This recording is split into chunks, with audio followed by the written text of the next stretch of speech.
Let me share a secret with you. Li Yang possesses a peculiar iron chest, which he refers to as the Black Coffin, capable of traversing worlds, be it in films, television series, or anime. Do not disclose this to anyone otherwise. Li Yang may take drastic measures against you. Chapter 001. Li Yang of Qingshui County. The winter in the north is particularly frigid, exacerbated by the unkindness of the heavens. Bone-chilling winds, laden with snowflakes, sweep into every household of Qingshui County. Upon rising in the morning, while other families were fervently shoveling snow, one household appeared strikingly desolate, especially the empty courtyard, which exuded an air of solitude. In the spacious yard stood a young man, silent as the grave. Even the large yellow dog in the corner lay quietly in its kennel, making no sound. The courtyard was eerily quiet. Moments later, the young man stirred. He straightened his head, gazing ahead, his feet aligned, chest out, back straight, abdomen tucked in, his body naturally erect, and arms hanging loosely at his sides. If one were a practitioner of martial arts, they would undoubtedly exclaim in admiration. Do not underestimate these simple movements when combined. They form the basic stance of Baji Quan. Observing the young man's initial posture, one could see it was executed with precision and fluidity, resembling a model of perfection from a textbook. Clearly, this young man is a martial artist. As he continued, the young man's movements adhered to the Baji Quan routine: squat steps, striking punches, and horse stances, each action flowing seamlessly like water. It is evident that this young man has devoted considerable time to the practice of Baji Quan without years of rigorous training. Such proficiency would be unattainable. However, if one assumes he is merely a Baji Quan practitioner, they would be gravely mistaken. As his practice progressed, the young man's techniques began to take on an increasingly eccentric quality, gradually diverging from the traditional Baji Quan framework. By the midpoint of his practice, it was clear that his martial arts had completely transcended the confines of Baji Quan. If one were to observe him, the fluidity of his movements would mask the true nature of his martial art, leaving onlookers bewildered as to what style he was actually practicing. Yet, his actions remained remarkably smooth, clearly the result of diligent training rather than random attempts. Interestingly, throughout his practice, the young man emitted not a single sound, and the courtyard remained enveloped in silence. Finally, upon concluding his session, he exhaled deeply, his breath transforming into a visible plume of white in the frigid air. This exhalation lasted an astonishing 2 minutes. Any ordinary person would have succumbed to a lack of oxygen. Yet the young man remained unflustered, his expression calm as he closed his mouth. The lengthy exhalation concluded.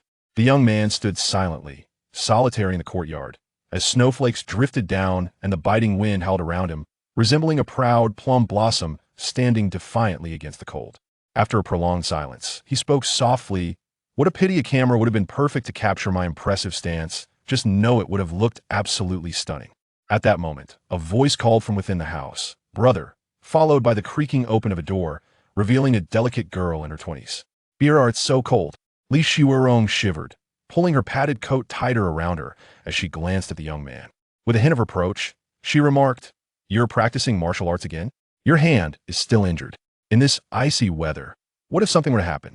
How will I explain it to Mom and Dad when they return?" Li Yang, standing firmly in the courtyard, exuded an air of defiance against the cold, but her complaints quickly diminished that aura. With a resigned gesture, he raised his right hand, revealing 3 conspicuous band-aids affixed to his finger, nearly enveloping it entirely. "Little sister, I merely cut my finger while chopping vegetables. If I mentioned it, one would think I'd severed it completely," he stated. As he spoke, Li Yang lowered his hand and walked to the wall to retrieve a broom, preparing to clear the snow. "What do you mean just a cut?" Li Shiwerong protested, seizing the broom from his hands without hesitation. "If you were chopping vegetables, what would happen if you were cutting bones?" She chided, clutching the broom to her chest, her drowsy eyes fixed on Li Yang as she pointed towards the door. Li Yang shrugged and approached her, prompting a smile to bloom on her face. "You're always so gentle with others, yet you only dare to show off with me," he jested, turning to enter the house. The interior was a spacious brick house, facing the sun, with the morning light flooding in and illuminating the room brightly. Li Yang made his way to his room, modest in size at 30 square meters, perfectly adequate for a single occupant. The decor was simple, featuring a writing desk with a few books and a lamp, a swivel chair, a leather suitcase leaning against the wall, and a student bed adorned with a thick mattress. Additionally, there was a recreational Itima dartboard. Having completed his morning exercise and being prohibited from shoveling snow, Liang, in a bout of boredom, retrieved a box of darts from the drawer, picked one up, and turned to face the door. A dartboard hung on the door. He focused, aimed, and threw. With a whoosh, the dart struck the target. 7 points, he mused, casting a disappointed glance at his injured finger. Had it not been for the injury, his usual performance would have secured him at least 8 points. Liang picked up another dart, aimed, and threw again. Just then, a song blared unexpectedly, causing his grip on the dart to falter, and it barely grazed the target, missing it entirely. Ignoring the errant throw, he reached for his phone, noticing an unfamiliar number calling. He pressed the answer button. "Hello, who is this? Is this Liang?" "I'm your Uncle Wang," came the elderly voice from the other end. "I'm your uncle," Liang thought, but replied, "Uncle Wang? Do you know my dad?" Yes. It's your dad who gave me your number. I'm moving and have a bunch of old items to sell. I called your dad, but he was out, so he gave me your number, saying to contact you. Are you free right now?" "Sure. Then I'll wait for you." "Great. Could you please provide the address?" Liang noted the address, hung up the phone, and began to prepare. He first removed the darts from the board, stowed them away, and quickly changed into a durable black hooded coat, black pants, and sturdy shoes. Then, he dashed to his parents' room, retrieved a car key, checked his cash, and exited his room. "I'm off to collect scrap." He called to Li Xiurong. Seeing his outfit while she was shoveling snow, Li Xiurong sighed. "It's barely half a month past New Year's, and you're off to work again." "Moving is a priority. Who cares about the date?" Liang replied, making his way to the garage. Though referred to as a garage, it was merely a makeshift shelter constructed from color steel and plastic, lacking even a door quite rudimentary. Upon entering the garage, he was met with the sight of a filthy pickup truck, looking uninviting and neglected. In truth, this pickup had reached a state where it detracted from the county's appearance. However, Liang bore no disdain. He had grown accustomed to it. He climbed into the vehicle, started the engine, and amidst the cacophony, slowly backed out of the garage. Once turned around, he cautioned Li Xiurong. "Dad has taken on a big job over the phone, so there will likely be plenty of scrap. I might not be back for lunch, and you should eat out. If you need money, I can give you some." "I have enough. She waved her hands, then hurried to open the door while saying, "Be careful on the road. If you see a traffic cop, take a detour." What began as a brotherly reminder turned into a sisterly admonition.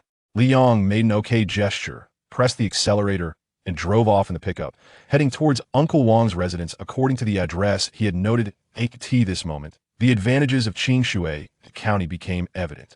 There was no traffic congestion. Qingshui County, being merely a small town with a low economic standing, consistently ranked at the bottom year after year. Even the elders often jestingly remarked, "The first county of insipid broth." However, Liang did not perceive this as a drawback. Each realm but a sprawling metropolis or a modest county holds its unique charm.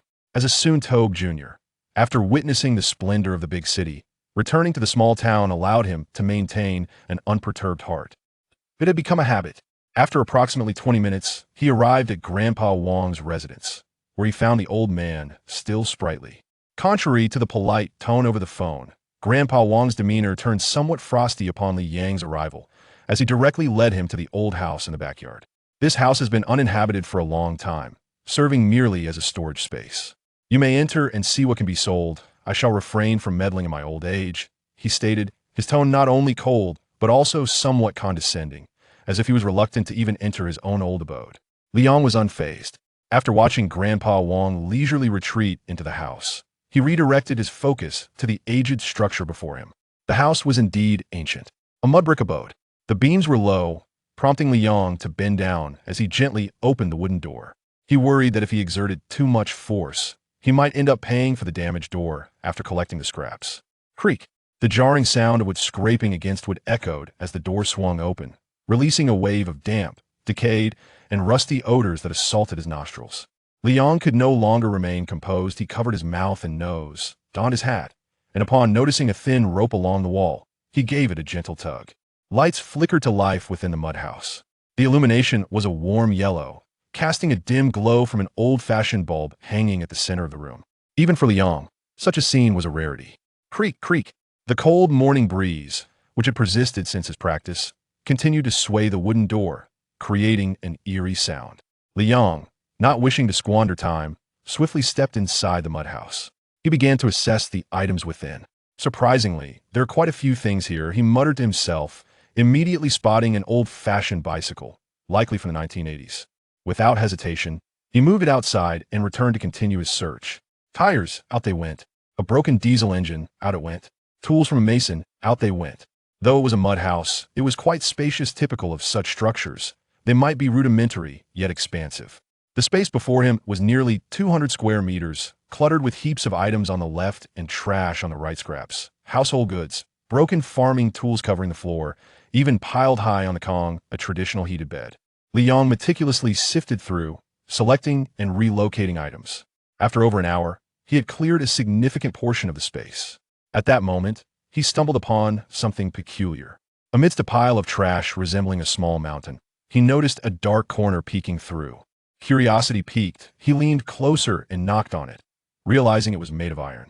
Good iron, he concluded, adhering to the principle of prioritizing the valuable over the worthless, and he pushed aside the debris to unveil the true form of the iron object. He was left speechless. What is this? A safe? Or perhaps a coffin prepared by that old man for himself? And it's made of iron. Before him lay a rectangular iron box, approximately 1 meter wide and 2 meters long, cloaked in darkness. To Li Yong, it resembled a coffin, though he had always envisioned coffins as wooden. This one was iron, excellent iron. To Li Yong, the quality of the iron was paramount. Let's move it out, he said, grasping one end of the iron box. With a heave, he began to drag it, the box scraping against the ground with a grating noise. But he quickly set it down again. How could such a large iron box weigh so little? Li Yong sensed something amiss and carefully examined the box. Upon closer inspection, he discovered the lid was movable, producing a hollow sound when tapped, connecting its coffin-like appearance. A sense of unease crept over him, alongside a surge of intense curiosity. What could be inside this iron coffin? Are there any recyclable items? With this thought, Li Yong reached out to open the box. It was hollow inside. That was as far as he got. Suddenly, he felt a sharp sting on his right hand, where a band-aid covered a previous injury on his finger, and blood began to seep through again, dripping onto the iron surface. In an instant, the previously dark iron plate transformed into a brilliant gold, akin to a gilded panel embedded within the black iron box. It was strikingly conspicuous, even more so as a section of the gold plate remained black, roughly 1/10 of its surface. As Li Yong marveled at this astonishing spectacle, a powerful force emanated from the transformed iron plate, pulling him in. Caught off guard, Li Yong stumbled into the iron box. Fortunately, as a trained individual, his reflexes were swift. At the moment he fell, he flailed his arms outward, hoping to grasp something to steady himself. As fate would have it, he did see something, albeit a small object that not only failed to stabilize him, but also pulled him further into the iron box. Clang! The front panel of the iron box slammed down, inadvertently trapping Li Yong inside. When one glanced back at the mud house, it remained the same, dirty and chaotic. Yet, unbeknownst to anyone, the iron box unearthed by Li Yong from the heap of refuse had mysteriously vanished, as if it had never existed. Time and space seemed to freeze at that very moment. Chapter 2. The crossing. The sun shone brightly, and clouds rolled across the azure sky, occasionally obscuring the sun and casting large shadows upon the earth. It was a splendid day, yet, no matter how delightful the weather or radiant the sunlight, they could not penetrate the towering mountains, particularly in the low-lying valleys where humidity lingered heavily, enveloped in mist. In one such valley, on a relatively flat rock, an iron box resembling a coffin appeared out of nowhere, an incongruous sight. The pitch-black box stood in stark contrast to the damp valley, the swirling fog, and the lush greenery, creating a palpable sense of dissonance. With a forceful push, the front of the iron box swung open, and Li Yong straightened up, brushing the dust from his mouth, cursing his misfortune. Instinctively, he glanced around, and as the surrounding scenery came into view, he was instantly bewildered. What was happening? Li Yong felt in overwhelming confusion. He recalled tidying up scrap in a mud house when he stumbled upon the iron box and inadvertently fell inside. Falling was one thing, but the world before him had transformed entirely. Li Yong rubbed his eyes in disbelief until they turned red, then removed his hands to stare wide-eyed at his surroundings once again. The verdant valley remained, yet all remnants of the mud house, the rubbish heap, and the courtyard had vanished. Everything he had previously known had disappeared, replaced by this unfamiliar, damp valley. Unbeknownst to him, it was not the mud house that had vanished. It was he who had been lost. No, not everything had disappeared. There was still the iron box. Li Yong finally recognized the source of this occurrence. The miraculous scene of his fall flashed before him. With this realization, he quickly turned to face the inner side of the iron box, which resembled a folding coffin lid. He remembered that this side had miraculously transformed into a golden hue and emitted a pulling force that had drawn him in. But now, where was that golden color? He recalled that the surface had been predominantly gold, with a small portion of black, yet somehow it had transformed into a grayish hue, diminishing in size and clarity.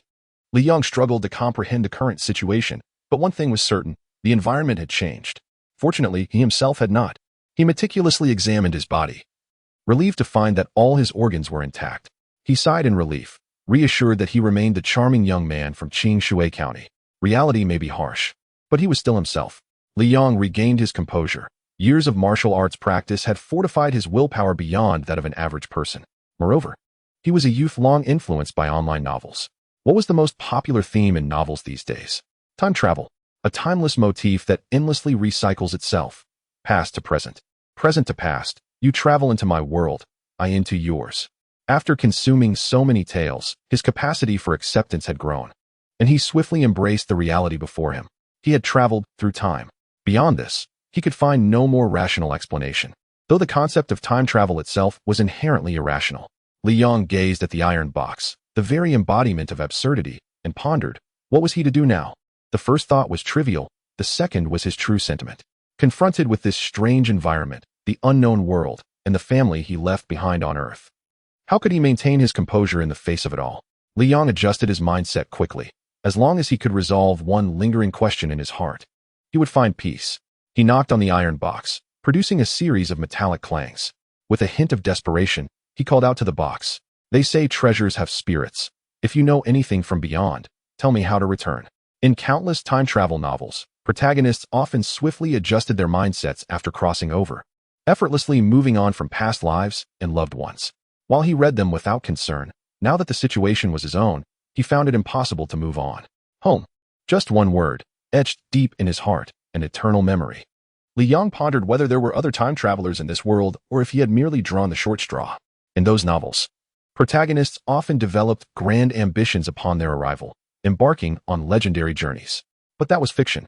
Li Yong was a living, breathing person, and upon his arrival, he had also quickly recognized his own ambition. I must find a way back. This was indeed ambition, not a jest. Faced with the uncontrollable phenomenon of time travel, after experiencing it once, he dared to hope for a second chance.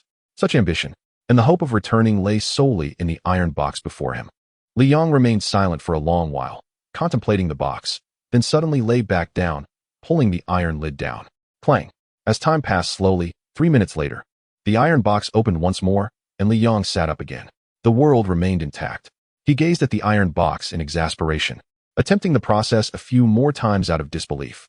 After sweating profusely, the box still stood firmly atop the rock, surrounded by the damp valley. Wiping the sweat from his forehead, he realized it was not fatigue but heat. After all, he wore a cotton coat that was out of season with the surrounding greenery. Li Yong removed the cotton coat, revealing long sleeves, rolling them up to wear them as short sleeves, feeling much more comfortable. He then sat within the iron box, contemplating how to realize his grand ambition of returning. Let me think. First and foremost, the most likely scenario involves recreating the moment of my crossing, which requires two essential elements, the iron box and me, and then the golden iron lid. Li Yong felt he had uncovered the crux of the matter. His spirits lifted, ready to delve deeper into his research when suddenly, a series of voices interrupted him. Ah, humans. The first two sentences were jubilant laughter, while the third, filled with significance, was incomprehensible to him, for it was spoken in English. Summarizing those 3 sentences, what he understood was useless, and what was useful he could not comprehend. English. Could it be that this world was a Western realm? His thoughts flitted by in an instant as Li Yong lifted his head, following the source of the voices, only to be struck dumb by the sight before him. 3 figures perched atop a protruding rock, their pointed ears and grotesque features, coupled with their filthy, darkened skin, revealed yellowing teeth in their laughter, presenting a truly terrifying visage. Li Yong swore he had never encountered anyone so ugly in his life. No, these beings were certainly not human. He finally corrected his mental misperception. They were not humans but upright walking beasts. In fact, many creatures in this world were adorable. These 3 were the extreme opposite of that. Let us call them beast men. Humans. Such peculiar-looking humans. Regardless, since they were humans, he thought to seize one and prevent its escape. Today we feast on meat, haha. Li Yong could not understand the words, yet he grasped the laughter of the three beast men. While their expressions were fierce, he interpreted their demeanor as friendly. For it was said that one should not strike a smiling face. A smile upon first meeting was an expression of goodwill. With that in mind, Li Yong smiled back at the beast men, revealing his white teeth, and waved his hand in greeting. As soon as the greeting was exchanged, the atmosphere shifted, and the three beastmen visibly grew excited. Seated within the confines of a metal box, Li Yong was prepared to engage in a cordial conversation.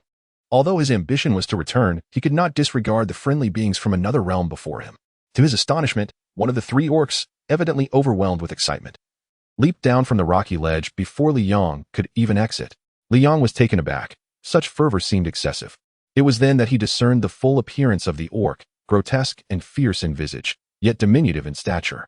As the creature descended, it seized a poorly crafted, diminutive wooden stick from behind, which, despite its dilapidated state, bore a metal tip that rendered it a makeshift spear. The orc brandished the shabby weapon and charged directly at Li Yang. It was apparent to any observer that this was an act of aggression. Li Yang, still seated within the metal box, scrutinized the approaching threat and identified a vulnerability in the orc's stance. His leg muscles tensed in anticipation. If the orc had leapt from a greater height, Li Yang would have simply vacated the area and awaited the creature's demise upon impact. However, the orc's jump was not from a significant elevation, rendering it unlikely to result in fatality. Observing the orc's imposing demeanor contrasted with its erratic weapon handling and glaring openings, Li Yang seized the opportunity. As the orc drew near, he unleashed a powerful kick aimed directly at its vulnerable region. The resounding crack of impact echoed through the air. The orc's piercing scream, a sound indistinguishable from that of a human, resonated with Li Yang, yet he felt no sympathy. Instead, he continued to exert force with his other foot, sending the orc tumbling aside, where it knelt, clutching its groin, racked with pain and convulsing uncontrollably. Its combat effectiveness severely diminished. Yet, two more orcs remained. Li Yang grasped the edge of the metal box, twisted his body, and deftly leapt to the ground. At that moment, the remaining orcs had also reached the valley floor, bellowing as they charged toward him. The impetus for this skirmish was utterly incomprehensible to Li Yang, who was oblivious to the reasons behind it. However, it mattered little now. Having already engaged, he could not retreat. As the two orcs approached with fierce determination, Li Yang strategically stepped back, positioning himself behind the incapacitated orc. The creature, still reeling from its injury, paid no heed to Li Yang's presence. He delivered a swift kick to its rear, propelling it forward into the path of the charging orcs.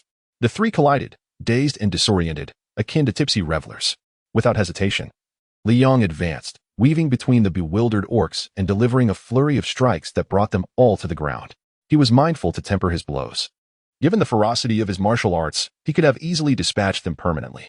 Li Yang's martial prowess was rooted in the ancient art of Bajiquan, a style that he had honed over 12 arduous years, incorporating various techniques learned from his predecessors. This dedication had yielded a level of skill that filled him with pride. The world recognized Bajiquan for its ferocity, and while he refrained from employing his skills against others, the rarity of his abilities remained largely unknown. Having concluded the altercation, Li Yang leaned against the metal box, toying with a vintage pair of binoculars he had fortuitously brought along. This relic, though worn and outdated, still functioned. As a spoils of his unusual journey, it held potential value in this unfamiliar world. While rummaging through his belongings, he heard a commotion. His three subdued orc adversaries were stirring. Li Yang, having dealt with them earlier, prepared to confront them anew. The orcs, who had once sought to overpower him, now resembled frightened rabbits in his presence. One instinctively shielded its groin. "You three," Li Yang declared, pressing the makeshift spear against one orc's forehead, as if poised to pierce it. "Who are you? What is your purpose? Bandits, were you not just attempting to rob me?" His tone was commanding, yet the orc seemed oblivious to his words, bowing repeatedly and uttering a stream of unintelligible sounds. Li Yang's struggles with English in his past had left him woefully unprepared for this moment.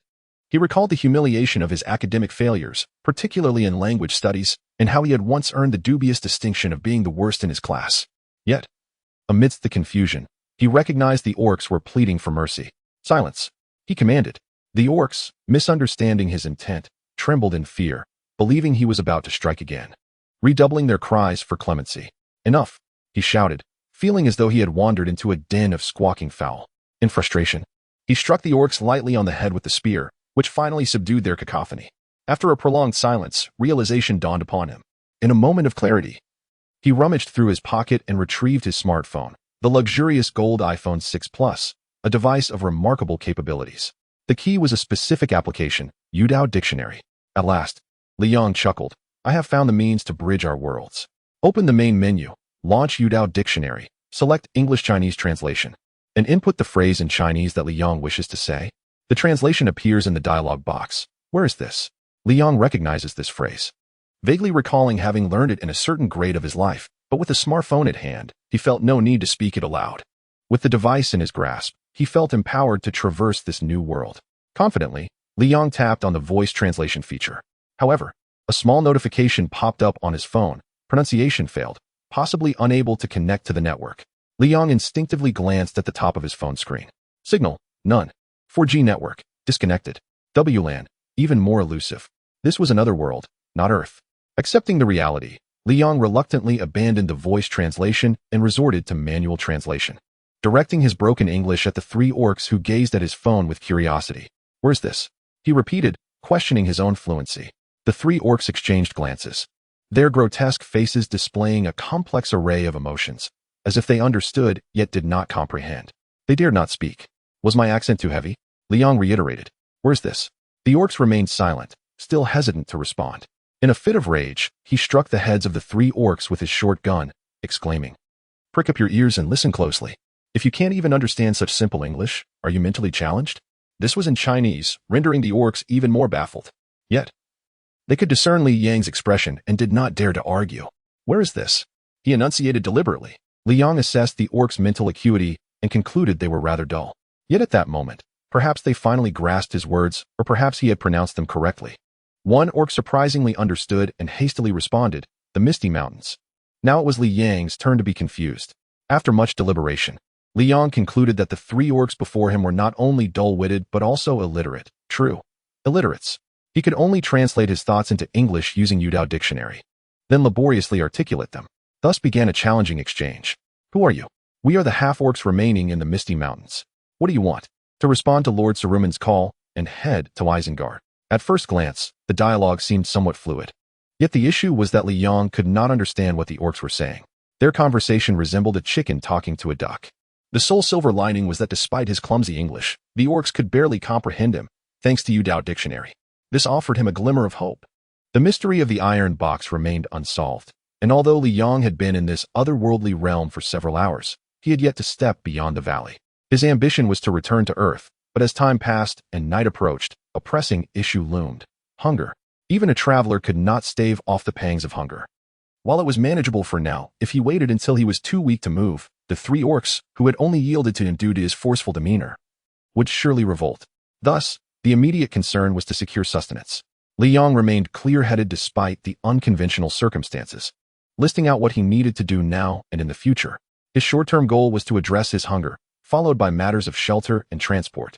His mid-term objective was to locate a human settlement, to better understand this world. Having experienced such bizarre luck as traversing realms, he could not let it be in vain. His long-term goal, the ultimate aim, was to return to Earth. His plan was clear. Consequently, Li Yong acted swiftly. The three orcs hurriedly approached, bowing their heads in submission. They desired to resist, but the disparity in strength left them powerless, forced to accept their fate. Go find food, Li Yong commanded, wielding his short gun to intimidate. One hand clutching his phone, reciting the screen's English translation in halting English. After considerable effort, the orcs finally grasped his intent. They murmured amongst themselves, realizing that Li Yong did not comprehend their language, thus speaking freely. What do? He wants us to fetch food. We were supposed to eat him. Lord Saruman is summoning the half-orcs. We must escape quickly. The three orcs conferred, but with their limited intellect, they could find no solution against Li Yang's imposing presence. As time passed, Li Yong began to harbor suspicions. Could these orcs be plotting against him? He was acutely aware of the nature of their submission and did not expect loyalty, only free labor. Open confrontation was easy to evade, but treachery was harder to discern. He swung his short gun at the orcs' heads again, commanding, no talking. Remaining vigilant, he tore strips from the orcs' rudimentary clothing, twisting them into makeshift ropes and binding them, securing them like draft animals. The orcs were now firmly restrained, and it seemed they would not be freed anytime soon. Observing their predicament, Li Yang's spirits lifted. He directed them to pose, standing atop a prominent rock to symbolize his authority. He pulled out his phone, activated the camera, and framed a shot. Li Yong stood atop the rock, his short gun held high, his demeanor solemn, striking a pose. The three orcs immediately knelt before him. Click. The flash captured this deliberately staged moment as the first testament of Li Yang's journey into this new world. Satisfied with the photo, he saved it and put away his phone, returning his focus to the orcs. "You," he commanded, pointing his short gun at the dark iron box. "Lift it. Take me to food." These two sentences were laborious to articulate, pushing the limits of Li Yang's English proficiency. And even this was a distilled version of his thoughts. This also underscored Li Yang's wariness of the orcs. He would rather have them carry the iron box to find food than allow them to escape his watchful gaze, all while keeping them bound with makeshift ropes. Li Yong resembled a slave master from a bygone era, compelling the three orcs to obey. Faced with Li Yang's might and the threat of his gun, the orcs had no choice but to comply, lifting the iron box and moving through the valley in search of sustenance. The three orcs were evidently familiar with the terrain. Even while carrying the iron box, their steps remained steady. Li Yong had to concede that he had underestimated them. Though the orcs were diminutive in stature, their strength matched that of fully grown adults, if not greater. Their endurance was admirable. While the iron box weighed approximately 50 pounds, Li Yong could manage it. Yet the rugged paths of the valley would soon exhaust him. In contrast, the three orcs, working in concert, showed no signs of fatigue, appearing as though they were born for labor. Witnessing this, Li Yong entertained the notion of employing these three orcs indefinitely. Upon reaching the edge of the valley, Li Yong suddenly stood atop the iron box, significantly increasing the orcs' burden, yet they dared not utter a word of complaint. They pressed on, standing on the iron box. Li Yong felt the slight jolts of movement as the orcs carried him. However, he remained steadfast in his position. As they neared the valley's edge, his view finally expanded. He took out his binoculars and scanned the surrounding landscape. He beheld endless mountain ranges, towering peaks, lush grasslands, dense forests, and flowing rivers. What a magnificent display of nature! Yet, where were the cities? Li Yong searched in vain, not spotting a single city, not even a rural settlement. In this otherworldly realm, devoid of human settlements, it is entirely a domain ruled by orcs. Contemplating this notion, Li Yong felt an overwhelming sense of sorrow for this world. Upon exiting the valley and traversing the low-lying terrain for a while, he realized he had yet to glimpse the sun. The mist, dense forests, and towering mountains cast shadows that shrouded the sunlight. Soon, he encountered several fruit trees. An orc immediately pointed at the trees, turned, and began to babble excitedly at Li Yong, setting down an iron box to gather a dozen fruits for him. Upon seeing the fruits, Li Yong hesitated. They appeared peculiar, vividly red, proclaiming their ripeness, yet he was too apprehensive to partake in them. After all, these were fruits he had never encountered before, originating from this alien world. Who could ascertain whether they were poisonous? Even if they were not toxic, would his earthly constitution react adversely? The disparities of this world prompted Li Yong to ponder numerous concerns, including the loyalty of the three orcs accompanying him. In the presence of their eager gazes, Li Yong picked up a fruit and offered it to one of the orcs. "You eat," he insisted. The orc's expression changed immediately. Li Yong narrowed his eyes, reiterating, "I said, you eat." The orc shook its head vigorously, refusing to comply. Sensing something amiss, Li Yong forcibly pulled the orc closer and shoved the fruit into its mouth, the juice splattering across his hands. Moments later, the orc collapsed to the ground, fingers clawing at its throat in a fit of retching, though it could only expel a stream of saliva, unable to regurgitate the fruit. Suddenly, as it continued to gag, the orc's body trembled, its limbs stiffened, and it lay motionless on the ground like a statue. Yet it was not dead. Was it paralyzed? Li Yang's gaze turned menacing, fixating on the other two orcs nearby. He pointed his short gun at them, and they immediately cowered to the ground, trembling and uttering incomprehensible pleas for mercy. Wherever there is oppression, there will be resistance. In the lowlands of the Misty Mountains, the three orcs sought to overthrow the oppression of the invaders from Earth and liberate this world. If successful, history might have told a different tale. Yet, they failed. Li Yong was furious. He did not believe he was at fault, as it was the orcs who had first attacked him.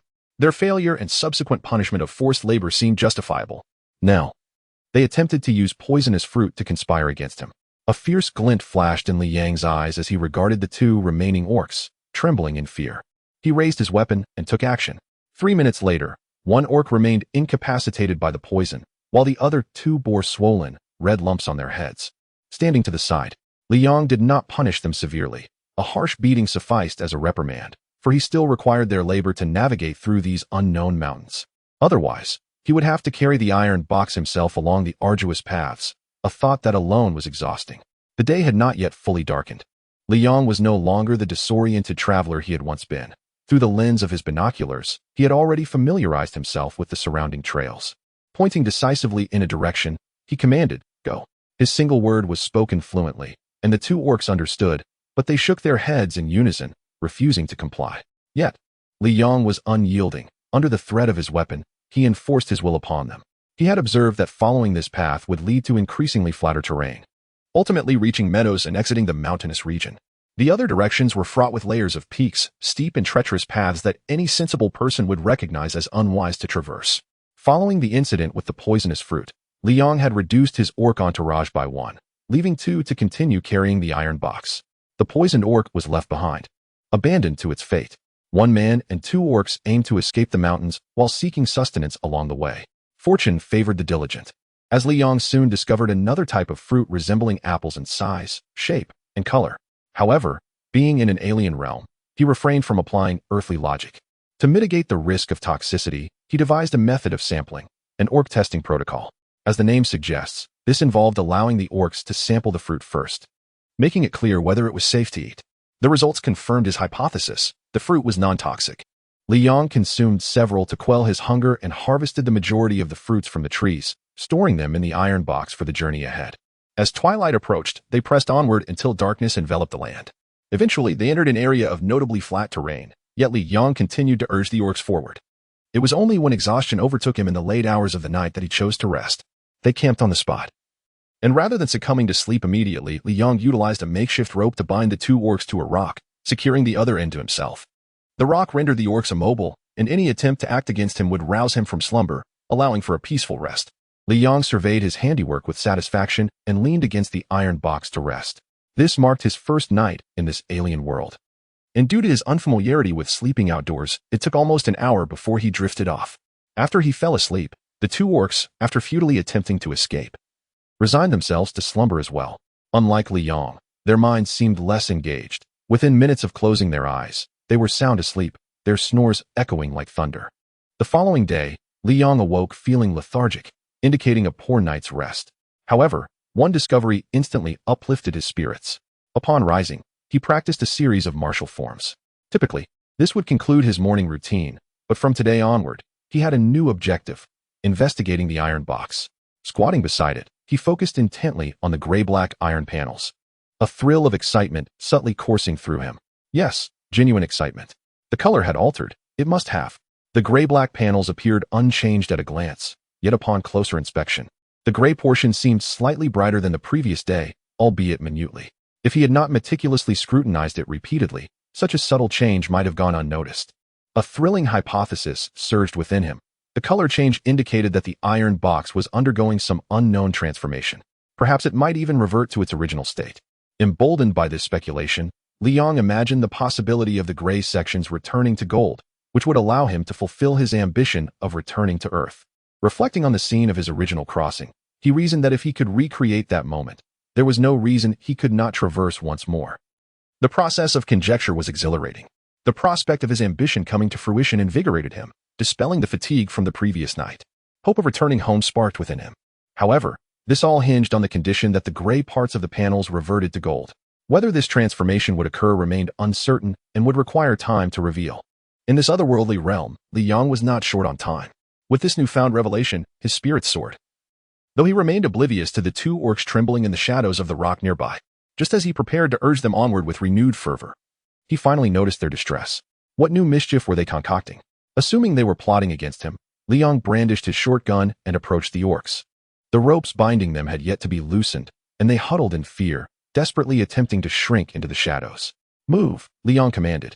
Yet the orcs remained cowering, quaking as if evading something truly terrifying, rendering Li Yang's authoritative stance ineffective. What was happening? Li Yong surveyed the surroundings. Only mountains surrounded them, devoid of any living creature, let alone a source of terror. "I caution you not to engage in any tricks. Otherwise, my short gun will show you no mercy," Li Yong threatened fiercely. This phrase, in his current level of English, was beyond his capability to articulate. It was merely a ploy to intimidate the orcs. Upon closer inspection, however, the fear exhibited by the two orcs appeared genuine. After a brief interaction, Li Yong believed he had gleaned some understanding of orcs, with their limited intellect. They were certainly incapable of deceiving him with their acting skills. Gradually, Li Yong uncovered the truth, untied the orc's bindings, and stepped back. At that moment, the two orcs could have easily fled, yet they remained hidden in the shadows of the rocks, retreating further into the darkness now that they were no longer bound. If there were a cave beneath the rocks, the orcs would undoubtedly have burrowed inside. It seemed they were afraid of sunlight. Li Yong concluded, confirming with a simplified version of English that indeed, these two orcs were fearful of sunlight. In his perception, orcs were synonymous with barbarism, strength, and a hybrid of man and beast, surely more formidable than humans. Yet, these two orcs were not only diminutive, resembling dwarfs, but also grotesque, possessing the peculiar trait of being lethally vulnerable to light. What sort of orcs were these? They were rather feeble. Whether they were truly vulnerable to light remained uncertain, and Li Yong had no desire to test this theory. Observing their evident terror, he realized that if he were to experiment, and they perished, he would lose his free labor. Hence, for his own sake, he refrained from risking the remaining two orc laborers and even chose to accommodate them. Throughout the day, Li Yong either scrutinized the iron box or ascended nearby heights to survey the terrain with his telescope. Then he would sleep. As night fell, Li Yong awoke and retied the ropes around the two orcs, pointing his short gun into the distance. Chapter 006. Elves due to the unexpected discovery of the orcs' aversion to sunlight. Li Yong felt powerless to change their nature and expressed his respect for the cultural heritage of the otherworldly races. Thus, his schedule was completely inverted. He slept during the day and traveled at night. Li Yong had always maintained a regular routine, but in order to adapt to this new realm, he forced himself to alter it. On the third day, Li Yong and his companions finally approached the periphery of the mountains and, to his relief, spotted meadows ahead. Here, he urgently summoned the two orcs and outlined a new directive after leaving the mountains, to head to the nearest city. Concerned that the orcs might lack a concept of cities, he systematically replaced the term with alternatives: the nearest village, the nearest kingdom, the nearest tribe. Tribe, do you understand? Li Yong implored. It was a struggle. If they could not comprehend this, he would be at a loss for words to describe a settlement more ancient than a tribe. After racking his brain, he could not conceive of an alternative, and even if he could, his limited English would render it unrecognizable.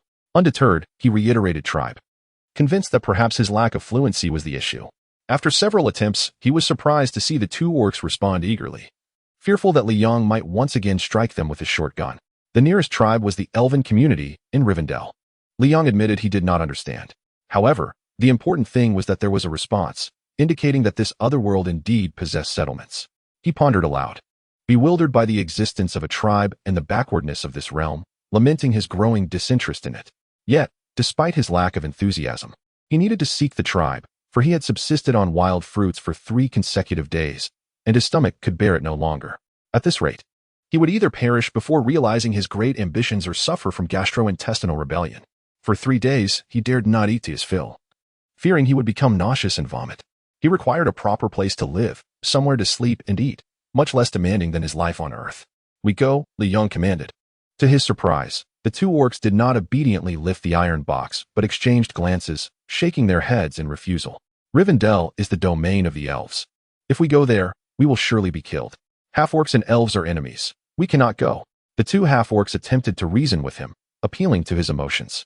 However, Li Yong was unmoved. He believed he had done enough to care for the two orcs, even transforming into a nocturnal creature for their sake. Now, with no sunlight, their defiance hinted at a brewing rebellion. This insubordination could not be allowed to fester. It must be quashed in its infancy. At the very least, he needed their labor until they reached the tribe. Without hesitation, he brandished his short gun and delivered a thrashing, finally suppressing the two half-orcs' rebellious spirits. Reluctantly, they complied, hoisting the iron box and trudging towards Rivendell. Rivendell, a stronghold of the elven race, lay deep within the misty mountains of Middle-earth. Renowned as the last sanctuary of elves east of the sea. The night was deepening, yet the elven patrols on the outskirts of Rivendell continued their rounds as usual. Suddenly, a commotion erupted upon the discovery of unfamiliar outsiders. "Quick, conceal yourselves. All units, remain vigilant." Amidst the stir, all elves quickly hid, peering cautiously at the strangers. As their vision sharpened, the figures became clearer. It was half-orcs, evil half-orcs. Good heavens, how could this be? Look, not only half-orcs, but humans as well, shamelessly associating with the filthy half-orcs. The increasingly distinct figures incited greater unrest among the elves, who whispered amongst themselves, too fearful to speak aloud. At this moment, no orders were necessary. Every elf in the patrol tightened their grip on their longbows, their readiness for attack palpable. Meanwhile, the so-called evil half-orcs, heads bowed and backs bent, were toiling under the weight of the iron box, laboring with great effort. One half-orc on each side, followed closely by Liang, who bore a short gun on his shoulder, his gaze fixated on the two half-orcs to deter any escape attempts. In order to hasten their arrival, Liang had assumed the role of a tyrannical master, pushing the two half-orcs to their limits, and they had arrived here after 3 grueling days. Due to this excessive strain, he now had to heighten his vigilance, lest the laborers flee before they reached their destination. Just then, a sudden sound jolted Liang from his thoughts, a sound he knew all too well. He had often heard similar sounds while throwing darts at home. Following that, a scream pierced the air, followed by the thud of a heavy object hitting the ground. Turning his head, he beheld one of his laborers, a half-orc, dead on the spot. The precious iron box had crashed to the ground, having lost its support. An arrow protruded from the half-orc's chest, as if to convey to Liang the nature of the peril he faced. Whoosh! The sound of another arrow slicing through the air rang out, and Liang had no time to mourn the fallen half-orc. He ducked instinctively behind the iron box. Ah! Another scream echoed, and Liang knew without turning around that the other half-orc had met the same fate. Damn it! Liang cursed vehemently. He had no idea why he was being attacked, but that was no longer important. What mattered was one thing. He was under attack. Just knowing this was sufficient. Who dared to ambush him? Well, betide them if he caught them, he would not let them escape. Crouched behind the iron box, Liang dared not reveal himself. The mind raced swiftly. The opponent wielded a bow, swiftly slaying 2 Orcish foes with remarkable precision, demonstrating exceptional archery skills. Liang found himself in a precarious situation. With the enemy concealed while he remained exposed, he could not afford to reveal himself, lest he become a living target. He needed to find an opportunity to retaliate. His gaze was resolute. This was the first time in his life he had encountered an ambush. Questions about his assailant swirled in his mind, yet he cast them aside. Regardless of their identity or motives, the intent to kill him was palpable, and they had orchestrated this attack with clear intent. In that moment, Liang dismissed all distractions, focusing solely on one conviction: survival. Having only arrived in this foreign realm 6 days prior, he refused to perish without understanding the circumstances. He would not succumb. He could not die, nor would he ever yield. Facing adversity for the first time, Liang's fighting spirit ignited fiercely. Not only must he survive, but he must also strike back. Otherwise, even if he survived today, tomorrow or the day after might bring his demise. The thought of them attempting to extinguish his life was inconceivable. His eyes hardened, and under that icy gaze, it felt as if his very blood had turned cold, plunging him into a state of extreme calmness. His 12 years of martial training had bestowed upon him not only a mastery of combat, but also an extraordinary mindset. Chapter 007. Counterattack. Taking cover behind an iron crate, Liang remained hidden, with the corpse of an orc lying nearby, blood seeping from its chest and staining him with warmth that had already turned to an icy chill. This served as a constant reminder that he could not afford to relax. Even the slightest lapse in vigilance could lead to a fate akin to that of the orc. Aware of the assailant's exceptional marksmanship, he kept his head down, gripping his short firearm tightly, remaining utterly still as he awaited the perfect opportunity. On the opposing side, the Elven patrol squad found themselves at an impasse due to Liang's unwillingness to reveal himself. After all, even the finest archer required a target. With no target in sight, how could they shoot? As the outermost patrol unit, they had a leader who maintained composure in the face of this dilemma. One elf quietly suggested, "Shall we notify the others?" The Elven captain waved dismissively, replying, "No need. There are only 3 enemies, and we've already eliminated 2. Our squad comprises 20 members. If we cannot subdue the remaining foe, what face shall we have in defending Rivendell?" The surrounding elves refrained from further persuasion, recognizing the truth in their captain's words. 20 against 1, was the outcome not obvious? They decided to wait a little longer. This was Rivendell, after all. And he refused to believe that the forces of evil would dare linger here indefinitely. While his reasoning held some merit, he was blissfully unaware of a crucial fact. Had he known, his thoughts would have differed. Liang, as a newcomer to this world, had only encountered 3 orcs during his brief 6-day sojourn, with one succumbing to poison shortly after their ascent from the valley. The other 2 had just fallen to their own arrows. Liang remained blissfully ignorant of the complexities of good and evil. In such circumstances, he was not merely hiding. He would dare to seek refuge in the Elven King's quarters if it meant avoiding the ambush. Time slipped by, 1 minute, 2, 3. Each passing moment felt like an eternity. Liang remained steadfastly concealed. The Elven captain had undoubtedly miscalculated. Gritting his teeth, he resolved to adjust their strategy. He pointed to 2 elves, instructing them to be cautious. Since the enemy refuses to reveal themselves, we must take the initiative. I do not wish to delay until morning.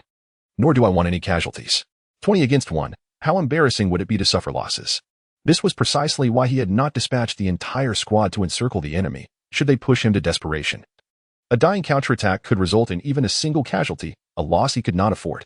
The two elves set forth, moving gracefully and in unison towards Li Yang's position. Meanwhile, behind the iron crate, another scene unfolded. While gripping his firearm, Li Yang discreetly produced his mobile phone, allowing a small portion to peek out from beneath the crate. The night obscured visibility, and the distance, combined with the phone's compact size and his careful concealment, rendered it undetectable to the elves. Had they noticed the slight protrusion, the first instinct of the approaching elves would have been to flee. The screen displayed their approaching figures, captured in clear detail by the phone's 12-megapixel camera. It was worth noting that as part of the patrol, the elves donned resplendent leather armor, their vibrant colors standing out starkly on the phone's display. Li Yang observed everything intently. If the enemy remained still, he would remain still. If they moved, he would seize the opportunity. Through the phone's lens, while he could not discern their precise features, after all, it was merely a phone, not a night vision device. He could certainly gauge their movements. Selecting his target was paramount. The two elves, positioned closely, presented an advantageous opportunity for retaliation. However, should he miscalculate, he risked being caught in a pincer. Should he strike both simultaneously? Or focus on one? Weighing the pros and cons, Li Yang opted for the latter, favoring the more cautious approach. Both elves were slender, presumably lacking in brute strength. Armed with bows, they were evidently archers, who typically shied away from close combat. Meanwhile, his own martial skills excelled in close-quarters encounters. The moment had come to capitalize on his strengths. Li Yang remained calm and contemplative. This time, it was not merely a matter of avoiding arrows but of shifting his position silently. He crouched low, muscles taut, visibly straining against his pants, his posture angled forward slightly. His eyes sharpened, akin to an eagle's gaze, resembling a cheetah poised to pounce. Through the pixelated screen, Li Yang calculated the elf's approach. Ready to spring into action at any moment. 1 step was insufficient, 2 steps fell short. 3 steps brought him closer, but it was still not perfect. On the 4th step, he thought, now? With that thought, the powerful muscles in his thighs propelled him forward like a cheetah bursting from cover. At that moment, the two elves had drawn near enough that they could almost touch the crate. The next step would be to maneuver around it and shoot him directly, ending the confrontation. Yet, they were unprepared for the sudden emergence of a shadow, a blur that flashed before their eyes. In an instant, that shadow reached one elf, deftly intercepting the bowstring with one hand while delivering a fierce blow to the elf's chest with the other. The heavenly cannon technique from the 8 Extremes fist was unleashed, powerful and brutal. Li Yang's execution of the technique was far from conventional, but given the life-or-death stakes, adherence to form was a secondary concern. His master's teachings faded from his mind. This strike had been building momentum. The dull thud of impact resonated, followed by the unmistakable sound of bones fracturing. Li Yang knew well that the slender elf before him would not withstand the force of his blow. At the very least, they would not rise again. Typically, such a vigorous strike would have sent the frail body tumbling. However, the elf remained upright, steadied by Li Yang's grip on the bowstring, preventing a fall. This maneuver was not born of compassion. On the contrary, Li Yang's martial prowess was ferocious, surpassing even the 8 Extremes fist. Those who practice the 8 Extremes must inflict harm, a universal truth in the martial arts realm, resonated deeply with Li Yang. After securing the elf's body, Li Yang pivoted sideways, crouching low, and with a powerful thrust, he propelled both himself and the elf horizontally, stepping out from behind the crate. The reason he bore the form of an elf was to use it as a shield. Did you not notice that after his appearance, no one dared to unleash an arrow? 1 step forward was to facilitate a counterattack. Let us not forget that beside this elf stood another individual. Li Yang had long since calculated his moves. Perhaps due to his martial arts training, he exuded an air of ferocity when he retaliated. A powerful strike, merciless and relentless, was forthcoming. Do not be misled by the seemingly slow pace of recent events. In truth, it all transpired in less than a second, perfectly orchestrated within Li Yang's plan. After all, from the moment he initiated the counteroffensive to now, he had merely deflected an arrow, delivered a punch, and taken a single step. Only 3 actions. One must ask, how long could these 3 actions possibly take? Moreover, the act of blocking the arrow and delivering the punch occurred simultaneously, rendering those 3 actions effectively 2. Everything unfolded in the blink of an eye. The other elf, meanwhile, was paralyzed with fear, akin to a hapless rabbit encountering a ferocious wolf, utterly at a loss. Chapter 008. Leaving everything transpired too swiftly. Li Yang, utilizing one elf as a human shield, found the frail form of the elf no burden at all amidst his sudden burst of strength. The two elves were not far apart, with a single stride. Li Yong stood before the second elf, his right hand swiftly gripping the elf's throat. Thus, one elf lay grievously wounded while the other was captured. Li Yong did not pause. He bore one elf over his shoulder while firmly clutching the other, the two elves entirely obstructing his path. The angle was precisely aligned with the direction from which the arrows had flown, sealing off all potential points of attack. If they wished to kill me, they must first eliminate their own kin. Li Yong wagered that his captives would deter the adversaries from firing, and he held substantial confidence in this assumption. Given the marksmanship displayed by the opposing side, they could have easily shot him dead while he shielded himself with the elf, but they refrained, opting instead to hold their fire throughout Li Yang's entire hostage-taking endeavor. This led Li Yong to conclude that these individuals were unlikely to harm their own kind. They still possessed some semblance of conscience. Li Yong was indifferent to the enemy's morality. They were adversaries, after all. He was acutely aware of one fact. He held hostages, wielding leverage.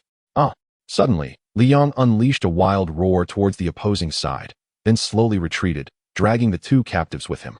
He took several steps back until he reached a metal box, adding another layer of protection. Simultaneously, his frenzied shouts startled all the elves across from him, revealing their positions. "Release my kin.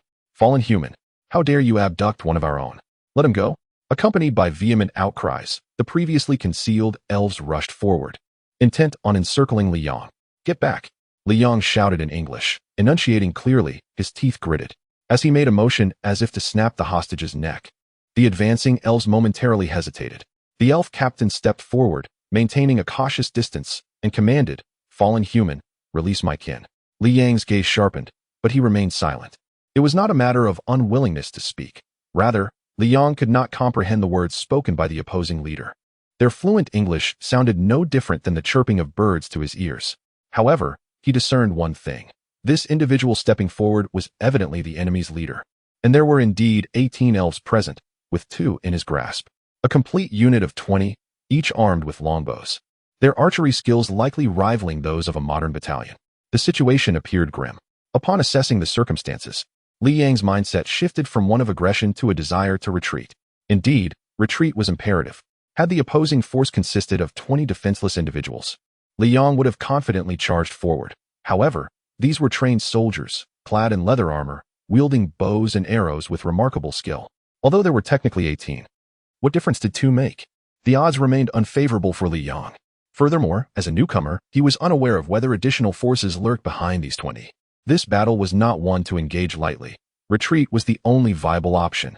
Li Yong swiftly resolved to use his hostage as a shield, crouching slightly to retrieve the short gun he had previously set behind the metal box.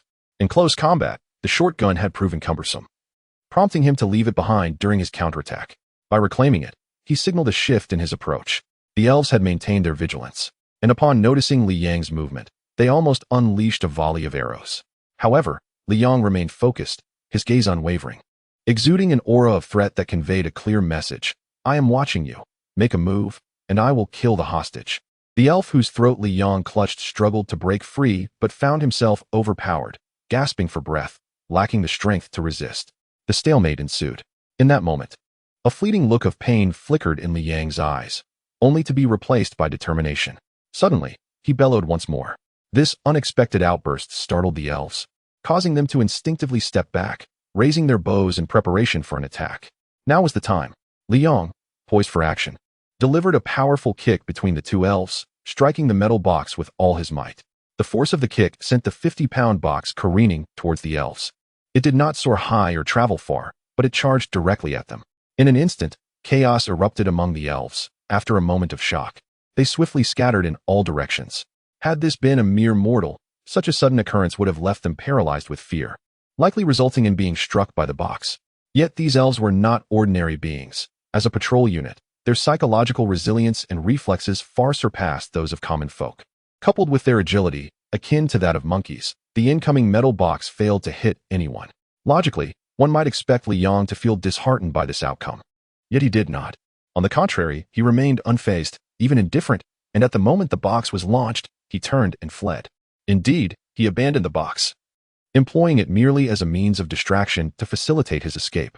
His decision was resolute, unhesitating. The value of the metal box was indisputable, Yet when one's life hangs in the balance, the choice becomes straightforward. Li Yong simply chose a more ruthless path. Carrying 2 hostages naturally slowed his pace, prompting him to release one, the gravely injured elf. Li Yong recalled a lesson from his mentor. On the battlefield, the best way to expand one's gains is not through killing, but through wounding. To slay one is to eliminate a single adversary, but to severely wound one forces others to divert resources to care for them. Li Yong applied this wisdom, discarding the injured elf while retaining the other as a hostage, for he had not yet escaped and needed leverage to guard against unforeseen circumstances. He was no deity, and the unfolding situation would not adhere strictly to his desires, even if hampered in his escape. He understood the necessity of holding on to a bargaining chip. Thus, Li Yong sprinted forward, not glancing back, propelling himself nearly 100 meters away. At that moment, he heard shouts growing clearer behind him, indicating that the elves had regained their composure and were in hot pursuit. Although the elves were somewhat lacking in strength, their speed surpassed that of Li Yong, and they were rapidly closing the distance between them. However, not a single one dared to shoot an arrow, for the fallen human ahead was carrying a hostage on his back, once again serving as a shield. Despite the elves' frail frames, they could not entirely conceal Li Yong from view, yet it must be remembered that both sides were engaged in a furious sprint. Under such circumstances, the accuracy of their shots diminished significantly.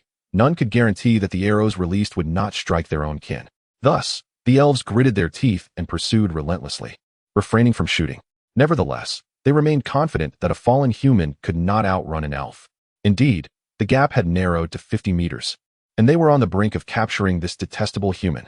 All the elves, fueled by fervor, exerted themselves in the chase. At that moment, Li Yong suddenly halted, pivoting sharply as his gaze swiftly assessed the situation behind him.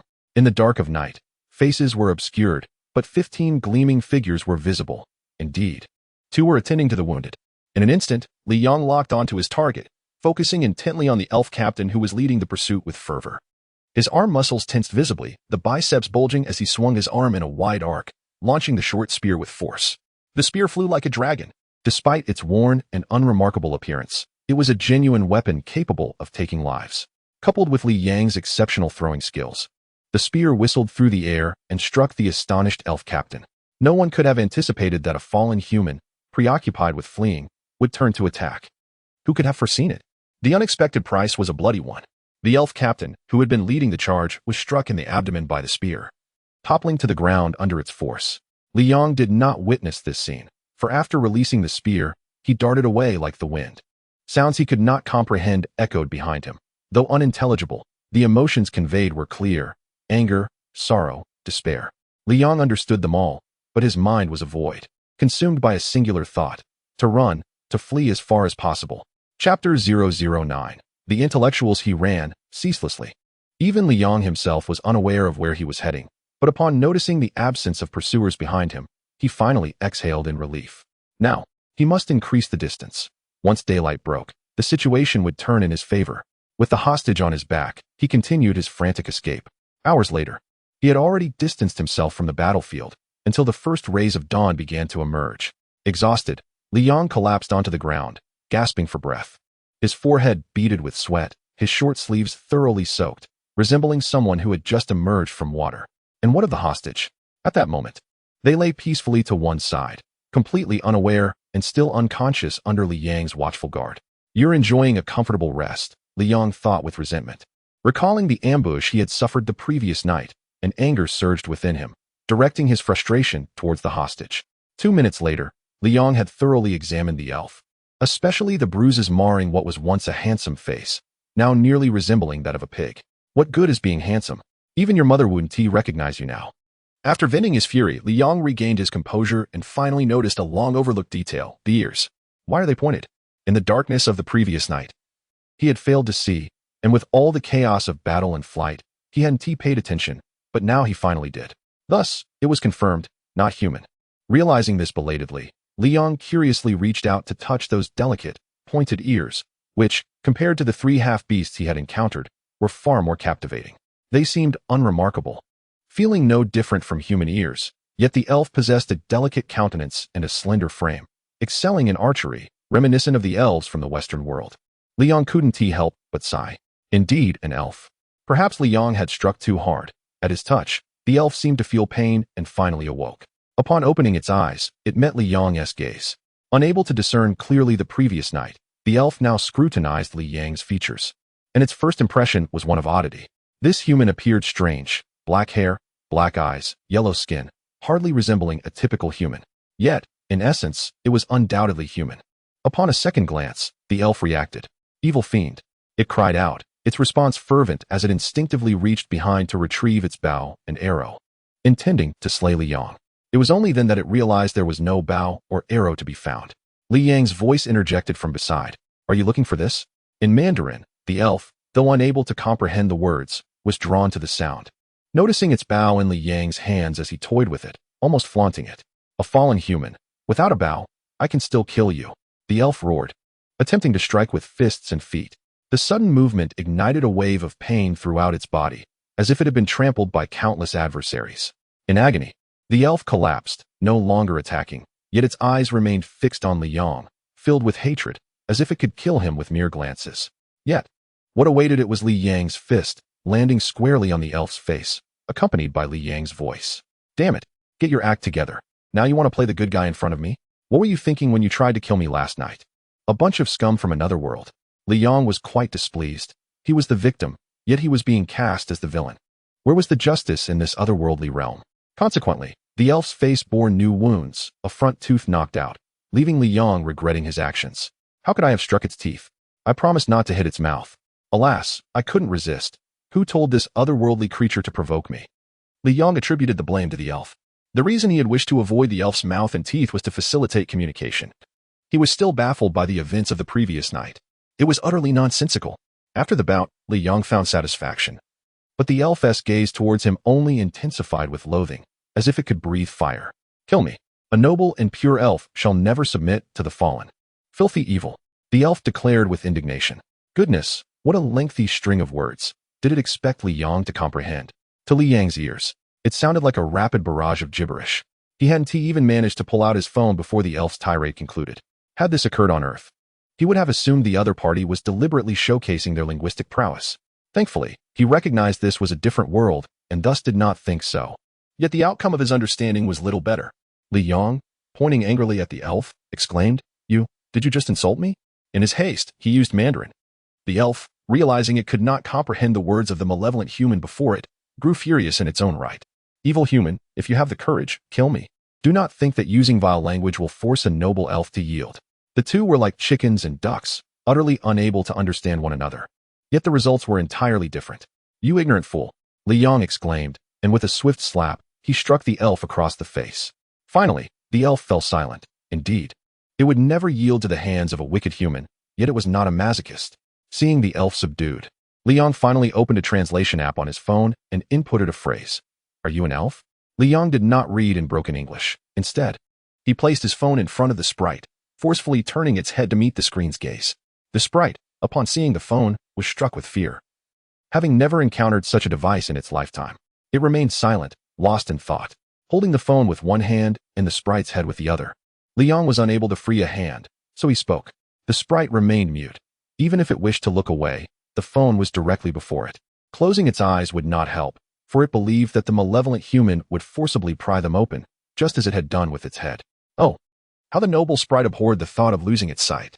Seeing the effectiveness of his actions, Li Yang released the sprite's head, only to find that it had not flinched away. Satisfied, he pointed to the English text on the phone's screen and continued, Look here. Li Yang spoke slowly, enunciating clearly, hoping for a successful communication. The sprite understood, though not because it comprehended Li Yang's words, which were likely intelligible only to him. Rather, it recognized Li Yang's gestures and followed his finger to the small string of English on the screen. It was a writing tool, a curious contraption that did not require paper or pen. Was this a new invention of humankind? The sprite pondered. Now, a dilemma arose. Should it respond to the wicked human's question? After a moment's contemplation and a wary glance at Li Yang's fist, the sprite's mental defenses wavered slightly. As long as it did not concern the secrets of Rivendell, it should be all right. The sprite feared not death. For the most tormenting fate was living a life worse than death, and Li Yang had successfully instilled that sensation within it. I am a sprite, the sprite replied. This question was certainly answerable, even without spoken words. Its very existence was proof of its nature. Thus, the sprite answered readily. Li Yang, however, did not comprehend. Gazing at the sprite as if it were a simpleton, To him, his question was clear and straightforward, requiring only a yes or no answer. Such a scenario would allow both the sprite to understand his English and him to grasp the sprite's words. It was a win-win situation. Yet, unexpectedly, a lengthy response emerged from the sprite's mouth. Was this not the epitome of foolishness? With a sigh of resignation, Liang decided to continue using spoken language for guidance, but then thought better of it and opted for a translation app instead. You only need to answer with yes or no? The sprite replied. At last, Liang nodded in satisfaction, simultaneously discovering even more exhilarating news. After 6 long days, along with 3 orc encounters and a sudden attack the night prior, he had finally encountered an otherworldly being who was not illiterate. In layman's terms, this sprite could read. It was an intellectual from another realm. At last, a normal exchange between Earth and this other world could commence. Liang looked skyward, tears of joy brimming in his eyes. It had been an arduous journey.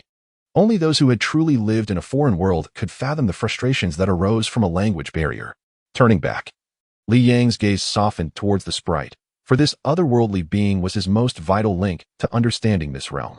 After all, it was an intellectual. Eagerly, Liang began to inquire further, clearly expressing his intentions through the software. From now on, if your responses exceed 2 words, write them on the ground. Do you understand? To show his respect for this being of knowledge, Liang procured a straight, unadorned twig and cleared a space on the ground for writing, finally initiating a profound exchange with the sprite. For a traveler, this was undoubtedly a milestone moment, as he soon uncovered a shocking truth. This was not just any other world, it was the realm of the Lord of the Rings. Just 3 words ignited a revelation within him, illuminating his life in an instant. The Lord of the Rings. Could it be true? That was a film. He was presently within a world shaped by cinematic lore. Liang's mind was in tumult, akin to a girl experiencing menstrual irregularities, utterly chaotic. To traverse into a film world was beyond mere luck. It was the pinnacle of fortune. While any crossing into an unknown realm held its own significance, entering a familiar cinematic universe was an entirely different affair. Fearing he was dreaming, he pressed the sprite further. Are you truly a sprite of Rivendell? Yes, the sprite replied succinctly, as the question required but a single word, needing no written response. It found the inquiry absurd. Surely, one could discern such truths from its appearance and the location itself. Rivendell was the only elven territory amidst the misty mountains. Yet, Liang's inquiries had only just begun. He needed conclusive proof. For there was a chance this place shared names with the world of the Lord of the Rings. Is your leader named Elrond? No, the sprite nearly shouted. The noble Noldor elves serve only Rivendell, under Lord Elrond, not some Elma. Ah, my mistake. Do you know Saruman, the White Wizard? I do not know him personally, but as a noble Noldor elf, I have certainly heard of the wisdom of Saruman the White. And Gandalf the Grey? Yes. Lady Galadriel? Yes. Gondor? Yes. Rohan? Yes. The dialogue was entirely one-sided, with Liang posing questions that were met with a chorus of affirmatives from the sprite. The sprite, perplexed, had prepared itself to withhold any secrets of its kin, yet Liang's inquiries were trivial, even widely known. Anyone could respond to such queries. Thus, the sprite answered freely, unknowingly aiding Liang immensely. In the recent exchange, Liang's recollections of names and places from the Lord of the Rings aligned perfectly, leaving no room for coincidence. In other words, this world was undoubtedly that of the Lord of the Rings. Upon receiving confirmation, Liang fell into an odd silence. His thoughts were not centered on the world of the Lord of the Rings, but rather on the iron box that had transported him here. What was that box that could usher him into a cinematic realm? Currently, it was the Lord of the Rings, but what of the future?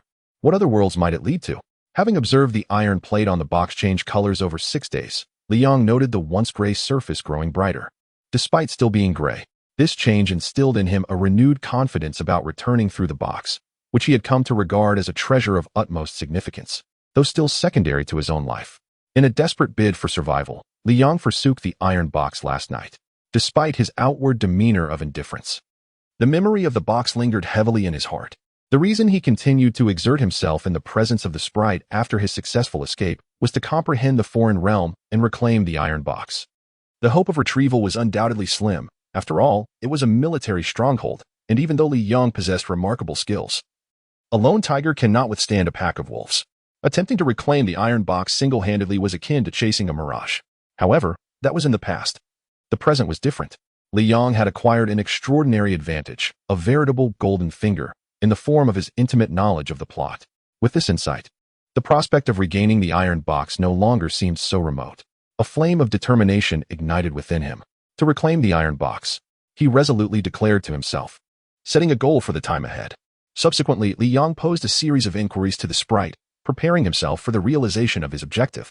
Once his preparations were complete, he focused on the immediate task at hand.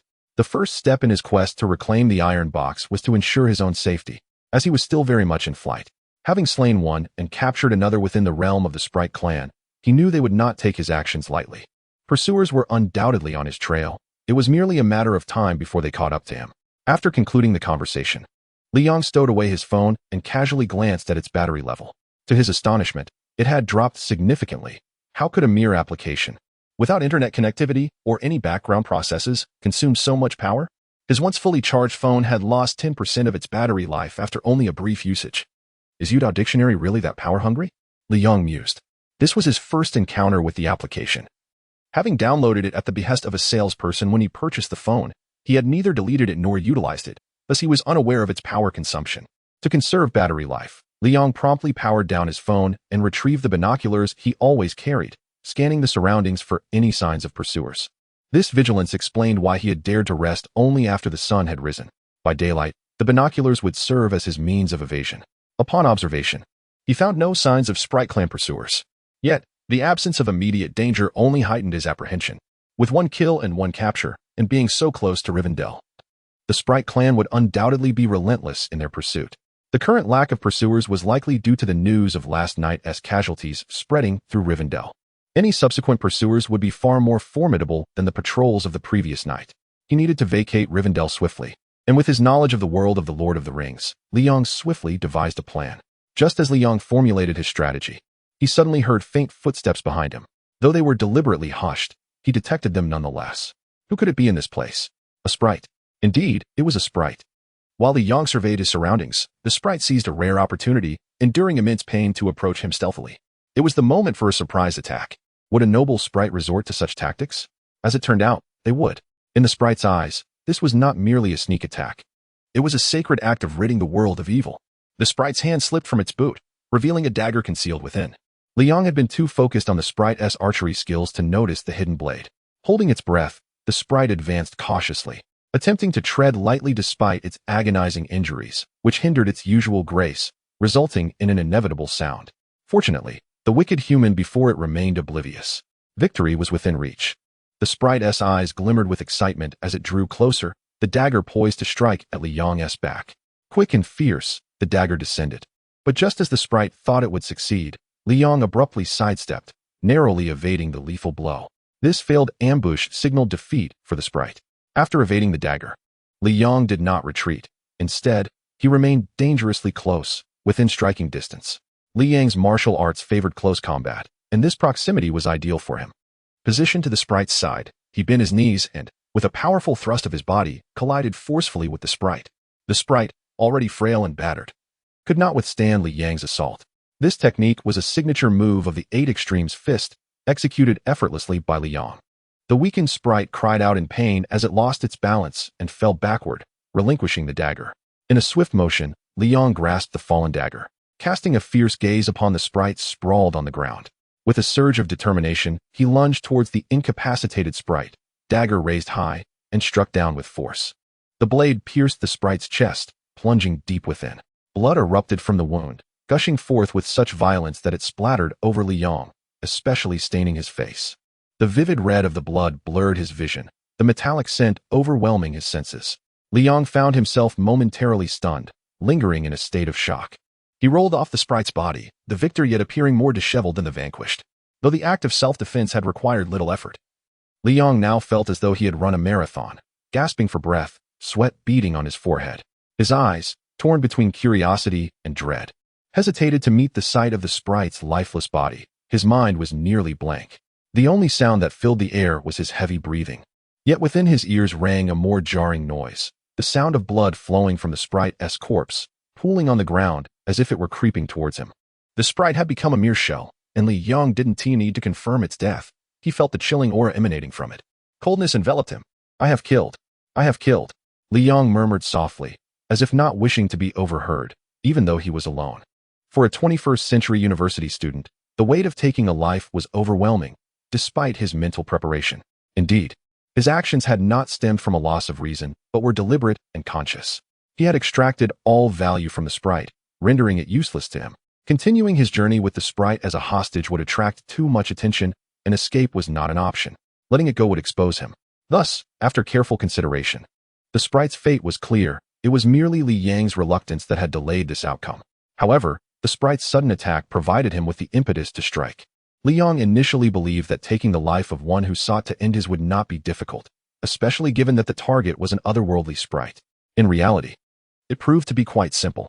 The process had unfolded effortlessly. He had dispatched the sprite without exerting much effort. Yet, the disparity between expectation and reality was stark. Only after taking a life did Li Yang fully grasp this contrast. For someone from the modern world, the experience was both exhilarating and burdensome. This was not Li Yang's first experience with death. Just the night before, he had also killed a sprite. However, he had not witnessed the demise of that sprite, merely inferring from the circumstances while he was preoccupied with fleeing. This time was different. The corpse lay before him, the vivid blood transitioning from bright red to a dark crimson hue. Li Yang had witnessed every moment of a life extinguished. The dagger he had thrust into the sprite's chest. This world resembled a cinematic realm. Yet the sight of the body and blood reminded Li Yang that it was equally a tangible reality. A grim reality unfolded. As if time itself had come to a standstill, Li Yang remained still, akin to the lifeless body before him, his breath gradually calming. Finally, he exhaled deeply. Emerging from the harrowing reality of murder, his gaze resolutely meeting the corpse at last. I do not take lives. It is life that seeks to take mine. Such a straightforward statement, reminiscent of a criminal desperately seeking a plausible excuse for his transgressions. In moments like these, a mere excuse often suffices. This realm is not Earth. Even if I were to commit murder, I would not be subject to judgment. After all, it is you who have brought this upon yourselves. Another convenient rationale. A person, when inclined, can conjure countless justifications. Li Yang's spirit was formidable. He not only liberated himself from the act of murder, but also stood beside the body, refining his plan. The first step was to ensure his own safety. His own existence was paramount. Instead of fleeing blindly, which would only hasten the approach of danger, Li Yang examined the elf's lifeless form. His gaze was steady. Not only did he observe, but he also took action. Removing the dagger from the corpse and wiping the bloodied blade before claiming it for himself. With the dagger gone, the blood flowed more freely, gushing forth as if from a drain. Rather than distancing himself from the body, Li Yang allowed the blood to flow, dragging the corpse along as he proceeded. This slaughter was not a spur-of-the-moment decision. He had already surveyed the surrounding terrain and swiftly arrived at the disposal site, a steep cliff's edge. Li Yang deliberately left the body on the exposed rocks by the cliff for a minute, allowing the blood to saturate the stones of vivid crimson. From a distance, it stood out remarkably, especially with the trail of blood he had left behind, resembling a conspicuous crimson signpost.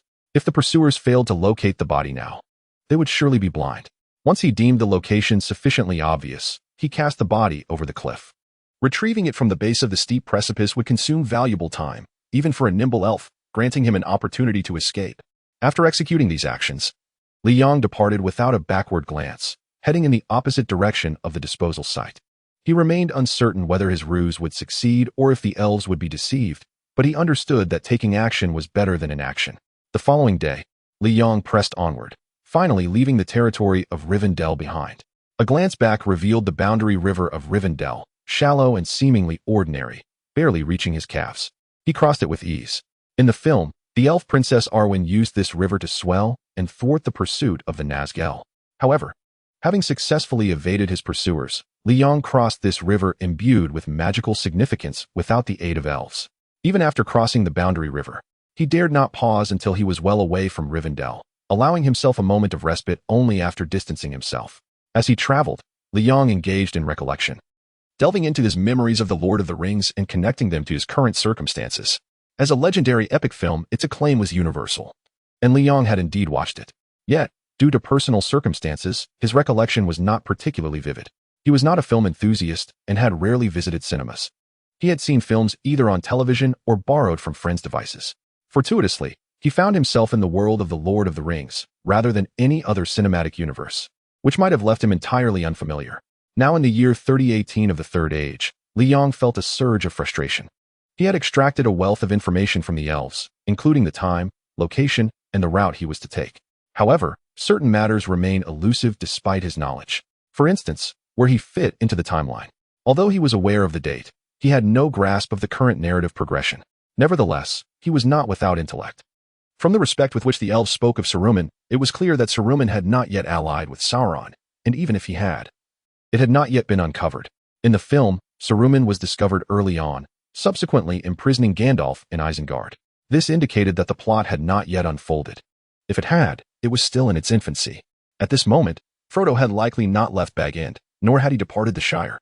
Li Yang's immediate goal was to hasten towards the Shire. Even if he could not intercept Frodo there to seize the One Ring, he could ambush him elsewhere. He recalled 3 pivotal locations along Frodo's journey: the Shire, the Prancing Pony Inn, and Weathertop, each an optimal site for an ambush. These were the only places he remembered. While he retained some knowledge of the storyline that followed Rivendell, it was clear that the narrative had not yet progressed to that point. It was evident that Li Yang's objective was to ambush Frodo and acquire the One Ring. This was the goal he had set for himself upon realizing he was in the world of the Lord of the Rings, a quintessentially villainous ambition. Yet, Li Yang did not perceive himself as a villain. Rather, he considered himself a good person, driven to this extreme. In the 8 days since his arrival in this realm, Li Yang had not enjoyed the privileges typically afforded to protagonists in novels: luxurious living, charming companions, or the adoration of subordinates. On the contrary, he had successfully made enemies of both factions, the half-orcs representing the antagonists and the elves embodying the protagonists. Reflecting on this situation, even Li Yang found it astonishing. Before him lay 2 paths. The first was to confess to the elves, begging for mercy and the return of the Iron Box. Li Yang dismissed this option outright. The second was to align himself with the dark forces of Sauron, aiding the antagonists in their destruction of the protagonists, and requesting Sauron to bestow the Iron Box upon him. One might question Li Yang's capacity for such a feat. As a traveler with knowledge of the plot, even with incomplete information, he could achieve this. Sauron possessed power, and Li Yang had the narrative. Together, they formed a formidable alliance, leaving him uncertain of any potential failure. However, Li Yang prided himself on being an upstanding individual, resolutely refusing to conspire with malevolent forces. This was merely a comforting assertion he made to himself. In truth, Li Yang was driven by distrust of Sauron. A true villain is one who is utterly corrupt, and the thought of collaborating with Sauron filled him with apprehension regarding Sauron's integrity. Thus, Li Yang chose a third path, to act independently. To pursue this course required cunning. Li Yang was not naive enough to believe he could retrieve the Iron Box from the elves using mere brute force. Consequently, he set his sights on the One Ring. Having offended both factions, Li Yang found himself in a precarious position, with neither Sauron nor the elves offering him refuge. With both sides against him, the prospect of seizing another ring of power seemed trivial. He resolved to antagonize them all. Li Yang exuded a defiant spirit, as if ready to challenge the world itself. However, he was far from reckless. Instead of foolishly confronting the elves or seeking out Sauron, he wisely chose to acquire the One Ring, a coveted artifact that held dominion over all. Securing the ring would grant him an unparalleled bargaining chip, albeit at the cost of enmity with everyone. As he journeyed onward, weary from the arduous trek, Li Yang at last spied an opportunity to enhance his journey. Standing atop a grassy knoll, he employed a telescope to scan the horizon, a flicker of joy illuminating his features. In the distance, he discerned a figure, tall and robust. Despite his disheveled hair, his visage radiated a heroic aura. Accompanying this man was a magnificent steed, a sight that stirred Li Yang's envy. Though he had little knowledge of horses, after days of relentless travel, any mount would suffice. Observing the imposing figure of the man and his steed, Li Yang felt a pang of inadequacy. He was merely reliant on his own 2 legs. After a prolonged moment of longing, he resolved to orchestrate his first act of highway robbery, a bold venture indeed. Li Yang was determined to rob the rich and aid the poor. Yet, he was no fool. He assessed the strength of both parties before proceeding, for the man before him did not appear to be an ordinary traveler. Ordinary folk did not bear swords at their sides. This man was likely a swordsman, tall and muscular, but Li Yang pondered the extent of his swordsmanship. Reflecting on his own capabilities, Li Yang, having trained in martial arts for 12 years, had honed his skills to a remarkable degree. Armed with a longbow, a quiver of arrows, and a dagger, all acquired from slain elves, he possessed weapons of notable quality. In the realm of Middle-earth, elven weapons were renowned for their excellence, and even the gear of a mere soldier was likely to be formidable. This realization bolstered Li Yang's confidence. With determination, he concealed himself nearby and readied his longbow, taking aim as the swordsman drew closer. Releasing the arrow, it soared through the air, narrowly missing the swordsman and startling his steed, which reared up in fright. The swordsman, Taken aback, unsheathed his sword and bellowed, "Who goes there?"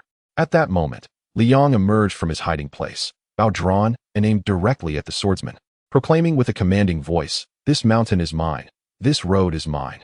If you wish to pass, leave a toll." The words boomed with authority, though the swordsman could not comprehend them. Yet, the swordsman discerned the intent behind Li Yang's posture and questioned, "You are human?" The swordsman, intrigued and skeptical, had never encountered a being like Li Yang before. Black hair, dark eyes, yellow skin. He was a curiosity. Li Yang, aware of the absurdity of his situation, declared loudly, "Make no mistake, that arrow was aimed away on purpose. I mean you no harm." He understood the futility of verbal communication, as he was in the midst of a robbery and had no time to translate. Resorting to gestures, Li Yang pointed at the swordsman and recalled a phrase he had learned in school, "Sit down, please." To his astonishment, the swordsman understood, responding with a smile, "All right, foreigner. I grasp your intent. I will dismount to spar with you, but afterward, you must tell me from whence you came. I have never seen a human such as yourself in Middle-earth." The swordsman spoke rapidly in a fluent tongue, and Li Yang, overwhelmed, could barely catch a word. Frustrated, he shouted, "Go, go, go," 3 times, urging the swordsman to hasten. The swordsman only smiled wider, finding amusement in the absurdity of the situation, and proceeded to secure his horse before turning back to Li Yang, sword in hand, indicating he was ready for their encounter. Li Yang, perceiving the swordsman's demeanor as arrogance, set aside his bow and approached unarmed, eager to close the distance. He had trained for years in close-quarters combat. Yet the swordsman began to shake his head and gestured with his sword, as if to say, "Not yet." Li Yang paused, perplexed by the swordsman's intent. The swordsman, aware of their language barrier, resorted to sign language, pointing between his sword and Li Yang, attempting to convey something important. The sword, a classic representation of the grandeur of Middle-earth, glimmered in the fading light, hinting at its lethal edge. The swordsman continued to gesture, indicating an exchange between his weapon and Li Yang, signaling a challenge yet to be defined. After a flurry of gestures, Li Yang ultimately failed to comprehend the swordsman's intentions. He furrowed his brow, exuding palpable impatience as he regarded the swordsman. With a sense of resignation, the swordsman sheathed his blade, unfastened it from his waist, and placed it beside his horse. Only then did he look back at Li Yang, nodding slightly to signal that Li Yang could now attack. Li Yang stared, bewildered by the swordsman's actions, particularly his decision to abandon his sword in favor of a fist fight. What was going on? Did he truly believe this was a fair duel? For clarity's sake, Li Yang was in the midst of a robbery. Observing the swordsman beckoning him forward with a carefree smile, Li Yang's lips curled into a sneer, muttering a single phrase, "Fool." The swordsman, oblivious to the insult, interpreted it as Li Yang finally grasping his intent, and eagerly urged him to attack. "Yes, come on," he exclaimed, still gesturing for Li Yang to advance. "Fool. This is your own doing," Li Yang thought, relishing the opportunity to conserve energy as he approached without hesitation.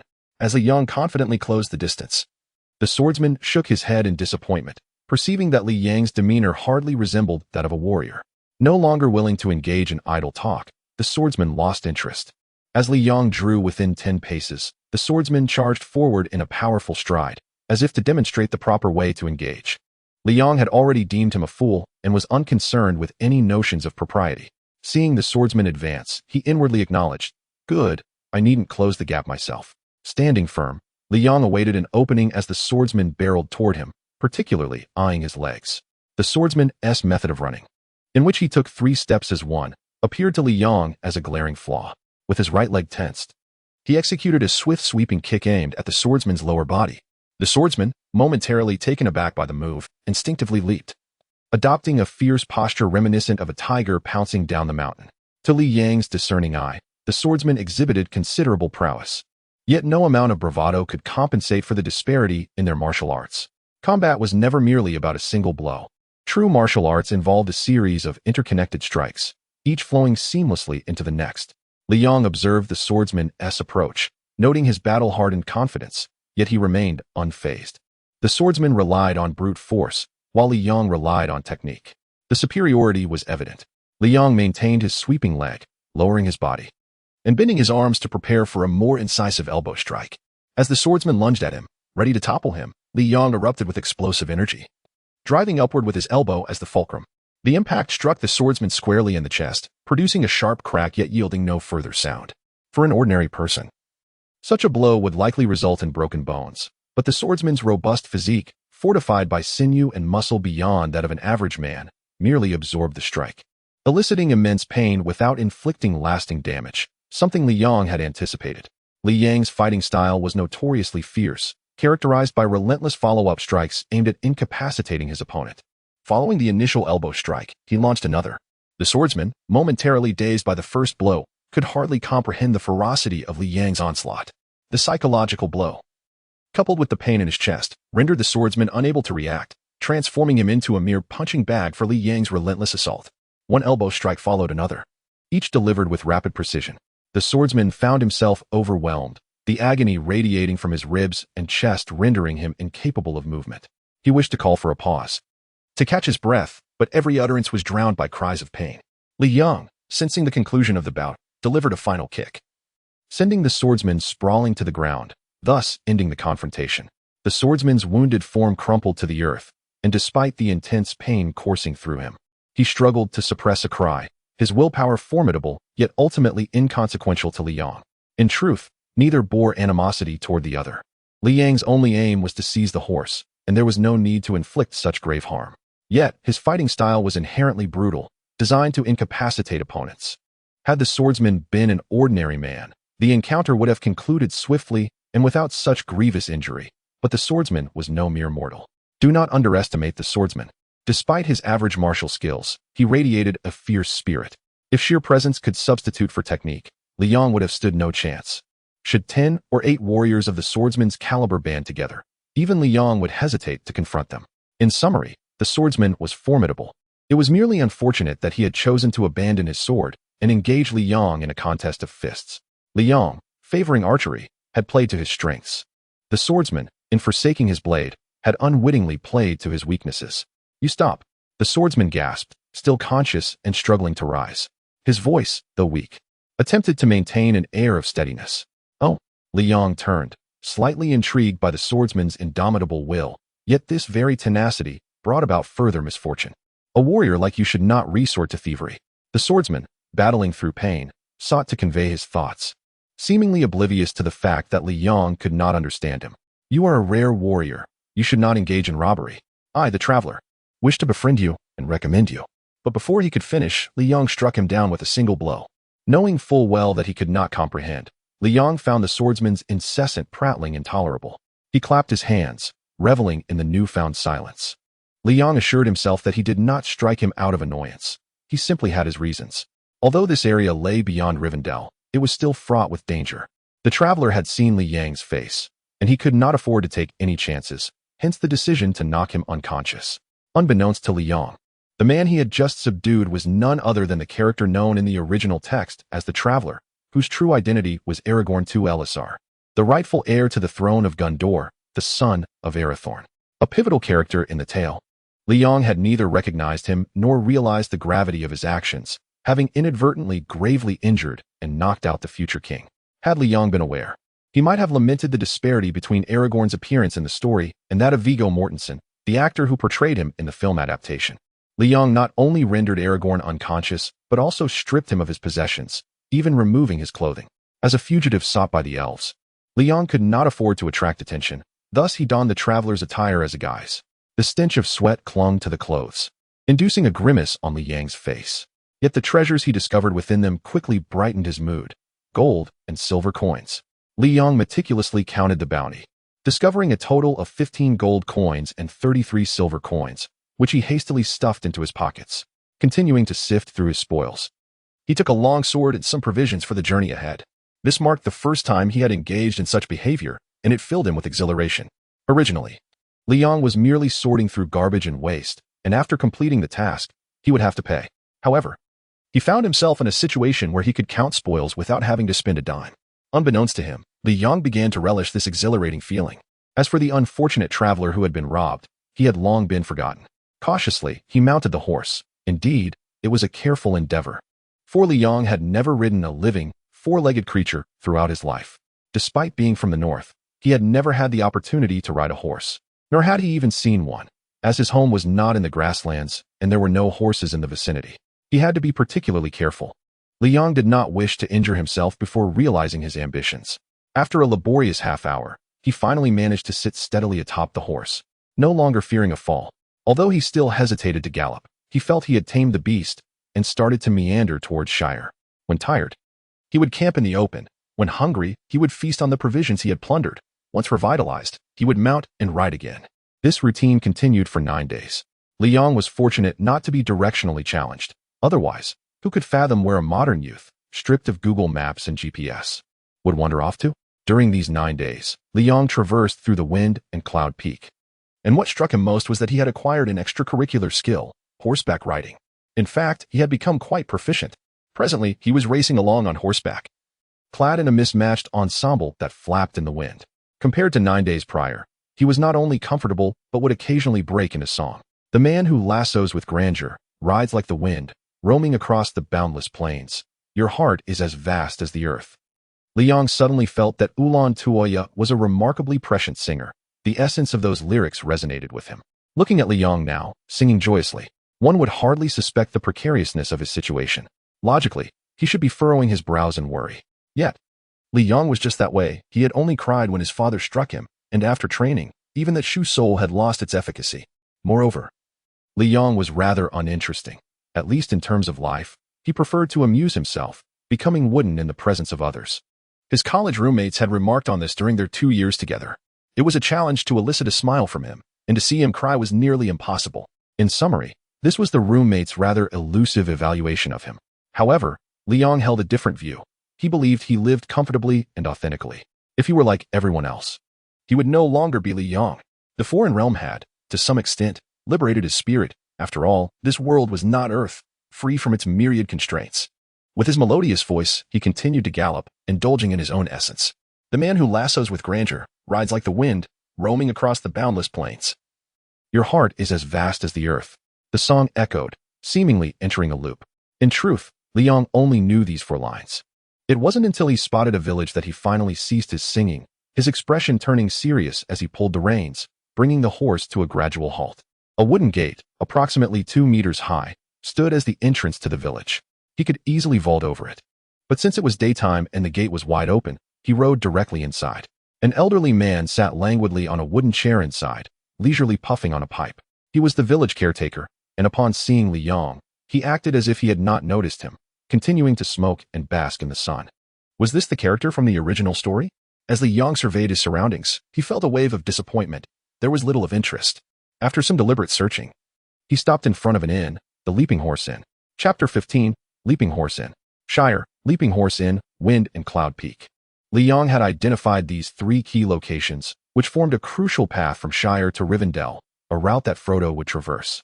Liang, however, sought to reverse this journey, linking these 3 locations to maximize his chances of encountering Frodo. Before him lay the second location, the Leaping Horse Inn. Intrigued, Liang regarded the inn. It was a 3-story structure situated beside the main road, its doors wide open, with a butter lamp hanging above the entrance. A sign depicted a plump white horse standing on its hind legs, with the inn's name inscribed in English below. Were it not for this sign, Liang believed he would have had to circle the village to locate the inn. He tethered his horse nearby and adjusted his gear, a long sword at his waist, a longbow slung across his back, a quiver filled with arrows, and a dagger tucked into his belt, a veritable arsenal on 2 legs. His appearance was certainly peculiar. Yet, Liang did not perceive himself as overly strange. Rather, his features stood out in this world of the Lord of the Rings. His Chinese visage felt out of place. Tightening his oversized garments, which he had pilfered from Aragorn, and donning a hooded cloak, Liang strode toward the inn. Even in daylight, the raucous sounds emanating from within were unmistakable.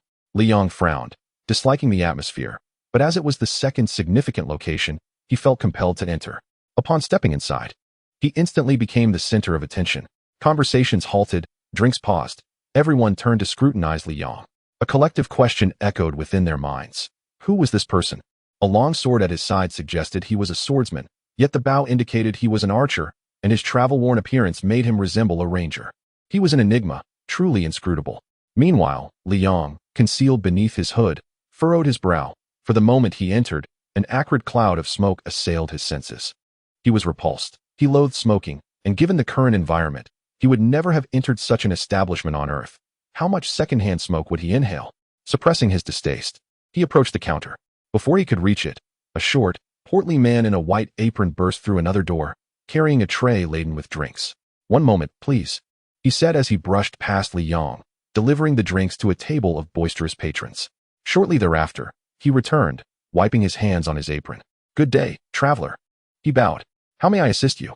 His English was pure and fluent, but Li Yong struggled to comprehend. However, judging by the man's attire, he deduced that he was the innkeeper. In the world of the Lord of the Rings, it was uncertain whether one should refer to him as the innkeeper, a servant, or the boss. Li Yong did not dwell on this, opting to call him boss since it was the only term he could articulate. No, please. You are too kind. You may simply call me Barryman. What do you require?" Barryman, taken aback, responded cautiously. Unable to discern Li Yang's profession due to his armor, he realized that someone so equipped could not be trifled with. Thus, he attended to Li Yong with great care. Unfortunately, Barryman's words were lost on Li Yong, who nodded along, pretending to understand. Li Yong, speaking in fragmented English, was determined to find a way through the inn. He had observed that aside from the main entrance, there were 2 additional doors leading elsewhere. The one Barryman had exited was clearly the kitchen, leaving the other as the path to the guest rooms. "How clever of me," Li Yong mused. Yet before he could take 2 steps, Barryman blocked his path. The guest hesitated, expressing discomfort. "It is not appropriate for you to proceed without paying for your room first. Additionally, some rooms are already occupied. You cannot simply go up. I can assist you in arranging a room." It was evident that Li Yong was not to be trifled with. Had it been anyone else, Barryman would have already taken up a broom to drive them away. The payment, what do you say?" Barryman attempted to phrase it delicately, his thumb and forefinger nervously rubbing together. Fortunately for Barryman, this gesture was universally understood, transcending borders and cultures, effectively conveying more than his words could express. Li Yong understood and, with a knowing smile, exclaimed in English, reaching into his pocket and producing a handful of coins. He displayed a dazzling array of gold and silver coins. "Hiss!" Barryman gasped in surprise. Simultaneously, the other patrons of the inn, who had been observing Li Yong, widened their eyes at the sight of the coins. Their gazes reflected a myriad of emotions: jealousy, disdain, fervor, and greed, all converging on the gold and silver coins before ultimately shifting their focus to Li Yong. Li Yong was uncertain of the cost of lodging. He also had no idea of the value of the coins he had pulled from his pocket. However, he was certain they were not worth a fortune. The coins, indeed, sparkled brilliantly, their golden and silver hues far more alluring compared to paper currency. Initially captivated by their brilliance, Li Yong later deemed them less significant upon reflection. In 2016, the price of gold fluctuated around 230 yuan per gram. Assuming his coins weighed about 10 grams, each gold coin would be valued at approximately 300 yuan, and 15 coins would sum up to 500 yuan. As for the silver coins, each gram was around 3 yuan, which Li Yong couldn't be bothered to calculate. Although 500 yuan was not an insignificant amount, for Li Yong, it was merely a fraction of the savings he had accumulated over 2 years at university, which amounted to around 30,000 yuan. Therefore, facing the sum before him, Li Yong felt it was of little consequence. Yet, in his calculations, he seemed to overlook a crucial detail. This was the world of the Lord of the Rings, not Earth. Thus, applying the 2016 gold prices was evidently illogical. Unaware of this discrepancy, he offered his coins, and perhaps due to an innate sensitivity towards money, he finally uttered 2 words in English. "How much?" Barryman, realizing the gravity of the situation, reluctantly averted his gaze from Li Yang's coins and picked up a silver coin. Just that one coin was more than sufficient. With only gold and silver coins in Li Yang's possession, Barryman had no alternative. Once he received the payment, Barryman beamed and guided Li Yong to the most comfortable room available, promising to fetch the finest food and drink. "Stop," Li Yong called after Barryman. "Is there anything else you require? Do not hesitate to ask. This establishment will do its utmost to accommodate you," Barryman responded with great enthusiasm. This time, Li Yong did not wrestle with English vocabulary. He closed the door, retrieved his phone, and requested paper and pen. He was prepared for an earnest conversation with the innkeeper. In Chapter 16, A Night at the Inn, Li Yong lay back on the bed, his hands behind his head, gazing at the ceiling, lost in thought. From Rivendell to the inn, passing through Weathertop, he attempted to retrace Frodo's journey, yet he had not encountered him. Through his dialogue with Barryman, he learned that no hobbits had visited the inn recently. This confirmed his earlier suspicion that the story was just beginning. Frodo was still in the Shire, possibly en route to the inn. Alternatively, the plot might not have unfolded at all, and the One Ring could still be in Bilbo's possession. Every possibility existed, albeit with varying probabilities, and after careful analysis, Li Yong deemed it more likely that Frodo remained in the Shire. Upon reaching a conclusion, he faced a choice: A. Remain at the inn, waiting for the quest-bearer Frodo, a passive yet easy approach. B. Depart from the inn, head to the Shire, and confront Frodo directly. The options were few, yet far more complex than a mere multiple-choice question. Logically, Li Yong should choose option A, but after considerable deliberation, he opted for B, murmuring a few phrases to himself. Li Yong swore that his choice of B was not influenced by any notion of guaranteed success. Rather, it was a well-considered decision. While option A offered ease, it would consume time and presented two significant concerns for Li Yong. First, the Iron Box was in the possession of the elves. If the secret of time travel was discovered, they might invade Earth, leading to catastrophic consequences. For the sake of the common people and the world, Li Yong could not afford to choose the seemingly effortless, yet time-consuming option A. However, this was merely a facade. In truth, he was anxious about the Iron Box. Secondly, if he remained at the inn to await Frodo, he would inevitably encounter Aragorn, the Strider. In Li Yang's eyes, Frodo was akin to the monk Xuanzang in Journey to the West, and Aragorn, the future king, was comparable to the Monkey King. Among the Fellowship, Aragorn was undoubtedly the most formidable warrior. The prospect of confronting him was daunting. If Li Yong remained at the inn when Frodo arrived, so would Aragorn, who would seek to obtain the ring, leading to an unavoidable confrontation. Given Aragorn's prowess, engaging him in battle would be folly. Li Yang's objective was the ring, not combat, and any conflict would render the story increasingly unpredictable. If he fought Aragorn and lost, he would forfeit the ring and possibly his life. Conversely, if Aragorn were to lose, the subsequent narrative could diverge significantly, erasing any advantage Li Yong might have as a time traveler.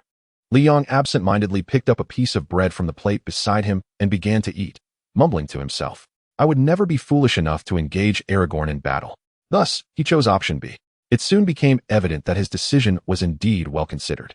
The soft bread and a glass of milk, a seemingly ordinary meal, became a delightful feast for him. He had never found bread this delectable before. Since his arrival in this world, he had subsisted on wild fruits or the meager rations he had seized. In contrast, the combination of bread and milk was a divine delicacy. For an entire day, Li Yong remained confined to his room, indulging in eating and sleeping to replenish his energy. As night fell, he found himself more alert. Alas, since arriving in this world, his biological clock had been utterly disrupted, and dark circles had formed under his eyes. How long would it take for them to fade? Sitting cross-legged on his bed, he held a mirror in one hand while absent-mindedly touching his face, grumbling at his reflection. Suddenly, he heard a faint noise at the door, deliberately subdued yet still audible to him. Someone was there. An instinctive sense of caution surged within him, and his first thought was of elves, but he quickly dismissed it. With their nimble bodies, elves could easily approach without making a sound. This intruder must possess a more robust physique. The door remained closed, and silence enveloped the room. After a moment's contemplation, Li Yong understood the situation and extinguished the lights, retreating behind the curtains to observe by moonlight. Minutes passed in quietude until, after some time, the absence of light seeping through the door suggested that the intruders believed he had succumbed to slumber. A slender dagger slipped through the crack in the door, effortlessly unlocking it. The door creaked open halfway, just enough for a person to enter, and 4 burly men stealthily filed inside. As Li Yong had anticipated, these intruders were indeed stout men, and they immediately headed for the large bed in the room. The dagger, which had been used to pry open the door, now transformed into a weapon of malice as they encircled the bed, for blades poised to pierce the bedding. Thud! The mattress was punctured, feathers bursting forth in a cloud. However, Li Yong had long been aware of their presence and was not on the bed. Their intentions thwarted, the intruders soon found themselves under attack. Li Yong, armed with his own weapon, stealthily approached one man's back, gripping the dagger reverse style, and struck hard at the back of his neck. The man staggered, his eyes glazing over as he collapsed, revealing Li Yong and awakening the remaining 3. Yet, Li Yong was prepared. After incapacitating one, he hurled the dagger like a dart, its blade leading the way. Thud! The sound of piercing flesh was followed by a scream as one man was struck in the abdomen, not a mortal wound, but the blood flowed profusely. In his panic, he abandoned thoughts of revenge, tearing away the bedding to staunch the bleeding, too fearful to remove the dagger, lest he bleed out. Desperately, he dashed toward the door, hoping to find a healer, but as he took a few steps, he was astonished to find Li Yong blocking his path. The room flooded with light, and as the injured man turned back, he realized the other 2 intruders lay motionless on the ground. He was now the sole survivor, yet paradoxically, the one closest to death. The bedding around his wound was soaked crimson, and blood pooled on the floor, consciousness slipping away. He had to treat his injury quickly.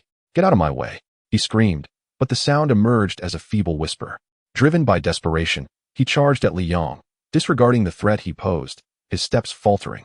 Li Yong stood resolutely at the door, observing with a cold gaze, devoid of any intent to intervene, only watching as the intruder's strength waned. 1 step, 2 steps, 3 steps. Upon his 4th, the man collapsed, the dagger still embedded in his abdomen. Should he fall forward, the impact with the floor would drive the blade deeper. In this age, only magic might save him. Just then, a foot appeared, halting his fall.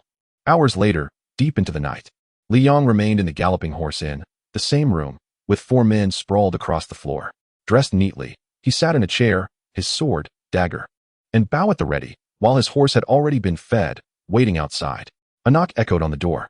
A flicker of joy crossed Li Yang's calm face as he opened it to reveal Bali Man, the innkeeper. "This is what you requested," Bali Man said respectfully, handing over a sealed envelope, aware that Li Yong did not understand his words.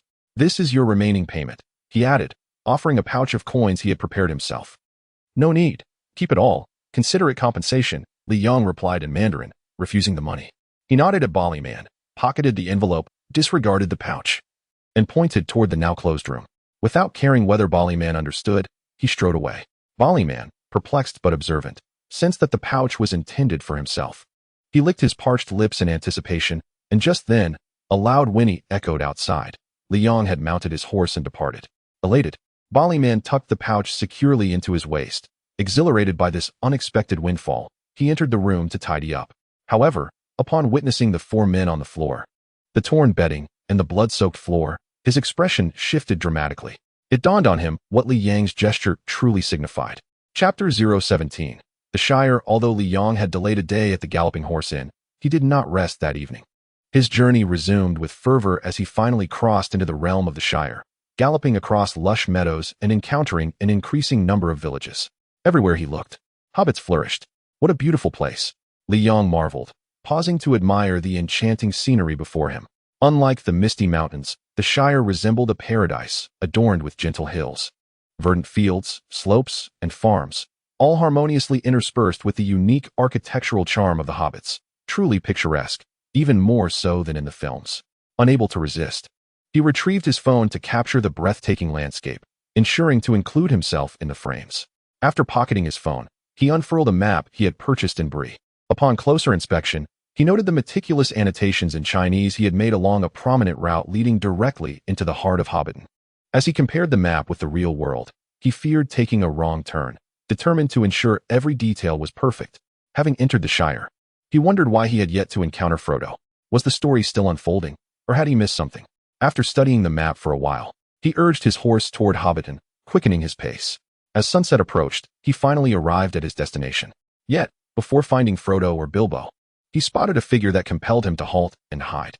Perched in a low shrub, Li Yong clutched the foliage with one hand and raised his binoculars with the other, peering into the distance.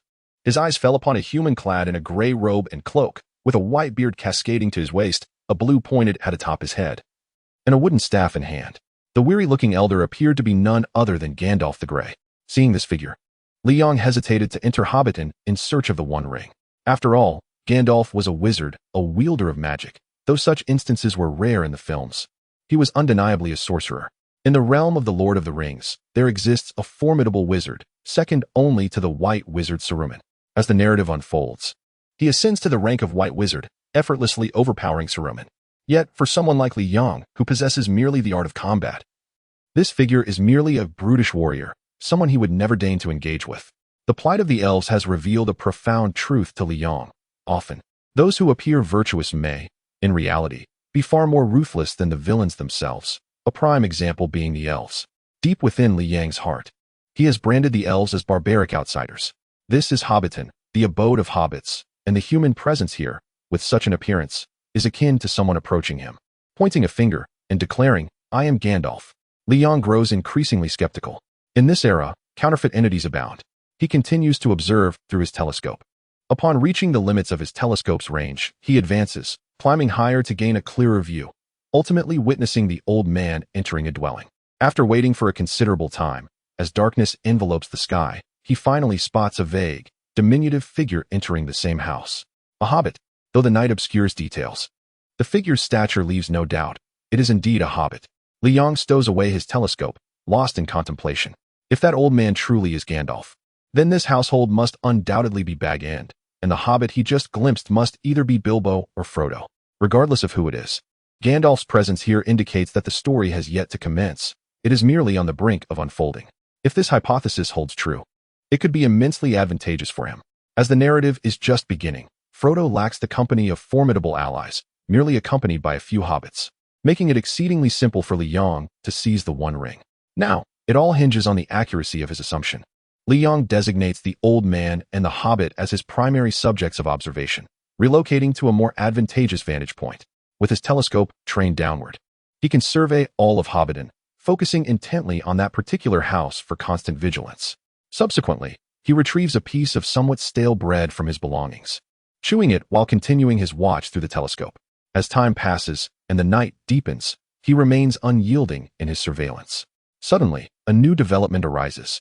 Li Yong swallows the morsel in his mouth, his attention sharpening as he spots another diminutive figure entering his field of view. Naturally, it is a hobbit. This hobbit approaches the house, but does not enter. Instead, he hides behind a window. A thief? Or something else? Li Yong refrains from speculating, keeping his telescope fixed on the newly appeared hobbit. Eventually, the hobbit, crouching by the window, is apprehended in the act, yanked inside by the old man, who bears a striking resemblance to Gandalf. Remarkably, this old fellow possesses considerable strength. Li Yong muses, though hobbits are small in stature, they are still human. To witness the old man effortlessly drag one in from outside is not typical behavior for an aged individual. If such an incident were to happen to Li Yong, it would be entirely normal, but for an old man, it is decidedly peculiar. With such an impressive old man in Hobbiton, coupled with his appearance, it is undeniable that he must be Gandalf. Thus, the hobbit who first entered is Frodo, and the one pulled inside is Sam. Yes, that's right, Sam. This household is indeed Bag End. Li Yong, correlating the scene before him with his recollections of the story, finds everything aligning perfectly without any sense of dissonance. This revelation fuels Li Yong's resolve to observe more intently. Time passes as he continues his watch, the dawn gradually illuminating the horizon until a hint of light appears. At last, a new occurrence unfolds. Gandalf, Frodo, and Sam emerge from Bag End. While Gandalf maintains his previous appearance, Frodo and Sam are clad in cloaks, burdened with packs. Their expressions tense. They are preparing to depart. Li Yang's spirits lift, his gaze fixed on the trio as they make their way into the forest path, neglecting their belongings and horses as they hastily shift positions. He follows Gandalf, Frodo, and Sam closely until, ultimately, the trio diverges in the wooded path. Gandalf rides away swiftly, leaving Frodo and Sam to trudge on foot. Li Yong, immersed in the narrative, understands that Gandalf is bound for Isengard to confer with Saruman regarding the discovery of the One Ring. Yet upon reaching Isengard, Gandalf tragically realizes that Saruman has already allied himself with the Dark Lord Sauron, leading to his own defeat and subsequent imprisonment. Meanwhile, Frodo and Sam aim to escort the One Ring away from the Shire to the designated meeting point at the Prancing Pony. However, upon their arrival, they find Gandalf missing, as he remains ensnared in Isengard. Subsequently, the Ringwraiths attack the Prancing Pony, and with Aragorn's assistance, Frodo and his companions manage to escape, eventually being led to Rivendell. The narrative's trajectory becomes clear to Li Yong, who feels a surge of confidence. With Gandalf gone, it is my moment to shine. The One Ring, here I come. At this juncture, Li Yong resembles a cunning wolf. He swiftly alters his attire. 2 minutes later, he is clad in a green cloak that envelopes him entirely, a black strip concealing his face, leaving only a dagger visible, a quintessential bandit disguise. 1 day later, at Bree, within the luxurious confines of the Prancing Pony's third-floor guest room, the most opulent chamber in the inn, Li Yong reclines on a soft bed, holding the One Ring, scrutinizing it intently. A gentle breeze wafts through the open window, while warm sunlight streams in, casting a golden sheen upon the ring. As if cloaking it in a layer of enticing allure, Li Yong stares fixedly at the ring, his fingers instinctively caressing its textured surface, utterly captivated by its presence. This moment lingers for approximately a minute before a sudden shift occurs. Is it pure gold? Li Yong mutters absently, bringing the ring closer to his mouth and biting down hard, causing his teeth to ache. The abruptness of the transition is jarring, devoid of any semblance of decorum. Gold is soft and malleable, and pure gold even more so. A bite would leave an imprint. If no mark remains, it suggests the presence of impurities. Li Yong withdraws the ring from his mouth, and to his dismay, there are no marks, no evidence of a bite. His outrage surges. It isn't pure gold. He nearly hurls the ring out the window. Were it not for the fact that he had personally seized it from Frodo, he might have believed the ring to be a counterfeit. How could such a prestigious artifact, crafted by the Dark Lord Sauron, the central element of the entire saga, not be pure gold? This notion troubles Li Yong greatly, as he gazes upon the ring, and, in a moment of inexplicable clarity, he perceives a voice. Precious. You're precious. I am your precious. The voice echoes, fragmented and elusive, cycling through his mind with a beguiling quality that is difficult to articulate. It possesses an intoxicating allure, capable of ensnaring the consciousness and leading one into oblivion. For an ordinary individual, such temptation would be nearly insurmountable, save for those like Bilbo or Frodo. Yet Li Yong remains untouched by its influence. Firstly, his 12 years of martial training have fortified his willpower, rendering it exceptionally resilient. His ability to swiftly overcome psychological trauma after taking a life exemplifies this strength. Secondly, he simply fails to comprehend the voice's significance. The voice emanating from the One Ring was in English, fluid, coherent, interspersed with a deep, resonant tone that maintained an admirable rhythm and appropriate intonation. Alas, Li Yong could not comprehend it. Yet, not understanding did not equate to not hearing. What? It actually spoke? Li Yong felt as though he had stumbled upon an extraordinary discovery, his attention finally diverting from the shadow of the ring's non-golden allure. He began to ponder the narrative. The One Ring, a creation of the Dark Lord Sauron, forged in the fires of Mount Doom, was said to harbor Sauron's dark power as long as the ring existed. Sauron would not perish. Furthermore, the ring possessed its own will, recognizing only Sauron as its master, ever yearning to return to his grasp. Thus, it could be said that this One Ring was Sauron's lifeblood, which is precisely why Frodo and his companions embarked on the perilous journey to destroy it in the fires of Mount Doom. The ring could only be unmade in those very flames. Contemplating the ring's mystique, Li Yong felt a sense of understanding wash over him, and he flushed with embarrassment at his earlier foolishness. Frodo had endured countless trials and tribulations, risking his life to successfully destroy the ring, while he had naively thought to leave a bite mark on it. If a mere bite could suffice, why would there be any need for Frodo, the protagonist, to undertake such a treacherous delivery to Mount Doom? Indeed, it was a rather fanciful notion, Li Yong muttered to himself, completely ignoring the beguiling voice of the ring. With the voice silenced, it seemed as if the ring had resigned itself. As the remarkable One Ring returned to its placid state, Li Yang's interest waned, and he tucked it away. Throughout the ordeal, he had never donned the ring, not even once, despite his underlying curiosity about its powers.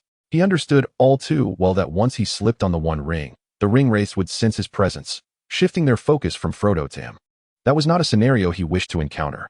Li Yong did not desire a confrontation with the ringwraiths, at least not at this moment, which was why he had left Frodo a false ring. Unbeknownst to Frodo, he merely believed his attack was an unfortunate robbery. In this world, robberies were not uncommon, and Frodo would continue to carry the false ring toward the prancing pony. The story would unfold along its preordained path. Li Yong had maximized the preservation of the plot, safeguarding his advantage as a time traveler, while allowing Frodo to serve as his shield, diverting the ringwraith's attention. Without wearing the One Ring, the ringwraiths could not sense its presence. They could only follow the initial clues leading them to the Shire, pursuing Bilbo, and subsequently tracking Frodo. Meanwhile, Li Yong, the true beneficiary and current bearer of the ring, could discreetly keep it for himself. The benefits of this situation were self-evident. Even if, hypothetically, he were to fail and Frodo discovered the ring was a fake, it would be of no consequence. The ringwraiths would not believe him, and with only Sam by Frodo's side, knowing the truth would change nothing. Frodo would have no choice but to continue his quest to seek Gandalf for solutions, indirectly drawing the ringwraiths away. Regardless of success or failure, the outcome favored Li Yong, who merely sought to maximize his gains using a counterfeit ring. Every time he reflected on this, Li Yong couldn't help but feel proud of his cleverness. With such a brilliant mind, how could he have devised such an astute plan? He marveled. As for why Li Yong now found himself at the prancing pony, it was simply to satiate his appetite on the return journey. He was not particularly greedy, but the thought of subsisting on bread and hardtack in the days to come compelled him to seek a warm meal. He worried that if this continued, he would have to abandon his 20 years of refined eating habits. Just then, as if summoned, Barliman entered, placing food and plates upon the table before respectfully exiting. The spread included toasted bread, sausages, cheese, stew, cured meats, leg of lamb, and a glass of authentic, unadulterated milk, free of preservatives and additives. Li Yong approached the table and immediately set aside the toasted bread, cheese, and cured meats, opting instead for the sausages, stew, and roasted lamb. The warmth filled him with vigor. Indeed, one must eat warm food. Yet, the absence of white rice left him feeling somewhat unfulfilled. As he savored the meal alongside the milk, he finished quickly, unperturbed by the prospect of encountering Frodo or the ring-wraiths. Without the need to search for the One Ring or familiarize himself with the terrain, Liang hastened his journey, reaching the prancing pony from the Shire in just one day.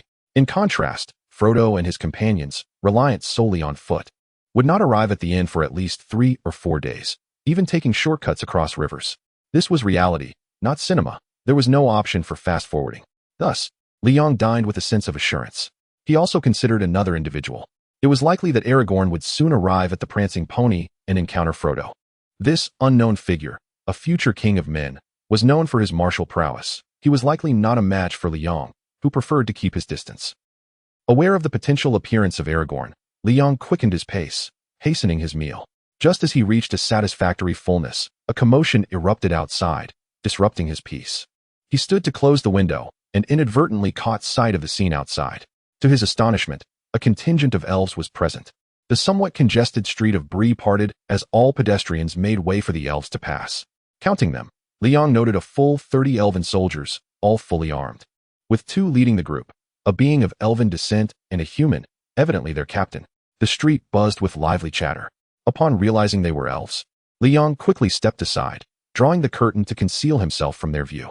Elves, particularly 30 fully equipped elven soldiers, had ventured out of their territory into a human village. Liang found it utterly unbelievable. In the world of the Lord of the Rings, the boundaries between races were starkly defined, each preferring to remain within their own domains, save for those who ventured out for exploration. However, these elven soldiers did not appear to be on an expedition. Their full armament suggested they were on the hunt. Hunt for whom? Undoubtedly, Liang thought of himself. There was no mistake. These elves had come to capture him. But who was that human? With a hood obscuring their face, the figure appeared familiar and infuriatingly. They seemed to conspire with the elves to apprehend him. Humph! Liang scoffed, stepping away from the window. With urgency, he gathered his belongings, provisions, and weapons, covering his face and donning his cloak. He was about to make his escape. Indeed, it was an escape. Liang felt no shame. Anyone else would flee before 30 armed elven soldiers. Only a fool would charge in waving a blade. Standing by the window, Liang was astonished to see the elven soldiers had stopped before the prancing pony, forming 2 lines, flanking the entrance. From a distance, they resembled a row of gilded spears. Liang had no interest in admiring the elven soldiers' formation, as the exit had been entirely blocked. They stood at the entrance while he remained upstairs, and the elven captain and the human had already entered the inn, ready to discover his presence at any moment. The situation was dire. Liang had never been one to sit idly by, and with gritted teeth, he glanced at the window. Now, he had no choice but to abandon the horse and escape through the window. The hall on the first floor was teeming with the enemy, and the fully armed elven soldiers guarding the entrance only steeled Liang's resolve. He dared to venture out of his room, risking discovery. Upon observing that no one else occupied the corridor, Liang dashed towards the end with remarkable speed, where another guest room awaited. This room, similarly a high-end accommodation, faced Liang's own, positioned at an entirely opposite angle. Due to geographical factors, although the amenities were comparable, it was slightly lesser in rank, this distinction entirely reliant on customer preference. Previously, when Ballyman guided Liang in selecting between 2 rooms, Liang recalled that this particular room's window overlooked the inner street, in contrast to his own room, which faced outward. Liang had once expressed disdain for the poor view outside, yet now it had unexpectedly transformed into his urgent escape route. Upon reaching the guest room, he pushed the door, only to find it stubbornly resistant. "Who is it?" came a disgruntled voice from inside, clearly annoyed at the interruption. Liang, not wishing to engage, knocked incessantly, his urgency overwhelming any desire to understand. "What madness is this? Are you seeking death?" the occupant shouted, and the door swung open forcefully. The guest was about to unleash a torrent of complaints, but Liang ignored him entirely, barging past and slamming the door shut behind him, locking it securely. The astonished guest stammered, You. Who are you? You must have entered the wrong room." Liang dismissed his words with a mutter of apology. Although the guest heard him, the meaning was lost on him, and before he could inquire further, Liang rendered him unconscious with a swift blow. Immediately, Liang climbed out of the window, landing atop a nearby residence, and swiftly dashed across the rooftop until he reached another street, ultimately escaping through a side entrance. Meanwhile, the focus shifted back to the elven soldiers, their leader, and a human companion within the lobby of the Galloping Horse Inn. After a light meal, the elf stood and approached the proprietor, Ballyman, with an elegant bow, politely inquiring, "Sir, have you by any chance seen the human depicted in this portrait?" As he spoke, he produced a drawing of a figure with black hair, dark eyes, and yellow skin. Clearly, it was Li Yong. Ballyman glanced at the image, and simultaneously, the other patrons in the inn turned their curious gazes towards it. Gasps of astonishment filled the air. Heavens! Is that a human? Surely it cannot be an elf. Nonsense. If it were an elf, the ears would not resemble those of a human. It is clearly human, albeit somewhat peculiar. Perhaps he hails from across the sea? Have you ever seen the ocean? A cacophony of astonished and bewildered remarks erupted, shattering the tranquility that had initially accompanied the arrival of the elves. Disheartened, the elf shook his head and tucked away the portrait. "This approach is futile," came a voice from behind, belonging to the human. "Oh," the elf expressed surprise, puzzled by the interruption. The human stood, removed his hood, revealing a face that would surely astonish Li Yong if he were present. It was Aragon, the very swordsman who had once dueled with him, only to abandon his weapon and later been robbed by him. Aragon strode forward, his demeanor coarse and assertive, his piercing gaze fixed intently on Ballyman. "You recognize me, good sir. As a ranger, I am not one to be trifled with. Tell me, where have you seen the human in that portrait?" Without hesitation, Aragon asserted that Ballyman had encountered Li Yong. Aye. Ballyman instinctively recoiled. "Your eyes and expression betray you, Ballyman. I harbor no intent to harm you. I merely seek the whereabouts of that individual." Aragon pressed closer, his voice dropping to a conspiratorial whisper. "He is no good. He is a fugitive sought by the elven kin. You have seen the forces dispatched to capture him. Do you wish to oppose the entire elven race?" At this revelation, Ballyman trembled, unable to withstand the mounting pressure. With shaking fingers, he pointed upstairs. "He is in the guest room above." Aragon turned to the elves, flashing a knowing smile. The elf, witnessing Aragon's success in extracting information, felt both admiration for his cunning and disdain for human nature. "Why must it come to intimidation before you speak? Such is the nature of humans. Let us upstairs," Aragon commanded Ballyman. "Yes," Ballyman acquiesced, pleading for mercy as he guided the two. "I did not intend to deceive you or the noble elf. It is simply that he appeared formidable, and I wish to avoid trouble. Please understand." "Enough. I know you lack the courage," Aragon jested as they reached Li Yang's room, falling silent and exchanging glances with the accompanying elf before instructing Ballyman to knock. Ballyman, trembling, approached and knocked several times, but received no response. The trio exchanged puzzled looks. "Guest, it is I," Ballyman called out, his voice wavering under Aragon's formidable presence. Several seconds passed in silence. Aragon pressed his ear against the door, hearing nothing at all. He frowned at Ballyman. "I don't know. I truly don't," Ballyman exclaimed in terror. Both Aragon and the elf remained silent, leaving Ballyman paralyzed with fear as an oppressive quiet enveloped them. After a tense 10 seconds, Aragon suddenly cried out, as if struck by a realization. He shoved Ballyman aside and forcefully breached the door. Upon entering, the sight that met them was one of utter emptiness. Not a single soul remained in the room, save for a half-eaten lunch on the table. "He has fled." The elf's face soured, for he had pursued Li Yong from Rivendell to Bree, only to find it all for naught. Aragon, equally frustrated, glanced around before hastening to the table, touching the remnants of the warm meal. A glimmer of hope ignited within him. There is still warmth. He cannot have gone far. Quickly pursue. Aragon was the first to charge out, the elf following closely behind, mobilizing all elven soldiers to commence a widespread search for Li Yong centered around the Galloping Horse Inn. Unfortunately, they found no trace, for Li Yong had already escaped Bree, and searching within its confines would yield no results.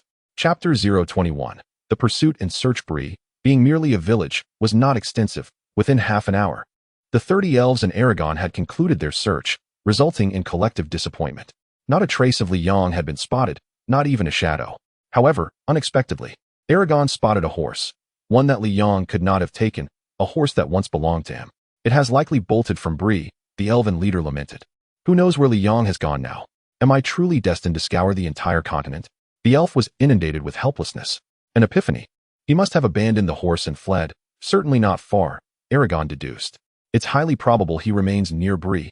Pursue. Without hesitation, Aragon surged ahead, his zeal for capturing Li Yong unmatched even by the elves.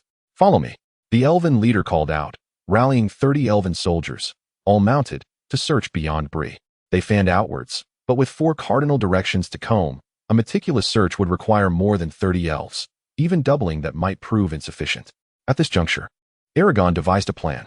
The foreign being possesses a cunning nature. I had previously suffered losses at his hands. Relying solely on foot, I am convinced he would avoid the main roads, as they are too conspicuous and easily monitored. He would undoubtedly veer towards paths that could conceal his movements.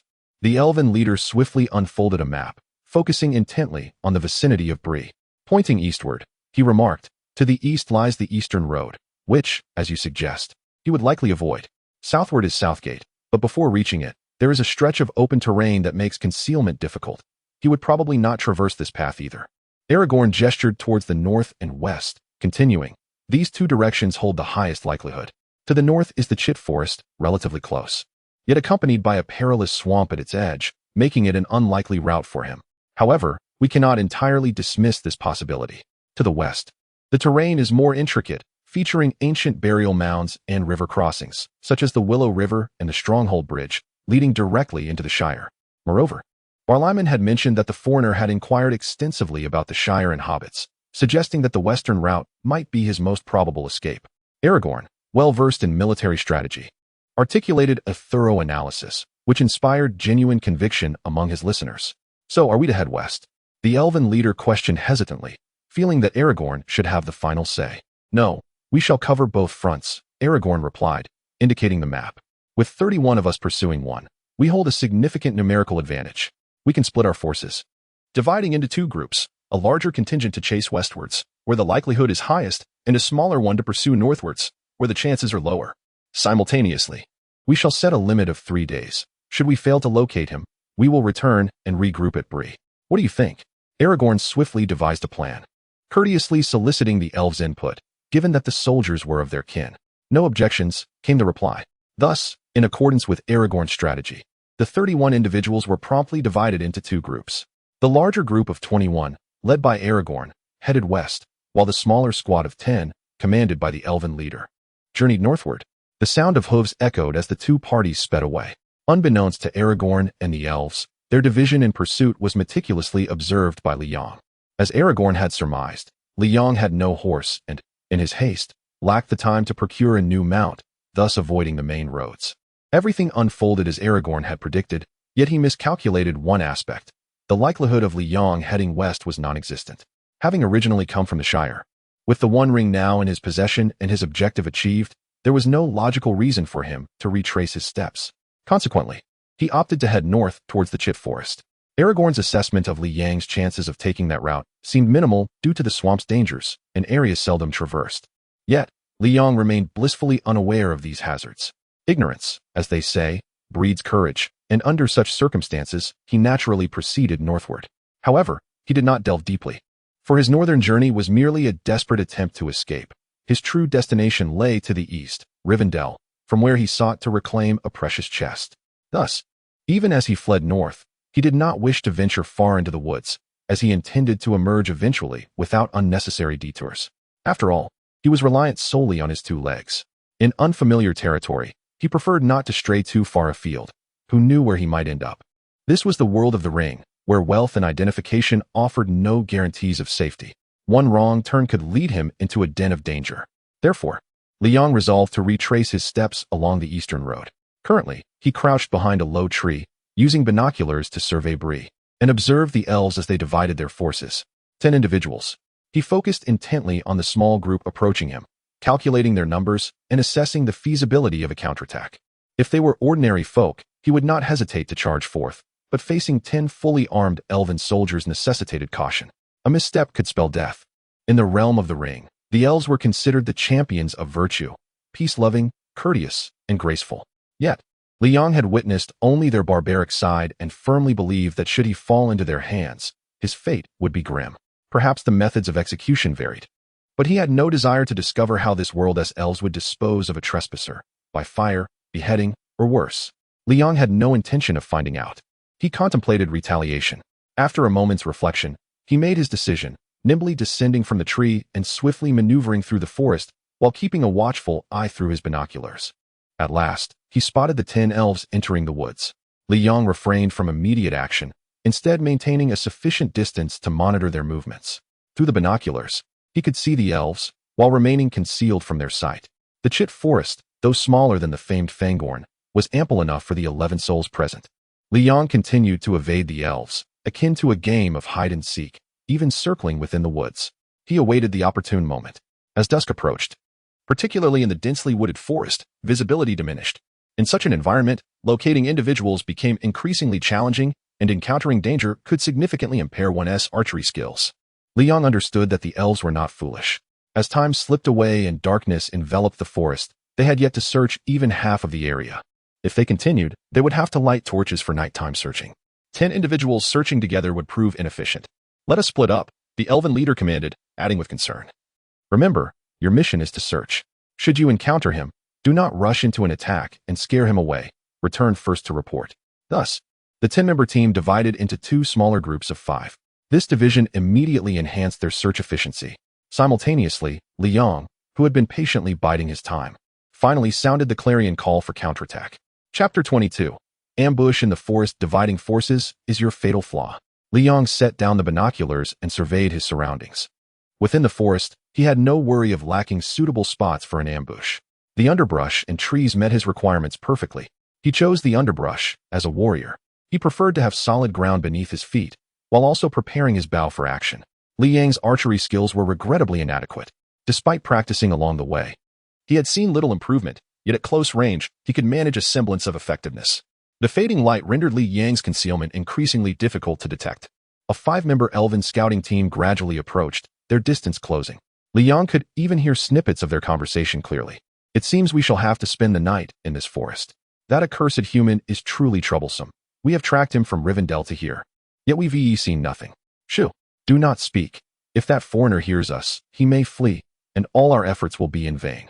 The brief exchange reached Li Yang's ears intact, though he understood not a word, nor did it affect him.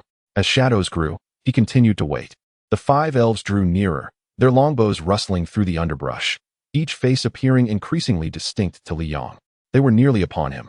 Now, as the closest elf stood less than 5 paces away, Li Yang remained hidden in the underbrush, his bow steady as he released the arrow. Whoosh! The arrow flew forth from the foliage like a venomous serpent springing at its unsuspecting prey. The sound startled the 5. Be cautious, the elf at the rear shouted. But it was too late. The arrow struck its target before his warning could fully escape his lips. In a mere 5 steps distance, after a prolonged aim, if Li Yang were to miss again, he might as well resort to self-destruction. The proximity was indeed minimal. Even the nimble elves could not react in time. Collapsing with a resounding thud, blood gushing forth. Swiftly, arrows flew. Before the fallen body could even settle, new projectiles were unleashed. Li Yang granted them no respite. Naturally, he did not anticipate that his rudimentary archery skills would be sufficient to fell all 5 elven soldiers, a task far too unrealistic, given the elves' renowned agility. After releasing 3 arrows, Li Yang did not pause. Instead, he boldly emerged from the underbrush. His prior assault had already revealed his position. Should the remaining elves regain their composure and retaliate, their expert marksmanship would turn him into a pincushion. Thus, he charged forth to close the distance. Archery is a ranged assault. By penetrating their ranks, he would deny them the opportunity to draw their bows. Engaging the elves in close combat was Li Yang's conclusion, albeit not an absolute one. As some elves excelled in melee, as he surged forward, his long sword was drawn. One of his earlier arrows had fortuitously struck an elf, sowing panic among the remaining 3, particularly with Li Yang barreling towards them like a wolf among sheep. With his sword horizontally positioned, he swept through, delivering a powerful blow to the waist of 2 elves.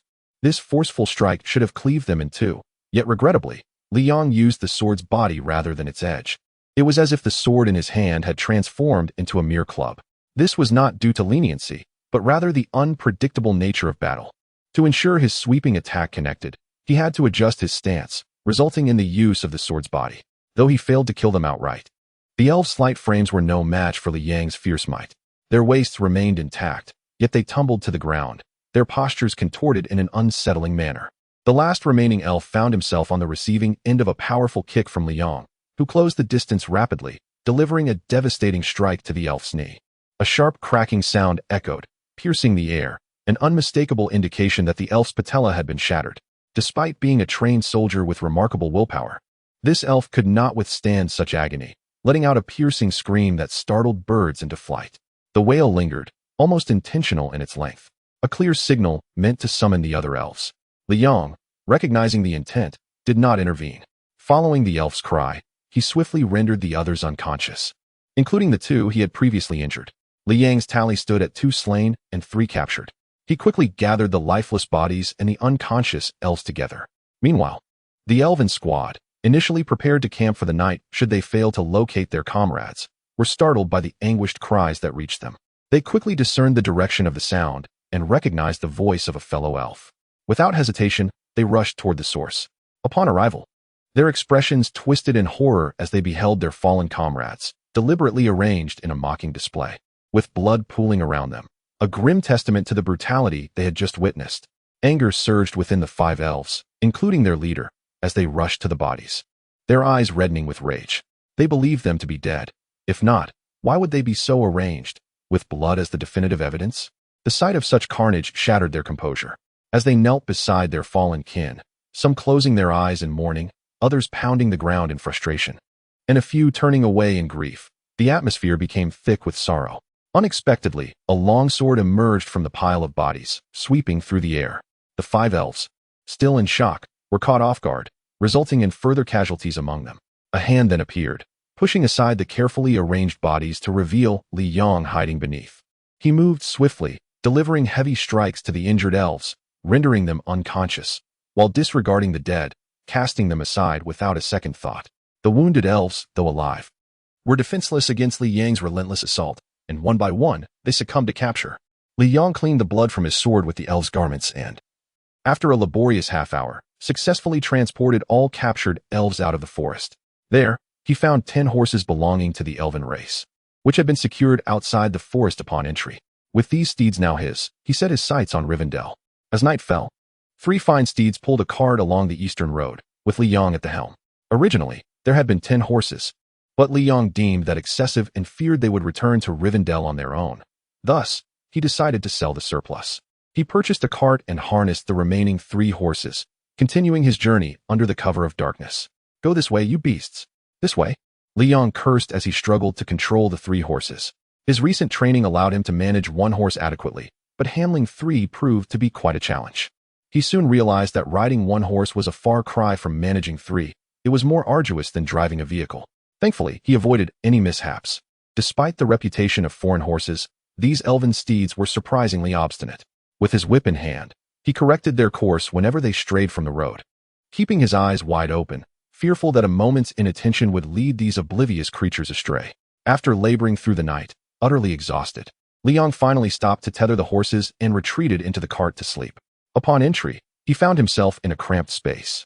With 6 elves, plus himself, there were 7 occupants. The once spacious cart now felt unbearably confined, necessitated by the burden of transporting both the elves and the horses. In the skirmish within Chet Forest, Li Yang had slain 4 elves and captured 6, all of whom were gravely injured. The survivors had received rudimentary bandaging to staunch their wounds and were now unconscious, tightly bound with coarse rope to prevent any chance of escape. As for their fate, life or death, Li Yang could not ascertain. That would hinge upon the response of Rivendell. From the outset, Li Yang's intent had never been to kill. He was no executioner. Throughout, he had acted solely in self-defense, perhaps excessively so. Yet, he believed it justified. After all, his adversaries had approached with the intent to kill him. Had he shown leniency, it would have been his life at stake. The survival of these 6 individuals was not a matter of compassion from Li Yang, but rather a calculation. He regarded them merely as bargaining chips in his transaction with Rivendell. Just chips, to exchange for the iron box. Li Yang's singular goal had always been the iron box, to the extent that even the Supreme Ring was merely one of his bargaining tools. However, that was a final step. Treasures like the Supreme Ring, once in his possession, were difficult to relinquish, though it depended on whom he was comparing it to. In comparison to the iron box, the Supreme Ring held little significance. Yet, he desired both. Thus, Li Yang diligently transported the 6 elves onto the carriage while simultaneously devising a strategy to compel Rivendell to concede. It is said that the elven race cherishes peace and embodies kindness. Would they relinquish my iron box for the sake of these 6 elves? Li Yang was not particularly optimistic about this prospect. His reasoning was straightforward. If someone were to offer him 6 elves in exchange for his iron box, he would certainly refuse. This realization diminished his confidence. 6 elves seemed a paltry bargaining chip, insufficient to coerce the elven race. He needed something more substantial. But what kind of leverage could persuade an entire race to submit? No, not the entire race. He merely needed to sway King Elrond. His thoughts began to crystallize. Reflecting on the narrative, Liang recalled that King Elrond wielded significant authority over Rivendell, reminiscent of a dictatorial leadership, unlike the modern era. This presented a viable entry point. Confronting an entire race was exceedingly challenging. It was clear to Liang that this was impossible. However, dealing with a single individual was an entirely different matter. The difficulty diminished exponentially. King Elrond, he was not a person to be trifled with. Having pinpointed his target, Liang set about analyzing the character. Recalling the narrative, he lamented his scant knowledge regarding King Elrond. His understanding derived solely from the films, which, as cinematic works, did not delve into the intricacies of Elrond's origins, background, or past. They merely portrayed him as the Lord of Rivendell. Beyond that, the details were woefully insufficient. If it were possible, Liang sincerely wished to avoid provoking King Elrond, for he was ranked among the more formidable figures on his blacklist. The only source of comfort for Liang was that King Elrond did not possess the same magical prowess as Galadriel or Gandalf. He seemed more warrior-like. In the narrative, King Elrond's combat scenes were all physical confrontations, with little emphasis on magical attacks, which Liang had not particularly noted. As a physical combatant, he might wield magic, but likely not to a significant degree. Otherwise, he would not engage in swordplay personally. The definitions of wizards and warriors in this world appeared rather muddled. Liang could not help but draw parallels with Gandalf. As a quintessential wizard, Gandalf's use of magic was surprisingly infrequent. During the subsequent great battles, he wielded a staff in one hand and a sword in the other, charging directly at orcs and Uruk-hai with a warrior-esque fervor. This scene had taken Liang aback while watching the film. He had anticipated some grand display of wizardry, only to find the conclusion rather simplistic. Nonetheless, the focus returned to King Elrond. For the moment, magic could be set aside. He could regard this figure as a warrior, skilled in prophecy and healing arts, but seemingly lacking in other notable traits. Liang rummaged through his meager memories, feeling as though he had overlooked something, but could not recall what it was. It must be this. A sudden insight struck him. King Elrond had a daughter. If he could capture the elven Princess Arwen, his bargaining power would increase significantly. Reflecting once more on the narrative, he recognized the strong bond between King Elrond and Princess Arwen. He nodded in agreement. This indeed presented a breakthrough point. He would note this down and ponder further. Liang, engrossed in strategizing against King Elrond, found himself at a loss for additional ideas. Casting a frustrated glance at his phone, how convenient it would be if Baidu were still operational. With a sigh, he noted that it was already past 1 a.m, yet he felt no inclination to sleep. Since arriving in this world, his once stable biological clock had been thoroughly disrupted, and he was on the verge of becoming a night owl. He lay down to rest, and it was not until nearly 2 a.m. that he gradually succumbed to slumber. Upon awakening, he found the day bright. Liang emerged from the carriage, splashed his face with some water, untied the horses, and took the reins, cracking the whip. 3 horses whinnied as they galloped toward Rivendell in the west. Due to his unfamiliarity with handling horses and the burden of transporting several individuals, it took Liang considerably longer to reach the border river of Rivendell. At last, they had arrived. Liang squinted, refraining from approaching directly, and instead stood atop a vantage point to survey the area with binoculars. Liang's caution was well-founded.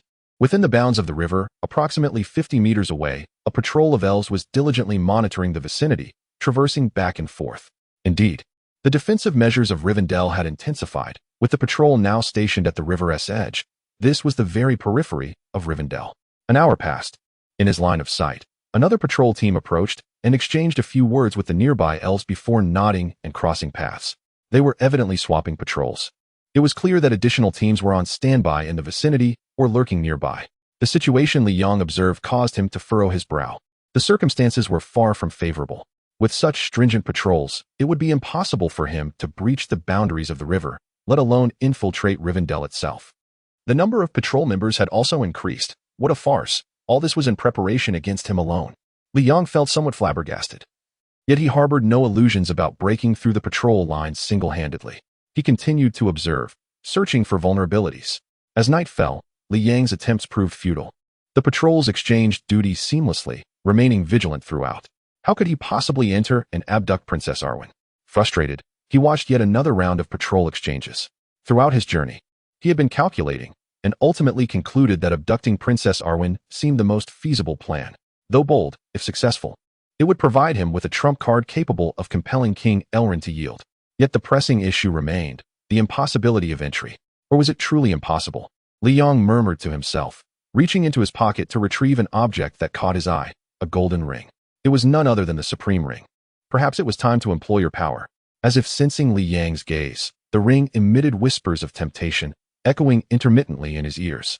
The words were not entirely clear, nor did he comprehend their meaning, but he recognized that the ring was attempting to entice him once more. Save your breath. No matter how compelling your allure, it cannot compensate for my 9 years of compulsory education in English, Li Yong calmly responded to the ring. The seductive whispers persisted, embodying an indomitable spirit of perseverance. You may take your time to tempt me. Taking a deep breath, it seemed as though he had made a momentous decision. His middle finger extended. Do not misinterpret this. It was not a gesture of disdain towards the ring. This was a grave moment. The finger approached the supreme ring, witnessed by Li Yang's own eyes as he slowly donned it. At last, he harnessed the power of the supreme ring. A wave of trepidation washed over him. After all, he was not of this world and could not be certain whether its elements would affect him. Thus, this was a historic moment. In a flash, Li Yong vanished from sight, and simultaneously, the world before him transformed. The once vibrant colors morphed into shades of black and white. He surveyed his surroundings, where everything, the scenery, the very essence of existence, appeared akin to a freshly completed black and white sketch. In a fleeting moment, Li Yong once again perceived a voice in his ears, this time more distinct than before, conveying a wave of ominous emotions. Instinctively, he turned towards the source of the sound, where a colossal, fiery red single eye loomed before him, ablaze and shrouded in darkness. You cannot escape. The voice emanated clearly from the sinister eye. I see you. There is no life here, only death in the void. Li Yong gazed silently, his heart torn. Should he greet this being, inquire about its well-being? After all, it was the master of the One Ring, and ignoring it entirely seemed rather impolite. The Dark Lord Sauron and Li Yong exchanged a silence that lingered for approximately 10 seconds. Li Yong raised his hand and waved, hello. The eye remained mute. Perhaps this was not the customary greeting in the realm of the ring. He pondered briefly and altered his approach. Hi. The eye remained unresponsive. Annyeonghaseyo. Silence persisted. Li Yong shook his head, deeming it quite normal. After all, it was the ultimate antagonist in the world of the ring, exhibiting a demeanor of aloofness. Its aloofness was its own affair, but as a university student of the 21st century, Li Yong felt compelled to maintain politeness, waving farewell as he departed. Goodbye, Simida. The dark, sinister eye truly upheld its reputation for coldness. Not receiving a response, Li Yong sighed and turned away from the eye. The power of the ring uplifted his spirits, propelling him forward into the depths of the realm. Under the ring's influence, Li Yong was cloaked in invisibility, free from the fear of detection, and boldly crossed the river, striving to evade the gaze of others. After all, he was merely invisible, not absent, leaving behind footprints that could potentially reveal his presence. If discovered, it would spell trouble. With the ring's power at his disposal, Li Yong proceeded cautiously, successfully traversing into Rivendell. Continuing deeper into its embrace, he arrived at Rivendell, meaning Deep Valley. The name itself hinted at the region's geography, nestled amidst treacherous valleys, forests, marshes, and streams, renowned far and wide. As he journeyed, he traversed a moss-covered white gravel path leading into a valley, where the fragrant air of trees enveloped him. Warm light radiating from various corners of the valley, creating a scene of exquisite beauty. Yet, it did little to sway Li Yang's heart. No matter how stunning the surroundings, they could not conceal the elf's ferocity. Typically, the more beautiful something appeared, the more poisonous it was. This was Li Yang's astute conclusion drawn from the enchanting scenery. He walked along the path carved through the valley, passing by the elves' abodes, yet not pausing for a moment. He pressed onward towards the highest and most luxurious area, where the elven princess, Arwen, resided.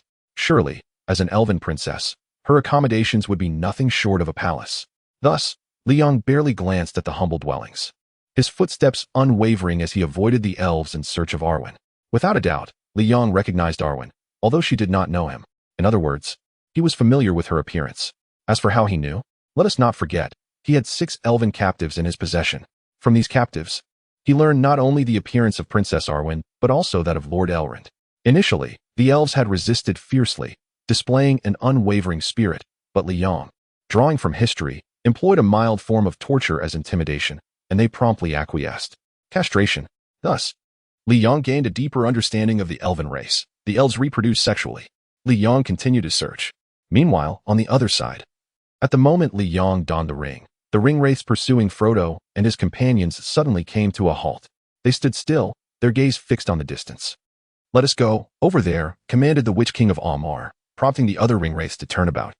Abandoning their pursuit of Frodo and his companions in favor of hastening towards a distant direction, which was indeed Rivendell, specifically aimed at the ring upon Li Yang's finger.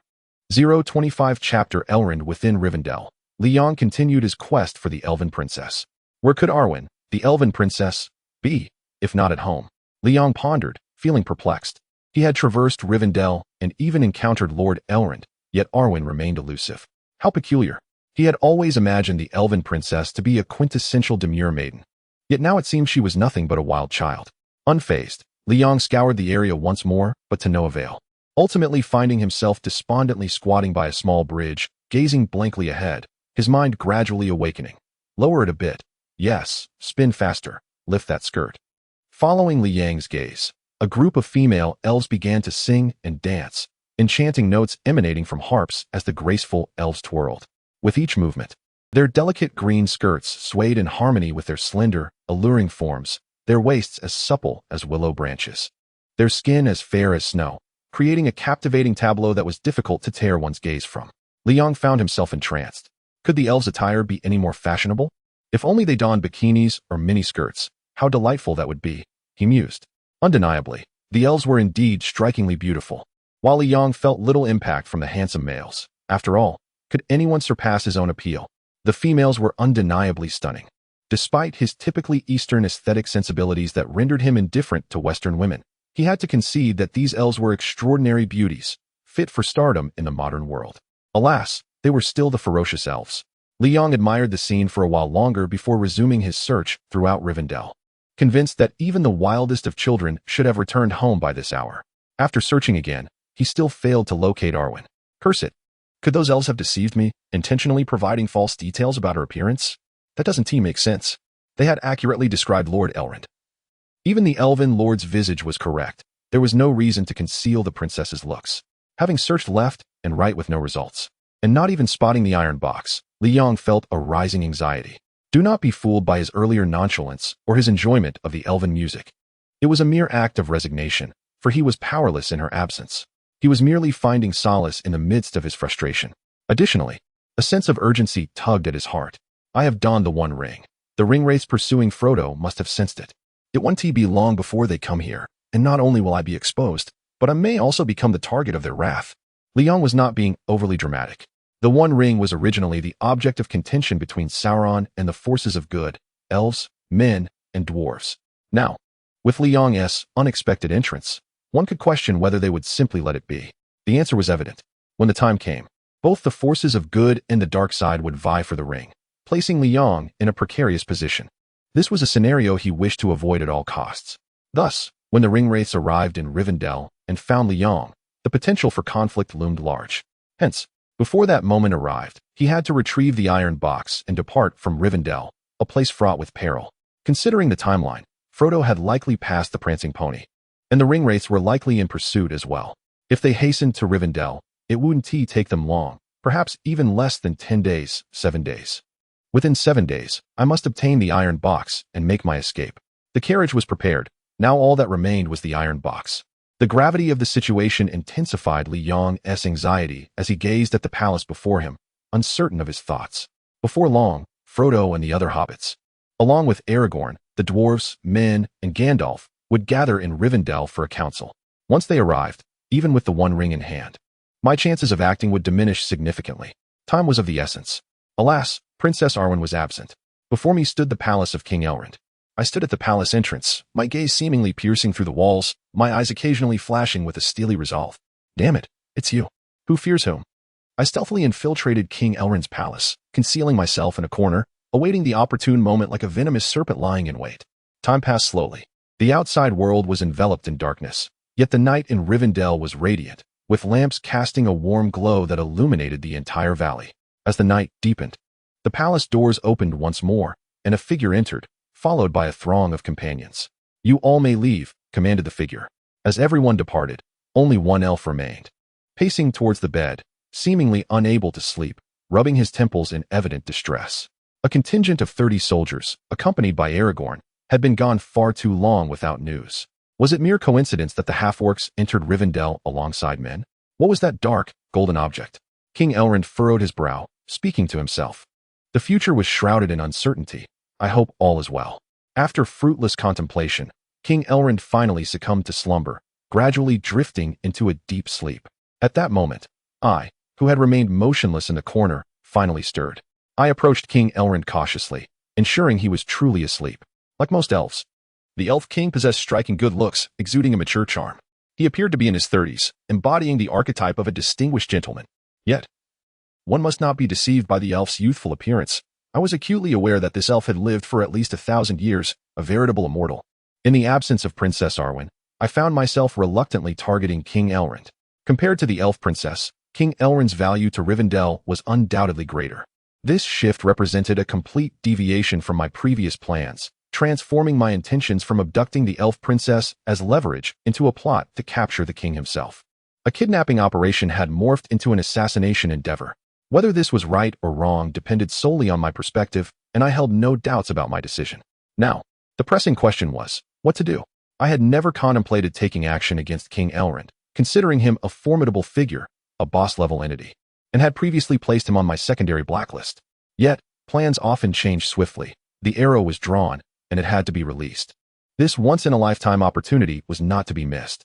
After a moment of reflection, I extended my hands and struck, rendering King Elrond unconscious. Could I carry him away? I surveyed the unconscious king and the surroundings, decisively abandoning that notion. To swagger out of Rivendell with the king in tow was sheer folly. I had no intention of taking King Elrond's life. I merely sought to exchange him for a certain iron box. However, the transaction could not occur within Rivendell. This was enemy territory. Even if the exchange succeeded, I would find it impossible to escape afterward. Carrying an iron box would hinder my flight. Before any transaction could occur, my absolute safety had to be assured, and the choice of location was paramount. Yet, I could not simply carry King Elrond away. I encountered a dilemma. After much pondering, I recalled a saying, "The darkest place is where the brightest light shines. The moon in the night is the brightest." An idea sparked within me. I searched the area, found paper and a pen, and began translating with a dictionary, writing my message in English. I titled the document, "Ransom Note." Upon completion, I affixed the densely written note in the most conspicuous location. Finally, I broke King Elrond's limbs and jawbone, delivering another heavy blow to ensure he would remain unconscious for a considerable time. What was this? While maneuvering King Elrond's body, I noticed something glimmering. A captivating blue gem caught my eye. A sapphire. My gaze sharpened. On King Elrond's right hand rested a ring adorned with a blue gemstone, so striking that it stood out even in the darkness. Wow, a gem. Such a large one. I gasped, cautiously glancing around before swiftly removing the sapphire ring from King Elrond's finger and pocketing it with satisfaction. Turning back, I resumed my composed demeanor, continuing my task. I carefully moved King Elrond from the bed and concealed him beneath it, standing up to wipe non-existent sweat from my brow. After all, he was the Elf King. Even his weight surpassed that of the elven soldiers. As I turned to leave, a thought struck me. I retraced my steps, smoothing the rumpled sheets of the bed. After meticulously checking my work several times, I finally left the palace with a confident stride, concealed by my invisibility. Now, I had done all I could. The rest was in fate's hands. Yet, I preferred to express it differently. Man can conquer fate. Even if this plan failed, it mattered not. I had backup strategies aplenty. As long as I remained, all was still possible. With the aid of the One Ring's invisibility, I swiftly exited the valley and Rivendell, returning to my previous hiding place. I glanced at the carriage. 6 elves were still well and soundly asleep. Actually, they were merely unconscious. I pulled one elf from the carriage, then relocated the vehicle and horses, hiding them deep within the mountains. Only one elf remained tied up in a different location while I took refuge on a high vantage point. Removing the One Ring, I instantly returned to visibility. I felt a pang of reluctance. The sensation of invisibility was utterly exquisite. However, the incessant noise was my sole grievance. Since wearing the ring, I could distinctly hear the sounds around me, either the eye or the ring itself. Despite knowing it was futile, they never ceased their chatter, and my ears were nearly worn raw from the incessant din. Yet, the ring's capabilities more than compensated for these annoyances. The power of invisibility was simply irresistible. I even entertained wicked thoughts. If I could return to Earth with the ring, my first action would be to dispose of all my father's alcohol. My second would be to capture the matchmaker in a compromising situation, to show her what she thought of me. As for the third, well, let us leave it at 2 for now. I would think of more later. Though these ambitions presented considerable challenges, they hinged on my ability to return to Earth. Following this tumultuous escapade, I found myself restless, still exhilarated from effortlessly incapacitating King Elrond. Despite the covert nature of my actions, the fact remained that I had not sought a fair contest. From the moment I killed my first elf, the odds had never been in my favor. The elven race, with its innate archery skills, long lifespans, and formidable power, far surpassed anything I could contend with. One man against an entire race was an uneven match. Yet, I had consistently maintained the upper hand. Even in retreat, I remained ahead. Now, having struck a blow against King Elrond, my accomplishments felt undeniably significant. Even I recognized the achievement, and in my exhilaration, sleep eluded me. I withdrew the sapphire ring I had acquired from King Elrond. The ring shimmered brilliantly. It is indeed dazzling. At least in Li Yang's eyes, the entire ring is golden, seemingly ordinary, yet it becomes extraordinary due to that sapphire. A ring worn by the illustrious elven lord. This sapphire must be genuine. One cannot fathom its worth. Wait, Li Yang suddenly realized.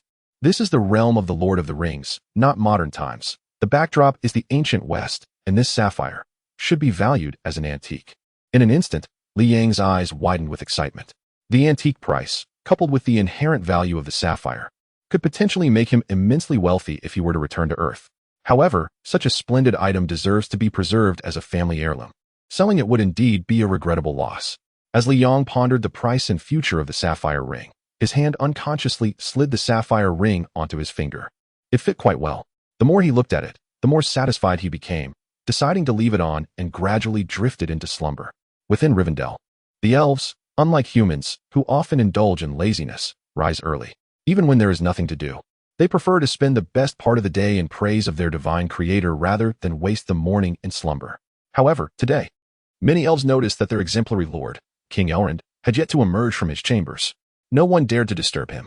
Perhaps the lord had been overburdened, tirelessly devoted to his realm, and deserved this additional rest. As time passed, the elves began to sense something amiss. Even a leisurely sleep shouldn't last this long. Some, summoning their courage, knocked on King Elrond's door. After a prolonged silence, just as the elves were at a loss, hesitant about whether to intrude, a solution appeared in the form of a princess. Princess Arwen, Lady Yuindimil. A series of titles rang out, referring to the very elven princess Li Yang had spent the previous day searching for in vain. It turned out she had not been home at all. Had Li Yang waited another day, he might have continued with his plan to abduct Arwen. The elven princess approached, clad in a simple black cloak, her modest attire failing to conceal her exquisite beauty, radiating like the evening star necklace adorning her neck. Why is everyone gathered here?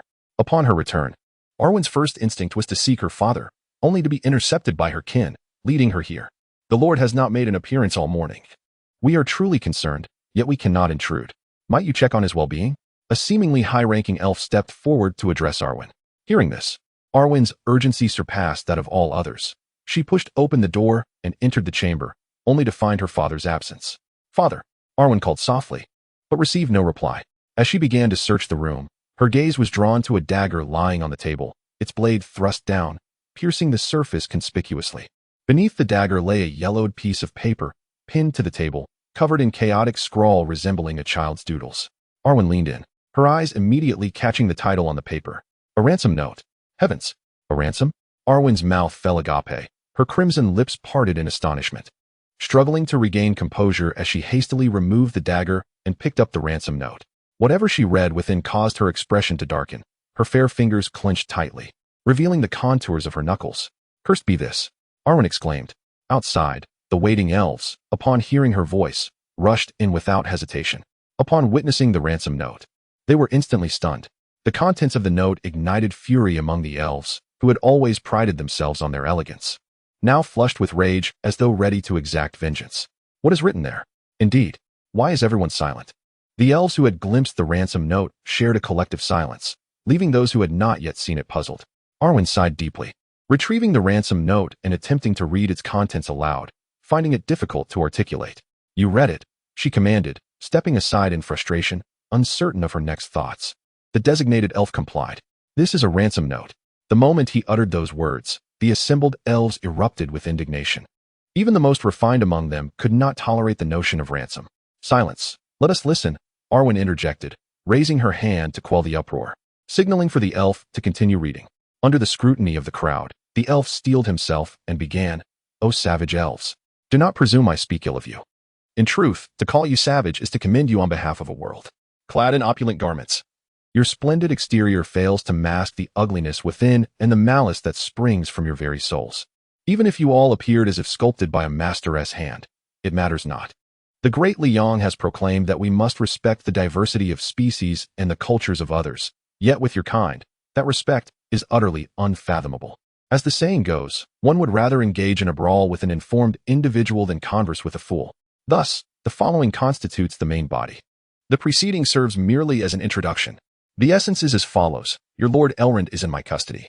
Be wise and hasten to return my possessions, or I shall sever your lord's head and use it as a basketball. I shall annihilate you. Exchange location, east of the river, in the first valley, beneath the final tree. Items to be exchanged. Party A, the elves, must bring an iron box, along with my black cotton coat. Party B, myself, must bring Lord Elrond and 6 elven captives. Exchange time, October 8th, third age of Middle-earth at noon. Failure to meet the deadline will result in death.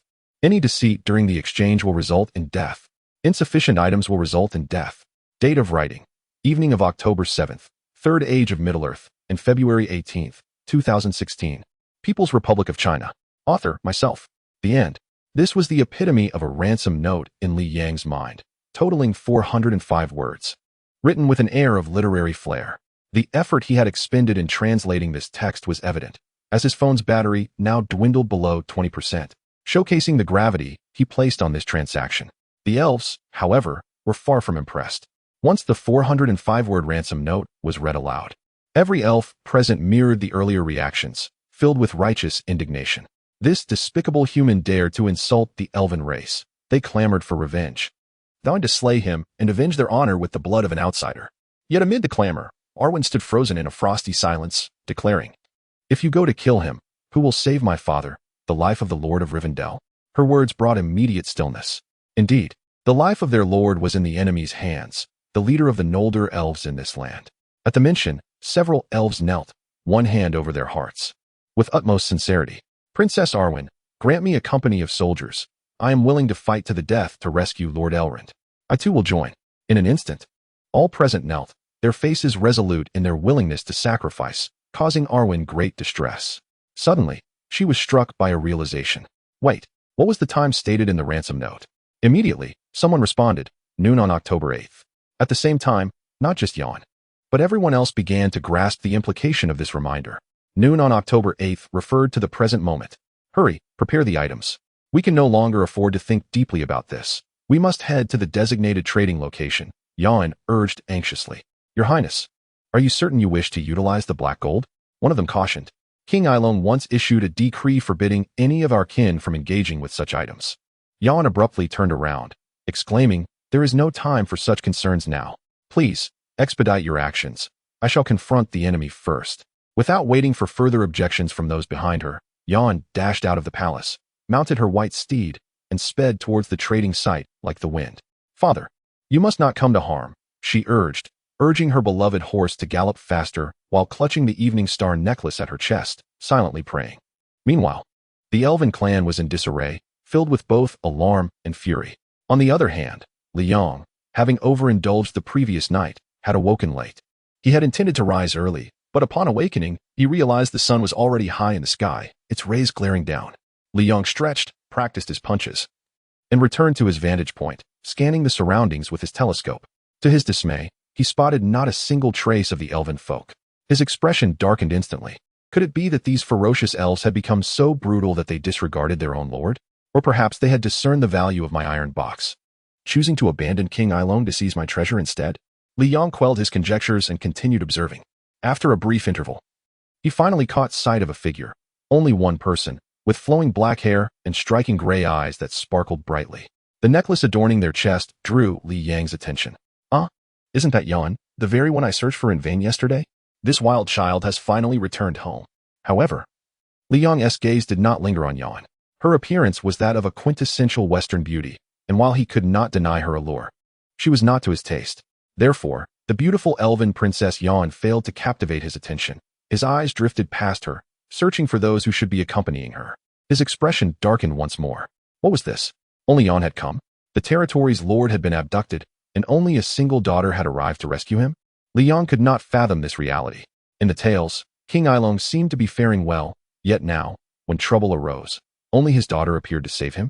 Or was it that the elves had seen through my ruse, sending Yan alone to ensnare me with her femininity? At this thought, a cold snort escaped Li Yang's nose. As the orchestrator of this scheme, he had anticipated the possibility of failure. It was nothing extraordinary. He was not Zhuge Liang, calculating every outcome flawlessly. Failure was a natural occurrence. Engaging in strategy was not his forte. Accepting the potential for failure, he had also considered his escape route. If they wish to capture me, they will have to wait for another lifetime. Li Yang did not depart. Rather, he crouched low, adopting a concealed posture, continuing to observe from afar with his telescope. The trading location he had signed in the letter was not here. He had never intended to personally partake in the transaction process, nor did he plan to reveal himself. Of course, all depended on how events unfolded. Positioned at his vantage point, Li Yang could clearly see everything transpiring at the trading site without needing to approach.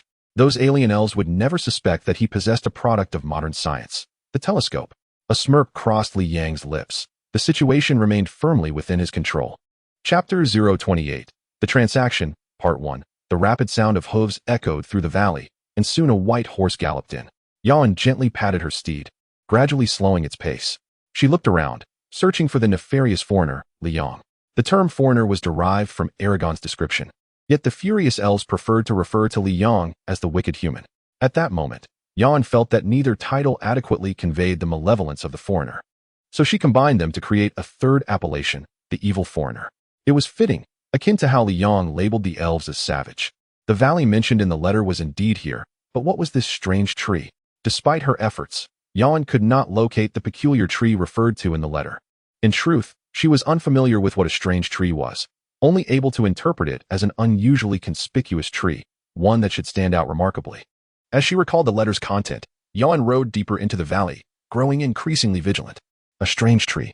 It should be a very noticeable tree, indeed. Eventually, she reached the final tree in the valley, gazing helplessly at what appeared to be an exceedingly ordinary tree. Is this the strange tree? Yan looked around, unable to discern what was abnormal about this tree. Such trees were commonplace in the wilderness and mountains. Circling the tree, she surveyed the surroundings, and to her dismay, there was no sign of her father or the 6 clan members, no one at all. Had she been deceived? Or had they simply not arrived? These thoughts plagued Yan, and with her father's safety at stake, she remained cautious, waiting by the tree with a flicker of hope. Nearly 20 minutes passed, yet Li Wentao still did not appear.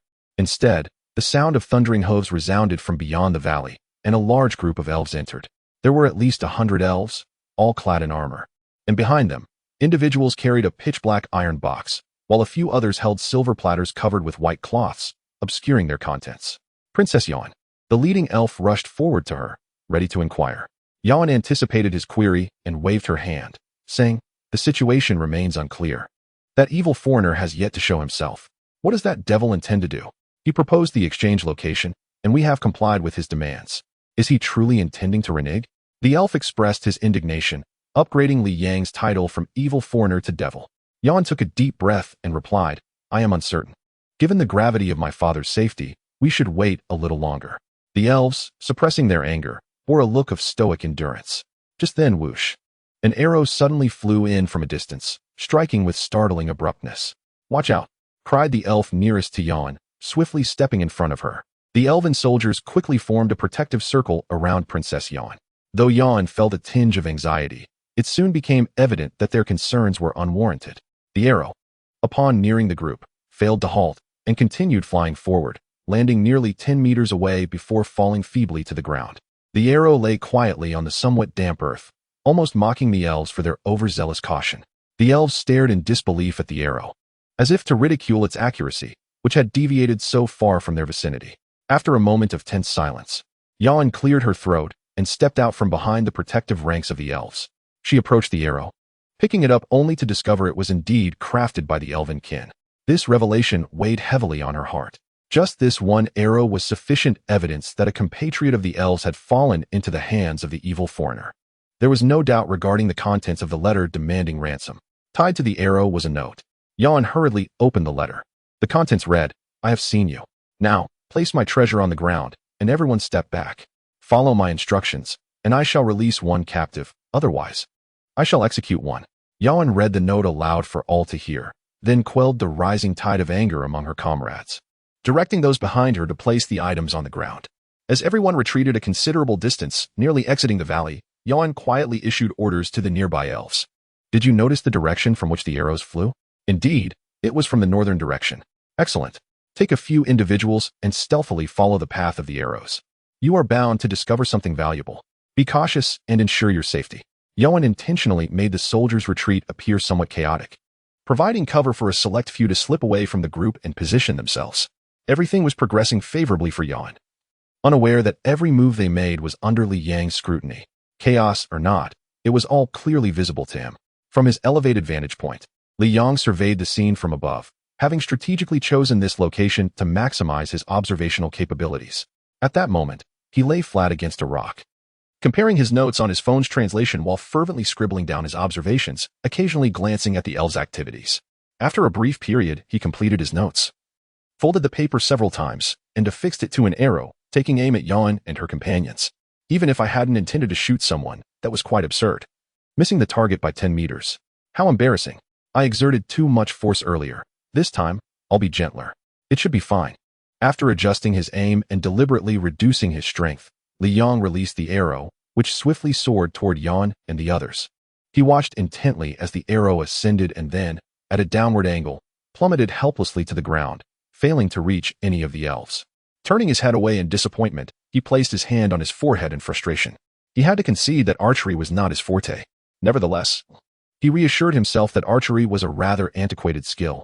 Even if mastered, what purpose would it serve? Picking up the binoculars once more, he absent-mindedly rubbed the supreme ring nestled in his pocket.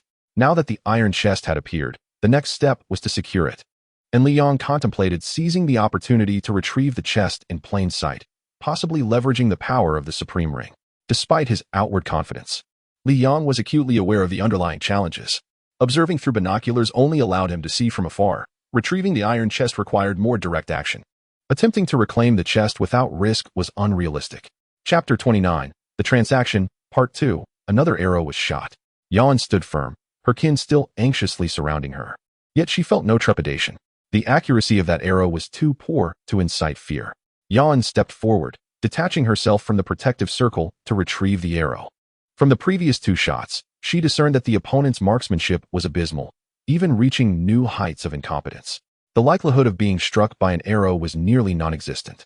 She unfolded the paper and read aloud. Call back those 5 fools from earlier, or I won't hesitate to raise the stakes. For you will soon discover that I have 5 additional captives. Instinctively, the paper slipped from Yawen's grasp. Could it be? Was he nearby? Why hadn't she found him earlier? Or was it magic? A barrage of questions surged through Yawen's mind. The nearby elves, having overheard the contents of the paper, felt a growing unease, realizing that their adversary was not merely a human. Humans did not possess such peculiar abilities. Regardless, Yawen commanded, bring them back at once. Soon, someone was dispatched to recall the 5 individuals. They had barely begun their reconnaissance when they were summoned back, bewildered and reluctant, but an explanation was provided. Silence enveloped the scene, all eyes on Li Yang. The group found themselves immobilized. Any action would alert the sinister Li Yang. What should they do? It is often said that the wisdom of the crowd is boundless. Yet, at this moment, the assembly of elves could devise no solution. They were at an impasse. Before long, another arrow whizzed through the air, its aim as ridiculous as before, prompting Yawen to suspect it was deliberate. She opened the paper and read, Now, send someone to open my treasure and lift the white cloth from the 3 silver plates. I wish to confirm the items for trade. The message was straightforward. Yet the handwriting was scrawled hastily, with letters nearly merging from one line to the next, making it particularly challenging for Yawen to decipher. Unfortunately, this world lacked proper writing materials, and without lined paper, Li Yang's writing on the uneven stone was an impressive feat. The crowd hesitated at Li Yang's demands. Go and do it, Yawen commanded. A nearby elf interjected, My lady, you must know that the black gold item is an evil magical artifact, previously experiencing inexplicable transformations. King Elrin has decreed that no one should open or approach it. Our current actions defy his command, and should we heed the words of that demon, we risk inciting terrifying consequences. At the mention of the black gold artifact, all the elves grew apprehensive, as it was a direct order from King Elrin. I shall go, Yawen declared, and before anyone could protest, she hastened toward the iron chest. Reaching out, she opened the chest and lifted the white cloth from the silver plates. Standing firm in her position, her eyes scanning the surroundings, she sought to discern Li Yang's whereabouts with her naked eye, unaware that this was an impossible feat unless she possessed extraordinary vision. Li Yang and she were not even on the same wavelength. Meanwhile, Li Yang was filled with exhilaration. Yes, exhilaration. Through the binoculars, he clearly observed the front panel of the iron chest illuminate, transforming to a golden hue. This confirmed his earlier hypothesis. The golden surface indicated that one essential component for traversal was now present, yet Yan remained unfazed, evidently oblivious to the chest's secret potential for crossing dimensions. Or perhaps the elves were simply incapable of utilizing the chest. It was solely his to command. Ah, what a splendid treasure. It recognizes its master, Li Yang thought, unable to contain his excitement. His grand ambitions might soon be realized. He glanced at his phone, noting the date, February 19th, 2016. With great adversaries ahead, he murmured to himself, Mom, Dad, little sister, Master, wait for me. I missed the new year, but I'll endeavor to return before the Lantern Festival. The new year, a time of joy and familial reunion, while Li Yang found himself thrust into the world of the Lord of the Rings due to a sudden twist of fate. Others celebrated joyously, while he could only imagine the chaos his disappearance would wreak upon his family, the emotional toll it would exact. Such thoughts were too distressing for Li Yang to entertain. The iron chest is mine to claim. Whoever dares impede me shall meet their end, Li Yang declared, pulling the supreme ring from his pocket, resolutely slipping it onto his finger, and then advancing into the valley. Mere observation would not suffice for reclaiming the iron chest. He had already prepared a message, which he affixed to another arrow and shot forth, though his aim remained woefully inaccurate.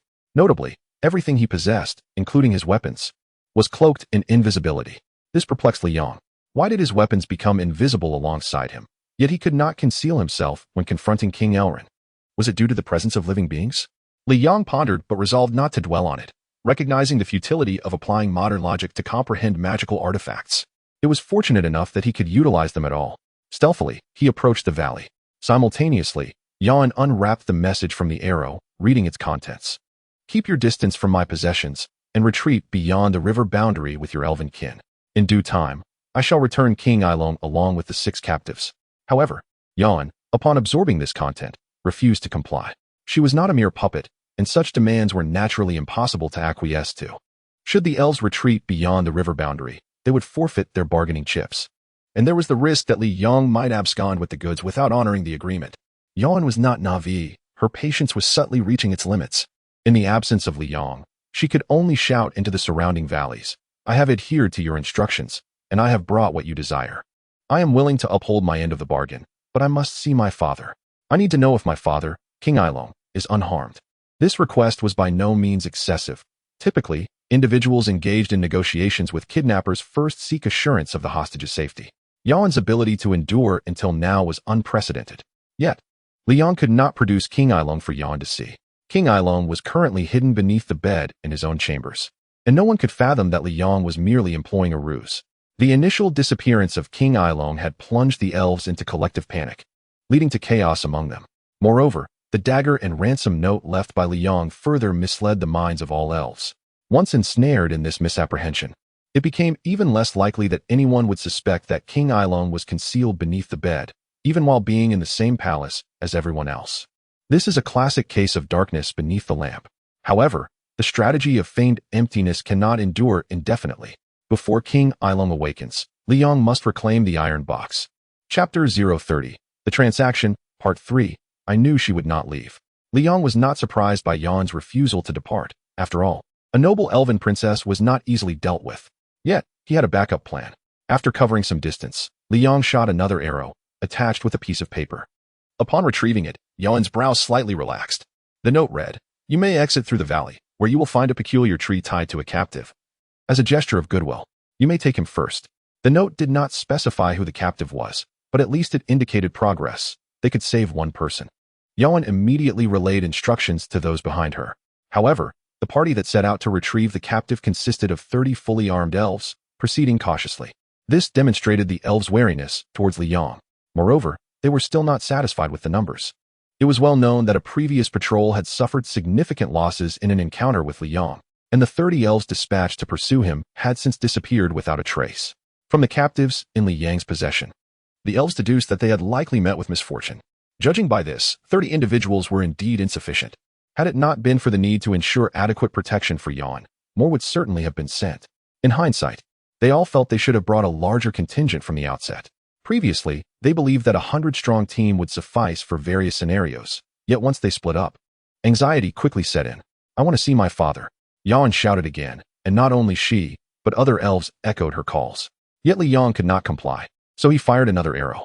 The message was similar to the last, but this time it mentioned 5 individuals, and their direction was entirely opposite to that of the 30 who had just departed. To go or not to go? This dilemma troubled Yan. If they ventured forth to rescue these 5, another group would need to be dispatched, which could lead to further complications should they encounter danger. In the minds of the elves, Li Yang had become a demon, particularly a formidable and malevolent one, especially since even King Ailong was not his match. No one knew how King Ailong had been captured, but whether through open confrontation or insidious treachery, the outcome was enough to terrify many. It should be noted that King Ailong was no ordinary figure. During the Great War against Sauron, there was no record of him being taken alive.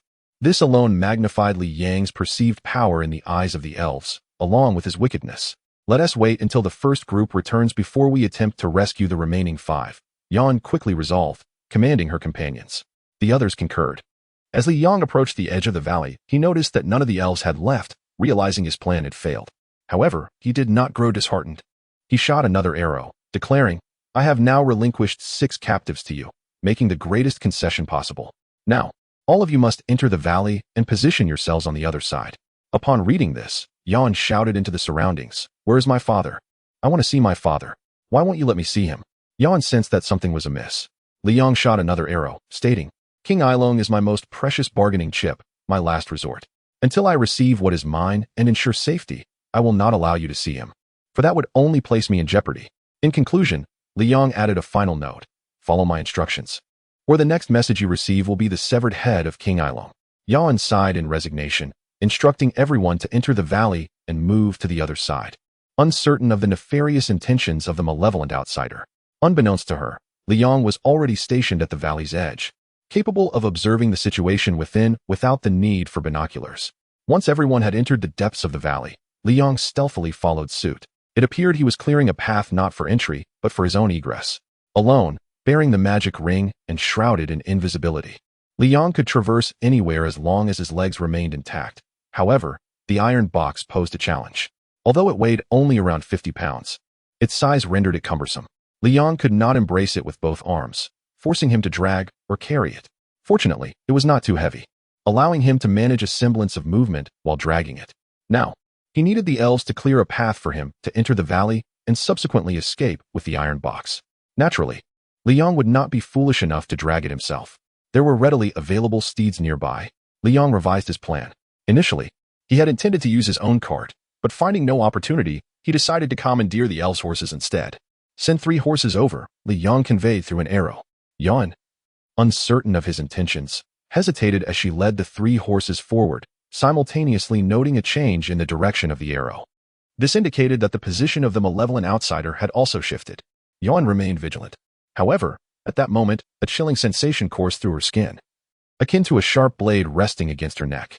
Just as she turned to look, a clear and articulate voice rang in her ear, no longer conveyed through paper or arrow, but spoken directly, right beside her. In an instant, Yan's pupils dilated. She was certain that the cold sensation on her neck was a blade capable of severing her head. Yan, exercising her reason, refrained from moving. Setting aside the immediate threat to her life, she realized she could see no enemies before her and had no chance for retaliation. "Are you beside me?" she queried, her voice calm. "I can feel your blade, yet I do not sense any intent to kill. Human, since we have no desire for bloodshed, why not sit down and have a proper discussion? Let us resolve misunderstandings and dispel hatred." Yan lowered her stance, aware that her words were insincere. It was evident that she could not genuinely seek dialogue with one who had slain her kin. Li Yang had killed more than one elf, and now he audaciously held King Ailong captive. The entire elven race, from the ruling nobility to the common folk, was bound to exact retribution upon him. A peaceful negotiation was utterly impossible. However, unbeknownst to Yan, Li Yang could not comprehend her words. To him, they sounded like the incessant buzzing of a fly. How tiresome, Li Yang thought to himself. At this juncture, although he had not captured King Ailong, He had indeed seized Yan, effectively ensnaring her. In the end, she had fallen into his grasp, and there was no point in further deliberation. Growing increasingly exasperated by Yan's incessant chatter, he prepared to render her unconscious. Suddenly, a cacophony of footsteps echoed behind him. Alarmed, Li Yang turned to see 30 elven soldiers returning to the valley, escorting the captives they had gone to rescue. Damn it! The timing couldn't be worse. These soldiers, blissfully unaware of the current predicament, rushed toward Yan to report their findings. Yan's icy gaze fell upon them. She was now certain that the malevolent beings from another realm were lurking nearby. With the elves surrounding them, it meant that the evil entities were effectively cornered. The unexpected return of the elven soldiers shifted the dynamics of the situation drastically, placing Li Yang at a significant disadvantage. He could not allow them to approach. Because he was holding Yan hostage, Li Yang couldn't spare a hand to translate or write. The soldiers could not see him and assumed it was Yan before them. The only way to deter them was to reveal himself. In that instant, as the 30 elven warriors drew near, a figure suddenly materialized beside Yan, causing everyone to freeze in shock. It was the very evil being the elves had been hunting. Though the elven pursuers had failed to capture Li Yang, they had inadvertently rescued Aragorn, who had been plundered by Li Yang. Thanks to King Elrond's remarkable healing skills, Aragorn's grievous injuries had mended swiftly. Coupled with the elves' harrowing experiences, they concluded that Li Yang was the culprit. The elves had even created a likeness of him based on Aragorn's descriptions. Among the elven soldiers, Li Yang was a notorious criminal. It was nearly impossible for anyone not to recognize him. Consequently, the moment they laid eyes on him, their fury ignited. Upon recognizing Li Yang, the elves' anger surged, and weapons were drawn with a metallic clatter. Archers swiftly knocked their arrows, aiming intently. The soldiers began to close in on Li Yang. "Release Princess Yan. Surrender your weapons." Faced with the fully armed assembly of over 100 elven warriors, Li Yang merely pressed the blade of his sword more firmly against Yan's neck. This simple gesture proved far more effective than any threats. None of the elven soldiers dared to advance. "Release Princess Yan. Do not disrespect her." Li Yang ignored their shouts, although he could not comprehend their words. The context made their intentions clear. They essentially urged him to refrain from any rash actions, to release the hostage, and to surrender without further struggle. He disregarded their pleas entirely. Due to the language barrier, he had no expectation of communicating with these fierce elves and resorted to the most primal method of intimidation. With a fierce roar, Li Yang bellowed at the assembled elves, resembling a maddened lion, which caused them to flinch in alarm. The elves continued their futile exchanges, but Li Yang remained unfazed. In front of all the elves, he ruthlessly snapped one of Yan's arms. Taken by surprise, she let out a pained cry, her limp arm hanging uselessly at her side, stripped of any resistance. Deep inside, she understood that this was a ploy to ensure her incapacitation, indicating that he did not lower his guard simply because she was a woman. On the contrary, he seemed more vigilant than ever. This sudden escalation enraged the elves further. Some could no longer contain themselves and rushed forward. But as they took their first few steps, Li Yang shot them a fierce glare, menacingly gripping Yan's other arm. A sharp crack echoed through the air as he broke that arm as well. Perhaps having experienced pain before, Yan stifled her scream. But the sight of her suffering was heart-wrenching for the onlookers. Witnessing their noble princess and esteemed leader being tormented right before their eyes was an agonizing ordeal for the proud elves. Those who had been poised to charge forward hesitated. Their hands raised slowly, as if to signal Li Yang not to act impulsively, indicating their retreat. They resigned themselves to the grim reality. The elves understood that the evil being before them was far more volatile than they had anticipated, and if he had resorted to breaking her arms, what might he do next? The thought was too dreadful to entertain. Li Yang's intimidation tactics were not finished. He pointed at the archers, their arrows drawn and ready to strike. Aware of the elves' exceptional marksmanship, Li Yang felt compelled to avoid any actions that might expose him. Yan, in this hostage situation, was not only serving as a bargaining chip, but also as a human shield. Having witnessed Li Yang's brutality, the elves dared not provoke him further, reluctantly lowering their bows, though their gazes remained fixed upon him, brimming with resolve. With the immediate threat of arrows diminished, Li Yang felt a slight relief. Having incapacitated Yan, he no longer feared her potential to resist. Breaking her arms was not only a means of instilling fear among the elves, but also a precaution against Yan herself. After all, she was no mere damsel in distress. Li Yang had long viewed her as a formidable adversary, having placed her on his blacklist long ago. For now, he had secured a temporary safety, allowing him to plot his escape. His attention shifted to the iron box nearby, where 3 silver platters lay on the ground, each adorned with items belonging to him. The first platter contained a black cotton jacket. Li Yang stowed it away in the iron box. The weather was not suitable for wearing a jacket. As for the other 2 platters, He had no interest in their contents and dismissed them with a scornful exclamation directed at the elves. Fools. Utterly foolish. What use were these items to him? One platter held a collection of somewhat rotting wild fruits that Li Yong had initially gathered in the mountains for sustenance, unaware that the elven folk had preserved them. The second platter contained a tattered short gun. Upon seeing this gun, memories of his past with the half-orc who had once followed him flooded back, and he could not help but reminisce. It was shocking to discover that the elves had kept it and brought it along. Li Yong cast a glance at his sharp longsword, dismissing the dilapidated short gun with disdain. He had no use for such a feeble weapon. With Jan held firmly in one hand, he kept a watchful eye on the elves with his peripheral vision, while with the other hand, he secured ropes around 3 horses, fastening the other end to the iron box. His actions clearly indicated that he was preparing to flee. Though the elves were hesitant to provoke Li Yong, they instinctively clustered together, blocking the paths in and out of the valley. This silent resistance conveyed a resolute message. They would not allow the evil being to carry away their noble princess, nor would they abandon King Elrond, who remained unrescued. They were prepared to sacrifice their bodies to shield the princess from the iron hooves of the white horse. This sentiment resonated deeply among all the elves. Li Yong, however, paid no mind to their thoughts. With the horses ready, he dared anyone who was not afraid of death to attempt to stop him.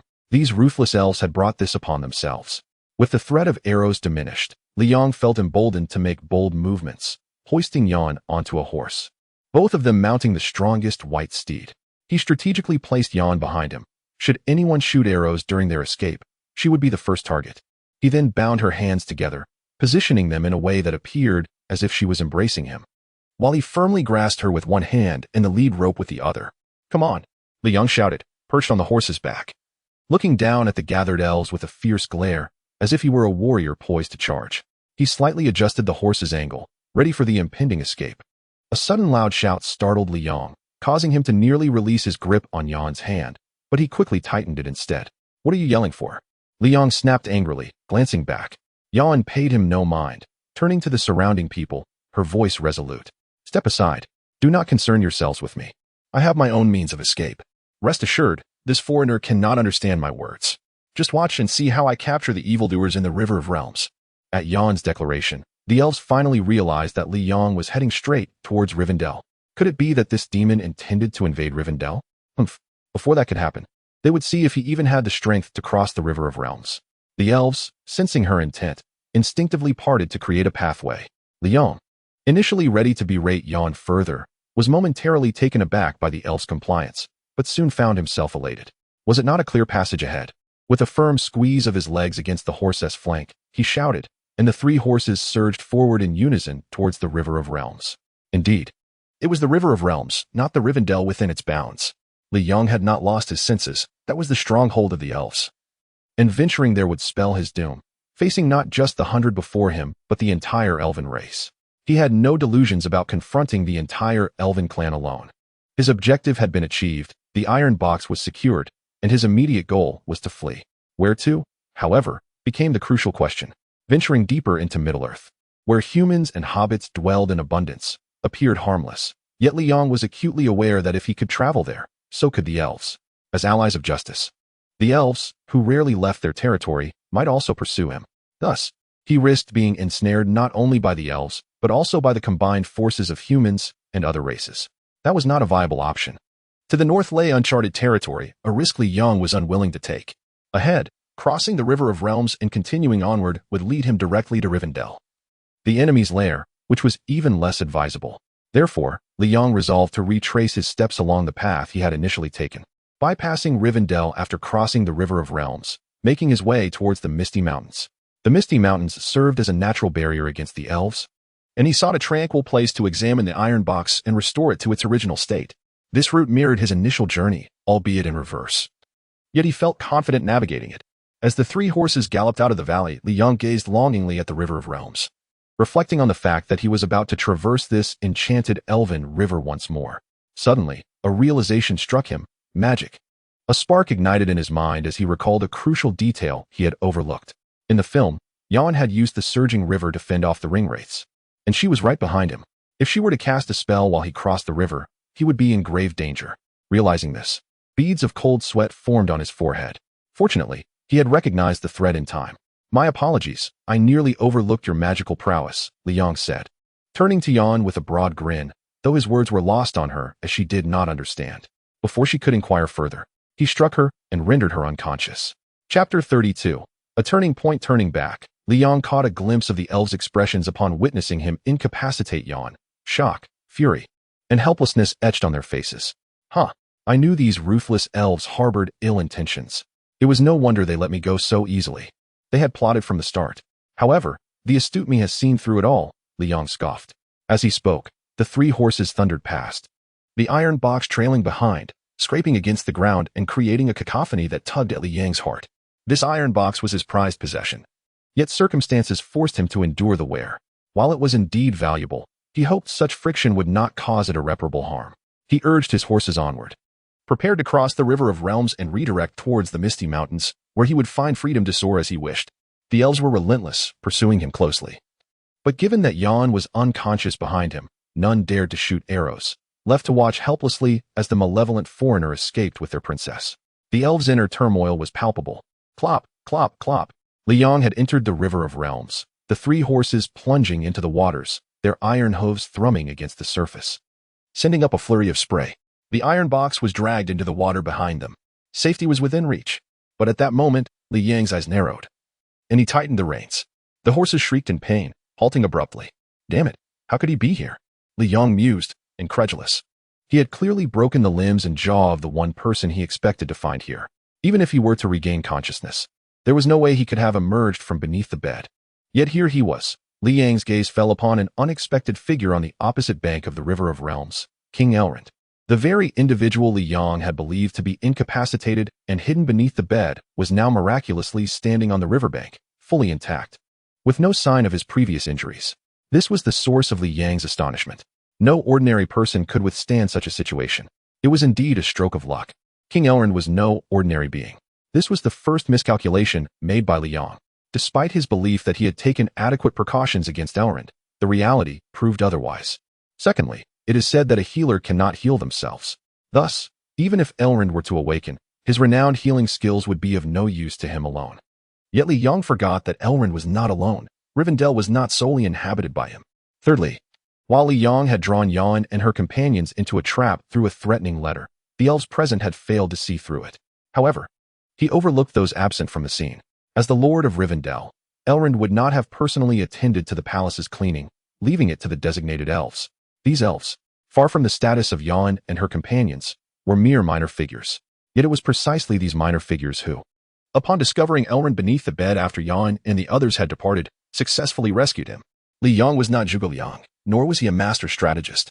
In truth, it was a considerable feat for him to have come this far against the entire elven race of Rivendell. He did not dwell on regret, for it served no purpose. Instead, he focused on the immediate threat posed by King Elrond, an opponent not to be trifled with, a figure of immense power, a leader of Rivendell, and a being who had lived for over a millennium. His numerous titles spoke volumes of his capabilities. Li Yang fell silent, but after a moment, he erupted like a torrent, striking the horses back with determination etched upon his face. The 3 horses neighed, driven by his command, charging straight towards Elrond. Come, if you have the skill, then face me. Li Yang's demeanor suggested he intended to collide with Elrond, reminiscent of his earlier thoughts. Those who obstruct me shall perish. Yet, the miraculous appearance of Elrond did not reflect the anticipated bravado. Instead, he regarded Li Yang's charge with a dark countenance, a rare expression for the elven lord, who had long maintained an air of elegance and nobility. Undeniably, Elrond was genuinely enraged. As Li Yang propelled the 3 horses towards him, Elrond made no attempt to evade. Fixing his gaze upon Li Yang and uttering, "Throw him off, Asphalloth." Li Yang could not comprehend the words, but he recognized they were not in English. Given Elrond's elven heritage, it was undoubtedly in the elven tongue. However, recognizing this offered him no advantage, for he still could not understand. However, some understood. No sooner had the words left his mouth than Li Yang's white horse beneath him began to neigh wildly, raising its front hooves dramatically. Li Yang, perched atop the horse, was thrown off balance, teetering backward and seemingly destined to tumble from his mount. In that moment of peril, Li Yang comprehended that the Elven King had spoken the elven tongue directed at his steed.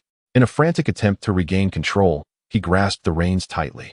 Yet the white horse grew even more ferocious. It dropped its front hooves and, with a powerful leap, flung Li Yang off into the air. The reins snapped apart, The three horses, led by the white stallion, galloped towards the elven king, positioning themselves behind him. In the distance, the elven soldiers who had been pursuing Liang arrived, and upon witnessing the scene, a thunderous cheer erupted. The wicked foreigner had finally been captured. Hundreds of elves rushed towards the river, eager to seize Liang alive, but abruptly halted in their tracks, for Liang had already risen. The river's waters were not deep. Even if he were a poor swimmer, he could not drown. Instead, the water cushioned his fall, and being uninjured, he quickly regained his footing and grasped the fallen Yan, once again making her a hostage. Ironically, Liang had initially intended to use Yan as leverage, but had failed, resorting to a ruse instead.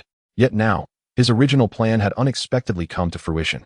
Liang was discontent with this turn of events. Even with Yan in hand, his situation remained precarious. He needed to regain the upper hand against the Elven King. Glancing at the iron chest nearby, his mind raced for a solution. The Elven King, however, was not inclined to grant him the luxury of contemplation. Prepare to meet your demise.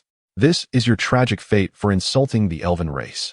The Elven King raised his hand and pointed at Liang, intoning, "O waters of the misty mountains, heed this sacred decree. Rise up and assault this evil being before me." The words reverberated ominously. Liang furrowed his brow, uncertain of what the Elven King was muttering, and then felt an inexplicable tremor beneath his feet, as if the ground itself were quaking. A deafening roar echoed. Following the sound, Liang gazed ahead, witnessing the once calm river swell violently, like a sudden avalanche. The torrential waters cascaded down from upstream, transforming into countless white horses, charging forth with overwhelming force, their thunderous noise akin to that of thunderclaps. Heavens, how could I have forgotten this? Damn it, wasn't this Yan's trick? Liang thought in dismay, realizing the Elven King had also mastered this plot twist. The unfolding events had deviated from the expected course.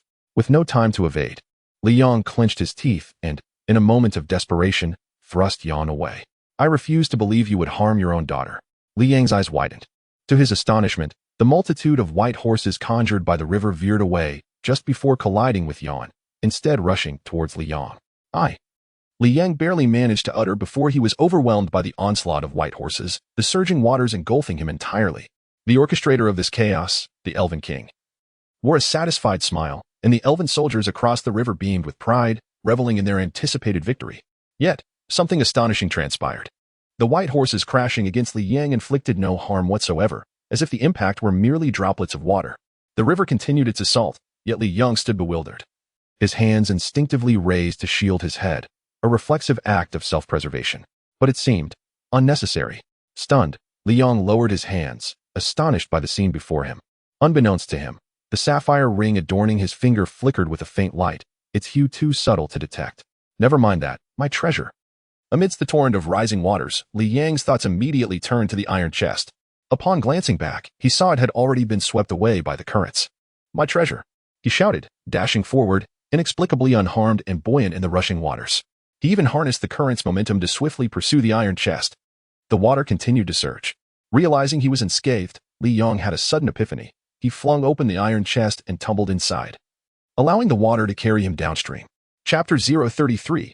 Return. Liang was fortunate, unaware of why the rushing water posed no threat to him. However, there were those present who understood. At this moment, the Elven King's smile had vanished, his expression darkening further than when he had first appeared. The Vaya ring is in his possession." The Elven King nearly roared, his eyes ablaze, as he angrily pursued along the riverbank. The elves on the opposite shore were taken aback by the Elven King's words. Vaya, could it be the ring of Fury Vaya? They murmured in disbelief. How could that be? The elven rings, how could they fall into the hands of an evil foreigner? It was evident that the ring had been stolen from the Elven King. That fiend was capable of any treachery. Yet, how could a mere human possibly wield the ring of Fury Vaya? Who knows what dark sorcery that demon has employed? Enough of this discussion. Can't you see our lord is already in pursuit? Move swiftly. With that, the group of elves hastened to follow the riverbank in pursuit of Liang. Both banks of the river were now teeming with pursuers. Liang, nestled within the iron chest and carried by the surging waters, enjoyed a distinct advantage in speed without any effort on his part. It was truly a moment of bliss. However, this idyllic state was short-lived. The current began to wane, and Liang could hear the voices of the approaching pursuers growing closer. What is happening? Liang peered out of the chest, realizing the pursuers were drawing near while the tumultuous waters were calming. Damn it, don't stop now. What kind of predicament are you putting me in? He cursed aloud, just then hearing a swift whistling sound. It must be arrows. Having dealt with elves long enough, Li Yong recognized the sound instinctively. Reacting on reflex, he pulled the lid of the iron chest shut with a clang and retreated inside. The Elven King, now armed with a bow, grinned upon seeing Li Yong's quick response. He was confident in his archery skills. Many had witnessed his unparalleled healing abilities. Yet few remembered he was also a warrior skilled in archery. During this time, no one had studied the iron chest more thoroughly than the Elven King. Even Li Yong could not match his expertise in certain aspects. Since the appearance of the half-beast, the Elven King had been particularly diligent. Having researched the chest for some time, although he could not discern its hidden powers, he was certain the chest could not withstand his arrows. The arrow soared through the air, striking true against the chest. This shot contained all of the Elven King's strength, piercing through the chest's surface effortlessly. Inside the pitch-black chest, Li Yong was blind to his surroundings, but a sudden flash of light and a chilling glimmer sent shivers down his spine. There was nowhere to hide. He scrambled desperately within the spacious confines of the chest. While he could not perform acrobatics, he could manage to shift his position enough to save himself. He successfully evaded the lethal blow as he stepped into the river with the intent to retrieve Li Yang's lifeless body to present it before his kin, thereby demonstrating that the malevolent intruders of Rivendell had met their demise. However, before he could take more than a couple of strides, the mysterious iron chest, which he had dubbed the Black Gold, inexplicably vanished before his eyes. What? King Elrond could hardly believe it. He stumbled toward the spot where the chest had been, crouching down to feel the riverbed. The river remained the familiar boundary river, devoid of any hidden mechanisms or secret passages, and the water was just as he remembered. Yet the bizarre occurrence confounded him. Could it be magic? Elrond attributed this perplexing phenomenon to sorcery. Could it be that the villain was a sorcerer? Furrowing his brow, he found it difficult to accept. Li Yang's demeanor and combat style bore no resemblance to that of a wizard. Perhaps it was an exotic sorcerer? King Elrond's countenance grew grave, sensing that the matter was far from simple. A grand council was necessary. In the distance, the heavy sound of hooves echoed as 9 dark riders, clad as ring-wraiths, suddenly halted in their frantic gallop. What was happening? They could not sense the presence of the One Ring at all? Quick, increase your pace. The group hastened onward, and days later, they finally arrived at the river that marked the boundary of Rivendell, precisely in the valley where Li Yong had previously encountered Arwen. This was the last known location of the One Ring, yet now there was no trace of it. Someone must have concealed it. The speaker was none other than the Lord of the Rings, King Omar. After pondering for a moment in the valley, King Omar led the ringwraiths out, gazing towards the far side of the river. Rivendell. Who else could it be, if not King Elrond? Inside the iron chest, Li Yong gritted his teeth, enduring excruciating pain. The arrow had completely pierced his shoulder. For the first time since arriving in this realm, he had sustained a severe injury, a first in his life. In modern society, laws prevented even martial artists from inflicting fatal harm during sparring, barring criminals, of course. Li Yong had rarely demonstrated his skills in public. His upbringing was that of a typical modern individual, where opportunities for such grievous injuries were virtually non-existent, especially from a cold weapon like an arrow. In that fleeting moment, he nearly believed he was on the brink of death, the sensation of mortality overwhelming him with suffocating dread. Death, such a simple phrase, with few strokes, felt distant for a 19-year-old university student brimming with youthful vitality. Yet at that moment, he sensed death's proximity, acutely aware of its chilling essence. Terrifying, frightening, as simple as the word itself. Li Yong exhaled heavily, shaking off the terror of death. He grasped the arrow lodged in his shoulder and, gritting his teeth, yanked it free. The pain was unbearable. Those words were a curse. They emerged in a low murmur. After extracting the arrow, he swiftly pressed his hand against the wound to staunch the bleeding. The agony left his brow perpetually furrowed.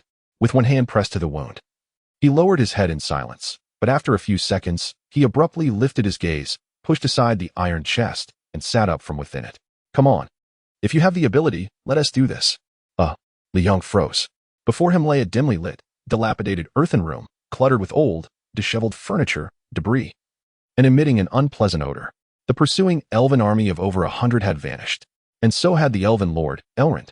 The boundary river, the grassy fields, the valley, the misty mountains, Rivendell, everything had seemingly faded away like a dream. What? Perhaps influenced by the world of the Lord of the Rings, Li Yong, in his astonishment, blurted out an English word. Chapter 034, a summary of the Traverse. So this is what it means to return?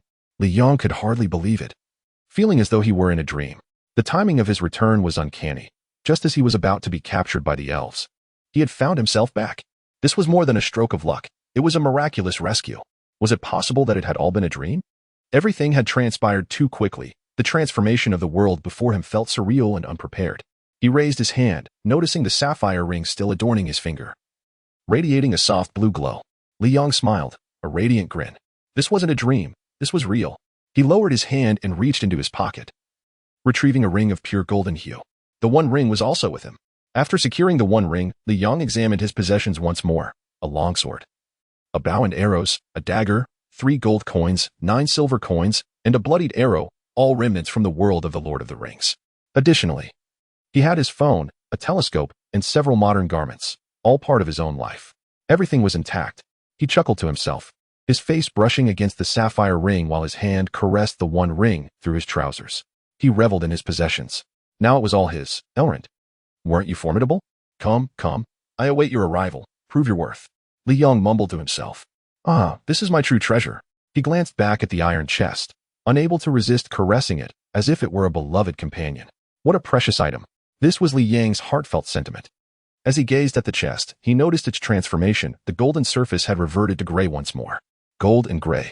Based on his previous experiences of traversing, Li Yong deduced that the surface must be golden for traversal to occur. Upon returning, it swiftly turned gray, only to eventually revert.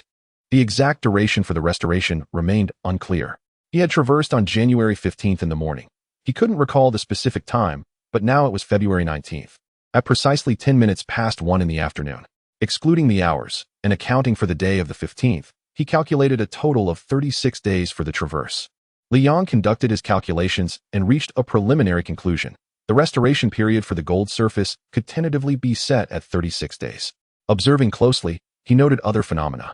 After the first traverse, the area of the golden section had diminished. If the entire iron plate were considered as 100% prior to the first traverse, the golden area was at 90%, dropping by about 20% afterward. However, this time the decrease was less than 10%, perhaps even less than half of that. Li Yong scrutinized the gray section of the plate, thus determining the amount of the golden area, and through comparison with previous observations, he quickly derived results. Further analysis revealed that while the entire chest appeared black, this seemed merely superficial and bore no direct relation to the traversal phenomenon.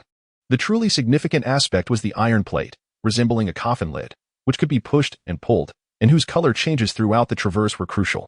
At this stage, the plate was of utmost importance. The information was limited, but given that this was only his first round trip, to reach this level of understanding was commendable. Finally, based on the 2 traversal experiences, Li Yong summarized another point, though he was somewhat uncertain. After the first traverse, he harbored lofty ambitions to return once more, striving to replicate the conditions of the original traverse and concluding with 2 primary traversal elements. 1. The iron chest. 2. Himself. These were the 2 essential components for traversal. While engaged in combat with the elves in the valley and at the Boundary River, he had encountered the iron chest multiple times, fulfilling both essential elements. Yet no traversal occurred until he was struck by an arrow. Thus, Li Yong deduced a 3rd essential element, injury. From this, he extended 2 hypotheses. A. The iron chest would only activate its traversal effect in the event of life-threatening danger. Under the unchanged premise mentioned above, regardless of whether there is a life-threatening situation, any injury that results in bleeding will trigger the crossing effect. With this, Li Yong concluded his summary. The findings were indeed sparse, including some uncertain speculations, all of which could only be validated during the next crossing. The thought of the next crossing had already begun to occupy Li Yang's mind. This recent crossing had enlightened him that the golden surface of the iron plate would restore itself after a certain period, at which point he could attempt another crossing. In a moment of clarity, Li Yong identified his objective, to study the iron box. Since this treasure had fallen into his possession, failing to utilize it would be a tremendous waste, a transgression that would invite retribution. Deep down, Li Yong had already claimed ownership of the iron box. Even if it wasn't formally his yet, he would find a way to possess it. You are mine, Li Yong declared solemnly to the iron box, assigning it a name. Iron box felt inadequate, so he sought a name that was more refined. Observing its dark exterior, reminiscent of a large coffin, he pondered for a while. Names like iron box, iron case, black box, and black coffin flashed through his mind, but none seemed quite right. Finally, inspiration struck, Black Coffin. With that decision made, he enthusiastically redefined the black coffin. The golden surface, which determined the crossing, would be termed the golden energy slot crossing value, abbreviated as crossing value. The entire panel, capable of being pushed and pulled while incorporating the crossing value, would be called the golden push-pull crossing coffin board, or simply crossing board. The gray section represented cooling. With a recovery time of 36 days, Li Yong reveled in his imaginative naming of these 5 components: black coffin, crossing value, crossing board, cooling, and recovery time. However, questions lingered regarding the black coffin's ability to facilitate crossing and its origins. Li Yong had not contemplated these matters deeply. He chose not to dwell on them, believing he would have ample time to investigate the treasure that had come into his possession. More pressing was the need to secure the true ownership of the black coffin. Glancing at himself, Li Yong realized he was not only in possession of the black coffin but also of a longsword, bow and arrows, a dagger, and other items acquired from the ring. All of these needed to remain concealed, especially the secrets of the black coffin. He decided to step out of the black coffin, donning the supreme magic ring, which immediately rendered him invisible. The supreme magic ring still works on Earth. Li Yong felt a wave of relief wash over him. Despite being wounded, having faced life-threatening crises, the benefits he had gained far outweighed the risks involved. Once invisible, Li Yong exited the earthen house with all his possessions. However, mere seconds later, he swiftly retreated back inside. It had been over a month since he arrived in this peculiar realm, yet it was still snowing and bitterly cold. This is freezing. He retrieved a black cotton coat from the black coffin and donned it before stepping outside once more, making his way back to the pickup truck unnoticed. He concealed all his belongings beneath the seat before returning to the earthen house, muttering to himself, "I've been gone for over a month, yet the weather remains unchanged. And this pickup truck is still here at the old man's place. Has he not noticed my absence? What thick-skinned nerve he has. Or perhaps he has discovered my disappearance but is keeping it quiet, hoping to claim my truck for himself?" With this thought, Li Yong gazed at the pickup truck, which had endured countless storms and had accompanied him through poverty and hardship. Now, someone dared to harbor designs on it? Unable to contain himself, Li Yong removed the supreme magic ring and the sapphire ring, stowing them in his pocket for safety, before storming off to confront the old man. Chapter 35, The Black Coffin Secured. He burst into the house.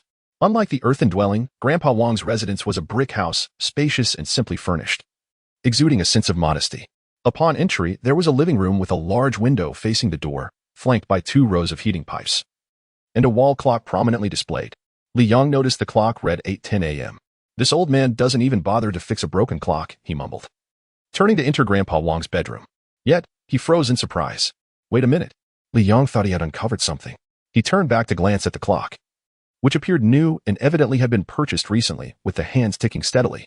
The clock isn't broken. Li Yong stepped outside, gazing at the sky.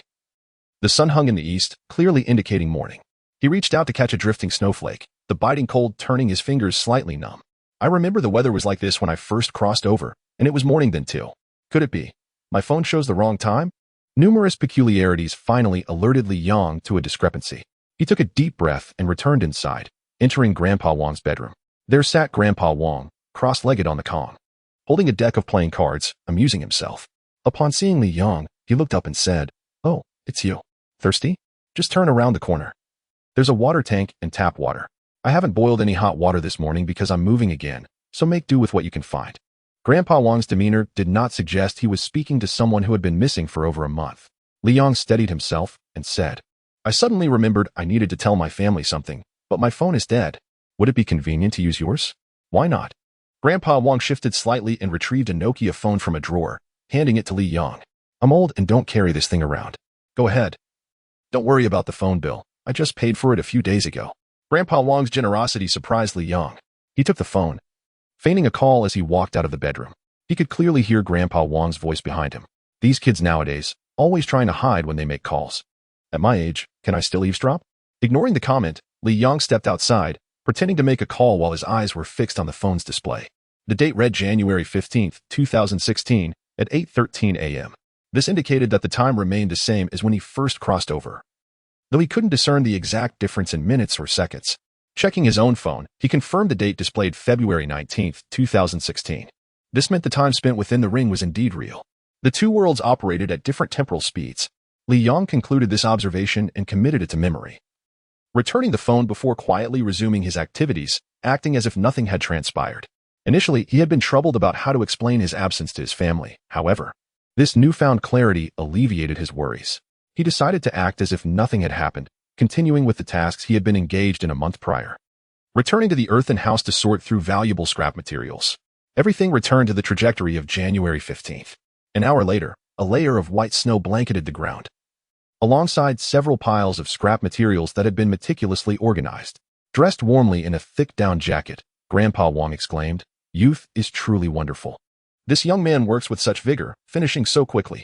Li Yang refrained from responding, waiting for Grandpa Wong to complete his inspection before asking, "Now, do we weigh the scrap using your scale or mine?" "I have a platform scale." Typically, those collecting scrap would bring their scales, but many were wary, believing other scales to be inaccurate, prompting Li Yang's inquiry. Li Yang spoke with a certain aloofness, but Old Man Wong did not mind. He merely wished to conclude the transaction swiftly and return home, for the weather was exceedingly frigid for him. Li Yang nodded and retrieved his family's scale from the vehicle, simultaneously stating, "Let me give you a price. For scrap paper and cardboard, it is 40 cents per kilogram. For waste newspapers, 60 cents per kilogram. Glass bottles are 4 cents each, scrap iron is 50 cents per kilogram, and plastic is 30 cents per kilogram. As for those mineral water and beverage bottles, it's a dime for every 5. Old Man Wong was taken aback, exclaiming, "So cheap? That can't be right. Not to mention the scrap iron, which used to be over a yuan. Your prices are at least 5 years out of date. Since 2010, the price of scrap has been declining, and this year it has hit a new low.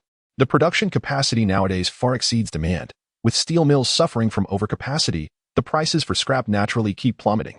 In a calm tone, Li Yang explained the market dynamics, which, in essence, were the truth. "But that price is just too low," Old Man Wong protested, initially eager to conclude the sale. However, upon hearing Li Yang's quoted prices, he found them hard to accept. Li Yang held up 3 fingers.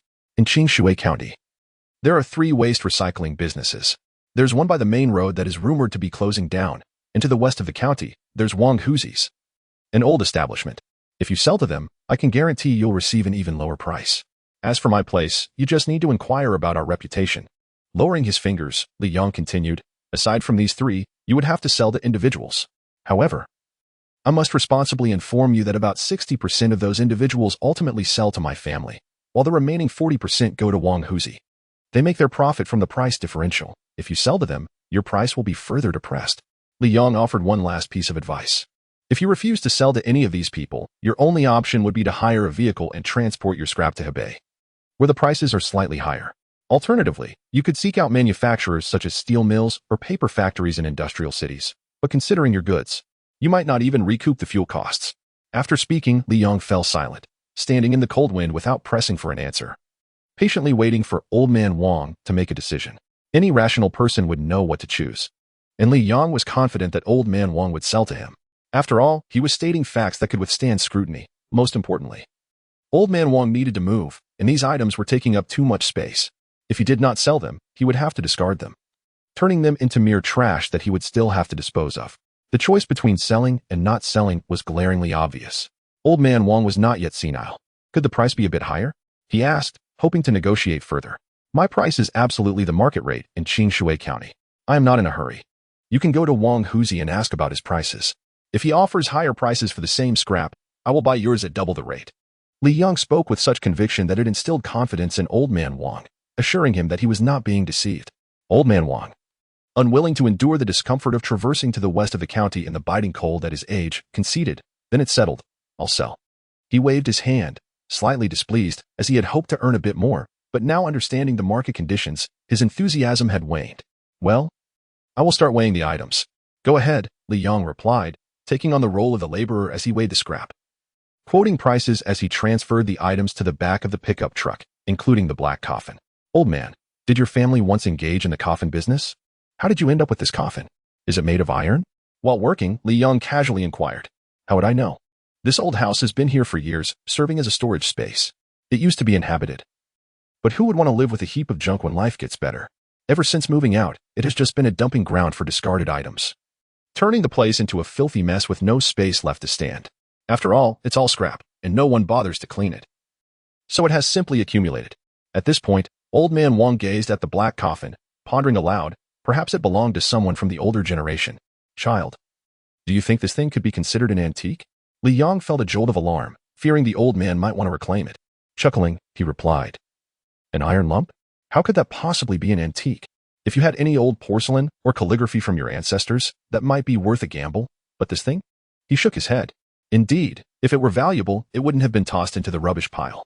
Old Man Wan finally relinquished his hopes of it being an antique. After completing the transaction, Li Yong emerged from Old Man Wan's property, fully laden with goods, most notably having acquired the Black Coffin at the price of scrap iron. Now, the coffin rightfully belonged to him. On the old pickup truck, the sound system blared music as Li Yong sat in the driver's seat, humming along to the melody. It was evident that having secured the Black Coffin at a scrap price filled him with uncontainable joy. Despite still feeling the pangs of his injuries, the pain could not deter his jubilant spirit. The vehicle sped along the road, which was far more navigable than those in large cities. In this territory, Li Yong had never encountered traffic jams. As he approached a store, he halted and exited the vehicle. Without hesitation, he approached the shopkeeper at the counter. "Give me 3 adhesive bandages." "150, she replied.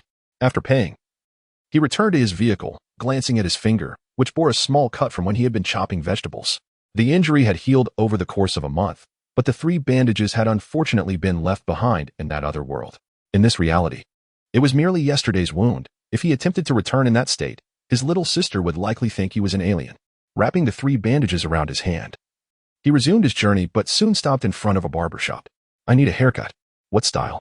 "Buzz cut." "Sure thing." The barber efficiently snipped away, a refreshing contrast to the frequent upselling of membership cards in larger cities. After a month in another realm, Li Yang's hair had grown quite long, and it was essential to tidy up before returning home.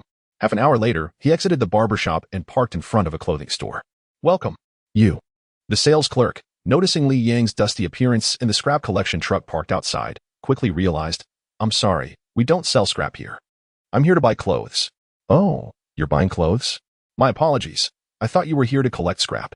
The clerk repeatedly apologized, regaining her enthusiasm. Li Yong remained unfazed, stating directly, "I need a long-sleeve shirt, black, fitted but not tight." "Is there a difference?" the clerk queried, slightly confused. "Yes, tight shows off the muscles, fitted does not." Years of martial arts training had given Li Yong a well-defined physique, and he preferred not to flaunt it. Following his specifications, he left the store with a new long-sleeve shirt, which he changed into immediately upon returning to the car. As he removed his old shirt, the shoulder area revealed a conspicuous tear, stained with blood. Had anyone seen it, they might have assumed he had just returned from a violent encounter, revealing his strong physique. Sculpted from consistent and disciplined training, Li Yong was ready for whatever came next. The mere sight of this muscular physique is akin to a masterpiece. Yet, alas, the beauty is marred by a ghastly arrow wound on the shoulder, which utterly tarnishes this work of art. From the gaping flesh of the wound, beads of blood occasionally seep forth, while a searing pain engulfs his entire being. Curiously, after traversing the realm of the Lord of the Rings, his body's healing capabilities have become remarkably formidable. A penetrating injury, having received no form of first aid, shows signs of improvement rather than deterioration, despite earlier exertions. Li Yong wipes the blood from his hands, shaking his head in confusion. Now that the bleeding has ceased, at this rate of recovery, a hospital visit seems unnecessary. He could simply recuperate at home. Naturally, he wishes to erase all traces of his journey, whether it be through bandaging or donning long sleeves. The notion of visiting a hospital is even more undesirable. The experience of his travels is a secret he intends to keep buried deep within, one that he believes he can safeguard even from those closest to him.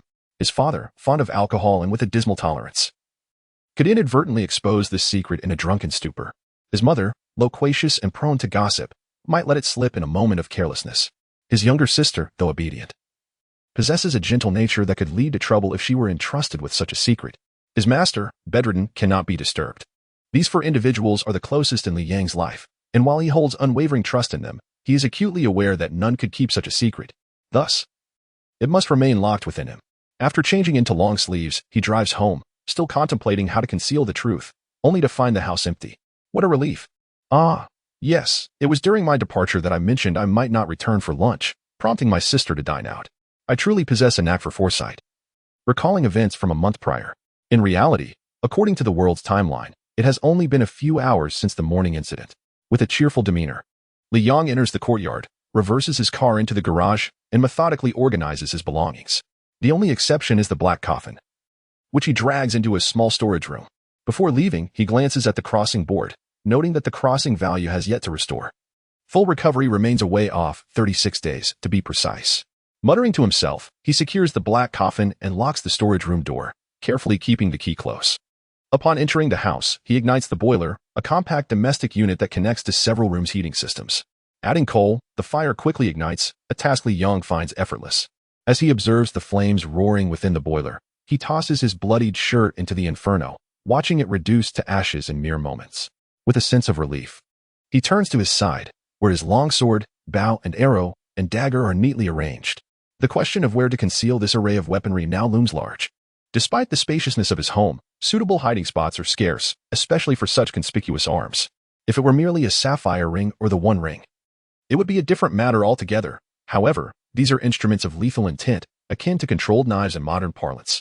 Concealing them at home poses a grave risk of discovery, and once found, explanations would be futile. Contemplating his options, Li Yong meticulously cleans the weapons, erasing his fingerprints before donning the magical ring and gloves. Armed with the weapons and a spade, he discreetly ventures to an unfrequented hilltop, selects a spot, and buries the arms. Satisfied with his efforts, he returns home. Now, lying in his bed, Li Yong finally exhales in relief, one hand toying with the One Ring while the other fiddles with the sapphire ring. The next step involves waiting for the restoration of his crossing value. He wonders whether he will return to the realm of the Lord of the Rings or embark on a new adventure altogether. A new world would be preferable. He has grown weary of the struggles against the elves. The greatest rewards have already been claimed, so what purpose would returning serve? After more than a month of wandering in a foreign realm, lying on his own bed feels extraordinarily comforting. Indeed, no golden or silver nest can compare to one's humble abode. Yet, one day, he vows to transform his small sanctuary into a treasure trove. Having realized his ambition to return from the otherworld, Li Yong now sets his sights on a new aspiration, to convert his modest home into a haven of riches. What a grand ambition it is! Finally, his nerves relax completely as he drifts into a deep slumber. Though it is still early afternoon, the time for rest has come. After all, he has endured over a month in the alternate realm. In this moment, he sleeps soundly. Upon awakening, Li Yong feels invigorated. He lazily opens his eyes, scratching his head, feeling the remnants of his freshly cut hair. Stepping out of his room, he realizes it is already evening. The winter days are fleeting. Before 5 o'clock, darkness envelopes the sky. Standing in the courtyard, still groggy from sleep, he takes a deep breath, holding it in as he feels his abdomen swell rhythmically, as if brewing something within. After 2 minutes, his face flushes as he exhales a cloud of warm breath that stands out even in the evening chill. Another 2 minutes pass. Despite his efforts, he finds that he has yet to master his breath control. Martial arts extend beyond mere physical prowess. They encompass techniques and philosophies. Thus, it is said, external training strengthens the muscles and skin, while internal cultivation nourishes one's breath. The notion of external training does not imply transforming one's flesh into steel. For flesh and blood cannot attain such a state, no matter the training. Each school of thought has its interpretations. Some focus on strengthening their bodies for power, while others dedicate themselves to enhancing their resilience through relentless practice.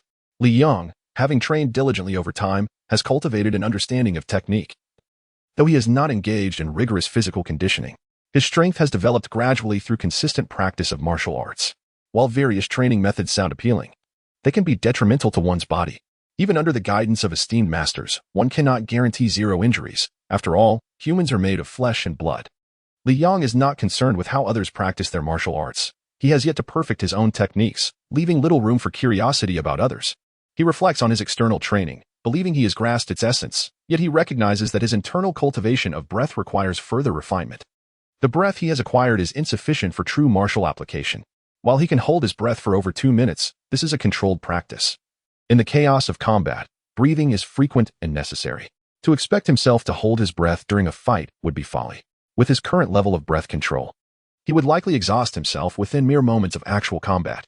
At that moment, he hears a familiar voice from afar. Li Yong retracts his fists and gazes toward the entrance, where his sister has returned, carrying fresh vegetables. Hungry, are we? Li Yong sat in the room, listening to the bustling sounds coming from the kitchen, a look of contentment gracing his face. This was the essence of life. Although his adventures in the realm of the Lord of the Rings had been exhilarating, they paled in comparison to the fleeting warmth of family. In a short while, dinner was ready, and the siblings gathered around a small table, engaging in conversation over steaming dishes. Despite the absence of others, their bond was richer than that of a multitude. Brother, don't you think our parents should be back by now? Why are they taking so long? Are they perhaps busy shopping for the new year over there? His younger sister, Li Shui-rong, inquired as she served him a portion of vegetables. It's likely. Seeing how my dad is still preoccupied with managing business matters from afar, it's evident that things are selling well over there, so there is no need for concern. Li Yong replied, having completely adjusted his mindset from the world of the Lord of the Rings. By the way, is there an English tutoring class near your coaching center? Li Yong suddenly asked, as if recalling something. Of course, that street is filled with tutoring centers, especially with the current craze for English, Li Shuirong responded. However, she paused, looking at him quizzically. Brother, you're not thinking of learning English, are you? Yes, Li Yang affirmed with certainty. Having learned a lesson from his experience in The Lord of the Rings, he now understood the significance of mastering a foreign language for someone who traverses worlds. It was imperative to learn and to do so earnestly. This time, he was resolute in his decision. Yet, Li Shuirong gazed at him in astonishment. Brother, are you feeling all right? You've never shown interest in English before. What has changed? Li Yang chuckled nervously. I just thought I should learn it, so upon returning today, I started paying attention to English. The more I watched, the more it just slipped out. Why the sudden interest in learning English? Li Shuirong asked, half amused, half bewildered. As she was well aware of her brother's historical struggles with the language, his profound lack of understanding was legendary. She distinctly remembered the time he miraculously returned home with a score of 0 on an exam, having managed to avoid all correct answers. Well, the truth is, I just find it quite laborious to read subtitles when watching foreign films, Li Yang fabricated, unable to divulge the real reason. Li Shuirong remained silent, staring at him, causing Li Yang to feel a twinge of anxiety. You don't believe me? No, I do, she replied. That's good to hear, he responded, feeling deeply touched by her unwavering faith in him. If anyone else had said that, I would have doubted them, but since it's you, I believe it. Her words moved him immensely. What a wonderful sister he had, believing in him so unconditionally, even as he spun a tale. Just then, she remarked. Because that fits your style perfectly. What do you mean? Li Yang asked, puzzled. Nothing much, just stating the truth, she replied. With that, the conversation shifted back to the topic of English tutoring, but the response he received was less than ideal. There are tutoring centers, but right now, they're all closing down for the new year, just like my computer tutoring class, which was a hassle to find. Li Shuirong lamented. These people are utterly unprofessional. Li Yang expressed his discontent. Why not just learn English? I can help you with that, Li Shuirong suggested. Really? He asked, his hope rekindled. Of course, she affirmed confidently. Li Yang felt reassured. Although his English was quite poor, his sister excelled in it. Throughout their educational journey, while his own performance had fluctuated, Li Shuirong had consistently achieved outstanding grades, her accolades adorning the walls. However, can you manage your time? With tutoring and taking care of things here, as well as your master? He queried. Don't worry, she replied, finally putting his mind at ease, and they enjoyed their meal with satisfaction. The next day, Li Yang continued to leisurely pass his time, practicing his punches when business was slow, while the remaining hours were spent resting. When his sister returned from her tutoring class that evening, she cradled a package tightly wrapped in her arms, piquing Li Yang's curiosity. What is that? He couldn't help but ask. A wonderful gift for you, Li Shuirong smiled, handing it over to him, her expression brimming with encouragement. Li Yang, filled with anticipation, unwrapped the package to reveal a square electronic device, adorned in soft pink and white hues, complete with buttons on one side and a circular design that bore the inscription Bubageo. What is this? It looks somewhat familiar, he mused, examining the device. Be careful. You might break it. You need to use it like this, Li Shuirong advised, taking out an English book and demonstrating how to use the device properly. Li Yang suddenly felt a sense of deja vu. Don't just stand there. Tap it, she encouraged him. As he reached to tap the device, she halted him, flipping through the book and stopping at a page. Here, tap this word. Trusting her, Li Yang pressed the word, and the device announced, Tiger. Now tap here, she instructed, flipping to another page. So easy, he repeated after her, feeling a mix of amusement and disbelief. Li Shuirong chuckled, ruffling his hair. This is the Bubageo English reading pen. It will help you learn wherever you struggle. I won't have to worry about your studies anymore. Li Yang fell silent for a moment before setting down the reading pen and placing the device aside, grabbing hold of Li Shuirong. Are you out of your mind? No, she laughed lightly, quickly raising her hands in surrender. Look, it's a perfect product for you. You wanted to learn English, right? You're playing me. This is a toy for kids. You want me to use this to learn English? Li Yang pressed for clarity. What's the big deal? Your foundation is weak. This is just right for you. Plus, I spent a long time picking this out for you. It's pink, which suits you perfectly. At this point, Li Yang had rolled up his sleeves. Now, explain to me how this pink color suits me. I think it matches quite well. My brother has a pink heart. Li Shuirong replied earnestly. What does that mean? Are you mocking me? He asked, perplexed. No, I'm complimenting you, she clarified. Li Shuirong shook her head repeatedly and placed the reading machine in front of him, saying, Listen to me. I carefully considered this purchase. Your English foundation is indeed quite weak.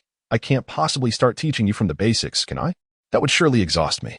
Given my understanding of Li Yang's English proficiency, she never contemplated taking on this task herself.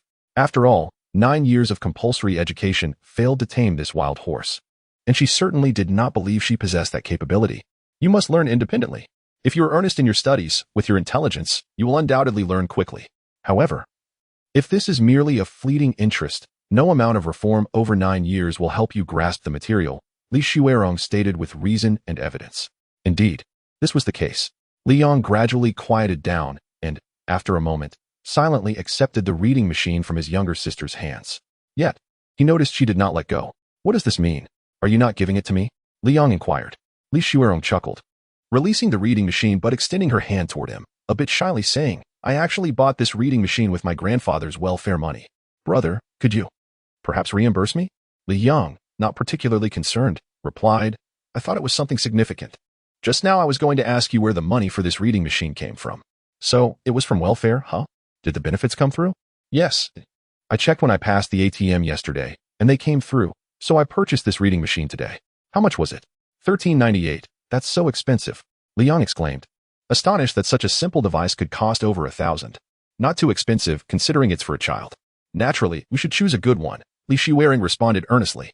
For some reason, Li Yong found her words oddly unsettling, and upon rummaging through his pockets, he realized he didn't have that much cash. I'll reimburse you tomorrow. Thank you. Brother, I'm off to cook, and you should study hard in your room. Li Yong hesitated for a moment, but, for some inexplicable reason, agreed.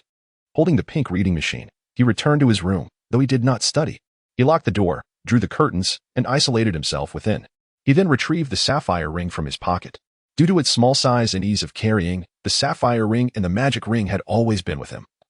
Though he never wore them, the magic ring was not worth mentioning. When worn, it rendered him invisible. The sapphire ring, while harmless when worn, had a rather conspicuous gemstone. Li Yong had never adorned himself with necklaces, earrings, or rings, but now he considered changing that habit. He removed his shirt and stood before the mirror. His well-defined muscles made the scars on his shoulders appear more pronounced. Although he no longer bled profusely, blood still occasionally oozed. This was the state of his wounds from yesterday, and by today, there had been little improvement, compared to his previous rapid recovery. His healing seemed to have reverted to a normal pace, which, in contrast, appeared abnormal. Li Yong pondered the matter and finally realized the crux of the issue, the sapphire ring. When worn, his wounds healed rapidly, but once removed, the healing returned to a normal rate.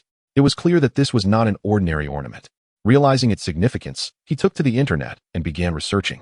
He discovered that the sapphire ring, worn by the Elven King in the Lord of the Rings, was actually named Vilya, according to the definition provided. It was one of the 3 elven rings, also known as the Ring of Air, and the strongest among them. However, the sources did not clearly define its powers. It was speculated to possess healing and protective abilities. Because Vilya was set with a sapphire, it was also referred to as the sapphire ring. Fundamentally similar to the One Ring, though the latter held a higher rank and even exerted control over Vilya.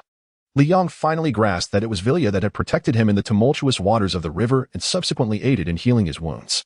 I was indeed wise to foresee its value and acquire it ahead of time. It has proven to be just as I anticipated.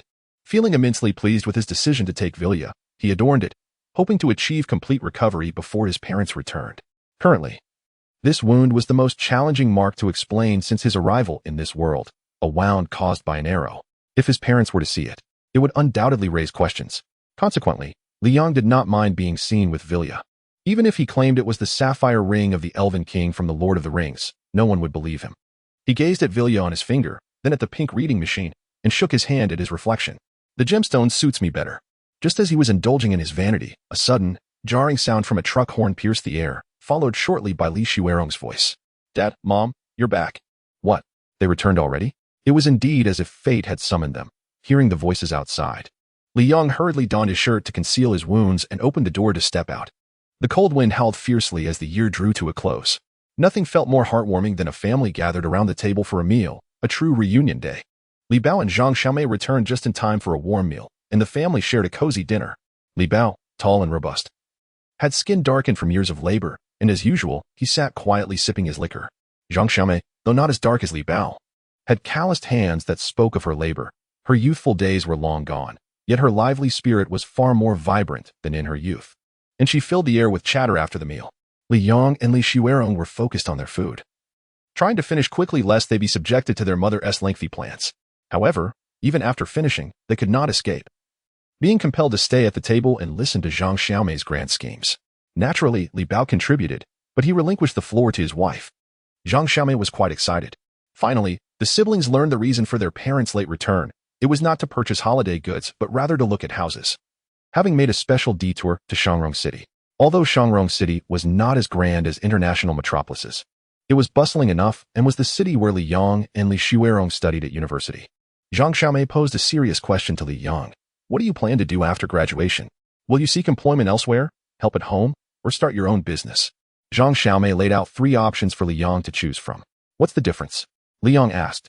The difference is substantial, Yangzi, she replied. Yangzi is not Li Yang's childhood name, but a nickname his mother whimsically gave him after watching a comedic show featuring Xiao Xinyang. It was meant to be a pet name. Have you ever seen a 13-year-old given a pet name? Li Yang has. Initially, he strongly opposed it. But he soon realized that as Xiao Xinyang gained popularity, more and more people began calling him Yangzi simply because of the yang in his name. Eventually, he became accustomed to it. And since many called him that, including his own mother, he no longer minded. You see, our family has savings of 300,000. We lack for nothing. And this is purely set aside for you. If you seek employment, this money, combined with a loan, could help you purchase a house. If you choose to start a business, these funds could serve as your capital. If you decide to help at home, this money could be used to open a branch. And you could manage it while we continue to grow our family business. Li Yang opened his mouth, about to speak, but Zhang Xiaomei continued seamlessly, Yangzi. Now it's up to you how to choose. Originally, we didn't plan to go to Shangrong City. We just happened to hear someone mention low-priced houses there that were urgently for sale. We thought it must be an excellent deal. So your father and I went to take a look, and it turned out to be true. They heard that a house originally priced at nearly 10,000 per square meter had dropped to 8,300, and it was spacious, located in the suburbs. With a private yard. What a fantastic deal. If it weren't for everyone being preoccupied with the New Year festivities, it would likely have been sold already. I also inquired about renting. Is that feasible? Look at what others say. Fine, but it must start at 100,000. I thought it over. The rent might be a bit high, but what can we do if we can't afford it? Now it's up to you, my dear son. Li Yang opened his mouth but could not interject. Zhang Xiaomei continued, if you help the family after graduation, since we are opening a branch anyway, why not start early? In this day and age, it's all about speed. If you get ahead, you earn more than others. Just think about it. Besides, you're about to enter your 3rd year. And graduation is only 2 years away. It's not far off, and it's time to start worrying. If you wait until after graduation to think about these things, it will be too late. You need to plan ahead. Li Yang opened his mouth again, but this time it was his father who interrupted. Can't you say a little less? Haven't you noticed how many times the child has tried to speak, only to be silenced by you? Can you not wait until he finishes before you start your rambling? After a long silence, Li Bao finally spoke. This was certainly not a good sign. Li Yang quickly glanced over, noticing his father's flushed face, the dark skin unable to hide the effects of alcohol. Who was stopping anyone from speaking? Before I talk, shouldn't I clarify my points? If I clarify, won't my son understand better? You think you understand everything. I'm telling you, you've had enough to drink today. You can't have more. Who says I've had enough? This is just the beginning. Li Bao took another swig, his words becoming slightly slurred. If you can't handle it, drink less. What is the point of drinking for no reason? You know your limits, yet you keep drinking. You woman, what do you know? It's only natural for a man to drink. A man who doesn't drink, does that make him a real man? Oh my, you're quite the man. Getting tipsy on just a few drinks. What a cat-like tolerance you have. Ridiculous, you're the one who has a cat. Seeing this scene unfold, Li Yang and Li Shuerong remained calm, exchanging glances as they quietly observed, waiting for their father to get drunk enough to help him back to bed. Li Bao and Zhang Xiaomei continued their squabble, their heated exchange surprisingly synchronized, a testament to decades of shared life experiences. About half an hour later, Li Bao's steps grew unsteady, and he no longer had the energy to argue with Zhang Xiaomei. Li Yang assisted him back to the bed, where he collapsed and immediately began to snore loudly.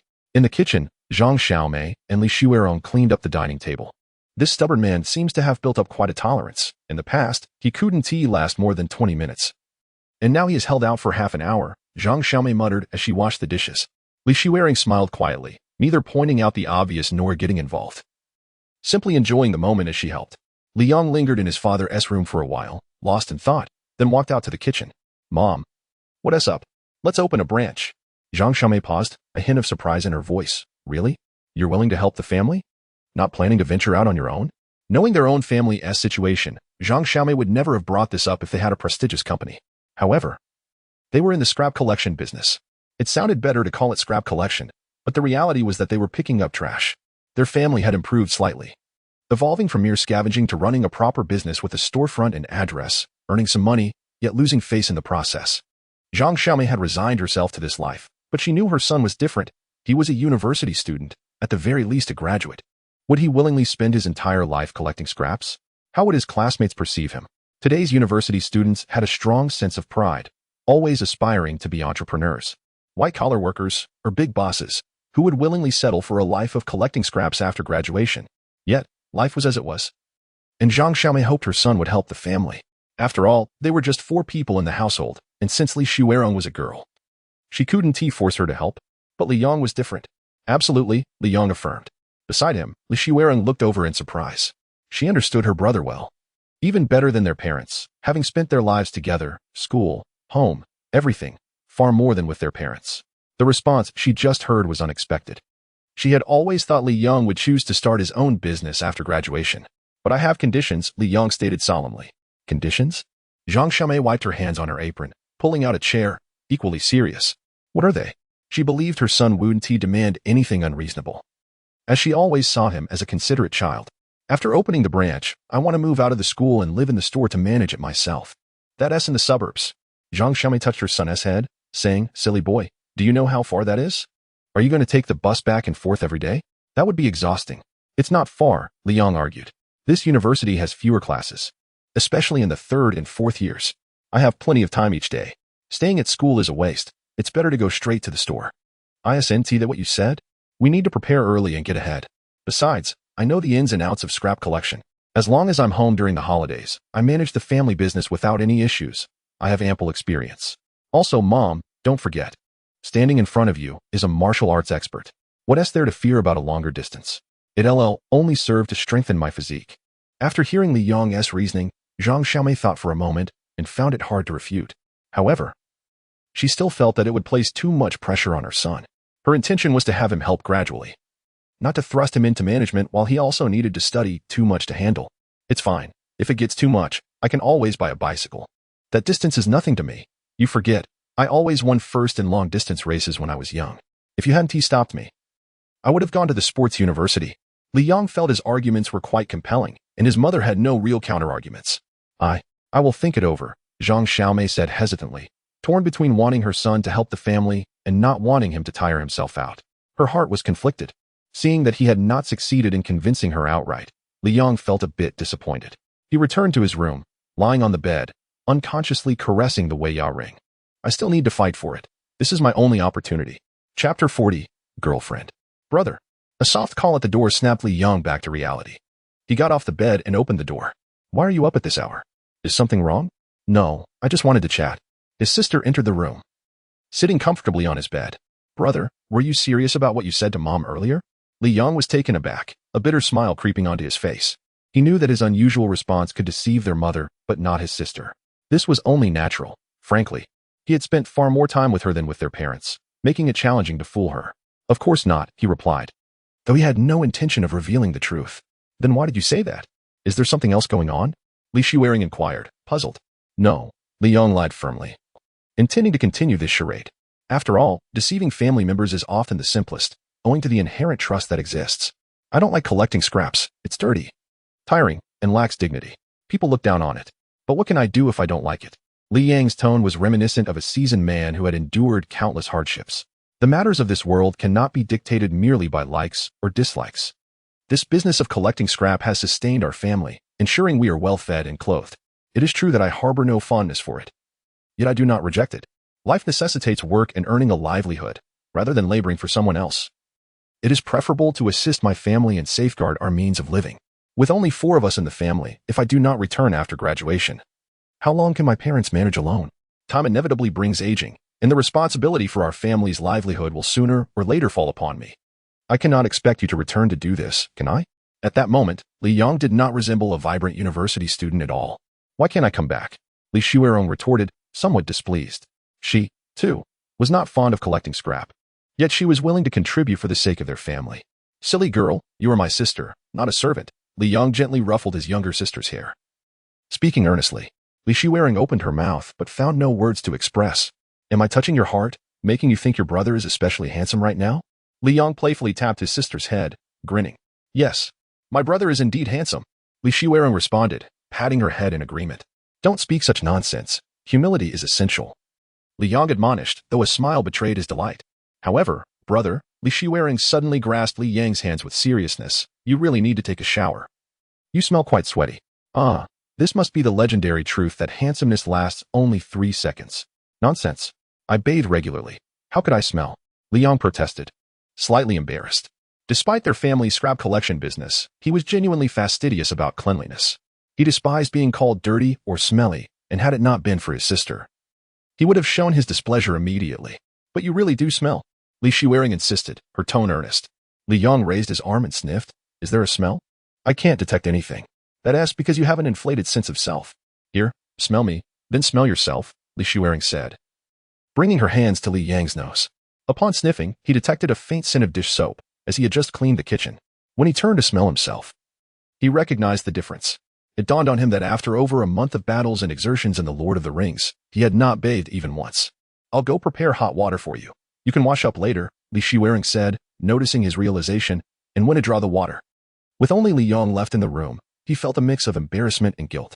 Deceiving family members was uncomfortable, yet thoughts of the Black Coffin eased his conscience.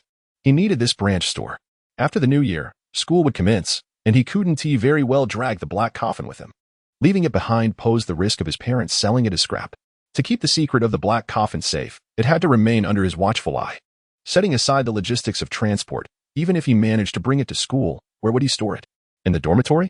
With the Black Coffin, he wouldn't even be allowed entry. Previously, he considered renting a place outside as a temporary storage spot for the coffin, but that was still unsafe.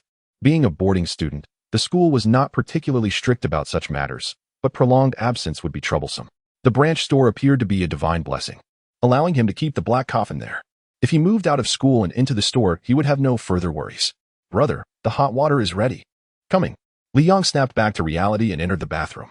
Unlike the simplicity of the other rooms, this bathroom was exquisitely designed, with pristine white tiles adorning the walls and floors. A plastic glass partition separated the space, which included both a bathtub for soaking and a standing shower. Unlike typical designs that connect bathrooms with toilets, this bathroom only had a sink, a large mirror, and a washing machine, devoid of any unpleasant odors. This was Li Yang's design, financed by his parents. After shedding his clothes and placing them atop the washing machine, he set his ring aside and stepped into the bathtub. Immersed in the warm water, Li Yong felt an overwhelming sense of comfort and couldn't help but let out a contented sigh. My sister truly understands me. This water temperature is just perfect. He turned to inspect the wound on his shoulder. While wearing the ring, the healing process had accelerated significantly. The wound, which had been bleeding earlier, was now completely sealed. At this rate, it would likely be fully healed in 4 to 5 days.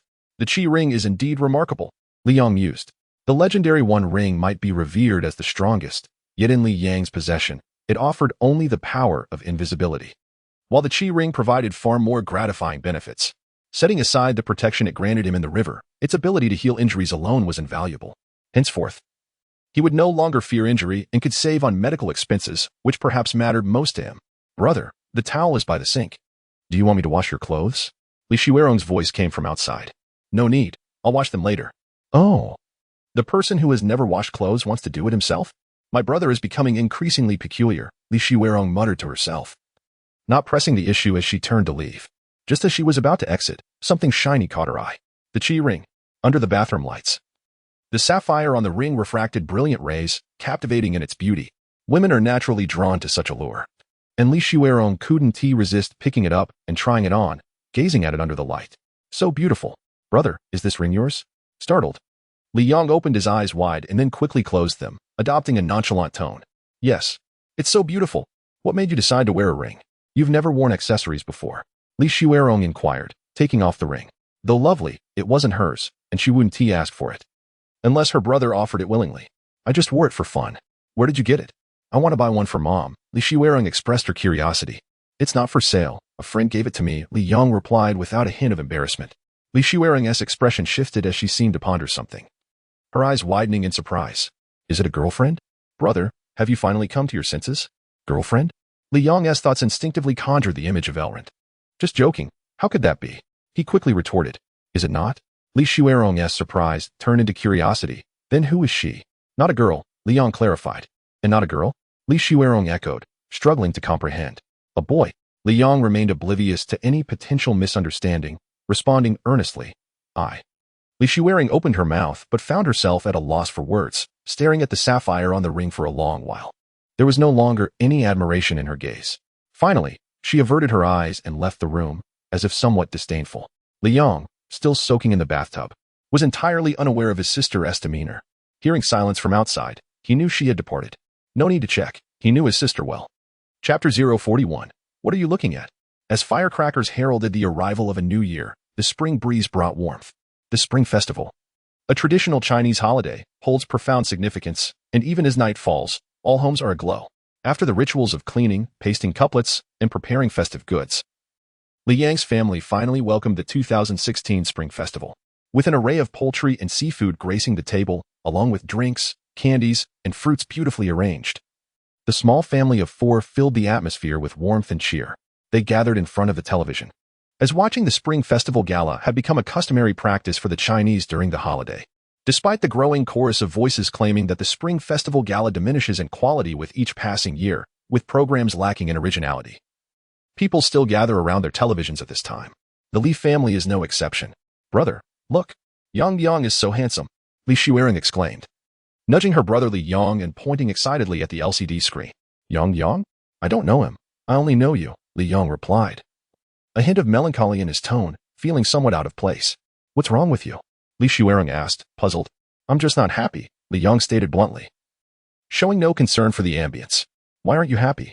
It's such a wonderful day, she remarked, struggling to understand.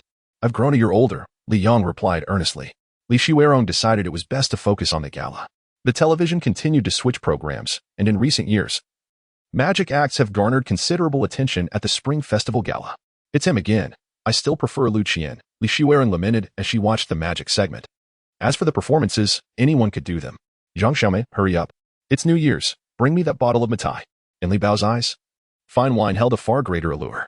Finally, he could indulge in a few extra drinks during the festive season. I know.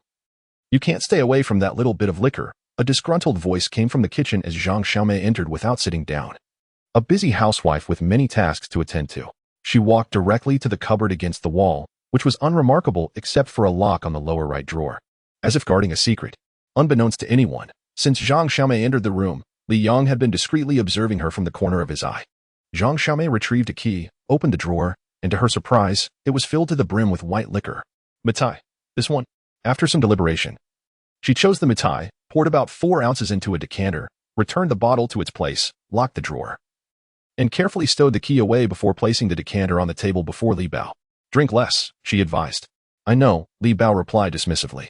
And you? Zhang Xiaomei suddenly turned her stern gaze towards Li Yang. You cannot drink alcohol, neither white nor beer. You can only have orange juice. Li Yang felt somewhat aggrieved, nodding in compliance, unsure of the reasoning behind it. Perhaps it was a fear of raising another alcoholic in the family, as his mother strictly forbade him from drinking. Indeed, the entire family was prohibited. Fortunately, Li Yang had little interest in alcohol and watched as Zhang Xiaomei left the room. I'm going to the restroom, he said, excusing himself from the dinner table. As he passed the kitchen, he noticed that his mother was absent. Mom, is there any toilet paper left in the house? Li Yang called out. You silly child, isn't there some in your room? Zhang Xiaomei's voice carried from the western side of the kitchen. It's in the west room. Target acquired. Li Yang replied nonchalantly, but he didn't take any toilet paper. Instead, he feigned a trip to the restroom, pausing briefly as he passed the storage room. He hesitated but did not open the door. The Black Coffin was inside. Over the past few days, Li Yang had led a fulfilling life, practicing martial arts, learning English with an electronic reading device, and observing the Black Coffin. He noticed that, apart from the slowly recovering traversal value, the damage to the coffin was also healing. The Black Coffin had returned from its journey in a damaged state, with a small breach caused by the arrow of the King Ailong. Although the breach was minor, he had been worried it might affect the coffin's efficacy. However, after some observation, he concluded it did not interfere. The traversal value continued to restore, and even the breach seemed to heal on its own, which was quite miraculous. Thus, he deduced that the Black Coffin not only possessed traversal capabilities, but also had an automatic restoration function. This discovery brought Li Yang great joy, alleviating his worries about the coffin's damage. The 19th. This number held particular significance for Li Yang, based on the previous recovery time of 36 days for the traversal value. The 19th of this month marked the time for his second journey. He was filled with anticipation, Returning to the living room, the atmosphere of the spring festival was festive, with the gala adding to the merriment. The family celebrated the first day of the new year together, yet a pressing issue was also on the agenda. Accompanying the traditional festival was the custom of visiting relatives, a practice Li Yang detested. With societal progress and the deepening of materialistic values, the once joyous tradition of visiting neighbors and exchanging greetings during the new year had devolved into a source of frustration. Li Yang's family resided in the county seat, a result of his parents' early ventures, while their ancestral home lay in the countryside. Living apart for long periods had diluted familial bonds. And with relatives experiencing varying degrees of financial success, gatherings often became competitions of comparison rather than heartfelt reconnections. When the year drew to a close and relatives convened, conversations revolved around who had prospered and whose children excelled academically, all steeped in rivalry. As a family that started from humble beginnings, though they were better off than before, they were far from wealthy, making their presence in such gatherings quite awkward. Nevertheless, his parents insisted on attending each year, adhering to tradition. Li Yang had grown increasingly resentful of these visits, often finding excuses to avoid returning to his ancestral home. He preferred the tranquility of staying home, where, despite fewer people, he could enjoy a lively and carefree atmosphere. Hence, whenever his parents mentioned returning home, Li Yang would interject, "Let's stick to the old routine. You can go back, and I'll stay here to look after the house." "You want to return home?" Zhang Shumei expressed her displeasure upon hearing this. "You won't starve there. If you don't go back soon, in a couple of years, the folks there won't even recognize you," she warned. Li Yang wisely chose not to argue, sidestepping the issue, simply stating, "Someone has to watch the house, or those kids will steal our things." This was the truth, and it had become Li Yang's annual excuse for staying behind. One should never underestimate the mischief of children. They were quite adept at climbing trees and scaling walls, often sneaking into Li Yang's home to steal scrap materials to sell. Sometimes, even the family dog could not deter them. And what if the heating breaks down with no one home? Who will feed the dog? Li Yang presented a litany of concerns, all valid. Zhang Xiaomei and Li Bao found themselves at a loss for a counterargument. As younger members of the family, the two were obliged to return home each year for the New Year greetings. Let it be so, they reluctantly agreed. Thus concluded the discussions surrounding the Spring Festival. Li Xueron discreetly gave Li Yang a thumbs up, and he nodded in acknowledgement. "By the way, don't forget to check on your master before you sleep." Zhang Xiaomei reminded Li Yang. "I'll wake up early tomorrow," he replied. With the celebrations over, the gala watched, and dumplings eaten, the four of them retreated to their rooms for rest. The following morning, bright and early, Li Bao and Zhang Shumei began packing their belongings, donning their newest outfits, and loading the car with gifts, all while exchanging final words of advice before departing. They were headed back to their ancestral home, a journey that would last at least a week. Li Xueron had already left early to be with her grandfather, leaving Li Yang alone in the spacious house. As he watched his parents leave, he turned to return inside but noticed a figure approaching his home in the cold wind. The distance was too great, and wrapped in thick down jackets and scarves, the person resembled a large bear, making it difficult for Li Yang to discern their features. He thought to himself, even during the new year, there are still people collecting scrap. The figure held no visible scrap, but that did not clarify anything. Perhaps they were calling on Li Yang for assistance. Typically, such work involved substantial quantities and was laborious. Upon witnessing a business opportunity, Li Yang halted his steps, standing at the entrance, awaiting the approach of an individual. However, the person moved at a rather sluggish pace, inciting a sense of impatience within him. As the figure drew near, it became evident that their face was shrouded in a scarf, leaving only a pair of piercing eyes visible. The gaze emanated an intensity reminiscent of a lustful lion spotting a lioness. Li Yang felt a surge of irritation, furrowing his brow and returning the stare with unwavering boldness. As the distance closed to approximately 10 paces, the individual removed their scarf and addressed Li Yang with a challenging tone. "What are you staring at?" Li Yang was taken aback, recognizing a face that was both familiar and foreign, memories flooding back. He instinctively raised a hand, pointing at the person. "What of it? You staring at me?" The other retorted fiercely, "Your gaze doesn't faze me." Li Yang, rarely one to back down, replied defiantly, "Try staring again. I dare you." The individual discarded their scarf, gloves, and even their down jacket, fully prepared for a confrontation. "If it's a fight you want, then let's settle it," Li Yang declared boldly. Chapter 42, Brothers Let Us Go. The two men, embroiled in a spirited exchange, charged at each other with a fervor that echoed the robust dialect of northern China. The distance of 10 steps vanished in an instant as they collided with a resounding thud, their chests meeting with a dull thump, transitioning from a forceful impact to a tight embrace. "Buddy, you rascal," they called each other affectionately, their earlier hostility transforming into a warm camaraderie. "You've got quite a sturdy physique. It seems that during my years away, you haven't let your skills decline," one remarked. And you, clearly, have not lost your edge either, the other responded. Well, with your caliber, taking on 7 or 8 opponents would be a breeze, one boasted. I doubt you'd survive against me. With your prowess, it wouldn't even take that many. One hand would suffice. Li Yong shot back. Their banter continued unabated, escalating to a level of camaraderie that rendered the frigid air irrelevant as they remained outside for a full half hour. Finally, the other man, feeling the cold bite, exclaimed, Aren't you going to let me in? Who told you to flaunt your bravado, tossing aside your scarf and gloves? This isn't exactly the best locale for such antics. Li Yong replied, a hint of satisfaction gleaming in his eyes as he watched the other man relent. Fine, you have a point. I can't take it anymore. I'm going in. The man, disregarding Li Yong's words, entered through the wide-open gate, striding confidently as if he belonged. Yet, not everyone shared that sentiment. Woof, woof, woof.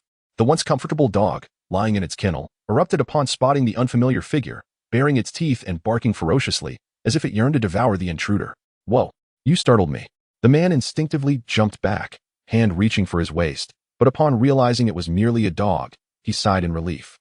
Returning to a semblance of calm, the dog, however, was undeterred, lunging forward with fervent barks, seemingly intent on breaking free from its chains.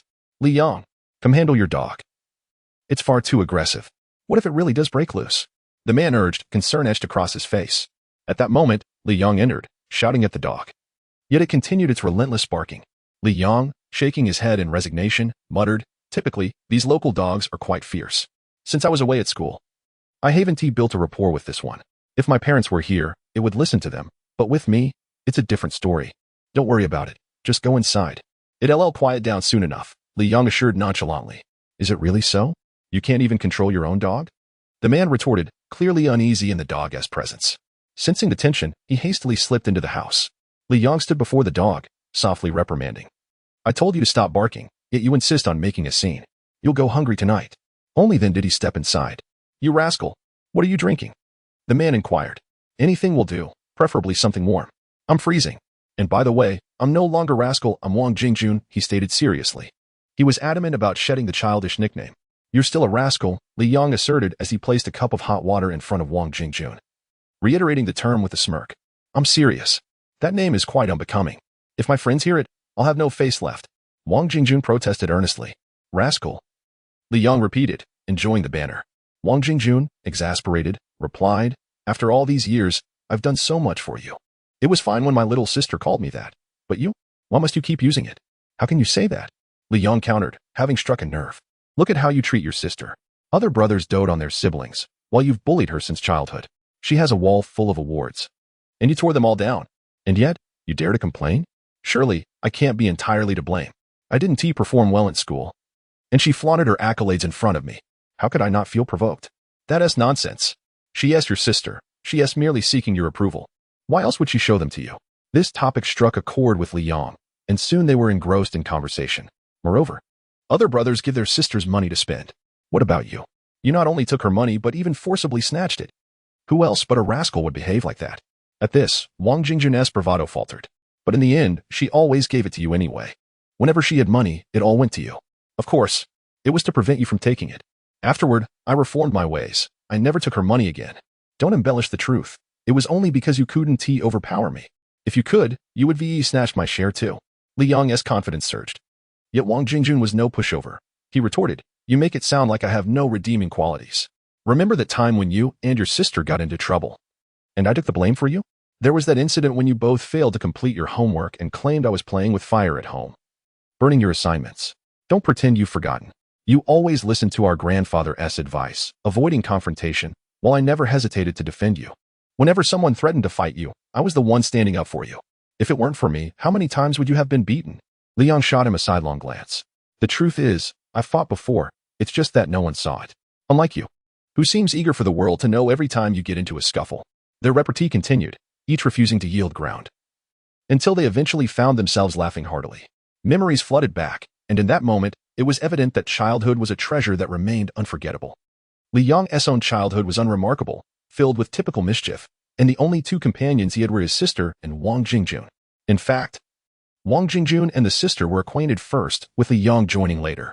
The three grew up amidst laughter and quarrels, with Li Yong and Wang Jingjun frequently squabbling, sometimes leading to physical altercations, much to their sister's dismay.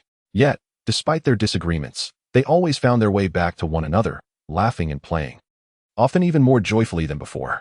Wang Jingjun, being called Big Brother by the sister, naturally referred to Li Yang as Little Second, signifying a brotherly bond. However, Li Yang never regarded himself as the younger brother. He believed Wang Jingjun was unworthy of the title of elder brother and often bullied their little sister, thus referring to him as a scoundrel. The three of them appeared to be siblings, yet they were not, having grown up under the tutelage of a single master, navigating the tumultuous journey of their youth together. Eventually, they diverged onto wholly different paths. Initially, they had promised to attend elementary school, middle school, high school, and university together. But after graduating from middle school, Wang Jingjun dropped out, following a heated argument with his grandfather, with whom he had formed a close bond. And due to severe disagreements and a rebellious phase, he ultimately left. When he departed, he encountered only Li Yang, boldly proclaiming his intent to carve out his own destiny and showcase his abilities to everyone, particularly his grandfather. Li Yang did not impede him, silently watching as he walked away. During high school, Li Yang's grades plummeted, but thankfully he made a last-ditch effort and managed to gain admission to an undergraduate program, while their little sister smoothly secured a place at a prestigious university. True to their childhood vow, despite not attending the same school, they remained in the same city. They kept their childhood promises, albeit with one person missing, and forgot about him, never mentioning him again in their lives or studies. Li Yang thought he had forgotten as well. Yet, the moment Wang Jingjun's face came into view, memory surged forth. He realized it was not forgetfulness, but rather a deeper entrenchment in his heart. Some memories are indelible, like fine wine that grows more fragrant with age. For Li Yang, Wang Jingjun might embody such a vintage, while in reality, his family forbade him from drinking. Li Yang also felt a tinge of fear towards the man before him, concerned that he might transform into someone unrecognizable. After 5 years, what brings you back so suddenly? Li Yang inquired. The weary bird returns to its nest, Wang Jingjun replied, half jokingly, half seriously. What have you been doing out there? This was Li Yang's primary concern. Everything and anything. I've experienced the good and the bad, dabbled in both light and darkness. Wang Jingjun did not elaborate further, but hinted at his exploits. As expected, the worst fears began to unfold. Li Yang took a deep breath, his tone heavy as he asked, will there be trouble? Wang Jingjun sighed, his expression somber, pulling out a pack of cigarettes, offering Li Yang one. I don't smoke. That's a good thing. Wang Jingjun nodded, showing no displeasure. He lit a cigarette, inhaled deeply, and slowly exhaled a ring of smoke before saying, if there were trouble, I wouldn't have returned. Soon, the room filled with the scent of smoke. A situation Li Yang would typically have curtailed, yet today he did not. He pointed to the cigarette in Wang Jingjun's hand. This brand? Hongta Mountain. It was the first one I shared with you. Wang Jingjun's eyes became misty in the haze, as if reminiscing. That one cigarette was stolen from home. We each took a puff, and we smoked it for several minutes. Li Yang was drawn back into memories, but shook his head. We were foolish then, insisting on smoking even when we found it unpleasant, trying to feel like adults. Not smoking is a good thing. I can't quit now. This habit harms my lungs and affects my breath. Wang Jingjun suddenly asked, do you know what my greatest wish was when I was a child? Without hesitation, Li Yang answered, to have the master heed your words. I meant when I was even younger. Younger? A tiny child having wishes? Li Yang was incredulous. What kind of logic is that? Just because one is young doesn't mean they can't have wishes. Even the worst child has dreams, Wang Jingjun retorted. What was your wish? To thrash your teacher? Or to dominate the entire grade? Li Yang couldn't think of anything else. Can I have a beautiful wish? Wang Jingjun lamented, feeling that even if he had been a mischievous child, he wasn't that malevolent. Li Yang pondered deeply. All right, stop guessing. You won't figure it out. Wang Jingjun insisted, then revealed, my greatest wish was to lead you astray, to make you just like me. I smoked. And you smoked too. That was a small success, though it only happened once. I drank, and you were about to join me when your parents intervened. I fought. And although you didn't succeed in that, when you hit me, you were quite relentless. At that, Wang Jingjun felt a mix of exasperation and amusement. Even now, he couldn't understand why Li Yang was so resistant to fighting others, but had no qualms about hitting him, as if he were bound by his grandfather's words. I always fantasized about us teaming up to conquer the school, but alas, I dropped out. You were always the one causing trouble while I did the fighting. I never caused trouble. Those little brats were just jealous of me, tall, good at studying, handsome, and aloof. It's only natural to be envied. Now, my grades are poor. And everyone feels balanced, so they leave me alone, Li Yang summarized. You say that without even turning red. Wang Jingjun was caught off guard by Li Yang's candidness, finding it both amusing and perplexing. What is there to blush about when stating facts? Li Yang replied earnestly.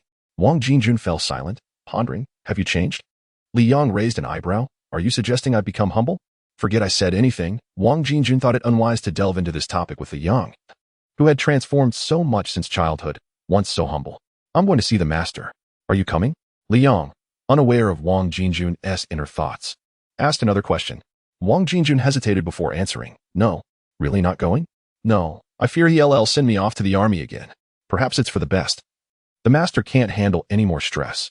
Li Yang felt no anger towards Wang Jinjun's choice, merely disappointment. I know, heart disease.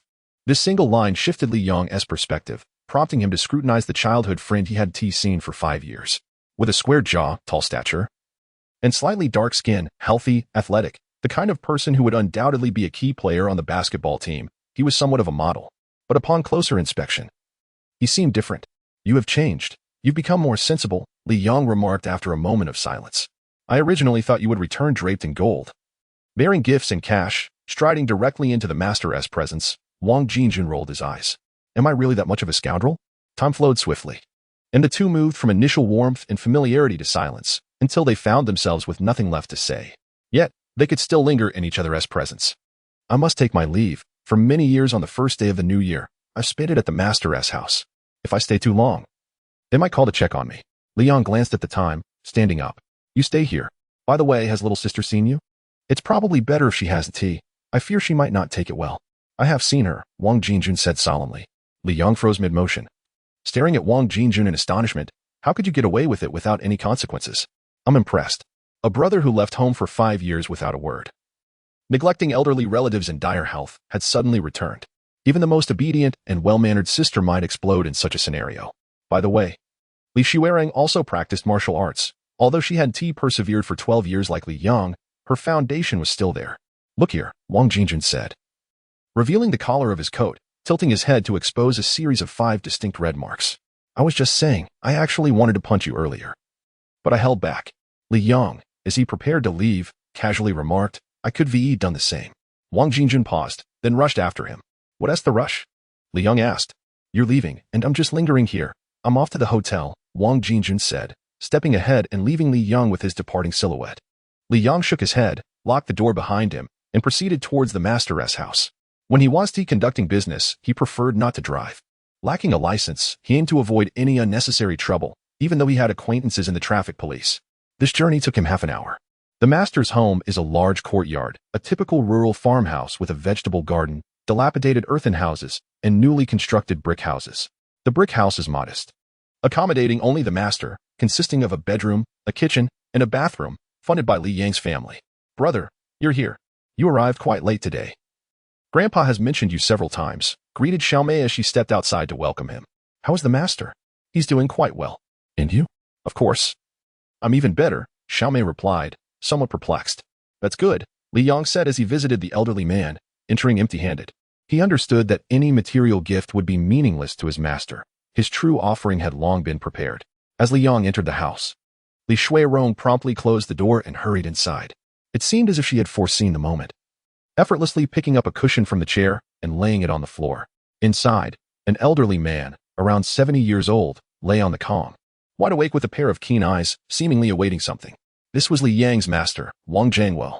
Ah, you've come. Wang Jiangwo strained to sit up upon seeing Li Yang. Li Shuerong quickly moved to assist him, trying to arrange him comfortably, but he refused. With a furrowed brow, Wang Jiangwo insisted on sitting upright. Li Shuerong, feeling helpless, stood by his side for support. Both of them turned their gazes toward Li Yang, who was standing in the center of the room. As Wang Jiangwo sat up, Li Yang knelt down, his knees resting on the cushion before him. Master, Happy New Year. I wish you good health and longevity in the coming year, Li Yang said earnestly, devoid of any smile. This was a heartfelt sentiment, not mere pleasantries for the sake of the holiday. With 3 resounding knocks against the floor, Li Yang bowed his head thrice, each time solidly touching the ground. Had it not been for the cushion, his forehead might have been bruised. Good, good, good, Wang Jiangwo exclaimed 3 times, visibly pleased as he reached into his pocket for a red envelope, his fingers trembling slightly as he handed it to Li Yang. Disciple, this is your New Year's gift. Remember, in the new year, persistence and practice is paramount. This holds true for all endeavors, Wang Jiangwo emphasized. I understand. Li Yang affirmed loudly, accepting the envelope and solemnly placing it into his pocket. At 20 years old, he had aged a year since the last spring festival. His relatives from the previous generation had ceased giving him New Year's gifts since he turned 18, but he still received one from his master every year. According to his master's belief, one was not considered an adult until marriage, at which point the gifts would cease. Although the amount was modest, Li Yong cherished it dearly. "Master, allow me to demonstrate a set of punches for you," Li Yong proposed during this festive season of greetings. This, he believed, was the finest gift he could offer his master. "Very well, I am eager to see if you've progressed or regressed during your time at school," Wang Jiangwo said. Maintaining a serious demeanor, yet a glimmer of satisfaction illuminated his eyes. He had always appreciated Li Yang's diligence. Due to the small size of the room, Li Yong stepped outside, as he had done in previous years. The windows of typical brick houses are designed low, with large panes allowing ample sunlight to flood in. Standing in front of the window, despite the slight frost, the glass was clean, revealing Li Yong clearly, a testament to Li Shuirong's efforts. Wang Jiangwo sat upright on the edge of the Kong, attentively observing. Outside, Li Yong stood tall against the winter chill, resembling a flagpole, shedding his outer coat to reveal a thick sweater. The sleeves were long, and had he not rolled them up, they would have completely covered his hands. He rolled them further up, exposing part of his forearm as he stood resolutely in the cold. Then, he began to move, executing the initial stances and forms of the 8 extremes fist with fluidity. As he continued, the movements began to diverge from traditional practice, evolving into a unique expression of martial arts. By the time he reached the midpoint of his routine, his form had transformed entirely. Yet, each movement exuded a mastery that any discerning eye could recognize. This was genuine skill. Inside, Wang Jiangwo nodded continuously, his expression reflecting approval. "Grandpa, look how well my brother is performing. Isn't he better than last year? Observe that move. It carries your essence," Li Shuirong praised, subtly showering compliments upon both Li Yong and their grandfather. Wang Jiangwo relished the accolades but feigned humility, stating, "What is good about it? It remains the same. He's been practicing for over a decade, so improvement is to be expected." At that moment, Li Yong was concluding his demonstration. Typically, he would exhale and finish his routine. But this time he did not. In a sudden turn, rather than releasing his breath, he compressed the energy he had cultivated for so long, refusing to let it dissipate. Instead of concluding, he quickly lunged forward, kicking a wooden plank propped against the wall. The plank flew into the air before swiftly descending. Li Yong assumed a stable stance, delivering a powerful punch aimed at the plank. He had been eyeing this solid, 2-centimeter thick piece of wood for some time, and today it was destined for destruction. His fist struck the plank with tremendous force, and the pent-up energy within him erupted at that moment. Crack! The plank splintered in two, accompanied by the sound of dislocated finger bones, though the latter was drowned out by the sound of the breaking wood. Li Yong remained unfazed, swiftly retracting his hand after the impact. With a flick of his wrists, the rolled-up sleeves of his sweater fell back into place, covering his hands, which bore signs of injury, bones misaligned, skin broken, though without bloodshed. His expression remained unchanged, standing tall like a spear in the courtyard, his gaze penetrating through the window to his master, as if awaiting a summons. Inside, both Wang Jiangwo and Li Shuirong were left in awe. Under Li Yang's flawless guise, they were unaware of the injuries concealed beneath his sleeves, only witnessing his remarkable display of power as he shattered the plank. This was no ordinary wood used for performances. It was genuine, sturdy timber from a farmer's yard. "Excellent," Wang Jiangwo exclaimed, a single word conveying more than 1,000 praises.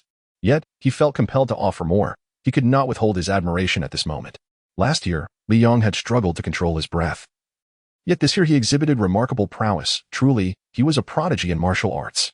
"Grandpa, look, my brother is still standing outside, in this bitter cold. Shouldn't you praise him after letting him in?" Li Shuirong expressed concern. A practitioner of martial arts fears not the cold, after a round of punches. "I believe he is quite warm now. Let him in," Wang Jiangwo replied, though he beckoned for Li Shuirong to invite Li Yong inside. Li Shuirong waved toward the door, signaling for Li Yong to come in quickly. Outside, Li Yang's concealed hands showed no signs of distress. The injuries had healed, leaving only the lingering discomfort of misaligned bones, which would require more time to mend compared to flesh wounds. As Li Yong entered the room, he discreetly pressed his fingers against the doorframe, skillfully realigning his dislocated knuckles without leaving a trace. Maintaining an impassive demeanor, he returned to the interior. Chapter 045, A Meal Shared, A Debt of Gratitude. Just moments ago, he had lauded Wang Jiangwo, but upon Li Yang's arrival, his praise shifted to mere acknowledgement. His expression, previously warm, grew significantly more solemn and serious. "You have swiftly mastered the control of your breath, which is commendable. From now on, you need only review your boxing techniques. Arduous training is unnecessary. Your focus must shift from the external to the internal," Wang Jiangwo instructed Li Yong, emphasizing the transition from outward strength to inner mastery. Li Yang stood attentively before his master, bowing his head to absorb the teachings. Wang Jianguo sat upright on the edge of the bed, his face betraying a mix of pride and seriousness as he patted Li Yang's shoulder affectionately. "Master, I have something to present to you," Li Yang suddenly interjected, reaching into his clothing. Wang Jianguo frowned slightly. It was a festive occasion, and he refrained from reprimanding Li Yang. However, when he beheld the resplendent golden ring that Li Yang produced, he could no longer contain his disapproval. "Take it away," he declared, waving his hand dismissively. At that moment, it became apparent that his fingers were tinged with purple, frail and wrinkled. Li Yang hesitated, wishing to express his sentiments, but was met with Wang Jianguo's resolute refusal. "Do not attempt to dazzle me with such frivolous gifts. Your priority should be to master the ancestral martial arts. That is far more valuable." Wang Jianguo's stubbornness was palpable, and Li Yang, disheartened yet cautious not to provoke his master, silently retracted the supreme magic ring. He understood Wang Jianguo's temperament well, rigid, stern, and unyielding, to the point where even these descriptors fell short. Previously, it had taken considerable effort for Li Yang to persuade his master to accept a modest gift, only for Wang Jianguo to later produce an IOU, a reminder that he had not forgotten the gesture. In the past, whenever Li Yang's family sought to deliver rice and flour to Wang Jianguo's household, they had to go through Li Xuerong, who would present it as a gift from her family, ensuring the old man would accept it. Otherwise, even if they served cooked rice at his table, he would refuse to partake. Wang Jianguo's household maintained a vegetable garden, which he could not tend to himself due to his age and health. With Li Xuerong attending school, Li Yang's family took it upon themselves to assist in the garden's upkeep. However, half of the produce was expected to go to Wang Jianguo, who insisted that since he provided the garden, the harvest should be split equally. Such instances were numerous, and no one dared to voice dissent, fearing to upset the old man, whose heart condition made him vulnerable to stress. Even Li Yang, despite his frustrations, could only acquiesce. Though the supreme magic ring possessed the ability to delay aging, it would likely offer no remedy for his master's ailments. Only healing of superficial injuries was within its reach. Thus, he refrained from producing it again. At lunchtime, as usual, Li Xuerong prepared the meal. Wang Jianguo, with a subdued appetite, consumed only half a bowl of rice porridge before losing interest. The table was laden with dishes, yet only Li Yang continued to eat heartily, although he was already satiated. Feigning a voracious appetite, Wang Jianguo nodded approvingly. "To eat well is a blessing. You must nourish your body to cultivate your martial skills effectively," he continued. "The pride of my life is having you as my disciple. You have always been humble, sensible, and diligent, and I have no concerns for your future, except that you do not stray into the pitfalls of martial arts, using your skills for conflict. Martial arts are not for fighting. The longer you engage in conflict, the greater the harm to yourself. Avoid the temptation of aggression, or you may find yourself in my current state, burdened by injuries and ailments."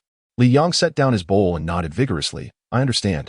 After imparting his wisdom to Li Yang, it was now Li Xuerong's turn to receive instruction. "And you, Xuerong, must remember that you grew up nourished by both families. You may forget much, but this kindness must never be overlooked." Li Xuerong's eyes glistened with unshed tears. His words evoked memories of long ago, and Wang Jianguo's gaze drifted as if he were transported back to a winter night 2 decades prior. That night, snow fell gently, and Wang Jianguo's son, a soldier, had married a fellow serviceman's daughter, a source of great pride in those times. Yet, that pride was short-lived, as his son perished during a mission.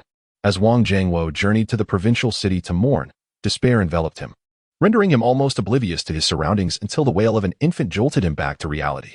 Following the sound, he discovered an abandoned baby. While death is irreversible, he unexpectedly found new life. Perhaps it was fate or serendipity that led him to bring the infant girl back to his home, vowing to raise her alongside his grandson, Wang Jinjun. However, their financial situation was dire, and raising 2 infants proved unfeasible. In desperation, he contemplated giving the girl away. Just then, Li Bao arrived, pleading for him to accept his son as a disciple.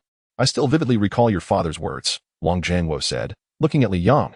He lamented his own inadequacies, lacking both wealth and skill, and expressed a desire for his son not to follow in his footsteps. As Li Yang listened, his eyes brimmed with tears.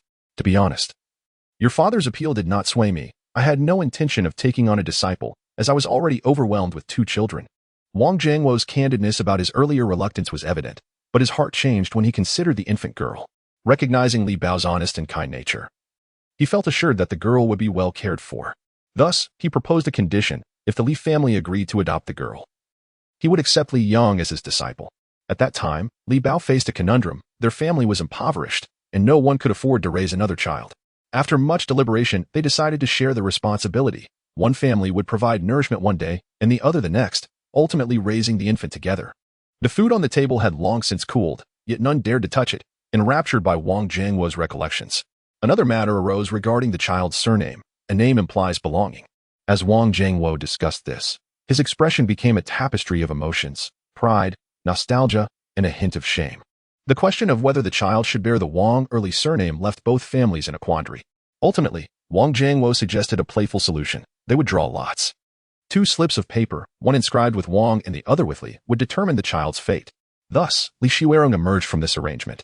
Wang Jiangwo gestured toward her, and she stepped forward, clasping the elder's hand, tears streaming silently down her cheeks.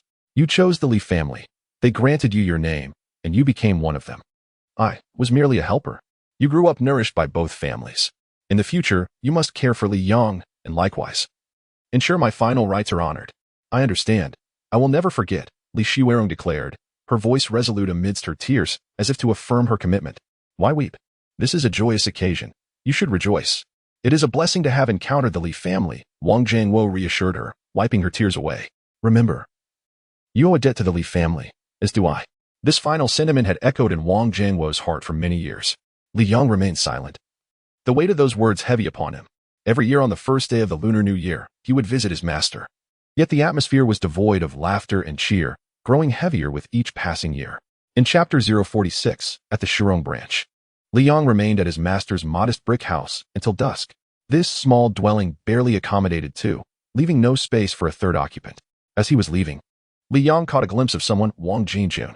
He chose not to greet him, pretending he hadn't seen him, and silently departed. Upon returning home, he found himself counting the days on his phone's calendar. 19, Li Yang muttered repeatedly, revealing his impatience. If he could traverse to a new world this time, what might it be? The Black Coffin had been discovered on Chinese soil. There was no reason he could only enter a Western cinematic realm. If it were to be in China, he hoped it would be of the xianxia genre, where magical spells and elixirs could provide him with means to save his master. This was Li Yang's fervent wish. The cycle of life and death is a universal truth, something Li Yang understood well. However, to simply accept it in a literal sense proved far more challenging.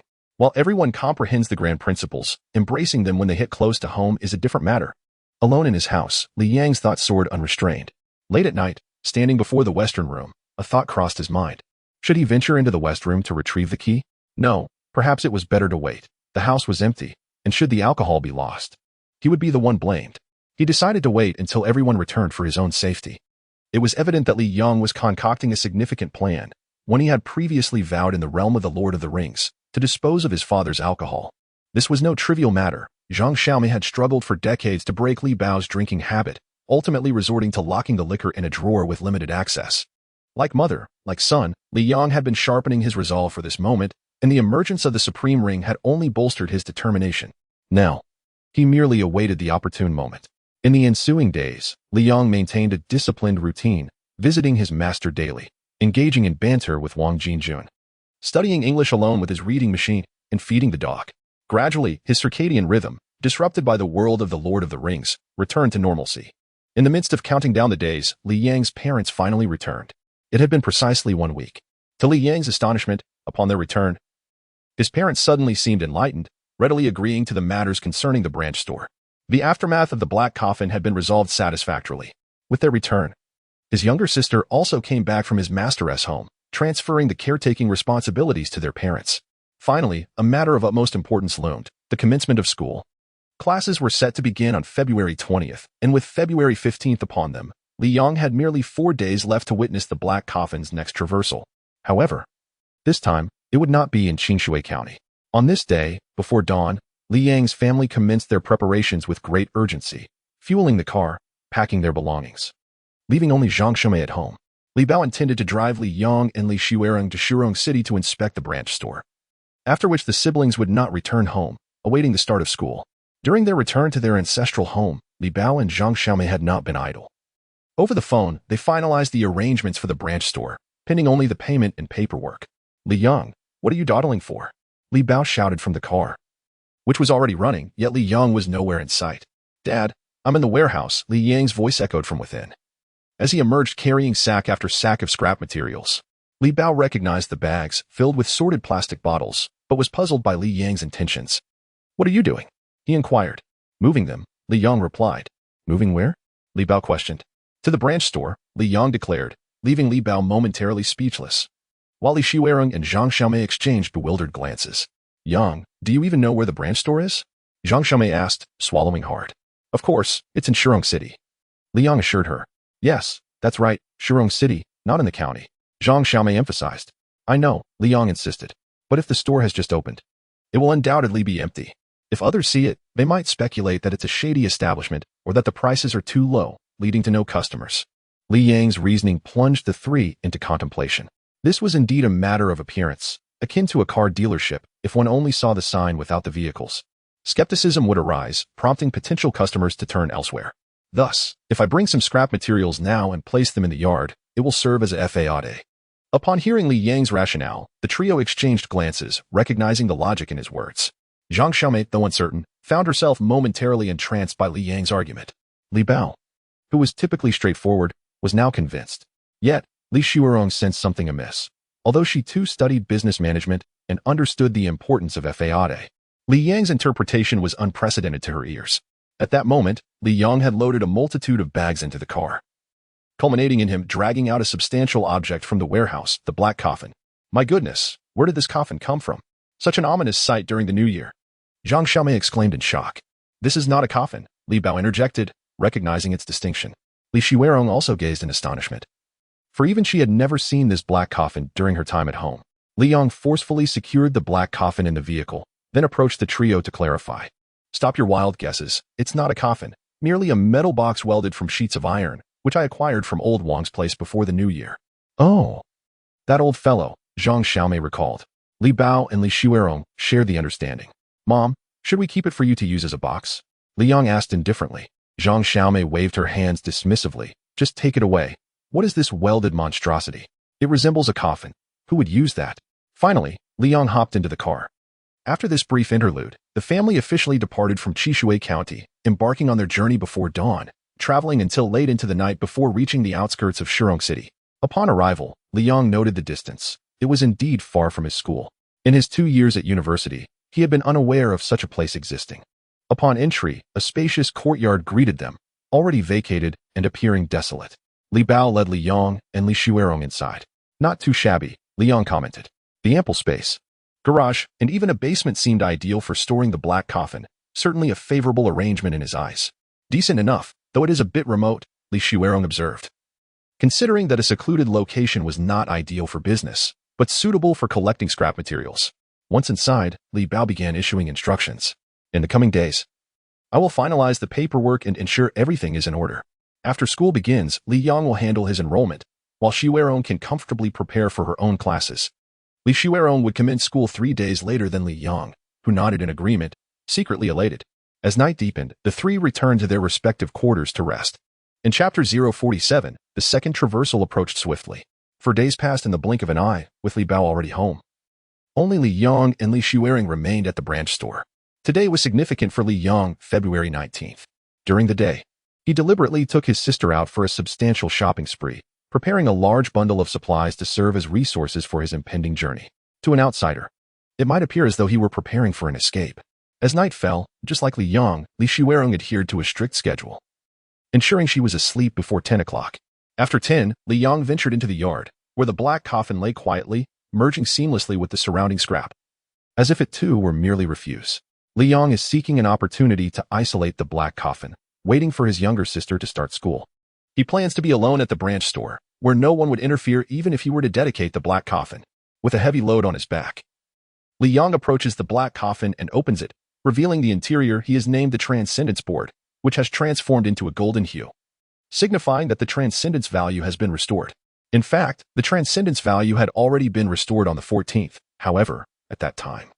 His parents had returned home, and he was unprepared, subsequently delaying until today, February 14th. This temporal marker led Li Yang to revise his previous hypothesis, adjusting the restoration time of the Transcendence value from 36 days to 30 days. From January 15th to February 14th is precisely 30 days. Next, he needs to verify whether the Transcendence value also restores in 30 days after crossing into another world. With this question in mind, Li Yang steps into the black coffin, and the Transcendence board gently descends. A minute later, silence envelopes him. Li Yong opens the black coffin, sits up, and surveys his surroundings. The environment remains unchanged, filled with debris in the branch store courtyard. However, Li Yong does not feel disheartened. His previous hypothesis can indeed be verified at this moment. Is blood truly necessary? He glances at himself, contemplating which part of his body would be most reasonable for drawing blood. Why must there be a blood offering to initiate? He mutters in dissatisfaction, genuinely hoping the black coffin can hear him. Taking out a folding knife, he hesitates before finally making a careful incision on his finger. The cut is slightly deeper than intended. After putting away the knife, he holds his hand over the Transcendence board and shakes it, but no blood drips. He shakes it again, still nothing. Finally, he resorts to squeezing his finger to extract a drop of blood, which falls onto the golden surface of the Transcendence board. In an instant, the blood mysteriously melds into the black coffin and vanishes, causing the Transcendence board to automatically close, trapping Li Yong inside. Had it not been for Li Yang's quick reflexes, he would have been knocked down by the Transcendence board, as he is confined within the black coffin. A sudden stream of information enters his consciousness, astonishing him. This information, intriguingly, originates from the black coffin itself. Surprised yet curious, Li Yong swiftly extracts the content, which is succinct. First, return. Second, commence. The implications of these phrases require his own interpretation. As for the first command, where should he return to? Certainly not to Earth. Since he is already there, at his branch store home, there is no question of returning. The answer becomes evident. Return to the world of the Lord of the Rings. Without a second thought, he dismisses this notion. Return to the Lord of the Rings? That would be absurd. Upon his return, he would face collective pursuit from both factions within that world. Elves, humans, dwarves, half-orcs, and strong beasts. Anyone he could name would be his enemy. For he had intercepted the One Ring, and even taken one of the 3 elven rings, Vilya. He had offended both the light and dark sides. And he could easily surmise that the world of the Lord of the Rings had descended into chaos, with everyone searching for him. To return now would be tantamount to seeking death. No, he would not return, absolutely not. As for the second option, it is quite straightforward. After dismissing the first option, Li Yong finds himself left with no choice but to select the second, commence.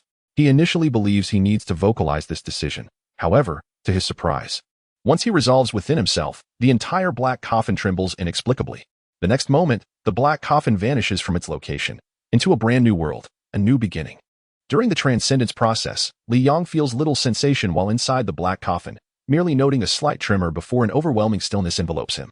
He opens the black coffin just a crack and peers through the gap, discovering an unusual forest outside. Wow, the mushrooms are extraordinarily exaggerated. Unable to contain his astonishment, he steps out of the black coffin, having confirmed that the environment has changed and the transcendence is complete. He glances at the time, 11:05 p.m. He commits this moment to memory. Li Yong emerges from the black coffin and dashes toward a nearby mushroom, lifting his head to gaze at its towering height. This mushroom is so immense it surpasses Li Yang's stature by a significant margin. It resembles a tree more than a mushroom. Surrounding it are many similar colossal mushrooms, along with smaller, normal-sized ones, trees, and peculiar flowers, all varieties he has never encountered before, forming a primeval forest. If this mushroom were to be cooked, what size pot would be necessary to boil it? Curiosity piqued, Li Yong playfully kicks the mushroom, but it remains unyielding. He decides to name this giant mushroom tree and pulls out his phone, standing beside it to strike a peace sign for a selfie. Click, click, click, click, click. A rapid 5-shot burst captures the moment. After reviewing the photos, he finds them quite flattering. He is pleased with his appearance. Having moved on from the mushroom tree, Li Yong surveys his surroundings, noting the absence of any forest rangers. Such a splendid forest without a single caretaker suggests it is likely another ancient world, devoid of environmental awareness. Li Yong returns to the black coffin, this time fully prepared with a large travel bag containing everything from food to drink, and even essentials for nature's call. Although he is not particularly hungry, upon surveying the surroundings again and noting the absence of any forest rangers, a dreadful thought creeps into his mind. Surely, there must be inhabitants in this world? He fears the black coffin might have cast him into a desolate realm. From his prior experiences, Li Yong deduces a characteristic of the worlds the black coffin traverses. They are cinematic realms. Within these films, any conceivable world exists. And if this is a post-apocalyptic world, he wonders what he could possibly do. Preventing the apocalypse? Saving humanity? Could someone please show up to rescue him first? Li Yong gazes at the black coffin, troubled. In The Lord of the Rings, he at least encountered 2 half-orcs who kindly assisted him with the black coffin, yet here, there is not a single soul in sight. Must he drag the coffin by himself? After a moment of contemplation, he resigns himself to the idea that enduring hardship is the path to greatness, and self-reliance is commendable. Thus, Li Yang plops down on the ground, retrieving a bottle of mineral water and a bag of beef jerky from his travel pack. He munches and sips while waiting for someone to appear. His supplies are ample. The food alone could last several days. If he conserves, he might even last a week or two. Notably, he carries 2 portable chargers, one on his person and another in his bag. An hour slips by. Why has no one arrived yet? During this hour, Li Yang has consumed 6 or 7 pieces of beef jerky and half a bottle of mineral water, beginning to feel somewhat repulsed by the food. He feels increasingly restless. He takes out the One Ring and Vilya, eager to test whether these rings retain their powers in this new world. While he has already concluded on Earth that the new world would not affect the rings, he acknowledges that this is not Earth but an unknown cinematic realm, which cannot be generalized. He first slips on the One Ring. In a flash, he vanishes from sight, the world around him transforming into a monochrome palette, reminiscent of an archaic black and white television, an uncomfortable sight. He swiftly removes the One Ring. As for Vilya, there is no need to test it. If the One Ring functions, Vilya should as well, given they are both rings of power. Li Yang glances at the folding knife he carries, its sharp edge having recently nicked his finger. Although the wound is healed, he is not inclined to harm himself again. Speaking of which, since returning to Earth, the One Ring has not tempted him. Could it be that the Transcendence has altered its nature? Li Yang stares at the One Ring with curiosity. In the Lord of the Rings, it had made countless attempts to seduce him, leading him to believe it possesses its own consciousness. However, ever since the consciousness returned to Earth, it has vanished without a trace, leaving Li Yang in a state of perpetual bewilderment. How could the consciousness of the One Ring simply disappear without reason? It is indeed peculiar. His gaze remained fixated on the ring, gradually ensnared by an unusual allure that rendered him unable to look away. This sensation, he asserted, was the consciousness of the ring itself. He was all too familiar with it from his countless temptations in the Lord of the Rings.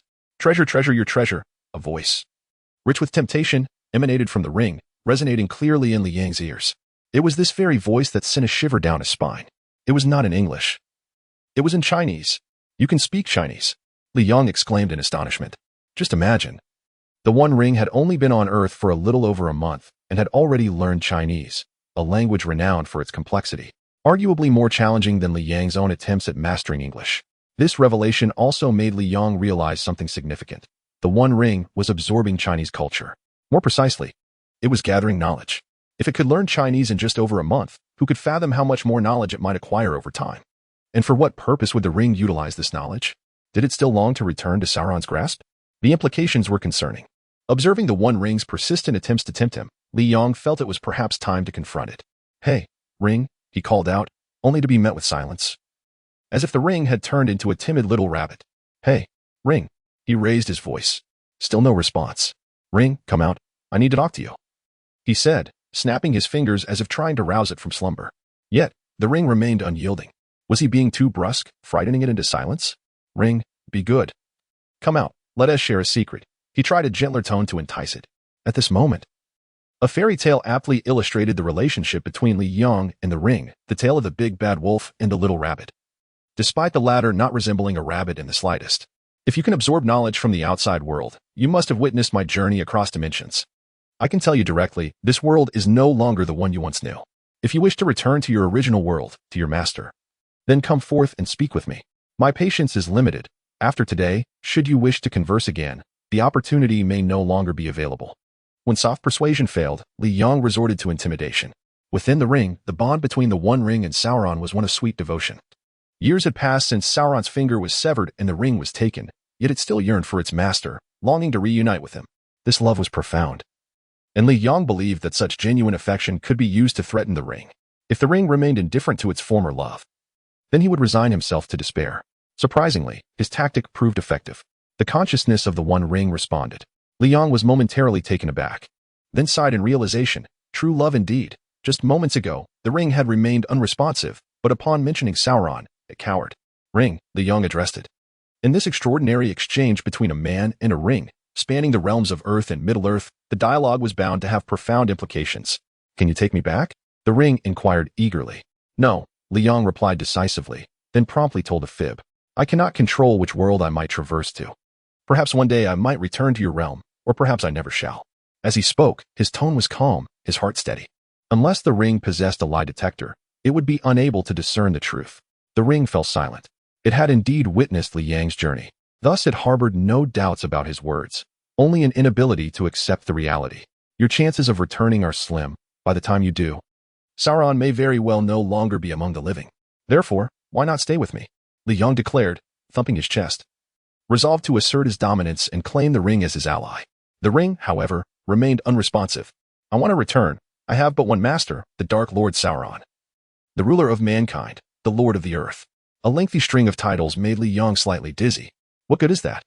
A being with no power may one day fall victim to the combined forces of elves, humans, and wizards. Stay with me. Your future is far brighter. Stop dreaming. Li Yang's authoritative demeanor was shaken, and he cursed inwardly. What a nuisance, it even learned idioms. Then tell me, what do you propose? Li Yong prepared to hear the ring's conditions. I want to return to my master, the ring stated simply. How heart-wrenching. Li Yong sighed deeply, realizing that attempting to pry the ring from Sauron's grasp was a futile endeavor. The ring remained silent, seemingly lost in thought. What do you truly desire? Speak plainly. Li Yong, having lost hope, urged. I want to return to my master, the ring reiterated. The problem is, you cannot return, Li Yong countered relentlessly. Even if there is but a glimmer of hope, I will return to my master, the ring declared with astonishing determination. Even your fervent devotion cannot alter reality. In truth, even if you return to that world, I shall not return you to Sauron. If I cannot possess your heart, I will claim your very being. Li Yong declared fiercely, fully embracing the role of the villain, intent on tearing apart the lovers. The ring, still newly acquainted with the Chinese language, felt an overwhelming sense of dislocation, as if it and Li Yong existed in entirely separate worlds. Hey, speak. Seeing the ring suddenly silent, Li Yong feared it had taken offense. He could empathize with the ring. If he were in love with a fairy and faced interference from an outsider, no one would yield. The situation was even worse, as after enduring such unwelcome intrusion, Sauron and the ring, a pair of star-crossed lovers, were now separated by vast distances. The pain of their plight was heart-wrenching. Yet, Li Yong knew he had to be resolute in this arduous exchange. The ring's longing to return to Sauron was forcibly obstructed by the domineering Li Yong, a classic and poignant love story. Typically, such narratives culminate in either a blissful resolution or a tragic conclusion, and it seemed the latter was burgeoning on the horizon. After a fruitless dialogue, the ring, unwilling to concede, finally unveiled a bombshell. I want to sign a soul contract. A soul contract? Li Yang's heart raced at the thought, though he couldn't fully comprehend its significance. Yes, a soul contract, the ring affirmed solemnly, as if it had made a monumental decision. A wave of sorrow emanated from the ring, enveloping the atmosphere. Hold on, Li Yong interjected, abruptly shattering the somber mood. Before you delve into despair, explain to me what this soul contract entails. The ring was momentarily taken aback. A soul contract, it began, is a pact forged with one's soul, should it be violated. The soul is obliterated. Yikes. Li Yong gasped, realizing its gravity. Rather than outright rejecting it, he opted to hear the terms of the contract. As one of the parties involved, I shall fulfill any of your conditions, and in return, you must meet mine. Take me back to my master.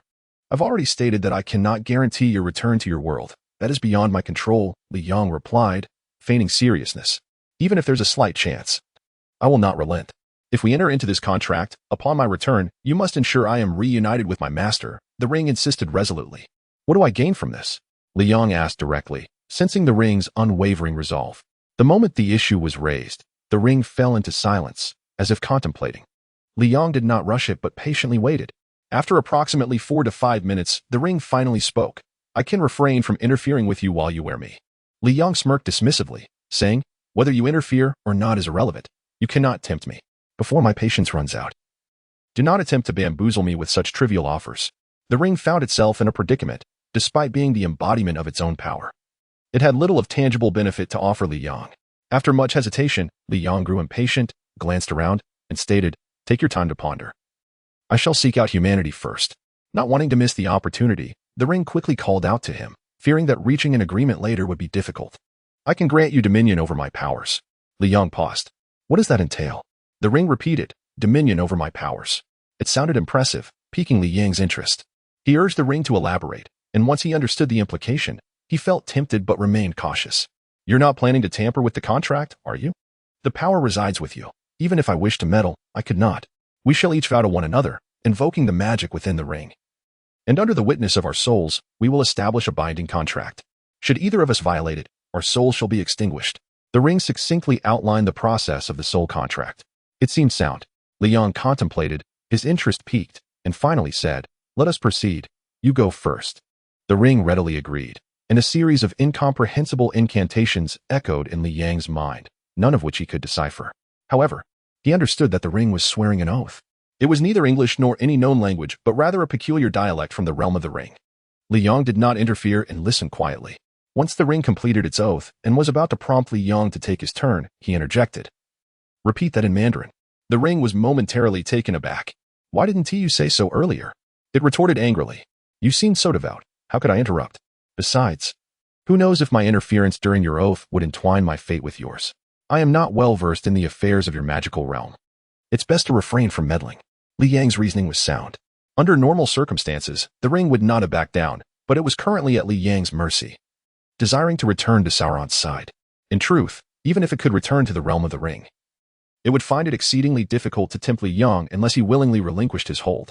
Listening intently, the ring declared in Mandarin, Today, the ring enters into a soul contract with the human Li Yang, until such time that Li Yang returns me to my master. I willingly relinquish dominion over my powers and shall fall into slumber until I return to my master. To eliminate any potential loopholes, the ring spoke deliberately and clearly. It is your turn, the ring urged. Li Yang shrugged and recited the carefully crafted oath he had prepared. Today, I, Li Yang, enter into a soul contract with the non-human ring. Upon obtaining dominion over the ring's powers, should the opportunity arise, I will return the ring to Mordor. Li Yang's oath was notably shorter than the ring's. In an instant, the ring noticed a flaw and questioned, Why did you specify Mordor and not my master Sauron? Merely a play on words. Unfortunately, it fell short, Li Yang replied. But it matters not. I have already delivered you to Mordor. What more do you desire? Do not presume I am unaware of your schemes. What schemes do you speak of? The ring asked, perplexed. You wish for me to hand you over to Sauron, then conspire against me as master and servant to ensnare me. Do not think I am oblivious, Li Yang countered, his words laced with conviction. The ring found itself at a loss for words. It suddenly realized how malevolent and dark the thoughts of humans could be. By all that was sacred, it had merely been swearing an oath, devoid of any ulterior motives. The soul contract was a grave matter, even if it had the inclination. It would not dare toy with its own soul, for its demise would also lead to Sauron's fall. It had never contemplated such a notion. Yet, after Li Yang's declaration, the ring began to ponder. It might indeed be a clever strategy, capturing Li Yang without violating the soul contract. Glancing at Li Yang, who appeared to have seen through its intentions, the ring decided to cease the argument. Call it what you will, Mordor shall suffice. After all, the two are essentially one and the same. Mordor was Sauron's domain. Delivering the ring to Mordor and handing it over to Sauron were not vastly different. However, in the midst of this exchange, the ring failed to notice the most crucial aspect of Li Yang's oath, the phrase should the opportunity arise. Whether it ended up in Mordor or in Sauron's hands depended entirely on the prerequisite of returning to the world of the ring. Li Yang had deceived the ring into believing he could not return to that realm, and the unsuspecting ring accepted this assertion, overlooking the underlying issue. If the opportunity were to be absent, then the promise to return the ring to Mordor or to Sauron would naturally become null and void. Thus, the essence of Li Yang's oath was rendered meaningless, akin to a non-existent declaration. Having completed the oath, Li Yang hastily issued a dismissal to the ring's consciousness. Now, the ring essentially belonged to him. Yet, the proceedings were not over. If it had a physical form, the ring would have wished to grasp the watermelon knife hidden in Li Yang's travel bag and strike him down. This was a soul contract. It was not concluded with mere words. The oaths exchanged between them required magical validation, and that magic could only be drawn from the One Ring itself. Li Yang, perplexed, waved his hand dismissively. You are taking your time. Please expedite the process. I still need to seek out humanity. A profound sigh emanated from within the ring.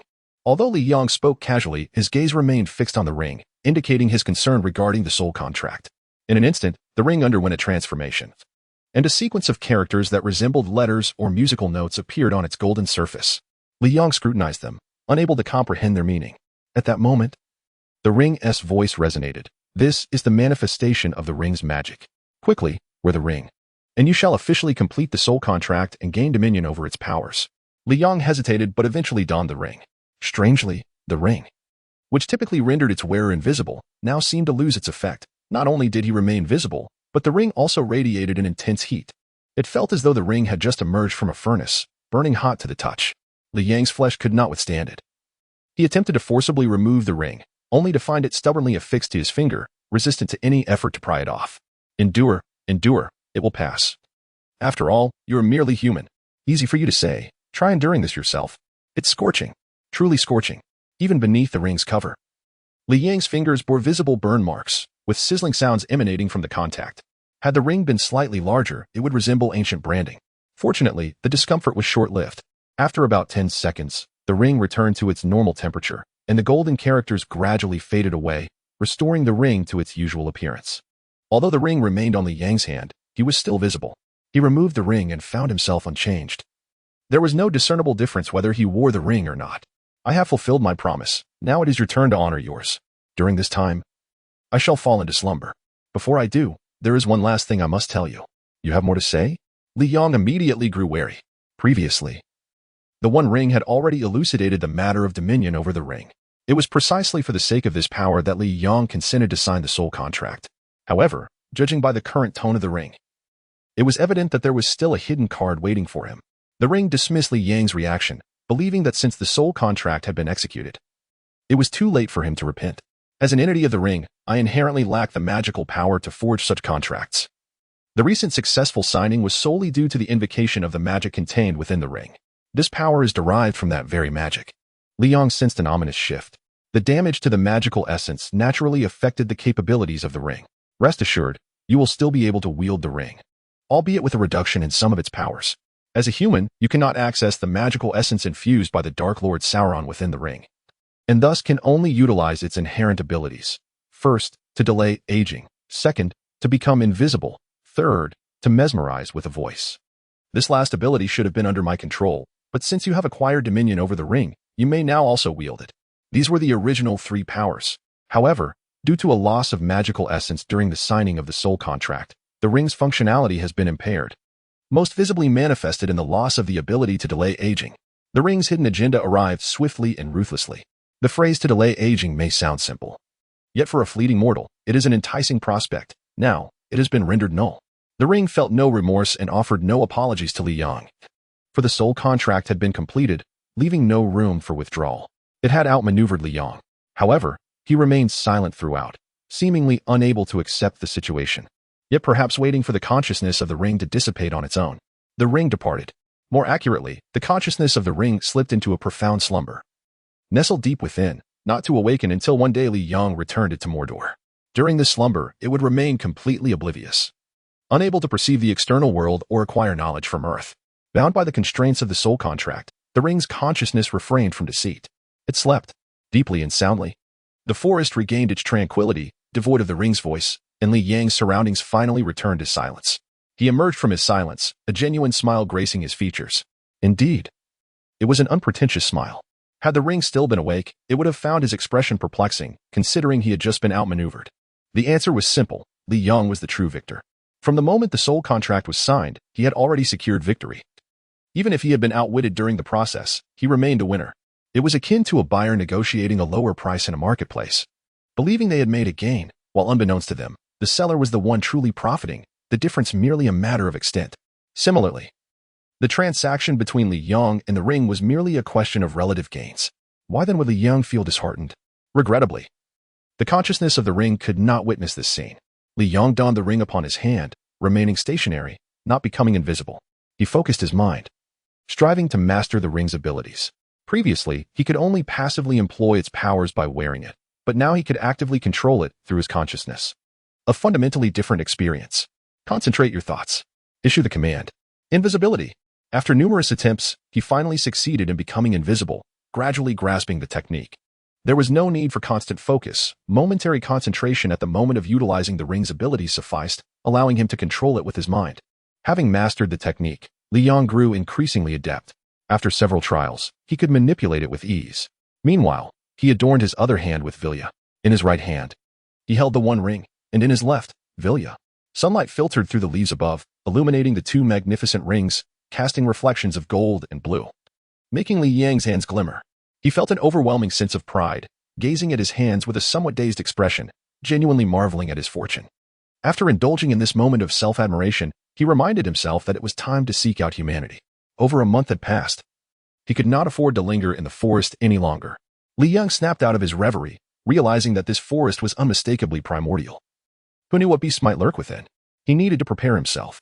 He retrieved a folding knife, examining it with a hint of disdain before putting it away. He then pulled out a watermelon knife from his travel bag. Now, that was more like it. Satisfied, he nodded and extracted a bundle of nylon rope from his bag, securing it around the black coffin with a tight knot. Thus equipped, with a watermelon knife in one hand and his travel bag slung over his shoulder while dragging the coffin with the other. He was just about to set off when he heard footsteps approaching, accompanied by heavy panting. Drawing ever closer, someone was coming toward Li Yong. Damn, you tricked me. Would it have killed you to arrive earlier? Just as Li Yong had prepared himself, he hastily set down the nylon rope and unfastened his travel bag. Though still firmly grasping the watermelon knife, he gazed ahead, uncertain whether the newcomer was friend or foe, or even human. Chapter 51. Alice having learned from previous encounters. Li Yong vividly recalled his first meeting with an elf in The Lord of the Rings. This time, he would not easily trust beings from another realm, especially those who appeared exquisitely elegant yet were, in truth, ferociously dangerous, much like elves. Li Yong heightened his vigilance as a silhouette gradually emerged. Ah, a head, 2 arms, 2 legs, and upright. Excellent, it appeared to be human. Li Yong found himself regretting not bringing binoculars. What a remarkable tool binoculars were. In The Lord of the Rings, they had proven to be a lifesaver. How could he have forgotten them? He vowed to remember next time. As Li Yong chastised himself, he finally caught sight of the newcomer in full. Indeed, it was a girl, a very small girl, to be precise, so diminutive it was almost unbelievable, a sight to behold. She appeared to be around 10 years old, in the bloom of youth, with wavy golden hair cascading over her shoulders and fair skin. However, to Li Yong, this pallor seemed somewhat unnatural, not the result of innate beauty, but rather a manifestation of racial differences. What a pity, she was a foreigner. No matter how beautiful she looked, it felt off to him. Upon seeing the girl, Li Yong felt a pang of regret, though he couldn't quite pinpoint what he was lamenting. Simultaneously, he speculated that this world might well be another foreign cinematic realm. Hey, not only did Li Yong notice the girl, but she also spotted him, and, with evident delight, hurried over to greet him. Her excitement suggested she had never encountered a man before. Upon witnessing her enthusiasm, the first image that flashed in Li Yang's mind was reminiscent of his initial encounter with half-orcs in The Lord of the Rings. He distinctly recalled sitting quietly in the black coffin, still as a statue, as if awaiting a princess's kiss to awaken him, only for 3 grotesque half-orcs to emerge instead. The half-orcs had also approached him with a look of surprise, much like the girl before him, and then charged at him. Goodness, is this girl planning to eat me? Li Yong tightened his grip on the watermelon knife, unperturbed. He was confident that if she dared to harbor any ill intentions, this knife would confronted with the imminent return to another world in just a month. Li Yong had proactively engaged in targeted learning. He focused solely on phrases and vocabulary he deemed essential, such as the utterance, "I do not understand." As anticipated, this expression proved invaluable, averting numerous misunderstandings. Through diligent practice, Li Yong articulated this phrase with remarkable clarity, momentarily startling the girl before him, who then recognized the implications of his appearance. "You?" she inquired, employing the universal sign language of this other realm, gesturing towards him with curiosity. "Say, Japanese?" Li Yong, unable to comprehend her words, disregarded her inquiry, pointing to the ground and stating, "He words out." She grasped his meaning, her surprise palpable. She had not expected this foreigner to speak English, albeit with a peculiar accent. She retrieved a twig and inscribed her earlier question in the dirt. "Say, are you Japanese?" Meanwhile, Li Yong activated his phone, utilizing a translation app. And upon reading the result, he felt a surge of indignation. He emphatically wrote a capitalized "no" and cast it aside, thereby establishing a channel of communication between 2 disparate worlds. "Why would you suggest I am Japanese?" Li Yong fumed internally. With his tall stature, pure Han lineage, and striking good looks, he felt there was nothing about him that resembled a Japanese person. "Because your hair is very short, Chinese people have braids, and you do not." The girl concluded thoughtfully. "Are you American?" Li Yong asked. "No, I am British," she replied. "What is your name?" "Alice," she answered. Upon hearing the name Alice, Li Yang's body tensed, and he momentarily lost track of her question. Alice, Alice. The name triggered a flood of cinematic memories, instantly reminding him of a film's protagonist, also named Alice. With this realization, Li Yong comprehended the nature of this cinematic world. He was in the realm of Resident Evil. Armed with his recollections of the Resident Evil plot, he extracted relevant information about Alice. Name, Alice, common in both Chinese and Western cultures. Occupation, zombie slayer. End of days Terminator, former Umbrella Corporation security personnel for reference. Portrayed by Mila Jovovich. Personality, calm, resourceful, resolute, and bold, suspected to be a strong woman. Abilities, trained professionally. Extensive combat experience, enhanced physically after merging with the virus, capable of telepathy and rapid healing, impressive. Major achievements, In Resident Evil Apocalypse, she defeated 4 lickers in Extinction. She vanquished the final boss. In Afterlife, she eliminated a giant licker. In Retribution, she took down the Executioner. A truly capable woman. These insights were Li Yang's own summaries. Ultimately, he concluded that Alice was an extraordinarily formidable woman. Yet, as he observed her, Li Yang felt an incongruity. This Alice appeared a tad youthful. Moreover, her attire resembled that of a delicate princess, and she was rather petite. Regardless, she had already asserted her identity as Alice. Her choice of clothing was her prerogative, and being youthful was fitting for a protagonist. Satisfied with his deductions, Li Yang acknowledged the intellectual feat of deriving so much from a mere name. However, as he gazed at Alice, a sense of wariness began to creep in. After all, she was a potentially dangerous individual.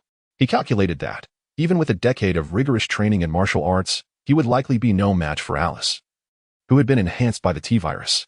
This was not merely a matter of skill but of physical capability. No matter how proficient he became, he remained a mere mortal, while Alice's strength transcended human limitations.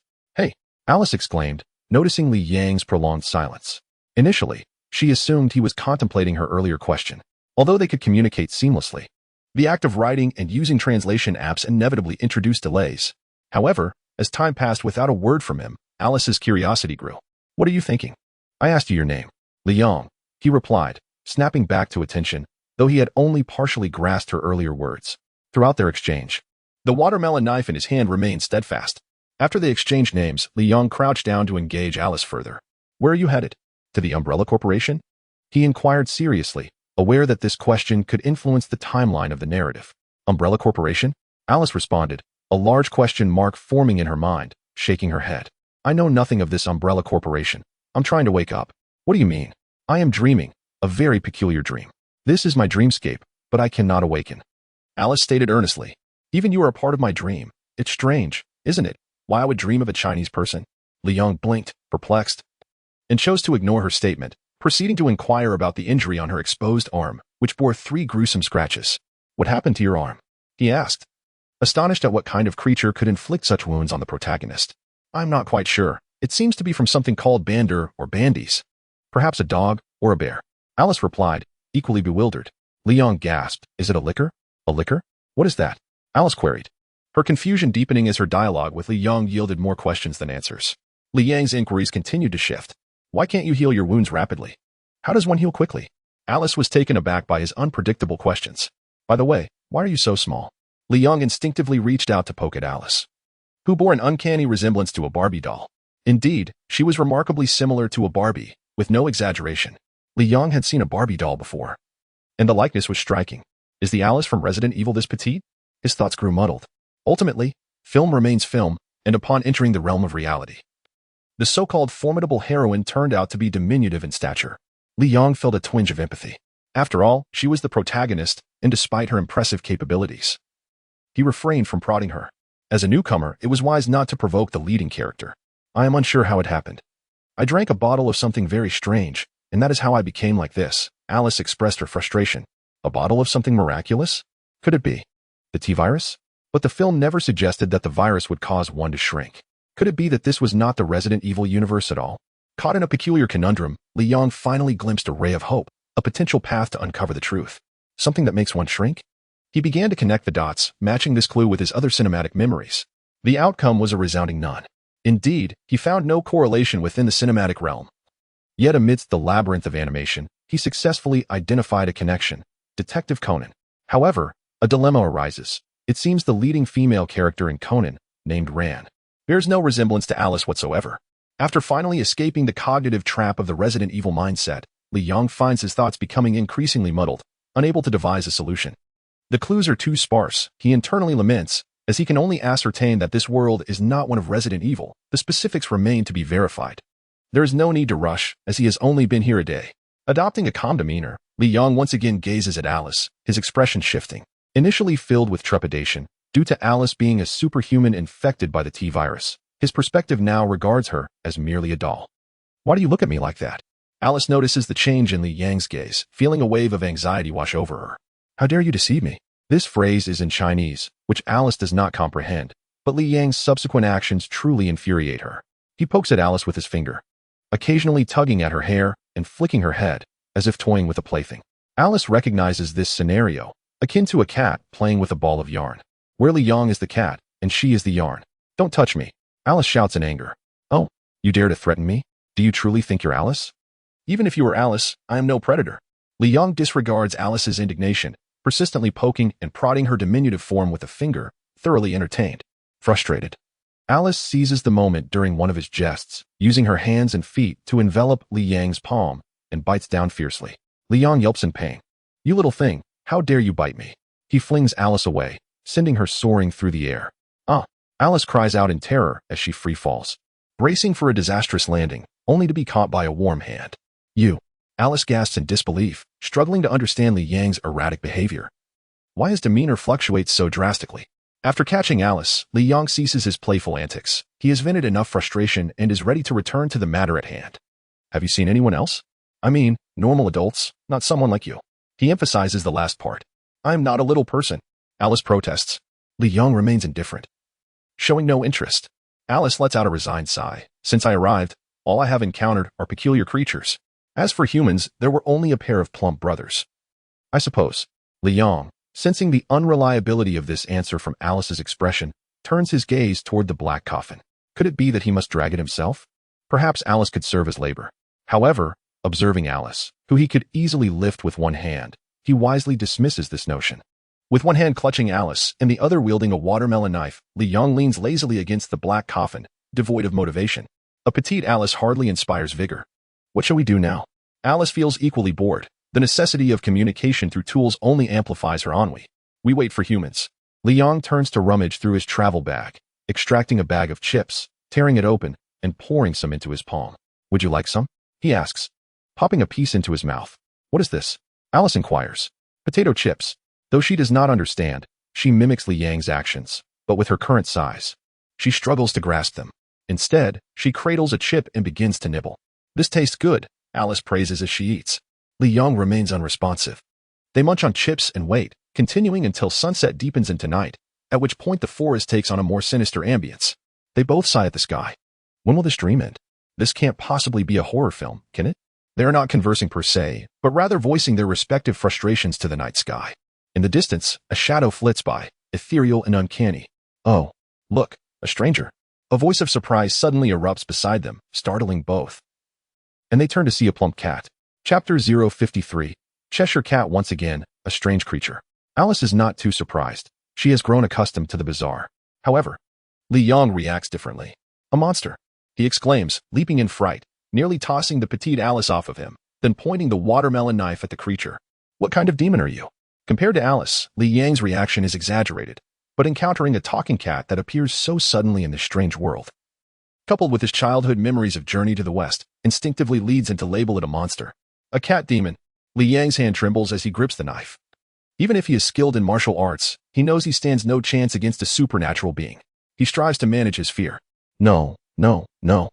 The cat demon vanishes before Li Yang's eyes, only to reappear atop the watermelon knife, lounging lazily on its blade, grinning widely. This only heightens Li Yang's apprehension. Die. Cat demon. Seeing the creature approach so brazenly feels like an impending attack, as if it intends to drain his vitality. While Li Yang may not indulge in films often, he has read plenty of tales involving immortals and demons, and in an instant, his imagination conjures several scenarios. Faced with the cat demon, he realizes escape is futile. It is better to fight desperately, even if it means dying gloriously. With this mindset, Li Yang reverses the knife. The fat cat loses its balance atop the blade and tumbles down. Li Yang seizes the opportunity, swinging the knife down with all his might, determined to slay the cat demon in one decisive stroke. What? What? Two exclamations of surprise ring out simultaneously from Alice and the fat cat, both bewildered by Li Yang's sudden outburst, as if he possessed a deep-seated vendetta against them. "Stop, stop, stop," Alice repeatedly calls out. Though her diminutive stature is of little help, the plump cat, despite its ability to appear and vanish at will, is not particularly brave and has already retreated to a safe distance, staring at Li Yang in terror. In that moment, Li Yang finally comprehends how a cat can express emotions on par with humans. This cat demon is afraid of me? That shouldn't be the case. A demon has no reason to fear a mere mortal.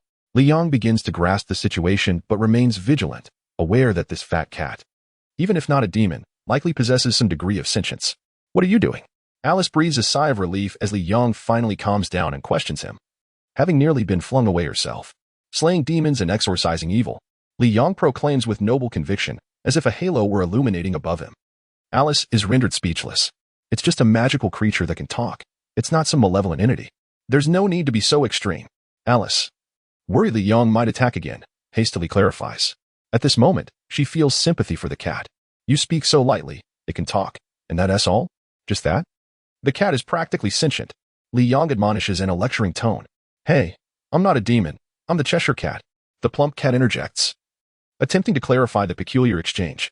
Unfortunately, the newly introduced Cheshire Cat fails to communicate effectively with Li Yong, who does not comprehend. Thankfully, Alice is there to translate. Cheshire Cat? Li Yong inquires, his gaze fixed on the plump feline. Yes, the Cheshire Cat nods, affirming its identity. It can talk, has a name, and deliberately approached us. Li Yong contemplates for a moment, coming to a realization. You are still a monster. Before Li Yong stands the Cheshire Cat, which seems to embody all the traits he associates with monsters, save for its timidity. However, perhaps timidity is merely a facade.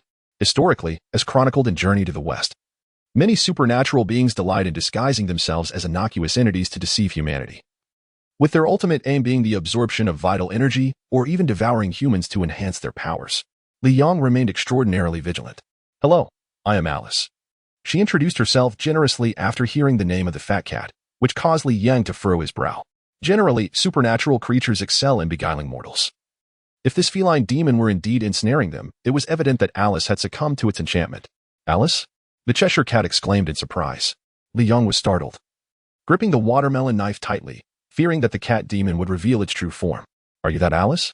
The Cheshire Cat queried, gazing at her with astonishment. Alice, appearing somewhat resigned, replied, there is indeed some debate surrounding that question. The Cheshire Cat floated in midair, its form shifting between visibility and obscurity, grinning as it said, I have never dabbled in politics. In the next moment, the cat vanished and reappeared elsewhere, continuing, you would do well to leave quickly. Leave? Where to? I simply wish to awaken from this dream, Alice pressed. The corpulent cat floated about, its voice ethereal. I will guide you to the March Hare and the Mad Hatter. But my assistance ends here. With that, it spun around and disappeared once more. Where did it go?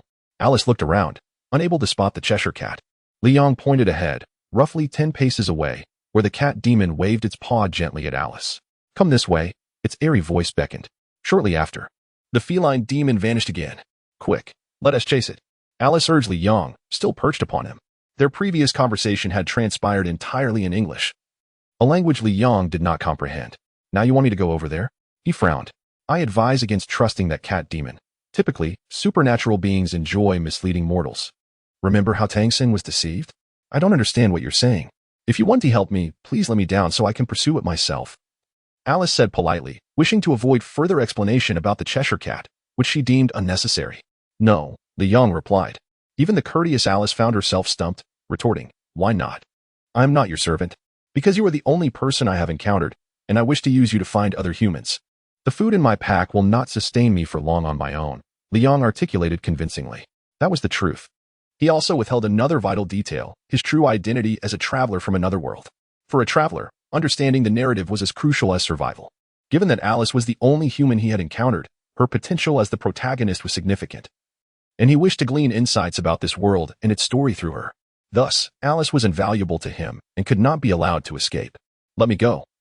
Alice began to struggle fiercely, placing Li Yong in a quandary. He could not simply bind her with rope, as she bore no ill toward him.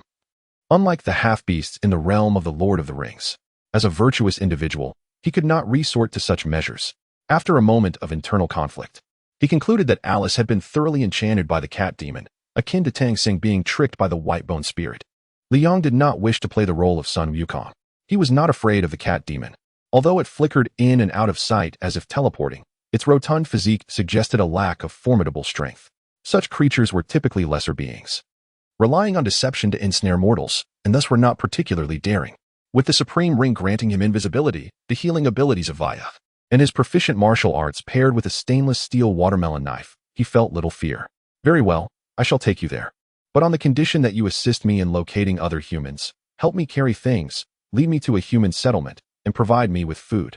Li Yong enumerated a series of demands, encompassing all aspects of his needs in this world. Alice felt utterly exasperated. She had initially believed Li Yang to be a good person, but now he appeared somewhat villainous, albeit not entirely so. The contradiction was overwhelming. Fine, I will agree. But only within the limits of my capabilities. Alice hesitated before acquiescing. Li Yang nodded. It seemed their future was secured. Turning back, he picked up the rope, secured the black coffin, donned his travel pack, gripped the watermelon knife in one hand, and seated Alice upon his other shoulder as they pursued the direction in which the Cheshire Cat had vanished. Chapter 54. The Hat Demon, the Rabbit Demon, and the Mouse Demon. As they pursued the Cat Demon, Li Yang felt increasingly like a moth drawn to a flame. Step by step, they traversed the forest, journeying through the night. A hazy mist began to rise, and the soft morning sunlight filtered through the fog, illuminating the path ahead. How much farther? Li Yang called out in frustration. He was fatigued, burdened not only by the black coffin but also by the weighty travel pack, all while carrying a living person upon his shoulder. Could you assist me? He glanced at Alice, who had now settled on his shoulder. No, no, no. Petite Alice shook her small head vigorously. You must be joking. With my diminutive stature, I could not possibly carry the black coffin even if I returned to my original size. Whether I could move it at all is questionable. I am not a beast of burden. Li Yang recognized that entrusting the heavy coffin to Alice was indeed a tall order. He then shifted his gaze to the floating Cheshire Cat, focusing intently on it. Hey you. This cat demon appeared quite leisurely throughout the ordeal. The Cheshire Cat had been flying about, occasionally twisting its plump body or vanishing momentarily, an eerie sight indeed. Yet, Li Yang had grown accustomed to it. Having this cat demon pull the black coffin would be ideal. Perhaps it could even carry it aloft. I refuse, the Cheshire Cat grinned, revealing its teeth. Li Yang noticed that the cat demon had an affinity for laughter. Perhaps its rotund physique contributed to its perpetual mirth. Whenever it spoke, its mouth would stretch wide, giving the impression of a silent chuckle. Li Yang perceived it as a smirk, believing the cat demon should be quite amused, having effortlessly ensnared two mortals, one of whom was a remarkable and dashing traveler. Such an achievement warranted a bit of gloating. To entice a traveler like me, what incredible luck. I find myself honored by this cat demon's success. Here we are, take a few steps forward, the Cheshire Cat whispered as it hovered in midair before disappearing from sight. Li Yang felt a heavy weight in his heart. It seemed they had arrived at the lair of the demons. Under Alice's urging, he reluctantly advanced, only to emerge into a clearing where an old, dilapidated house stood amidst the fog, blocking the sunlight from outside. The atmosphere was ominous. Upon closer inspection, a long table, cobbled together from several smaller ones, bore a dirty tablecloth adorned with a chaotic array of broken dishes. Even the refuse in Li Yang's home appeared more orderly than the disarray before him. Seated at this unappetizing long table were four figures, not one of them human. Li Yang's vigilance heightened as he observed a mouse, a rabbit, the previous cat demon, and a being that bore a striking resemblance to a human yet clearly retained traces of its monstrous lineage.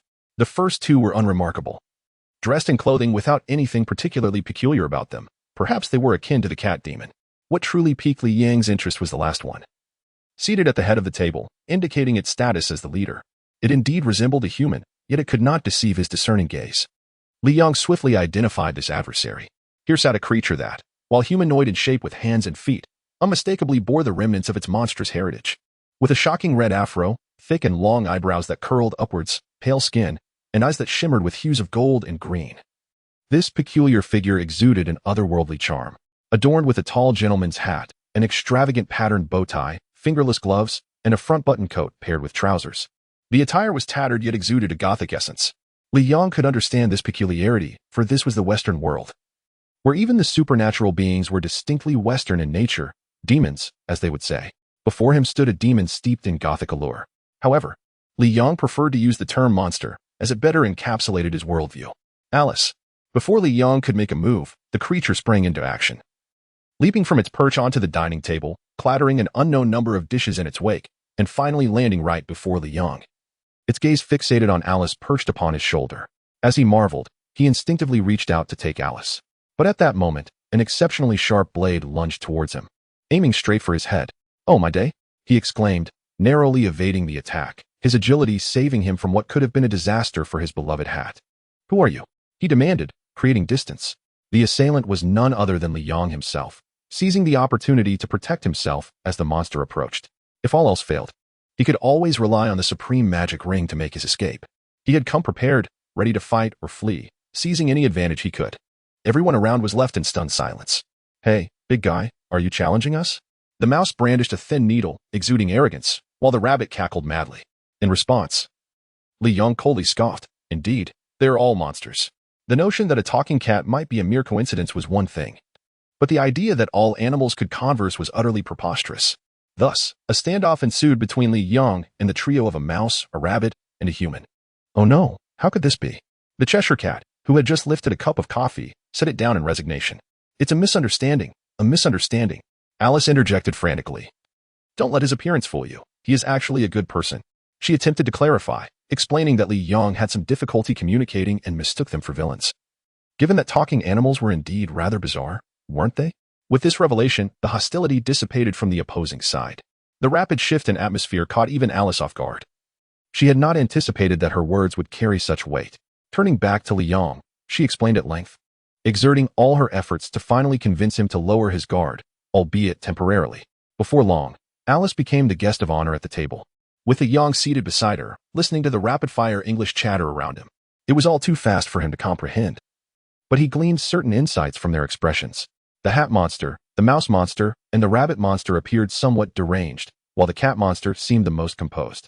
Shaking his head, Li Yong realized how incomprehensible the world of monsters truly was. Not all monsters were malevolent beings. Some, like these, could indeed be kind-hearted. However, aside from the mouse, who incessantly brandished a needle with a certain recklessness, Li Yong sensed a general amiability among them. Through Alice, he learned that these creatures had names. The hat monster was called the Mad Hatter, the mouse monster was named Mary, and the rabbit monster was known as the March Hare. Yet, he found the more straightforward names, hat monster, mouse monster, and rabbit monster, more fitting. Chapter 55, The Conflict. Alice. The day of reckoning approaches. We are all awaiting you. It is time to prepare for the coming battle, the Mad Hatter said, his eyes gleaming with intensity. Do you know why a raven resembles a writing desk? As soon as he finished, a chorus of voices echoed, to smash the cruel, big-headed beast. Smash the cruel, big-headed beast. Alice looked utterly bewildered. Meanwhile, as a traveler from another realm, Li Yong found himself in a state of detached wonder, unable to grasp the meaning of their conversation. Bored, he was relieved when Alice turned to him, asking, Would you like some coffee? She appeared somewhat embarrassed, aware that the chaotic environment with dirty dishes was hardly suitable for entertaining guests. She herself refrained from drinking it. Never mind, I'm afraid of food poisoning. Li Yong waved his hand, decisively declining her offer. Alice opened her mouth to say something else, but was promptly drawn back into the surrounding conversation. Just then, sounds emerged from the nearby fog, prompting everyone to glance in that direction. Through the mist, several figures began to take shape. Oh! The March Hare exclaimed in a hushed tone, piquing Li Yang's interest, suggesting that someone of great significance was approaching. It's the Red Knight, a voice gasped. Li Yong did not comprehend the words but widened his eyes in curiosity, wondering what was happening. He leaned toward Alice and asked, What's going on? At that moment, the Mad Hatter, in a panic, produced a small transparent bottle, uncapped it, and without hesitation, poured its contents into Alice's mouth. Then, a miraculous transformation occurred. After consuming the mysterious liquid, Alice, who was already petite, shrank even further. If she had previously been the size of a Barbie doll, she was now scarcely larger than a palm. Li Yong was astounded. What kind of elixir was this? It could alter a person's size in an instant, akin to the magical transformations of Sun Wukong. What an extraordinary treasure! Without needing to elaborate further, Li Yang's gaze naturally shifted to the small bottle in the Mad Hatter's hand. After shrinking Alice, he casually tossed her into a teapot and attempted to conceal the bottle. I'll hold on to that for you, Li Yong said with a grin, swiftly snatching the bottle from his grasp. You Mad Hatter! The Mad Hatter glared. I'll hold on to that for you, Li Yong repeated, though he forgot that the Hatter could not understand him. The Hatter had no time to respond, as an unexpected intruder had arrived. Even the Cheshire Cat vanished in an instant. A knight clad in armor, sword at his side, approached, flanked by 4 soldiers resembling playing cards. A horse stood nearby, accompanied by a large black dog that roamed freely. The knight, with a black cloak billowing behind him, strode confidently forward, a haughty expression gracing his face. Though his left eye appeared menacingly fierce, he was an eye-patch-wearing figure. Ah, is that not my favorite trio of lunatics? The March Hare sneered. Would you care to join us? Haha. The March Hare laughed maniacally, unable to contain his mirth. The Red Knight paid no heed, swaggering over to the Mad Hatter, inquiring, I am searching for a girl named Alice. Before the Mad Hatter could respond, the Red Knight's gaze landed on another individual. Oh, who do we have here? A stranger? The Mad Hatter froze, while the March Hare's laughter faltered. Mary appeared anxious. The trio had concealed Alice but had overlooked Li Yong, an enigmatic presence who had been involved from the beginning. Even the so-called mad trio found themselves silently wishing for a favorable outcome. All eyes turned to Li Yong, who had felt like a mere specter from the start. Unable to understand or engage, he remained an outsider to the unfolding drama. And so, he continued to drift in a realm of detachment. Upon hearing the words of the Red Heart Knight, Li Yong was aware, yet did not comprehend. Mistakenly believing the knight was conversing with the Mad Hatter and his companions, while he remained ensconced in his own thoughts. The object of his intrigue was the small bottle he had just pilfered from the Mad Hatter. Suddenly, a hand reached toward him, directly targeting the small bottle, attempting to seize it. This scene felt oddly familiar. Just moments ago, Li Yong had done the same, swiping the small bottle from the Mad Hatter's grasp when he was distracted. Now, it seemed someone was attempting to employ the same tactic against him. How audacious! Li Yong swiftly concealed the bottle in his pocket and looked up to identify the rogue attempting to engage in such underhanded behavior. You, seeking trouble? Li Yong finally recognized the Red Heart Knight and questioned him, unperturbed by his formidable appearance. Perhaps for Li Yong, the more startling figures were the talking cat demon, rabbit demon, mouse demon, and hat demon. Having watched Journey to the West excessively in his childhood, Li Yong found it challenging to comprehend his fascination with demons. The Red Heart Knight, not grasping the situation, demanded, "Who are you?" His piercing gaze bore down on Li Yong, enunciating each word with gravitas, clad in imposing armor. Li Yong understood the simplicity of the English phrase, yet would he provide an honest answer? "And who might you be?" Li Yong retorted in English, leading to a tense standoff. Suddenly, the Red Heart Knight laughed heartily, patting the hilt of his sword and declaring, "Do you not know who I am?" This statement was somewhat lengthy for Li Yong to fully grasp, but he recognized the repetition of many words within it. What on earth was this knight after? Li Yong furrowed his brow at the Red Heart Knight, unwilling to squander more time, and directly uttered a long sentence he had diligently practiced during his English studies. "Do not speak to me. I have no desire to converse with you." "What?" The Red Heart Knight erupted in laughter as if he had heard a jest, then unexpectedly drew his sword, exclaiming, "Suspicious fellow. I see you're in league with Alice." At this moment, Li Yong, quick-witted and swift, felt a surge of caution against this sudden challenger. Witnessing the knight's movements, he immediately retaliated. The sound of steel clashing echoed briefly before abruptly ceasing, as a hand firmly restrained the Red Heart Knight's arm, halting his draw. Li Yong exerted force. The sound of metal grinding against metal resumed as he pressed the knight's blade back into its sheath. Chapter 056, Li Yang's Encouragement. The Red Heart Knight, aflame with rage, was taken aback as Li Yong charged at him like a rampaging bull, knocking him down with great force. Li Yong followed up with a swift kick, delivering a precise blow to the knight's chest, only relenting after the impact. The knight tumbled several meters away, struggling to rise while glaring fiercely at Li Yong. "You dare strike me? Guards, seize him," he commanded, summoning 4 soldiers resembling playing cards, armed with long red spears, who advanced upon Li Yong with intent to apprehend. Li Yong, observing that the Red Heart Knight could still stand after sustaining his blows, was somewhat surprised. Clearly, this was an individual from another world, possessing extraordinary physical prowess. Most would have crumpled from such an assault. Turning his attention to the 4 soldiers, Li Yong acted swiftly before they could close the distance, delivering a powerful kick to a nearby dining table.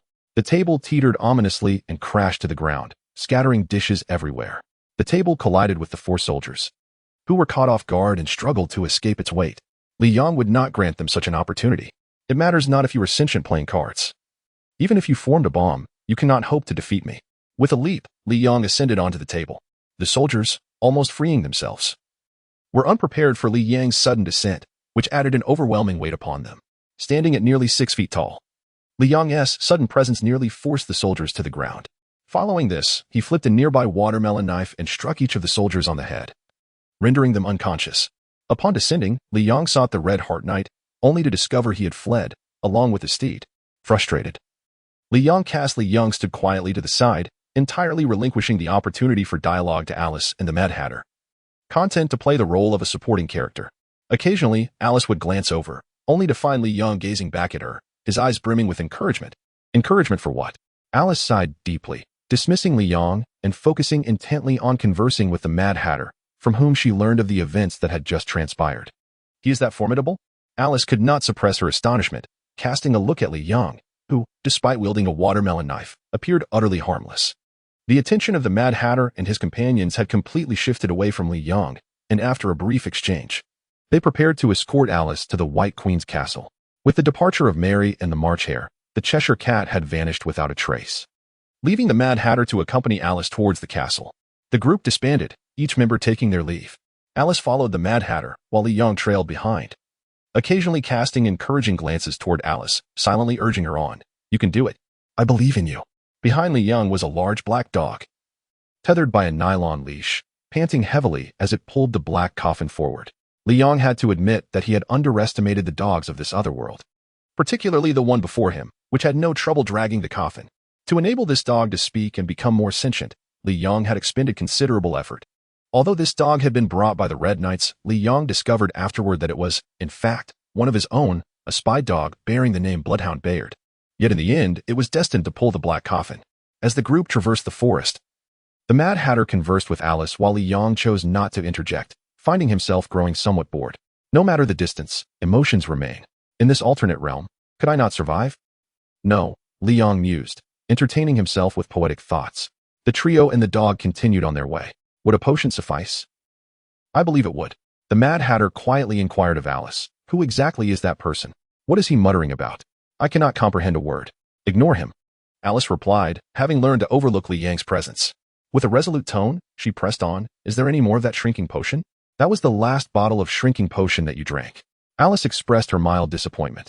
Unlike Alice's calm demeanor, the Mad Hatter could not help but glance back at Li Yong from time to time, feeling an inexplicable sense of superiority over him.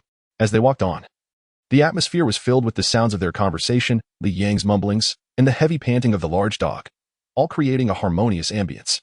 After a while, a sudden commotion erupted in the distance. The Red Knights had returned, bringing with them reinforcements, intent on pursuit. The Mad Hatter quickly took refuge behind a large tree, visibly anxious, fearing discovery by the Red Knights.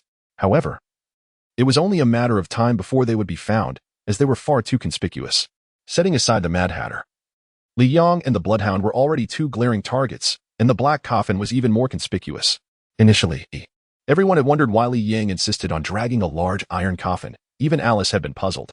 Yet, when Li Yong coldly declared, "It's none of your concern," the others found themselves at a loss for words. They soon realized that whenever the coffin was mentioned, Li Yong exhibited a readiness to turn hostile. Given Li Yang's formidable combat prowess and lack of malicious intent, the group instinctively chose to overlook him. But could the Red Knights afford to ignore such an enormous iron coffin? Even if the Red Knight had a single eye, he would surely notice it. The angry shouts of the Red Knights could be heard from afar, accompanied by the sound of thundering hooves and the soldiers' hurried footsteps drawing ever closer. There was no escaping this. Alice must not fall into the hands of the Red Knights. The Mad Hatter wrestled with his thoughts before making a swift decision. He dashed ahead and spotted a river, gritting his teeth as he placed Alice atop his hat. Head south towards the Trot border. The White Queen's castle lies ahead. He hurriedly instructed, forcefully tossing the hat into the air while shouting, "May the Red Queen go to hell." This shout drew everyone's attention to him, diverting it from Alice. Watching the hat soar, Alice's safety was assured, and a smile graced the Mad Hatter's face, even as he faced imminent peril without regret. But just then, a hand shot out of nowhere. Before the hat could travel 2 meters, a classic basketball block move stunned the onlookers. The only ones truly astonished were the Mad Hatter and the Bloodhound, both of whom gaped at the perpetrator of the block, Li Yong. Truthfully speaking, considering his height, physique, and that almost supernatural block, it was a travesty that Li Yong did not pursue basketball. The block concluded, and as Li Yang's feet touched the ground, he caught the very hat the Mad Hatter had thrown with great determination, now resting quietly in his hands. Why throw the hat? Alice is still on it. What if she falls? Li Yong questioned, his sincerity evident as he returned the hat to the Mad Hatter, hoping to mend their strained relationship. He was well aware that their rapport was far from amicable, especially since he had nearly harmed the Mad Hatter initially, though he had not cared much about it before. Witnessing the shrinking potion had altered his perspective.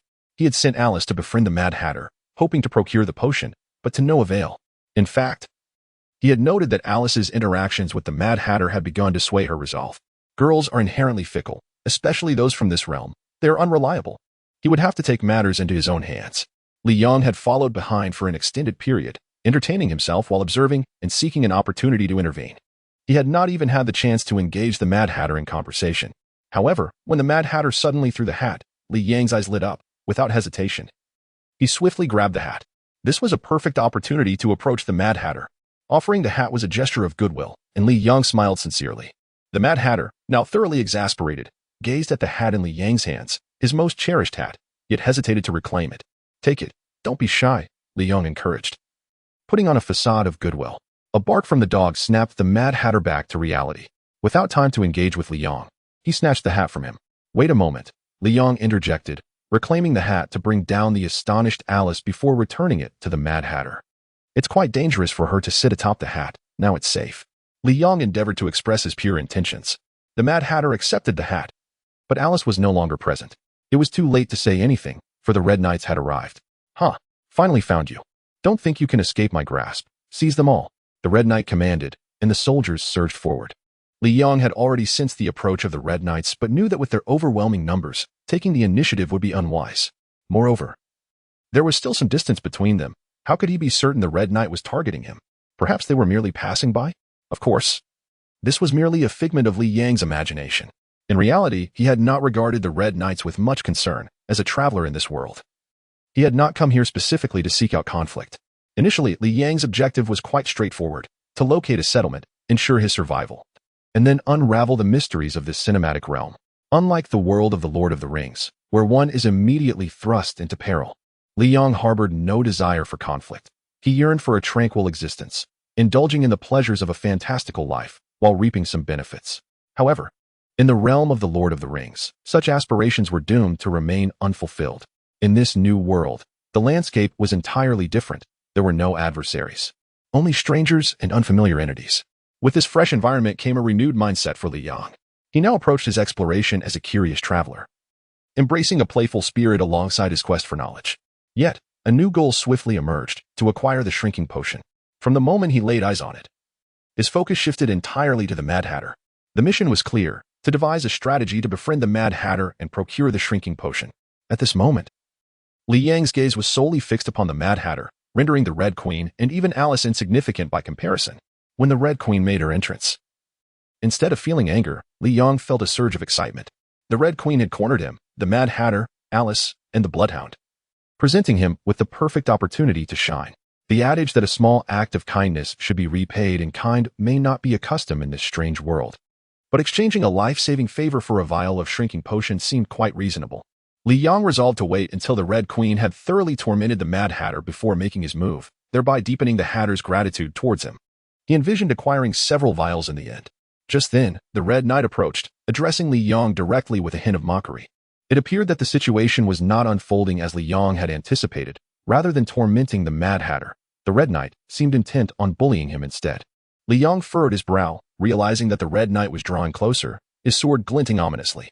"Do not provoke him too much," the Mad Hatter cautioned, reverting to his usual erratic demeanor, a smile on his face that betrayed a hint of fear.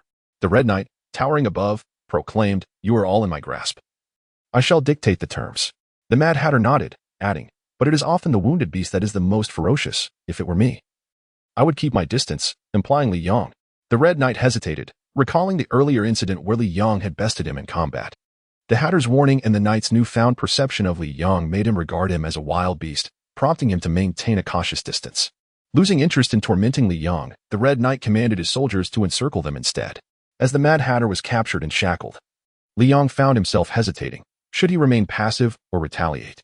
Weighing his options, he realized he did not wish to become a prisoner. Yet his relationship with the Mad Hatter was paramount. It was said that bonds forged through shared experiences, including incarceration, were the most enduring. This was indeed an opportunity, a chance to share a cell with the Mad Hatter. Convinced that enduring hardship together would solidify their friendship and facilitate his acquisition of the shrinking potion, Li Yong chose to comply and allowed himself to be shackled without resistance.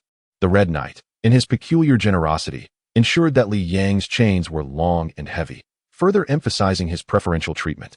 As Li Yong stood beside the Mad Hatter, his attention was not on him, but rather on the soldier who had locked him up, memorizing the soldier's features. "Three of hearts. I will remember you," he thought, noting the absurdity of sentient playing cards in this world.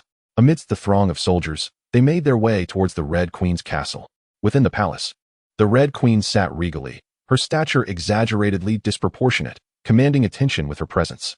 As Li Yong observed the palace's opulence, he compared it to the elven halls of Rivendell, recognizing it as a true royal abode.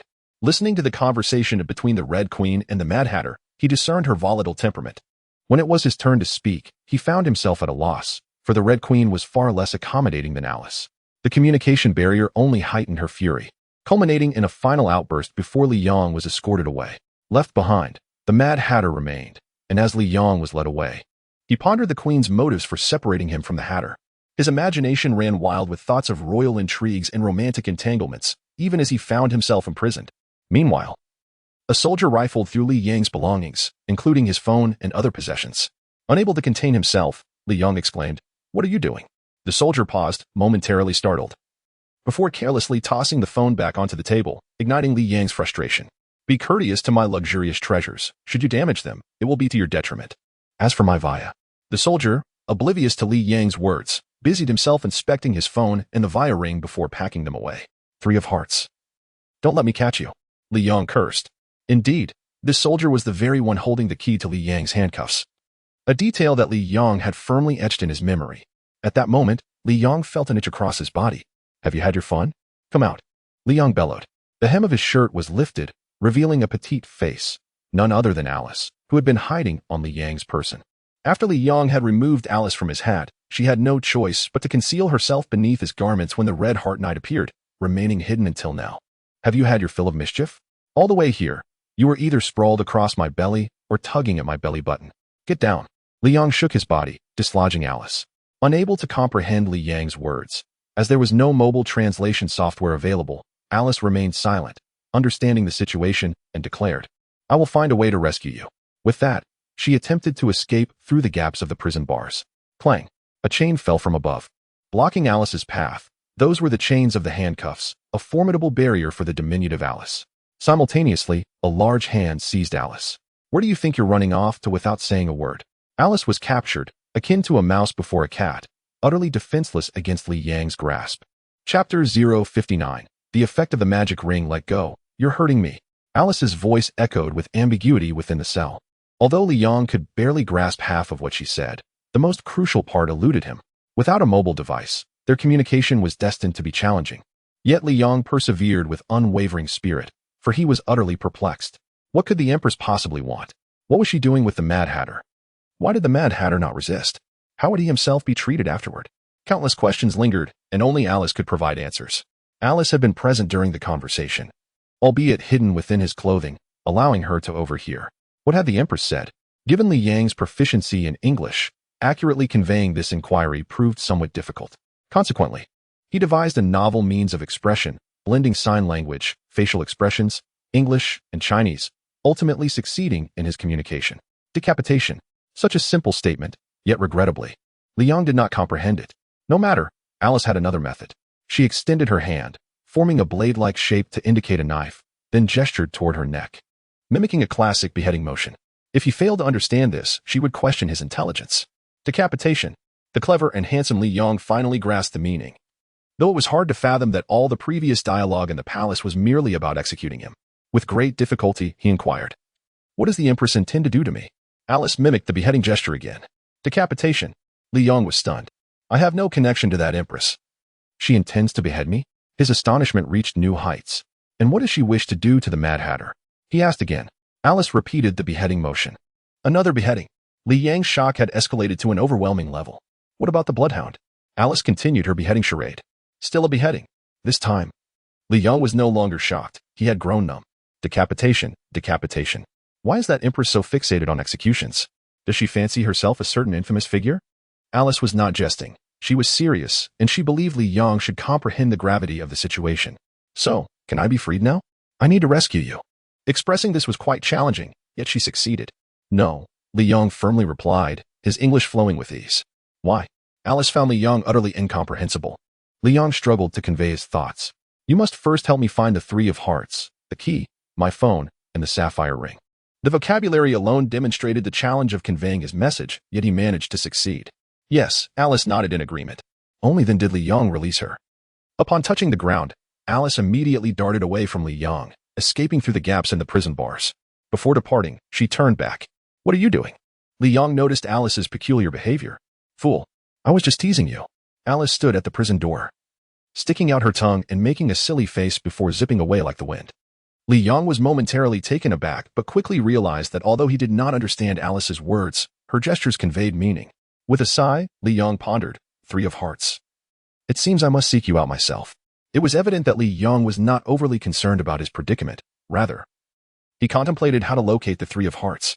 The key, the phone, and the Via ring were all reasons for his focus on the Three of Hearts. Most importantly, He found the Three of Hearts thoroughly irritating and felt compelled to give him a good thrashing upon finding him. Li Yong glanced at his right hand, specifically at his middle finger, which bore nothing. Yet, in the next moment, a golden ring unexpectedly adorned his finger, appearing as if it had always been there. The supreme magic ring. Its dominion was indeed convenient, Li Yong marveled, as he willed it to vanish once more. It did not disappear entirely, rather, it became invisible. He could now expertly manipulate the supreme magic ring. Even while wearing it, he could choose to render it invisible at will. So, testing the ring's second ability, Li Yong sat within the confines of the cell, closing his eyes in meditation. Time passed swiftly until the commotion outside the prison snapped him from his reverie. It was the Three of Hearts returning, bearing prison food. As he placed the meal at the cell's entrance, Li Yong suddenly inquired, "Three of Hearts, are you a soldier or a jailer?" The Three of Hearts was utterly perplexed. Li Yong shrugged. His curiosity had merely compelled him to ask, as the frequency of the Three of Hearts appearances was astounding. "Hey." Li Yong dismissed the prison meal, calling out to the departing figure of the Three of Hearts, "Look, here." Li Yong raised his right hand, showcasing the supreme magic ring, its pure golden hue emanating an irresistible allure. "Come, over here." He spoke in English. Had he used Chinese, it would not have registered, let alone be enticing. His voice was slow and deliberate, intentionally elongated. While such a tone might typically irritate, in this moment, it was profoundly alluring. The Three of Hearts could not resist the temptation. Turning to fixate on the supreme magic ring in Li Yang's hand, the glint in his eyes betraying his greed. "Come, come." The seductive call persisted, enticing him audibly while the ring's presence lured him visually. The Three of Hearts, unable to resist, approached, his pace quickening as he succumbed to the ring's allure. His eyes filled with avarice. "Don't move." He barked at Li Yong, threatening him, "Hand over that ring." Yet, at that moment, Li Yong withdrew his hand, retreating deeper into the cell and shielding the supreme magic ring as if it were a precious treasure. In an instant, the allure for the Three of Hearts dissipated entirely. Everything returned to tranquility, as if nothing had ever occurred. Yet, it was precisely this state of calm that inflicted an unimaginable psychological disparity upon the Three of Hearts. It was akin to a pauper on the brink of acquiring wealth, only to witness it snatched away before his very eyes. Such a profound psychological gap could engulf a person's spirit, compelling them to take desperate risks. Instances of this nature are, regrettably, all too common in society. The willpower of the Three of Hearts was evidently feeble. From the very beginning, he had been deeply captivated, and now, devoid of the ring's temptation, he had become even more deranged. He hurriedly fumbled for his key to unlock the prison door, as if by delaying for even a second, the ring would slip away from him.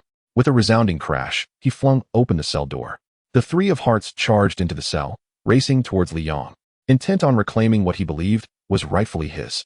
Alas, this script had been penned by Li Yong, and it would be he who would bring it to a close.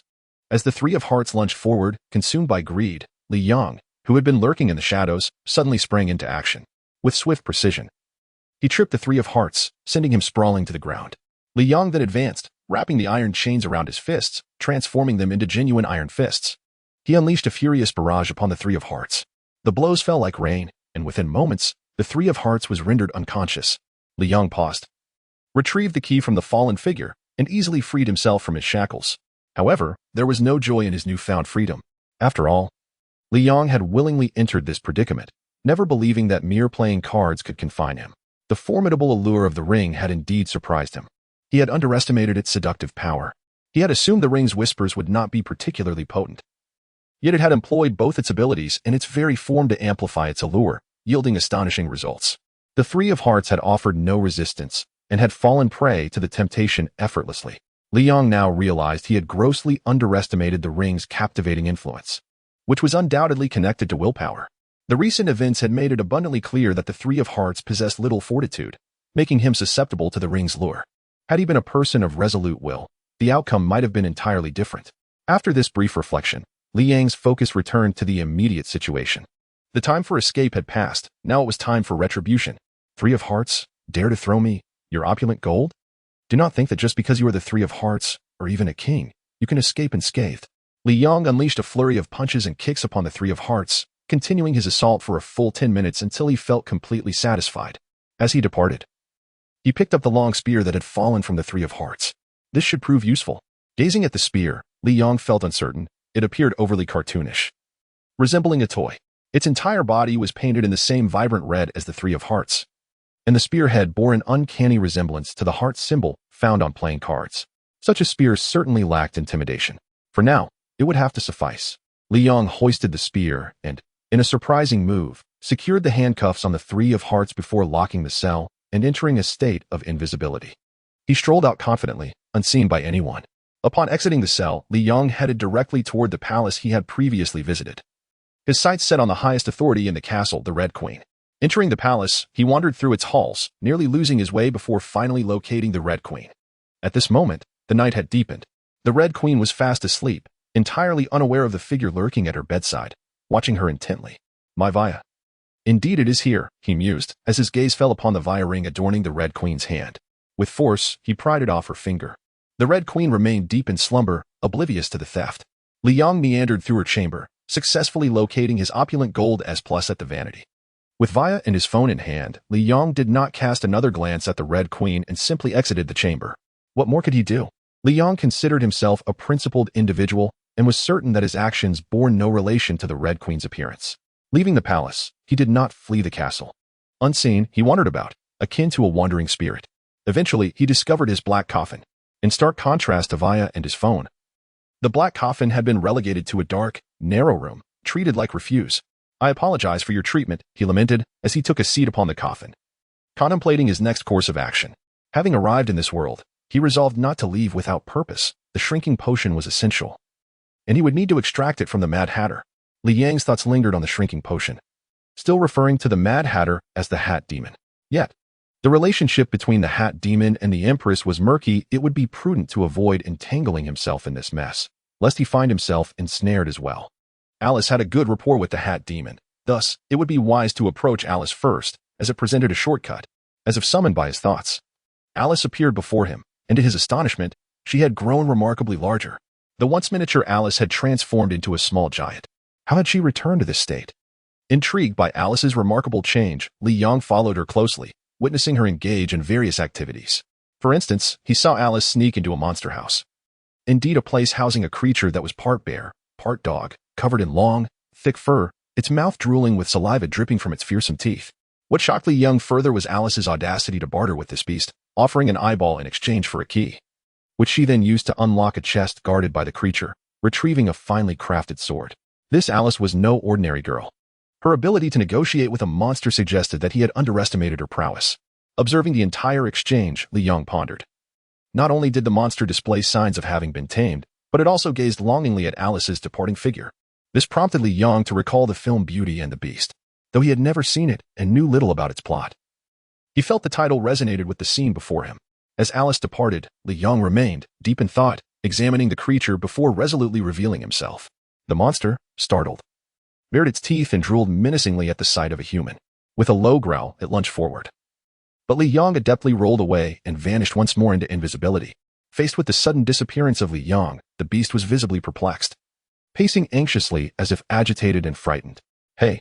A voice echoed within the room without warning.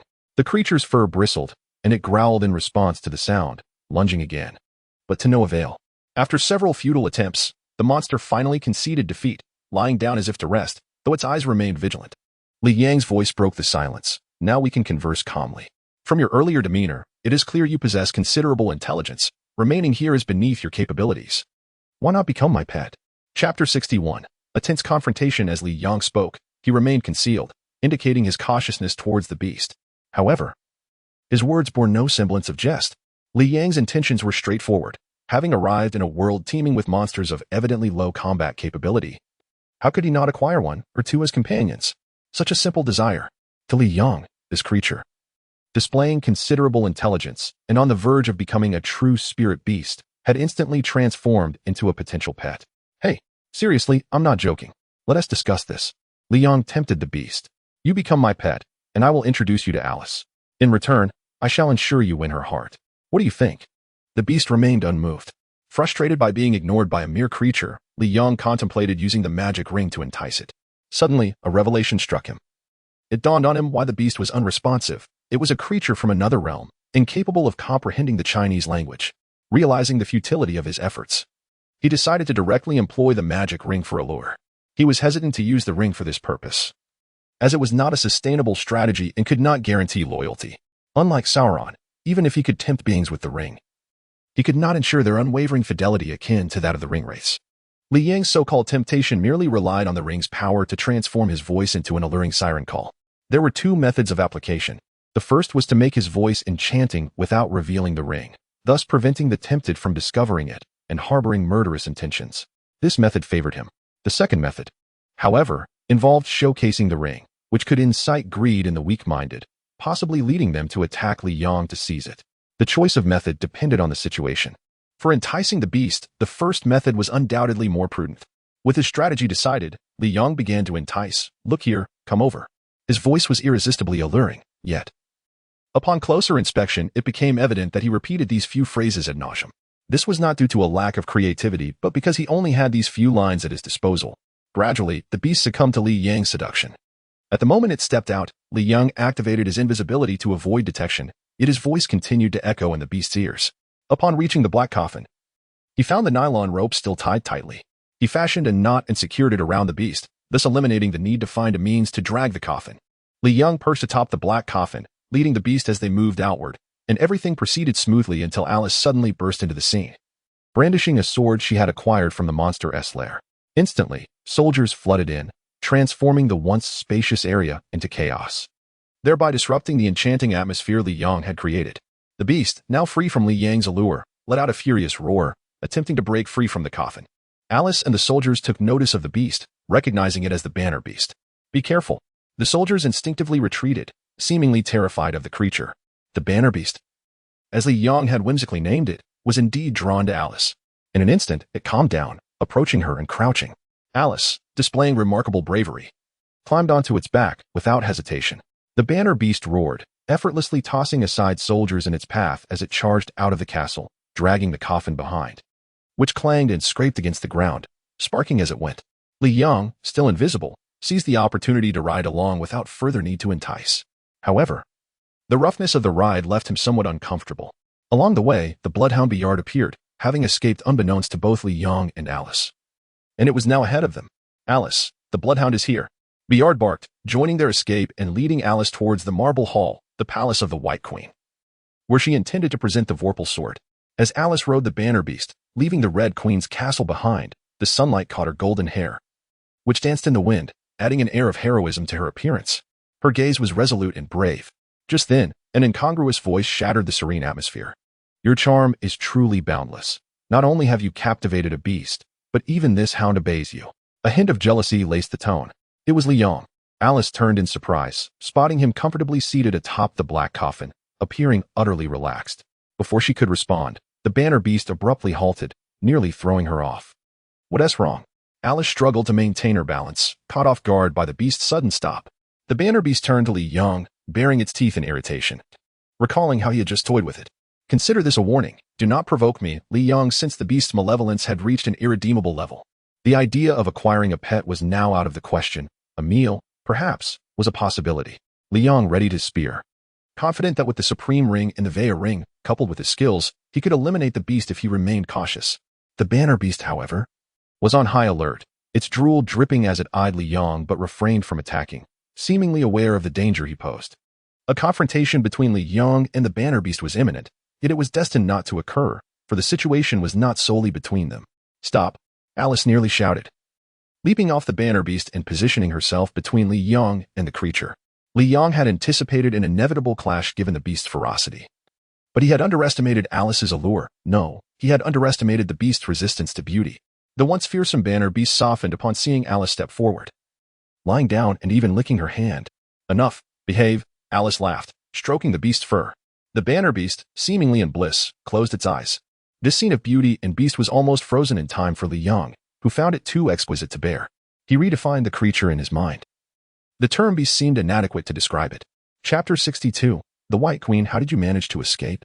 Alice, having effortlessly resolved the conflict, inquired curiously. Li Yang sheathed his spear and returned to his seat atop the Black Coffin, choosing not to respond. His silence was justified. He simply could not understand her. Sometimes, a language barrier serves as an excellent excuse. Alice found herself at a loss. The group set forth once more, entering the castle of the White Queen. In the grand marble hall, a woman approached, clad in a flowing white gown that exuded elegance. However, something about her appearance struck Li Yang as peculiar. Her skin was unnaturally pale, whiter than snow, yet appeared remarkably healthy, contrasting sharply with Alice's complexion, which was reminiscent of a typical Chinese tone. Her hair was also white. In essence, she was a woman entirely adorned in white, yet her lips and nails were painted a deep black, creating an unsettling impression. This was the White Queen. "Welcome to the Marble Hall," the White Queen greeted warmly, her enthusiasm directed specifically at Alice. "I believe this sword belongs to you." With both hands, Alice presented the sword, and though it was their first meeting, it was evident that she held the White Queen in high regard. Liang, feeling somewhat bored, stood aside, taking in the palace's grandeur, instinctively fading into the background. Had it been the Mad Hatter, he would have eagerly engaged in conversation. However, faced with the unfamiliar White Queen, Liang lacked the motivation to speak. Meanwhile, Alice and the White Queen were engaged in conversation. Now that both the sword and armor were assembled, only a brave warrior was needed. "You are taller than I imagined," the White Queen remarked softly. "It's all my fault for indulging in too much of the multiplying cake," Alice replied with a hint of regret. The White Queen nodded, then gently took Alice's hand, saying, "Come with me." As Alice was led away, Liang, lost in thought, felt a surge of curiosity and instinctively followed. The White Queen turned slightly, signaling him not to follow, before she and Alice exited.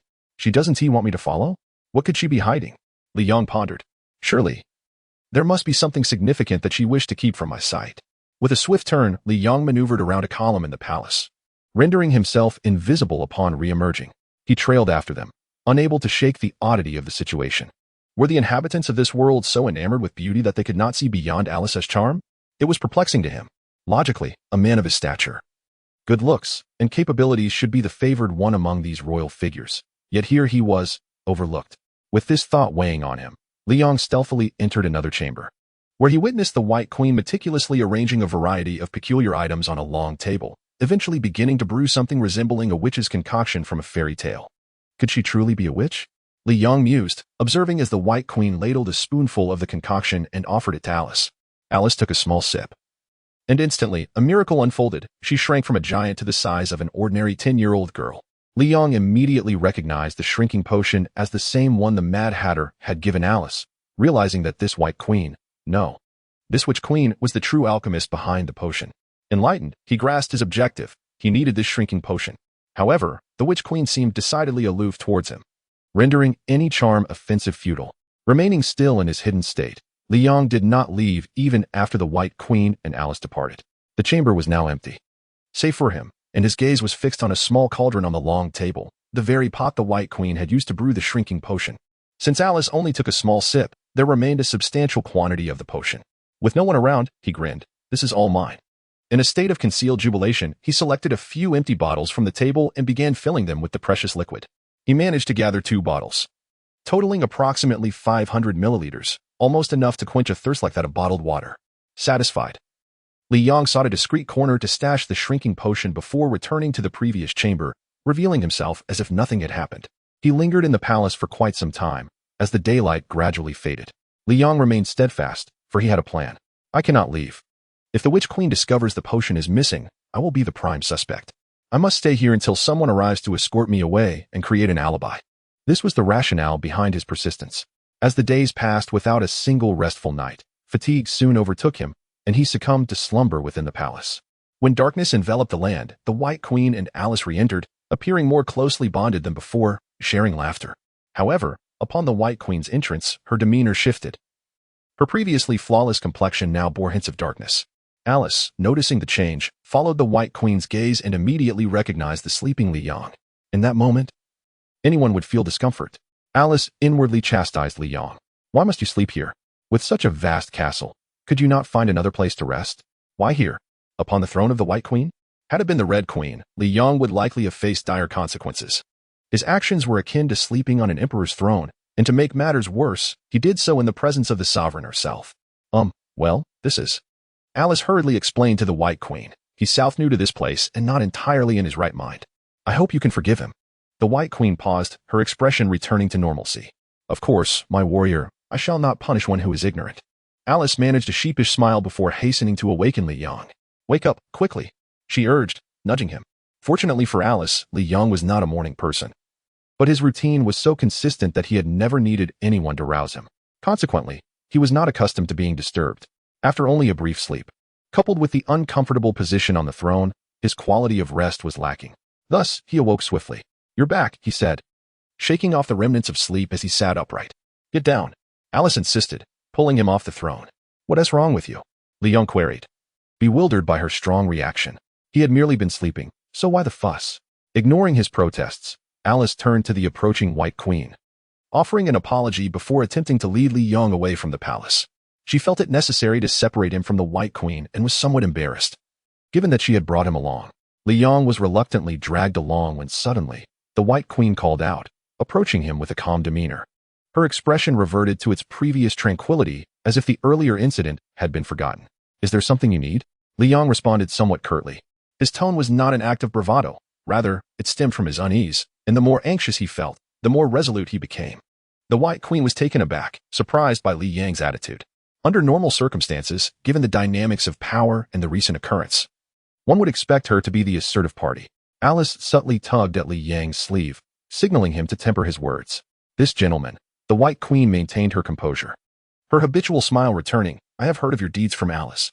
I extend my heartfelt gratitude for your timely intervention in protecting her from the Red Heart Knight." Stern. Li Yong remained indifferent, unable to comprehend her words. "I hold deep admiration for true warriors.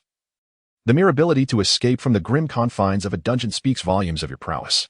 As the White Queen spoke, her hands danced in the air, twirling in what appeared to be some peculiar form of etiquette, leaving Li Yong momentarily dazzled. "Thus, I wish to extend an invitation for you to join my royal city.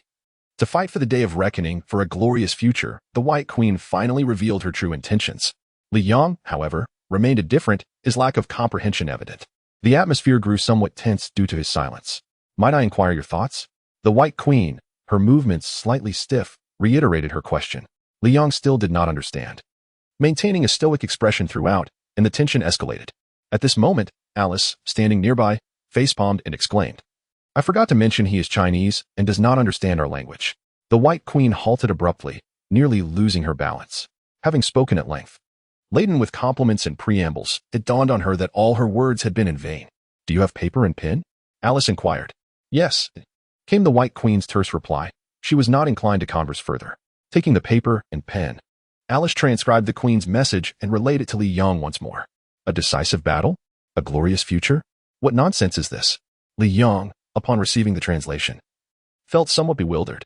From a literal standpoint, he understood it as an impending war, with the Sorceress Empress before him extending an invitation to join the fray. War? Combat? Images of carnage and death flooded Li Yang's mind. No matter the strength or scale of the forces involved, war was war. It brought death, bloodshed, and sacrifice. "How dare you ask me to go to battle? Are you out of your mind?" He vehemently rejected, his resolve unwavering. Even a fool could discern his adamant stance. The White Queen's expression soured, her gaze fixed upon him, questioning, "Why do you refuse? Are you merely a coward clinging to life?" As Alice prepared to translate, Li Yong raised a hand to stop her. On this matter, he was resolute and unyielding. "No," he asserted firmly. "Oh?" The White Queen, misinterpreting his denial of fear, believed there might be hope for negotiation. "If you fear not death, is there some hidden grief?" "No," Li Yong responded defiantly. "Then what conditions do you have?" "No," came his unwavering reply. "You fear not death, have no hidden grief, and no conditions. Why then do you reject?" The White Queen was thoroughly perplexed. "No." At last, the realization struck her. No matter what she articulated, Li Yong would respond with a singular, stubborn refusal, each word echoing the same sentiment. It was as if she were playing a lute to a brick wall. "Leave," the White Queen commanded with a wave of her hand. No longer wishing to engage with Li Yong. "No." He maintained his obstinate stance. The White Queen's countenance darkened, and she chose to disregard him, nodding to Alice before departing. Finally freed from that troublesome encounter, Li Yong exhaled a sigh of relief as he watched the White Queen leave him be. Alice, astonished by the unfolding events, found it difficult to comprehend the emotions that had surged during the exchange between Li Yong and the White Queen. "Do you even realize what you just said?" Alice inquired. "Of course," Li Yong affirmed. "Are you certain?" "Certain," he replied. Alice fell silent, deciding it best not to dishearten Li Yong, and led him out of the palace. The night had deepened considerably, yet Alice found herself unable to sleep. With the day of reckoning upon them, her heart was filled with confusion. Unsure of what actions to take, she yearned to acquiesce to the request of the White Queen and others, aiding her in the battle against the Red Queen. Yet she dreaded facing the ferocious dragon. Lost in thought, she wished for someone to offer guidance, and that person was naturally Li Yong, as they had been together through so much. Determined to hear his advice, Alice sought out Li Yong. Although their conversation was somewhat convoluted, Alice seemed to relish the exchange, pouring out her troubles onto the page.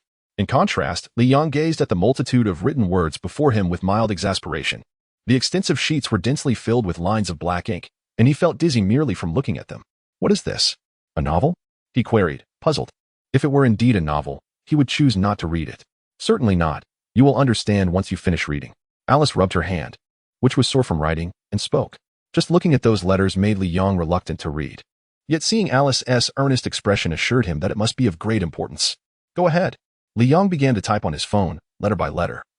Pushing the limits of his dexterity, it took a full 2 hours to translate, revealing the richness of the content. The text began by introducing several key figures, including the benevolent White Queen, the tyrannical Red Queen, as well as other significant characters such as the Mad Hatter and the March Hare. It then elaborated on the dynamics of allies and enemies. Ultimately, it emphasized that Alice was the destined one, the warrior long awaited by the White Queen, who, according to the prophecy, would assist in slaying the Red Queen's fiercest general, the infamous neck-snapper dragon, said to be a fearsome creature, unbeatable by any. The names White Queen, Red Queen, prophecy, neck-snapper dragon. Why do I feel a sense of déjà vu? Li Yang pondered. But soon he came to a realization.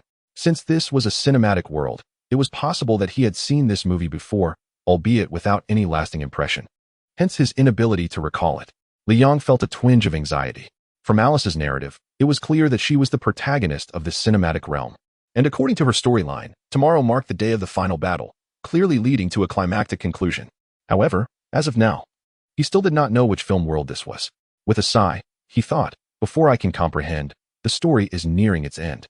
For a traveler such as himself, perhaps nothing could be more distressing. Do you have anything to say?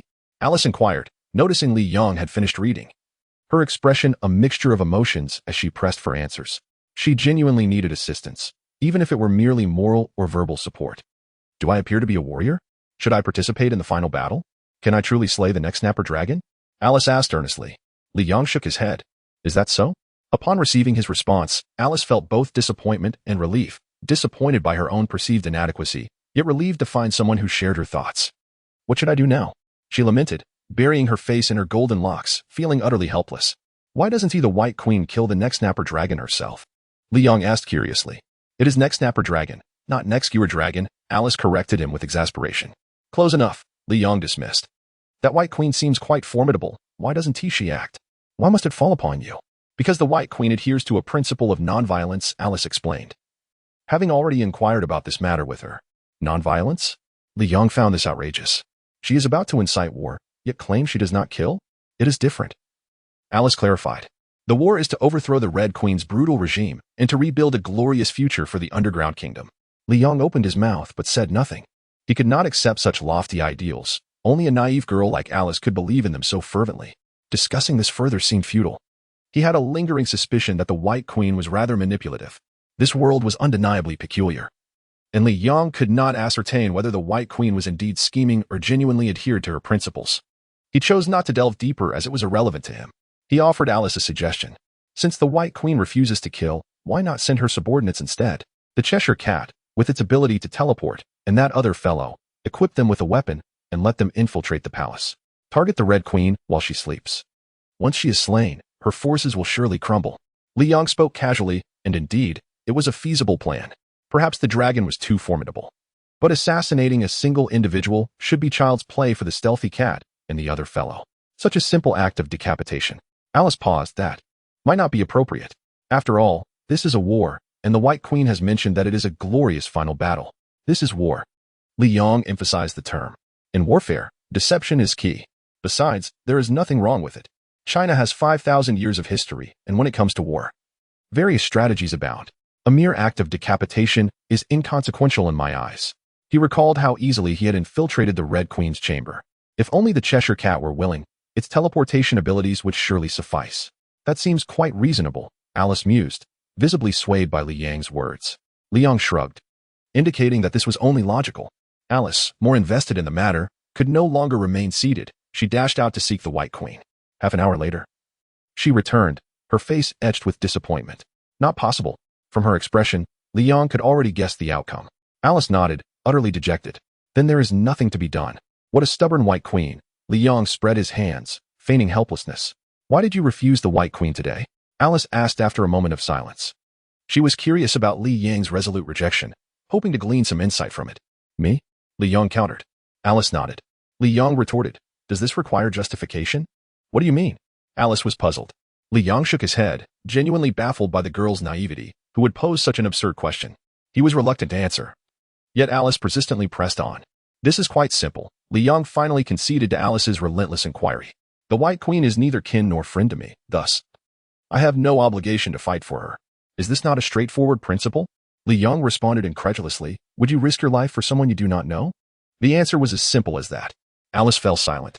She found merit in Li Yang's reasoning, yet she also felt it was wrong. How could one be so selfish? However, upon further reflection, it seemed unrelated to selfishness. Indeed, who would sacrifice their life for an unfamiliar person? In Li Yang's view, the White Queen was merely a passerby.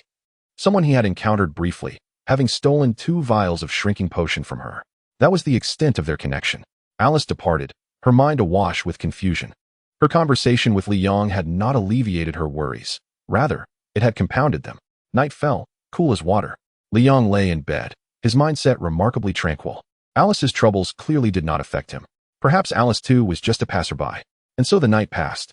The following day, the entire marble palace was enveloped in an atmosphere of solemnity, under which even the falling pink petals seemed to wither more hastily. Li Yang stood by the window, clearly observing the glint of silver at the city gates, a reflection from the armor and weapons of clusters of soldiers. The White Queen, clad in her customary white, stood at the forefront. The Mad Hatter had returned, the Cheshire Cat grinning as always, and all the others, Bloodhound, Mary, March Hare, were gathered. Yet at that moment, they all remained still, awaiting the arrival of the true warrior, the one who would don armor for the White Queen, wield the vorpal sword, and confront the dragon. Her position was irreplaceable. A gentle breeze swept through. Tap, tap, tap. The sound of crisp footsteps echoed from deep within the palace. A smile naturally graced the faces of all present. The warrior had finally arrived. Are you waiting for me? Li Yang strolled leisurely out from the depths of the palace, rubbing his eyes as if he had not yet fully awakened. Instantly, everyone froze, as if ensnared by a spell, observing the grandiosity of the scene created by these individuals. His demeanor grew serious as he politely greeted them, yet was met with collective silence. Unfazed by the apparent disruption his presence caused, he paid no heed to their indifference. In truth, even if they had acknowledged him, he would have struggled to comprehend their words, and engaging in dialogue would have proven cumbersome. Thus, silence was preferable. Standing on the steps, he surveyed the neatly arranged soldiers. Despite lacking a certain grim atmosphere, the sight was nonetheless quite awe-inspiring. Unable to resist, he pulled out his phone. Don't move, everyone, Li Yang exclaimed, adjusting his angle with some difficulty to capture the entirety of the magnificent scene, ensuring he was included in the frame. Perfect, he finally declared, after a series of clicks, successfully documenting the moment.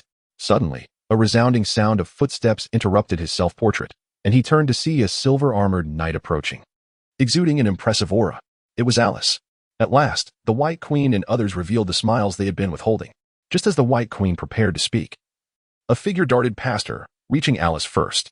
Wow, impressive, Li Yang marveled, reaching out to touch Alice's armor. This is real, not made of plastic. He was merely verifying its authenticity. Is it beautiful? Alice twirled her sword before him, her golden hair dancing in the wind, her armor and sword gleaming brilliantly. Li Yang gave a thumbs up, acknowledging that her ensemble was indeed striking. Pleased, Alice smiled, and was about to approach the White Queen when Li Yang pulled her back. Wait a moment. Strike a pose, he exclaimed, enthusiasm evident as he encouraged her to adopt various stances for a photo. He was eager to integrate himself into the shots, capturing several pictures together. Okay, you can go play now, he said, still engrossed in his photography, not lifting his gaze. Play? Alice replied, her expression darkening. The courage she had mustered evaporated in an instant, leaving her to join the White Queen. The latter took a deep breath, regaining her composure. Everyone had been neglected for some time, but now they consciously overlooked the earlier awkwardness and joyfully welcomed the arrival of the valiant Alice. With the troops assembled, they marched towards the designated battleground. Li Yang, aren't you coming? Alice called back as they prepared to leave. Not interested, Li Yang waved dismissively. Oh, Alice replied, disappointment evident as she departed with the army. Once the troops had set off, the marble hall was left with only a handful of people.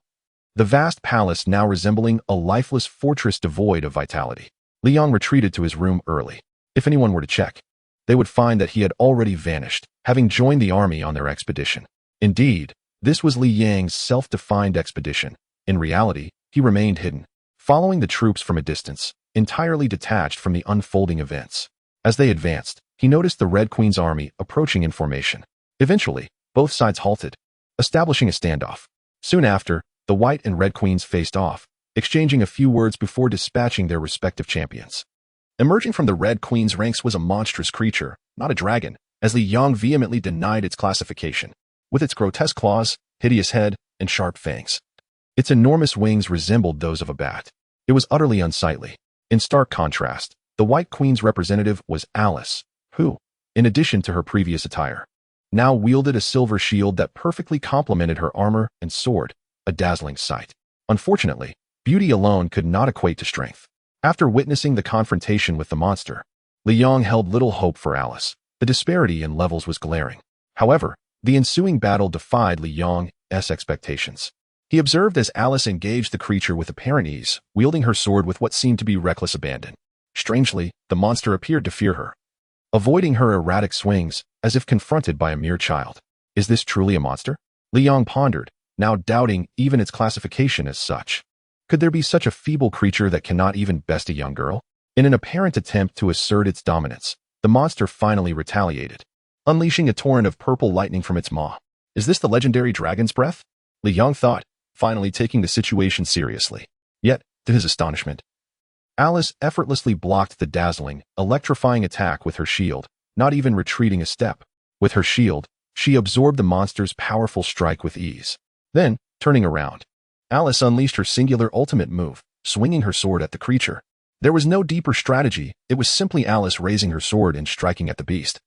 Left and right, the monster dodged repeatedly but ultimately failed to evade entirely, resulting in Alice cleaving a tentacle from its grotesque head, provoking it to roar in fury. This battle is not at all what I imagined. Li Yang observed the fierce clash with an unusual calmness. In truth, he could not find any excitement in the spectacle. Brother, where have you been? Li Yang froze upon hearing the voice as he entered the room, quickly regaining his composure and diverting the conversation. Why are you awake at this hour? Father called. He said there was a theft at home. Upon mentioning this, Li Shuirong's expression turned peculiar.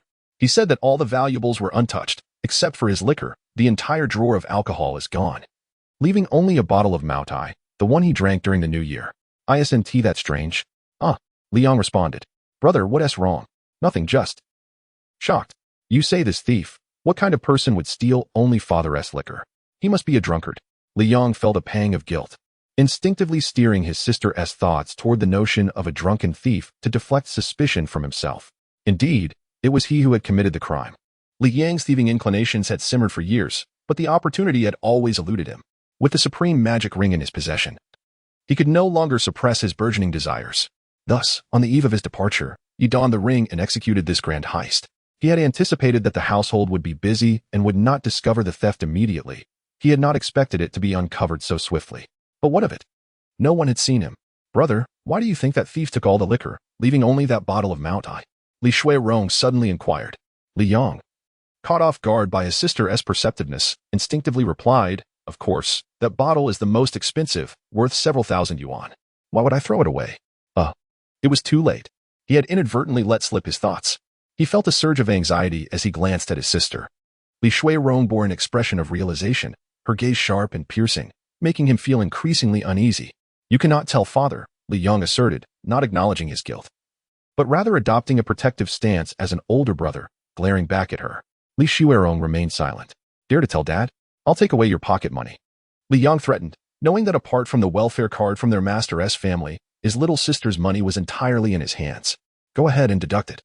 When I run out of money, you will willingly give me some. Li Shuirong smiled, unfazed by his threats. Li Yang was left speechless. Finally, Li Shuirong adopted a serious demeanor and said, Do you realize what you are doing? How could you throw dad's wine? As his son, how can you act this way? Although I too wish to throw it, what you did is undoubtedly wrong. However, it is worth encouraging. With that, she gave Li Yang a thumbs up. You little imp. You even learned to scare your brother now. Hurry and go to bed. Be careful not to get dark circles under your eyes, Li Yang chided playfully. As you command. Li Shuirong exaggeratedly bowed to him before heading off to sleep. After such a commotion, Li Yang felt elated. Upon returning to his room, he placed the box down and carefully stored it away. This box was a gift from Alice, now containing 2 additional bottles of shrinking potion, totaling 3, along with a multiplication cake. As for his travel bag, it had been surrendered to the Red Queen when he was imprisoned, and he never found it again. Who knows where it ended up? What a pity for my stainless steel watermelon knife.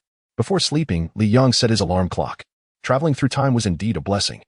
Yet it came with side effects, particularly disorienting his once orderly routine. Now, he had to rely on the alarm to readjust. A night passed. In the new district of Shangrong City, the area was naturally less bustling than the city center, and Li Yang's university, Shangrong University, was located here. Do not be deceived by its name. Many believe that universities named after places or cities are prestigious, but in reality, it is merely a third-tier institution. With the end of winter break, students were returning to campus. After getting out of the taxi, Li Yang headed straight to the registration office, appearing like a newcomer. Typically, newcomers hurried to register, while returning students took their time, often contacting their girlfriends or roommates instead of focusing on registration. With the first few days usually spent avoiding paying tuition fees. However, Li Yang was different. He went directly to the payment window, and as expected, there was no line. How wonderful, no waiting. After paying the tuition, he proceeded to the dormitory. As he anticipated, there was no one in the dormitory. On the first day of registration, who would be so diligent to come? Most would prefer to spend an extra day at a hotel with their girlfriends. Alone. He quietly approached his bed, tidying up his bedding without even glancing at the other 4 beds. The dorm floor was somewhat messy, but he did not clean it. Locking his door after organizing his own bed and leaving. As a resident student, it did not matter whether he was at school during the first 2 days of registration. He even turned off his phone before leaving, intending to enjoy 2 days of peace and quiet. Taking another taxi back to the branch store, he appeared as if nothing had happened, as if this return to school was merely a stroll. Upon returning to the branch, he noticed an unfamiliar figure pacing in the yard, occasionally glancing around as if surveying the area. Who are you? Li Yang frowned and asked. You. The stranger appeared puzzled by Li Yang's presence but soon recollected himself, saying, You must be Li Yang, right? Yangzi, I didn't expect you to have grown up so much. He instantly became familiar, reaching out to pat Li Yang on the shoulder as if he were an elder. Li Yang shoved his hand away and retorted, State your business. Who are you? Speak honestly, or don't blame me for throwing you out. Li Yang was not merely bluffing, given the man's slender frame. Throwing him out would not pose a challenge. You don't recognize me? I'm your third uncle, Zhang Quan. I used to carry you when you were little. Zhang Quan said awkwardly after being pushed away. Zhang Quan? Li Yang pondered, still frowning. I think my mom has a third brother, but he is not named Zhang Quan. What was it? Monkey? Yes, that's me. Monkey is my nickname. My real name is Zhang Quan. Now you recognize me, right, dear nephew? Zhang Quan's face still bore an awkward smile, trying to assert his elder status despite being rebuffed. Wait here, Li Yang said. Zhang Quan had hoped that after clearing things up, Li Yang would warmly invite him inside, considering he was his uncle, even if not by blood. However, Li Yang remained aloof, leaving him standing aside. What an impudent brat. Zhang Quan scolded inwardly while maintaining the facade of a good uncle. Li Yang entered the house, noticed his little sister was absent, and called his mother from the landline to confirm that the man outside was indeed his third uncle. The reason for his visit was to lend a hand. The events traced back to the New Year period when Zhang Xiaomei returned to her hometown. While chatting, she mentioned her branch store and Li Yang's involvement in managing it. At that time, she was still indecisive, torn between wanting her son's assistance and not wanting to burden him. Upon hearing this, Zhang Quan's interest was piqued, unemployed and bouncing from one job to another. He was eager to help without hesitation. After a heartfelt conversation, Zhang Xiaomei was persuaded. Thus, after the New Year, he promptly called her and traveled a long distance to arrive. Just let him go back. I can manage alone, Li Yang stated over the phone. You child. It's just a bit of help. What is the big deal? Besides, he has family. He is helping you, and I trust him. Zhang Xiaomei continued to nag. Even though he is your uncle, he is not related by blood, and he is essentially here to work for you. You can direct him as you see fit. If he dares to show you any disrespect, just tell me, and I'll ensure he gets nothing. Upon hearing this, Li Yang moved the phone away from his ear, listening again after a moment. After several repetitions, he finally caught the end of the conversation. Do you understand? Yes, I understand, Li Yang replied, no longer refusing. He realized that no matter how much he resisted, it was futile. This had become an established fact. After hanging up, Li Yang looked out the window at the yard. Seeing Zhang Quan inspecting the branch's interior and exterior, including the Black Coffin, this person is quite bothersome, Li Yang sighed.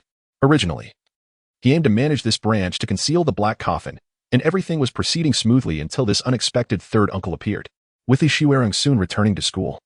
He would be left alone in the branch. Now, there was an extra person, which he naturally disliked.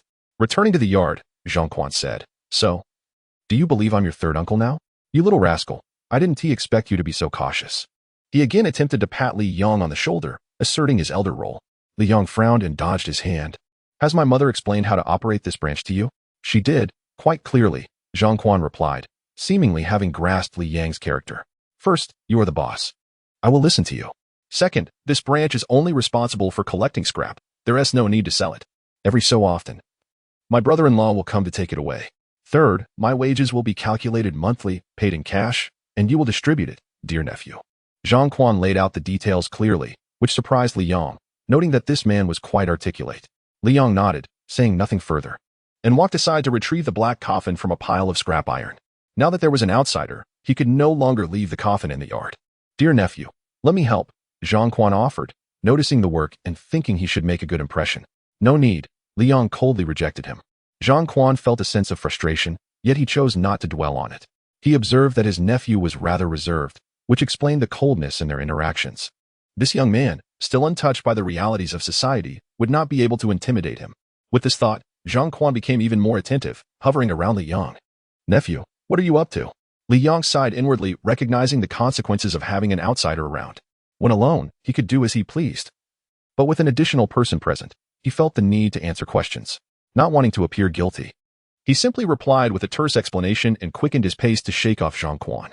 He moved the black coffin into the house and placed it in the basement. He then pretended to retrieve a number of items from his room, stuffing them into the basement before finally locking the door. Seeing Li Yong lock up, Zhongquan realized that it was not merely a matter of securing valuables but also a precaution against himself, which left him feeling rather bored. Zhang Xiaomei was so loquacious and never seemed to stop talking. Why was her son so taciturn? Perhaps he was an illegitimate child, Zhongquan mused. Disregarding Zhongquan, Li Yong returned to his room and shut the door, leaving the man far behind in his thoughts. He was merely a passerby. Time flew by, and 2 days passed in the blink of an eye. This marked the final deadline for the beginning of classes.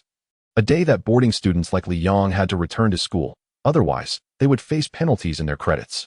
Li Yong rose early. "Brother, hurry up and eat." Li Xuerong, who had awakened even earlier, had already prepared breakfast.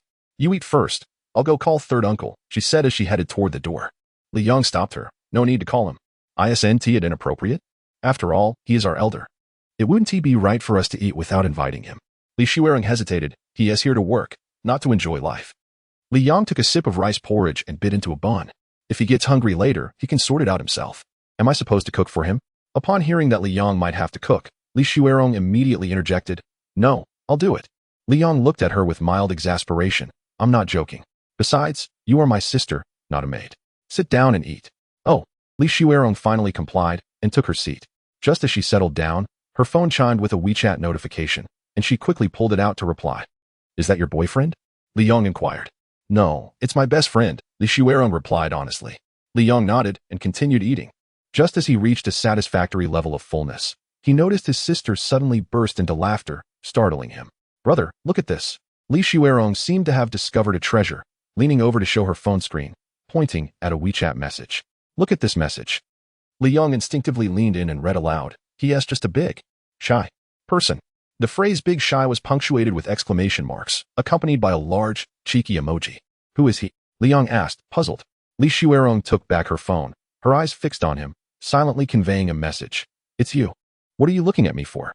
"It's you," she emphasized, enunciating each word. "Me?" Li Yong pointed at himself, incredulous. "Me? Are you kidding? How could I possibly be shy? Show me one thing about me that resembles shyness, and I'll double your allowance for this semester." Li Yong was on the verge of exploding with indignation. What a ridiculous claim, to suggest he was shy. It's absurd. I'm clearly a heartthrob. Despite the allure of a doubled allowance, Li Xuerong remained unfazed, clutching her phone. "It's not me saying it. It's my best friend." "Which friend? Bring her out so I can see. What gives her the right to call me shy? Has she even seen me? Just because she says I'm shy." Li Yong's reaction intensified. "Fine, I'll bring her next time," Li Xuerong agreed. "Stop trying to change the subject," Li Yong admonished. "You should steer clear of those with poor judgment who love to spout nonsense. You won't learn anything worthwhile from them." Yes, my brother is a heartthrob. If you don't hurry and eat, the porridge will get cold." After finishing breakfast, Li Yong prepared to return to school. "Remember, when your classmates invite you to gatherings, don't always decline. You need to socialize more and make friends. Gatherings are one thing, but drinking is out of the question. And when you speak, tone down that northeastern accent. Otherwise, people will think you're trying to be intimidating. Be careful on the road. Amidst Li Shuirong's repeated reminders, Li Yong left the branch and took a taxi straight to Shangrong University. He did not return to the dormitory, but headed directly to the classroom. By now, around a dozen students were present in a class of fewer than 30, and given that some students lived too far away to attend today, having 20 students in class was considered a good turnout. Li Yong arrived relatively late. As he entered, the classroom buzzed with excitement over new textbooks. Perfect timing. Li Yong thought to himself as he walked in with a composed demeanor. Just as he took a few steps, a booming voice rang out from the front. "Where have you been? I didn't see you when we were moving books earlier." The lively classroom fell silent, all eyes turning toward Li Yong and the teacher at the front, their faces adorned with smiles. "Good morning, teacher." Li Yong paused and greeted the teacher. She was a woman clad in a red down jacket, and despite her feminine appearance, her voice and temperament were quite formidable. "What is good about it? There are only 10 boys in this class, and aside from the class leader, they all arrived late. This morning, I was the one who helped the class leader and several girls move the books." Li Yong remained silent. "Aren't you coming to collect your books?" Li Yong walked over to retrieve his books. "Is it appropriate for you to take books moved by the girls?" The teacher pressed, showing a feisty attitude. Li Yong still said nothing. "These books were carried over with blood, sweat, and tears by the girls in our class. Don't you think you should show some appreciation? Perhaps treat all the girls to a meal?" The teacher joked. Finally, Li Yong responded, "I have no money." Those 3 words resonated powerfully, echoing in the room. Alas, the teacher sighed deeply. "In that case, you don't have to treat all the girls. Instead, treat me to a meal." "Shush." Before Li Yong could respond, the classroom erupted in hushed whispers. "Teacher, that is too mischievous. As an educator, how can you behave like this?" "Shuijie, I don't have any money either. We want a feast too." The classroom buzzed with excitement once again, with some students even affectionately calling the teacher Shuijie, indicating her friendly rapport with the students. "Happy New Year, teacher." Although Li Yong didn't find the humor in her joke, he smiled politely and sincerely wished her a Happy New Year. "Happy New Year. I was just teasing you. Don't take it to heart." Of course not.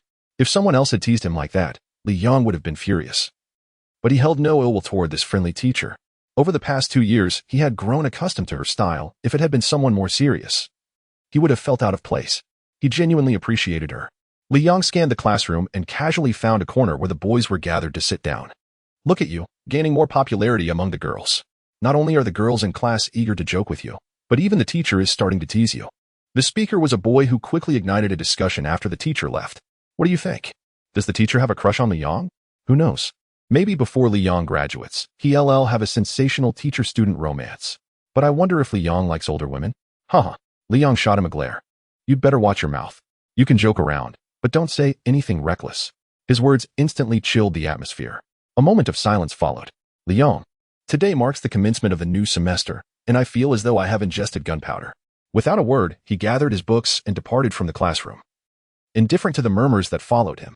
Upon returning to his dormitory, he placed his books in his locker and secured it. As he was about to leave, he encountered his roommate, Chao Liang, a gentle soul known for his amiable nature. "Li Yong, you're back," Chao Liang exclaimed. "Just in time. Wait for me to grab my things, and we can leave together. The guys have been looking for you, but couldn't reach you on your phone. They're out for a meal." "A meal? Is Wang Chao treating?" Li Yong inquired. "How did you know?" Chao Liang asked, taken aback. "He's the richest among us." Li Yong replied with a hint of embarrassment in Chao Liang's voice. "That's not a valid reason. I have other matters to attend to, so I won't be joining." Without allowing Chao Liang to respond, Li Yong exited the dormitory and submitted a request to leave the dormitory office, then settled in to await a response. He held little hope that his request would be resolved within the day and, after a series of back and forths, found himself at noon, heading to a local eatery in the snack street, opting against the cafeteria for his first meal of the semester. Before his meal arrived, the air filled with the melodious laughter of 3 girls entering, arm in arm.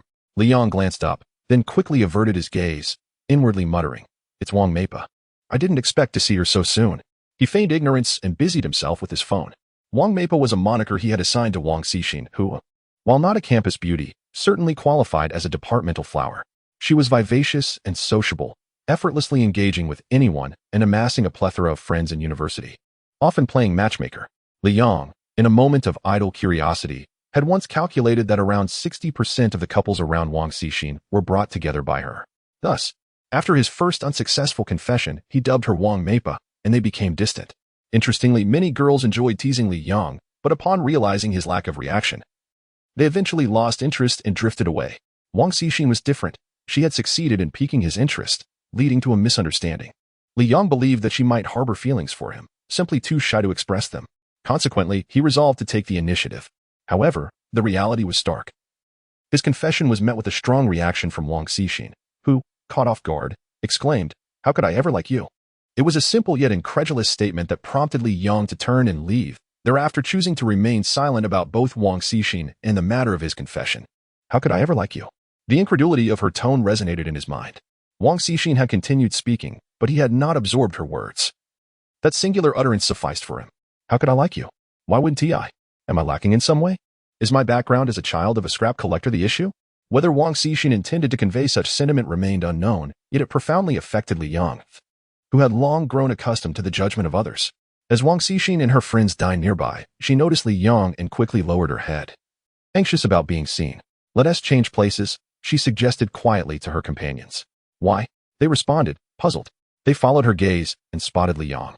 "Oh, it's just that guy," one remarked, unable to recall his name. "That S. Li Yang," the other chimed in, more familiar with him. They turned their attention back to Wang Xixin. "Why are you hiding? You're in the same school, same department. You might as well be in the same class. If you avoid him today, you can't escape tomorrow. Besides, you've teased him plenty. Now you're scared? Just go over and say a few nice things." Yes. Avoiding him isn't a solution. Encouraged by her friends, Wang Xixin found herself compelled to approach Li Yang. "Li Yang," she called out, surprising him. He looked up, nodding coolly, taken aback by her presence. Wang Xixin felt awkward but, summoning her courage, pulled out a chair and sat before him. "Happy New Year," she greeted him. Li Yang nodded in acknowledgement. Well, you know." Wang Xixin stumbled over her words, feeling increasingly uncomfortable. The atmosphere was thick with tension, the restaurant was bustling. Yet it felt as if they were isolated in their own world, the silence between them palpable. Li Yang's gaze remained fixed on her until their food arrived, prompting him to lower his head and eat, seemingly oblivious to her presence. This inadvertently eased Wang Xixin's anxiety. Finally, she took a deep breath and said, "I apologize for that incident." Li Yang looked up, wiping his mouth with a napkin, and asked, "Which incident?" That one," she faltered, hesitating to name it, not wanting to reopen old wounds. Li Yang returned to his meal, prompting a sigh from Wang Xixin. "I'm someone who doesn't have many ambitions in university. I just want to achieve two things: pass my qualification exams and earn my degree, while making friends along the way. I never intended to pursue a romantic relationship. They say university is like a small society, and I agree. I wanted to meet people and learn. Not to end up with a boyfriend who spends his days gaming in internet cafes. I approached you hoping to be friends, but I didn't mean to cause any misunderstandings. I'm truly sorry." Wang Xixin continued, her sincerity evident as she expressed her feelings. "I often get along with everyone, joking and laughing, and it was never my intention to deceive you." She spoke earnestly, her voice tinged with a hint of distress. In that moment, a tissue was passed across the table. "Don't cry, don't waste it." At his words, Wang Xixin's desire to weep evaporated. She snatched the tissue from his hand playfully. "My tears are worth more than a tissue, you know?" Li Yang chuckled. "That depends on who offers it. A tissue touched by my golden hands is of a different value." Wang Xixin couldn't help but laugh. "Does this mean we're reconciled? Don't jump to conclusions. We've never been on good terms." "Get lost," she retorted, finally lifting the weight off her heart and returning to her usual vibrant self. "To be honest, if you genuinely wish to find a girlfriend, I could introduce you to some lovely ladies. I know many girls, some even more beautiful than I am. And I assure you that you would be satisfied." At this point, she lowered her head and subtly gestured towards her two companions nearby. "What do you think of them? Have you taken a liking to any of them? I can introduce you." Li Yang instinctively glanced over and noticed that the two girls were also looking at him, waving cheerfully. Perhaps they were unaware that the matchmaking hand of Wang Meipa had already reached out to them, and Li Yang silently mourned for them. "What do you think? Aren't they charming?" Wang Xixin continued her endorsements. Li Yang suddenly felt that his appellation of Wang Meipa was rather inappropriate. Wang Zhizi would be more fitting. Observing the lively Wang Xixin, he remarked, "Consider yourself fortunate to know someone as magnanimous as I am. Indeed, you are the most generous, the most benevolent. Thank you for forgiving me and allowing us to be friends again." Wang Xixin thought Li Yang was joking, unaware of his sincerity. After all, he had once contemplated capturing Wang Xixin's heart, a detail he intended to keep to himself. Later, Wang Xixin returned to her table, and Li Yang settled his bill. Brother, your meal has already been covered by that table, the proprietress informed him. Li Yong paused in his motion to pay, following the direction indicated by the proprietress, and saw Wang Xixing. How much do I owe? 45, she replied. Li Yong produced the 45 yuan and approached Wang Xixing to hand it over. No need. It's just a treat. Consider it a gesture of my sincerity. Wang Xixing waved her hand graciously. Li Yong shook his head, placing the money firmly on the table as he turned to leave. With everyone gone, the money remained on the table, and Wang Xixing had no choice but to pocket it. Are you sure you two are reconciled? Her companions questioned. Yes, why does it feel so awkward? Of course we're fine. He is just like that. Otherwise, I wouldn't have bothered to apologize, Wang Xixing replied, though a hint of doubt lingered in her heart. After leaving the restaurant, Li Yong was about to head back to school when he unexpectedly spotted someone at the school gate, Wang Jinjun. It was clear that Wang Jinjun had noticed him as well, striding purposefully towards him. What brings you here? Li Wentao couldn't help but wonder about Wang Jinjun's sudden appearance. I'm here to develop my career, so I can look out for you in the future, Wang Jinjun declared, thumping his chest with a resounding thud. You will look out for me. Li Yong found this amusing, raising his fist and replying, Are you joking? I don't need your protection. Wang Jinjun shook his head. In this day and age, it's not enough to rely solely on physical strength. After saying this, he seemed disinclined to linger on the topic. Come on, let's go have some fun. Fun. Li Yong remained rooted in place, puzzled by the meaning behind this invitation. You know, a big health outing, Wang Jinjun winked, exuding an air of mischief. Don't think I'm new here. I have connections. I know which places are good and which are mediocre. Health outing? Li Yong resolutely declined, saying, as a diligent student, how could I go to such places? Absolutely not. Quit pretending. Wang Jinjun teased. With your cunning, I know you well. Don't worry, I'll ensure you get the best, clean and enjoyable. Well, Chapter 072, The Arms Shop. Undeniably, Li Yong felt a twinge of temptation. In life's long journey, taking a wrong step or two seemed somewhat forgivable, especially since he was still a bachelor. Just as he had resolved to take that step, Wang Jinjun's phone rang, and upon glancing at the screen, he grew serious. Sorry, I can't make it today. I'll make it up to you next time, Wang Jinjun apologized, preparing to leave. Stop. Li Yong was displeased by his abrupt departure after having piqued his interest. Are you kidding me? Of course not. Wang Jinjun apologized. I truly have something to attend to. Can't you see my phone is still ringing? They're urging me. He raised his phone to show the incoming call flashing persistently, indicating his genuine predicament. I can't talk now. Next time, I promise to bring you two. With that, Wang Jinjun turned and left. Li Yong watched his retreating figure, hesitating before entering a somewhat concealed alley in the food street. Emerging from the other side, he had become invisible. He caught up with Wang Jinjun, stealthily following him. When Wang Jinjun hopped into a taxi, Li Yong hesitated to enter, fearing it might startle the driver. Instead, he took a seat in the rear, maintaining his cover. Fortunately, they weren't on the highway, or Li Yong feared being flung out of the vehicle. Moreover, as they were close to the school, the driver dared not speed. They departed from the new district and finally disembarked on Shantan Road. Li Yong trailed behind Wang Jinjun into a stainless steel shop. The establishment appeared quite ordinary, showcasing finished products like protective railings outside, with lathes, drills, and welding machines inside. Li Yong glanced around, unable to discern anything unusual. Truth be told, he was curious about what his childhood friend, who had been away for 5 years, was up to and why he had come to Shangrong City. Was he still the same irritating brother from before? The answers awaited him to uncover. Boss, Wang Jinjun called out as he entered the shop. Coming. A loud voice responded from within, followed by a man in his 30s stepping out. Upon seeing Wang Jinjun, he paused for a moment before regaining his composure. Come on in. Wang Jinjun followed the boss into a small partition in the back of the shop, resembling either a break room or a small workshop. Li Yong trailed behind. The three entered in an orderly fashion. The boss approached a table, gripping its edge with both hands and lifting it forcefully, revealing a specially designed compartment beneath. When Li Yong beheld the contents of the compartment, his pupils constricted. Row upon row of firearms, shotguns, rifles, handguns were neatly arranged. A veritable treasure trove. Apart from the handguns, he recognized none. After all, in his daily life, he was merely a student, a concealed martial artist at most, with no exposure to firearms or weaponry. However, he was well aware of their power. How much? Unlike Li Yong, Wang Jinjun showed no change in expression as he casually picked up a gun and inquired. 700, the boss replied. Wang Jinjun shook his head. Too expensive. This is just a homemade imitation. Its power is inferior to the real deal. It's not worth this price. Don't underestimate me. I just returned from Thailand and know this business well. The cost of your gun is merely over 1,000 yuan, yet you sell it for 7,000. You are gouging. You get what you pay for. 5,000. Lower the price for a long-term business relationship. Wang Jinjun and the boss engaged in a round of haggling, while Li Yang quietly slipped away. He left without taking anything. But the stainless steel shop remained firmly etched in his memory, as he knew he would return. He had already reserved a firearm from there. Life in this new world was not without its challenges. For instance, in the realm of the Lord of the Rings, Li Yang had fought fiercely for over a month, outsmarting the elves. Had he possessed a gun at that time, he would have avoided so much trouble. Firearms. Even a master who had trained for decades would struggle against a mere bullet. As a traveler, Li Yang resolved to procure a weapon for self-defense on his next journey to another world. As for the present, he still had classes in the afternoon. After all, it would be quite absurd to attend with a firearm concealed in his possession. Upon returning to Shangrong University, Li Yang emerged from a corner, deactivating his cloaking mode.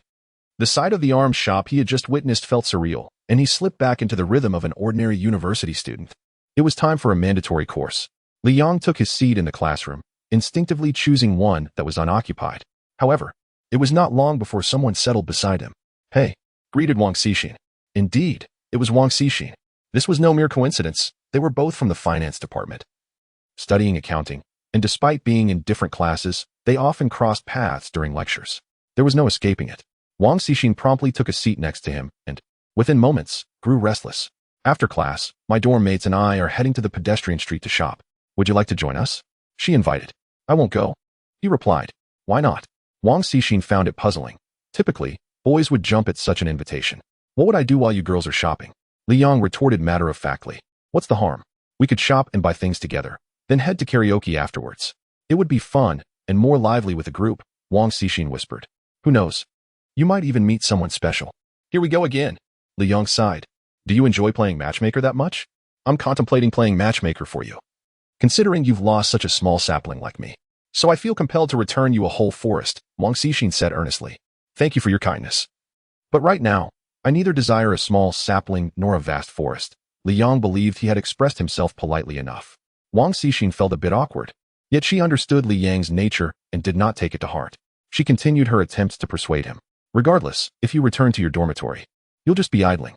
Come with us to shop and sing. It would be delightful." "Who says I'm idling? I have another class soon." Li Yang seemed reluctant to delve further into this topic, keeping his responses brief. "You still have classes? It's already the 3rd year, and the semester just started. How could you have so many classes? If you're going to lie, at least come up with a better excuse." Wang Xixin displayed an unusual persistence. But Li Yang remained resolute, leaving her yearning to compensate unfulfilled. After class, Wang Xixin decided to press on. "What are you doing now?" "I'm going to class," Li Yang replied curtly, without even holding a book, his expression far from cheerful.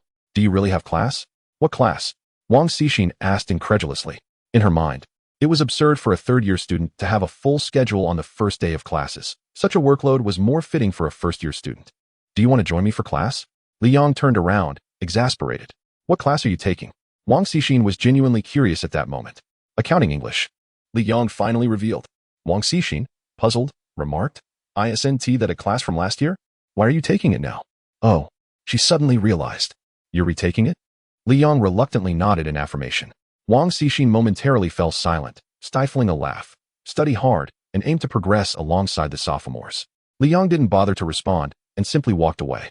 English had always been a significant challenge for him throughout his academic career. "This year, I will definitely pass," he declared, gazing at the familiar face of the accounting English instructor, confidence swelling within him due to his recent diligent study. This was a matter Li Yang had to confront in his 3rd year, signifying a more hectic schedule than his peers, filled with required, elective, and retake courses. His campus life was quite structured, and after a week, he officially moved out of the university and back to his branch residence. He departed quietly. On that day, not a soul noticed, for the others in the dormitory had already left for the day when he was moving his belongings. His departure was swift, devoid of sentiment. The journey between Shangrong University and the branch made each day busier for Li Yang, and as days passed, he awaited his 3rd adventure. On March 25th, at Xiangtan Road, he arrived at Wang Fengyu's stainless steel shop, the very arms shop he had followed Wang Jinjun to discover. The owner, Wang Fengyu, was a craftsman who had never attended university but had learned the craft of stainless steel products at an early age. To outsiders, he appeared honest and hardworking with commendable skills, unaware that he was secretly trafficking his homemade arms. Wang Fengyu had harbored a fascination with firearms since childhood, owning an old bird gun from his rural hometown. After mastering certain skills, he whimsically crafted a replica of his bird gun, and once he succeeded, he was hooked. He soon tasted the fruits of illicit profit. However, he was prudent, never engaging in large-scale sales. He only dealt with familiar faces or those vouched for by acquaintances. It was this caution that enabled Wang Fengyu to amass wealth discreetly in Shangrong City. On this day, while no customers were present in the shop, Wang Fengyu browsed firearm blueprints online, studying them thoroughly before attempting to manufacture. He prepared to commence work in his small workshop, beginning with a routine inventory check of his firearms, a task he never approached lightly. 1, 2, 3, 4. As he counted, an unsettling feeling grew. Something was amiss. This time, he discovered discrepancies in his count for the first time ever. Panic set in as he counted again, twice, 3 times, each time coming up short. One was indeed missing. Wang Fengyu's expression shifted dramatically, as if he had lost all weight, stumbling back several steps and crashing against the wall. How could this happen? How could one be missing? It was impossible. Everything was accounted for yesterday, yet today, it was gone. It must have been misplaced. Yes, misplaced. He frantically searched the shop, rummaging through every corner, unable to convey the terror rising within him. If that lost firearm entered the market and was discovered by someone with ill intentions, it could lead them straight to him. If the police got involved, homemade firearms, illegal possession, trafficking, any one of these charges could ruin his life. He could not bear the weight of the law's consequences. Meanwhile, the gun that filled Wang Fengyu with dread was now in Li Yang's hands, being toyed with like a plaything, and he marveled at it. What a fine piece! Li Yang exclaimed. Although he lacked extensive knowledge about firearms, he recognized that, as a weapon, a handgun was surely more potent than a mere watermelon knife. Indeed, it was a handgun. Li Yang had chosen a single handgun for its compact size and ease of concealment. If he were to carry a hunting rifle or a sniper rifle back, he would have nowhere to hide it. Moreover, the world he traversed was still unknown, making discretion all the more critical. That night, Li Yang would embark on his third journey. In fact, he could have crossed over as early as the 21st. But he had been preoccupied with something significant, thus postponing his journey. What could be more crucial than crossing over? The answer was the examination, the accounting qualification examination of the People's Republic of China. Let us not forget, Li Yang was still a student. And this exam was paramount for someone in his field. It was a certification for entering the accounting profession. Li Yang placed great importance on it, even delaying his crossover time, brimming with confidence as he prepared for the test. True to the nature of a time traveler, Li Yang carried an aura of destiny with him. Thus, the outcome of his exam was almost a foregone conclusion. He failed. Yes, he did not pass.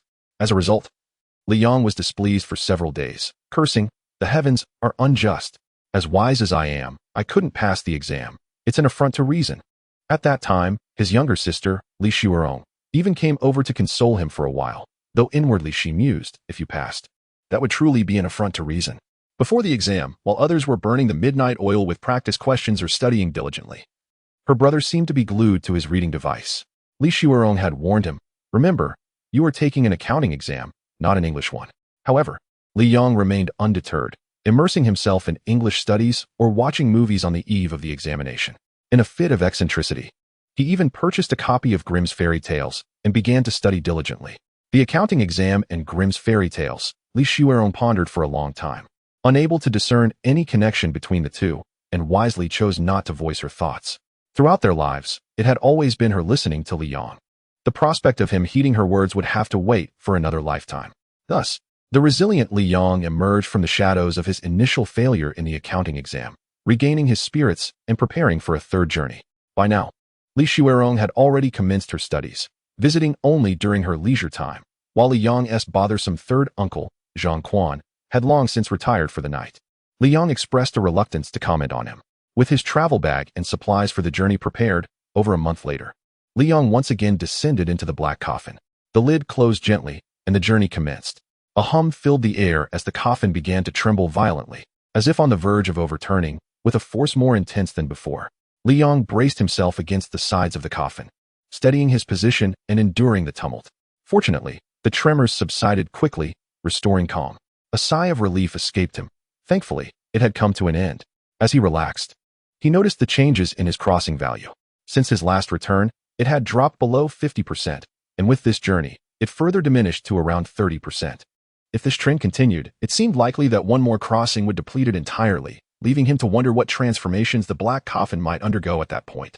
A mixture of anticipation and trepidation filled him. The implications of a zero crossing value remained uncertain, a realm of the unknown. Rather than dwelling on such thoughts, Li Yong focused on the present, preparing to survey this new world. As he pushed open the coffin, the entire structure swayed, startling him into halting his movement and reverting to his previous posture. Gradually, the swaying stabilized. Could it be that I have crossed over to the edge of a cliff? He mused, attempting a gentle movement. The coffin trembled once more, prompting him to freeze again. Once he resumed movement, the coffin unexpectedly flipped over, landing with a thud, and Li Yong tumbled out in a rather undignified manner. Spitting out sand, he rose to his feet, wiping his face. Although he bore some minor injuries, they were healing swiftly under the influence of the Vaya ring, and he soon returned to his former state. The coffin lay on its side nearby. As Li Yong's gaze shifted upward from the coffin's position, he realized what had transpired. It had been lodged in a tree branch. Such a peculiar place to land. Why not choose a safer spot? He grumbled under his breath, moving to right the coffin. Retrieving a pair of binoculars from his travel bag, he found that he had remembered to bring them this time. Unlike during his previous journey, the night was deepening, but the moonlight allowed for some visibility. It didn't take long for him to spot two figures not far away. Judging the distance, he decided to place the coffin temporarily and jogged toward the two individuals. The beach stretched alongside him as he ran along the inner side of the sand. Before he could approach, he heard a loud shout. The voice was powerful and full of energy. Li Yong misinterpreted it as a greeting directed at him, contrasting it with his previous experience in the world of the Lord of the Rings, where he had been immediately attacked by 3 half-orcs upon arrival. This time, however, he was met with a warm welcome. How civilized they are, he thought, feeling a wave of goodwill despite not understanding the words, which he recognized as Cantonese, so standard that he found himself utterly lost. This realization left him somewhat disheartened, especially after dedicating so much time to studying English. Alas, a hero without a place to showcase his talents. Disappointment lingered, yet he pressed on, undeterred by the potential communication barrier. Given that it was Cantonese, it was highly likely that this cinematic world was set on Earth. If that were the case, finding a translator would pose no challenge. Unbeknownst to him, the darkness concealed more than just the 2 men he had noticed. Several others were present, all of whom were presently hidden from view. The man on the boat who had called out to him was actually addressing his companion. The atmosphere, contrary to his initial perception, was far from exuberant. One of the men on shore held a phone, waiting for his companion to return from the boat. Suddenly, a voice echoed behind him. "Hey!" The man jumped, initially thinking it was the police, only to turn around and find a stranger instead. "Hey, where did you come from?" he exclaimed, startled, instinctively letting out a string of Cantonese profanity. "Hey," Li Yong replied, his enthusiasm undeterred despite the confusion. He had a singular phrase at his disposal, but was determined to extend his greeting. First out of courtesy, and secondly, recognizing that the person before him might be crucial for his survival and navigation in this world, much like Alice had been in his previous adventure. Yet, Li Yong soon sensed something amiss. The man's reaction was not one of reciprocation. Instead, he wore an expression of bewilderment. Who is the fool here? Li Yong felt a surge of anger but managed to restrain it, understanding that as a newcomer, it was prudent to avoid conflict until he comprehended the nature of this cinematic realm. "Hey," he reiterated, but his efforts were met with impatience.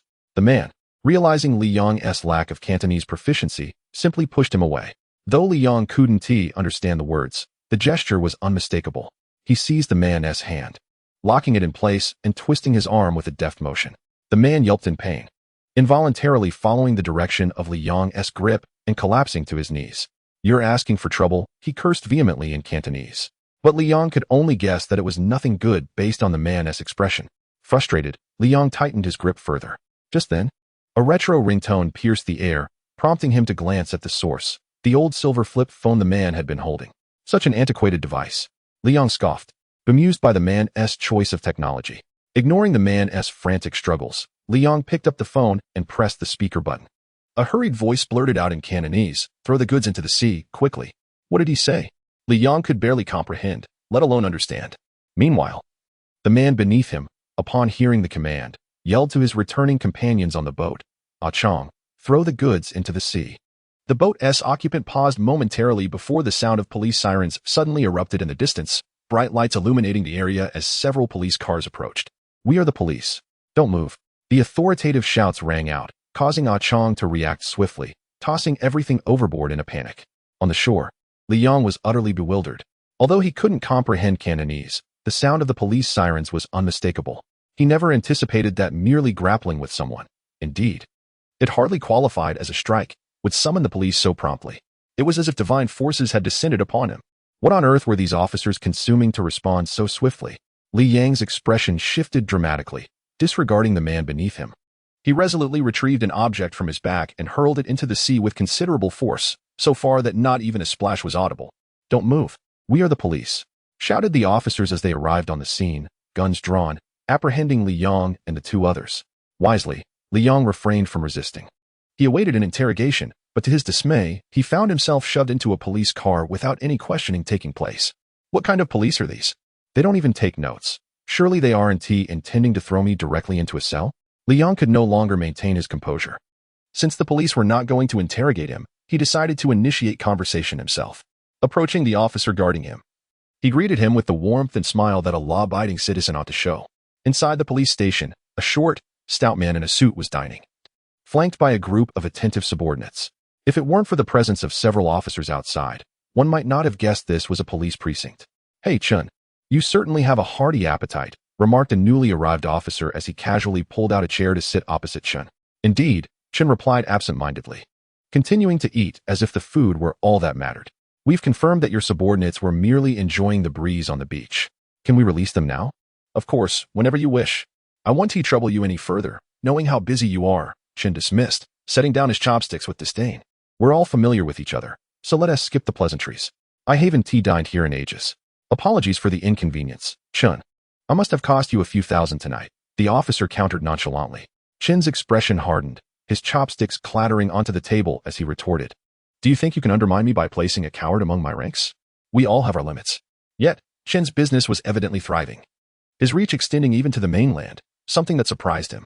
"I don't understand your implications," he said, but they both were aware of the underlying tension. With that, the officer excused himself to leave, pausing at the door.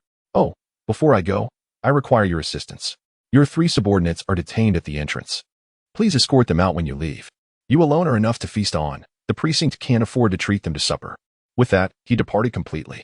"This fellow speaks in riddles," Chen mused, before leading his own men away. Meanwhile, Officer Huang was approached by a police officer. "What is it?" he asked, turning to face the officer who had previously confronted Chun. "It concerns that mainlander," the officer replied. "Ah, that individual," Huang remarked, his interest piqued. "Yes, prior to the arrest. We witnessed him in a dispute with Chen's subordinates. What do you suggest?" "Oh, there was a dispute?" Huang pondered for a moment, then patted the officer on the shoulder. "Excellent. I appreciate the information. You may return to your duties." "Yes, sir." Outside the precinct, as Han Chun and his men departed, he found himself in a state of confusion upon spotting his subordinates. Originally 2, they now constituted 3. It was then that Han Chun comprehended Huang's earlier remarks. "Humph," he scoffed, his face darkening as he approached. "And just who are you? How dare you impersonate a member of my triad? Who sent you?" he demanded, his irritation mounting as he confronted the 2 men accompanying the newcomer. "Chun," they murmured, quickly explaining, "we have no idea where he came from. He just appeared out of nowhere while we were making our delivery. He seems to be from the mainland and doesn't he understand our language. He is likely an illegal immigrant." "Illegal immigration? From Longu Beach?" Han Chun expressed his skepticism, glancing back at the police precinct, where several figures were watching him closely. "Let us return for now and take this individual with us. I refuse to believe such a coincidence exists. Illegal immigration? Humph." Several of his subordinates were ready to apprehend Li Yang. "Wait, let me handle this," one of the men, who had been previously subdued by Li Yang, volunteered. Unlike the others, he approached with a friendly demeanor. He had already deduced that Li Yang was a skilled fighter, capable of suppressing any resistance with ease. Bringing him back would be challenging, given the small number of his comrades. However, he observed Li Yang's confusion and inability to understand Cantonese, recognizing him as a prime target for manipulation. Once he was back with his brothers, even a fierce tiger would be no match for a pack of wolves. Indeed, despite the language barrier, he managed to lead Li Yang back through deliberate friendliness. As for Li Yang, his thoughts were straightforward, as a newcomer traversing an unfamiliar world. He yearned for an opportunity to understand and integrate into this new reality. He followed without hesitation. Along the way, he discerned that the short, stout man leading the group was the boss, while the others, though impeccably dressed, were merely subordinates.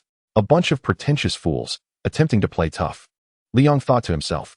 They entered a night venue, which was sparsely populated. Han Shin took a seat at the bar, signaling for a subordinate to close the door, then turned his gaze to Li Yang. Li Yong studied him in return. My patience is limited, Han Chen stated. Speak. Who sent you? And how did you learn of my delivery location? Li Yong was taken aback, but quickly realized. Wait, you speak Mandarin. Indeed, Han Chen had just spoken Mandarin, flawlessly, without a hint of an accent. Li Yong felt a surge of relief. At last, they could converse normally. However, Han Chen's expression remained stern, and he pressed. I ask again, who sent you? You, an outsider, surely understand Mandarin. His suspicion towards Li Yong grew. What do you mean? Are you looking for trouble? Li Yong detected the underlying hostility. Looking for trouble? You dare say that? Han Chen scoffed. Let us be clear about the nature of this encounter. Who is seeking trouble with whom? Li Yong frowned, sensing the malice in Han Chen's words, even if he did not grasp the specifics. It appears you are inviting trouble. As soon as Han Chen finished speaking, two agile subordinates sprang forward, eager to teach Li Yong a lesson. How dare you speak to our boss like that? You'll learn the meaning of respect. Though Li Yong could not comprehend the Cantonese being spoken, he understood their intentions. It became clear to him that these individuals were overestimating their own prowess. Unless they received a proper beating, they would fail to comprehend reason. In simpler terms, they needed a lesson. Li Yong sidestepped, swiftly targeting one of them with a sweeping kick, sending him crashing to the ground. The angle of the kick caused the fallen man to collide in the blink of an eye. A crowd of over 20 had gathered, each person muttering curses under their breath. Some even seized makeshift weapons, brandishing bottles as they charged at Li Yong. Feeling the gravity of the situation, Li Yong sensed the impending trouble. As the saying goes, a chaotic flurry of punches can overwhelm even the most skilled master. While his own martial arts prowess did not reach that level, the disorderly mob before him certainly resembled a wild brawl. Damn it, who's afraid of whom? Li Yang's ferocity was ignited, and he turned to flee. Hey, trying to run? They pursued him, but the door was already closed, trapping him inside. A throng of people surged after him, more joined in the fray, brandishing their weapons and shouting threats, creating an intimidating atmosphere. Li Yong dashed into an open space, where he could maneuver more freely, unlike earlier when he had nearly been cornered and beaten. As he glanced back at the 20 or so people rushing toward him, he kicked a nearby small chair with his solid, muscular thighs. Bang! The chair flew, crashing into several people. Li Yong took a moment to shake off the numbness in his leg, feeling the effects of the Viam ring. By the time someone charged at him again, he had mostly recovered. He struck out once more. One must not assume that martial arts rely solely on the strength of one's fists. In reality, martial arts encompass a variety of techniques, including footwork and weaponry. A true martial art is akin to a profound scholarly discipline, with practitioners excelling in different aspects.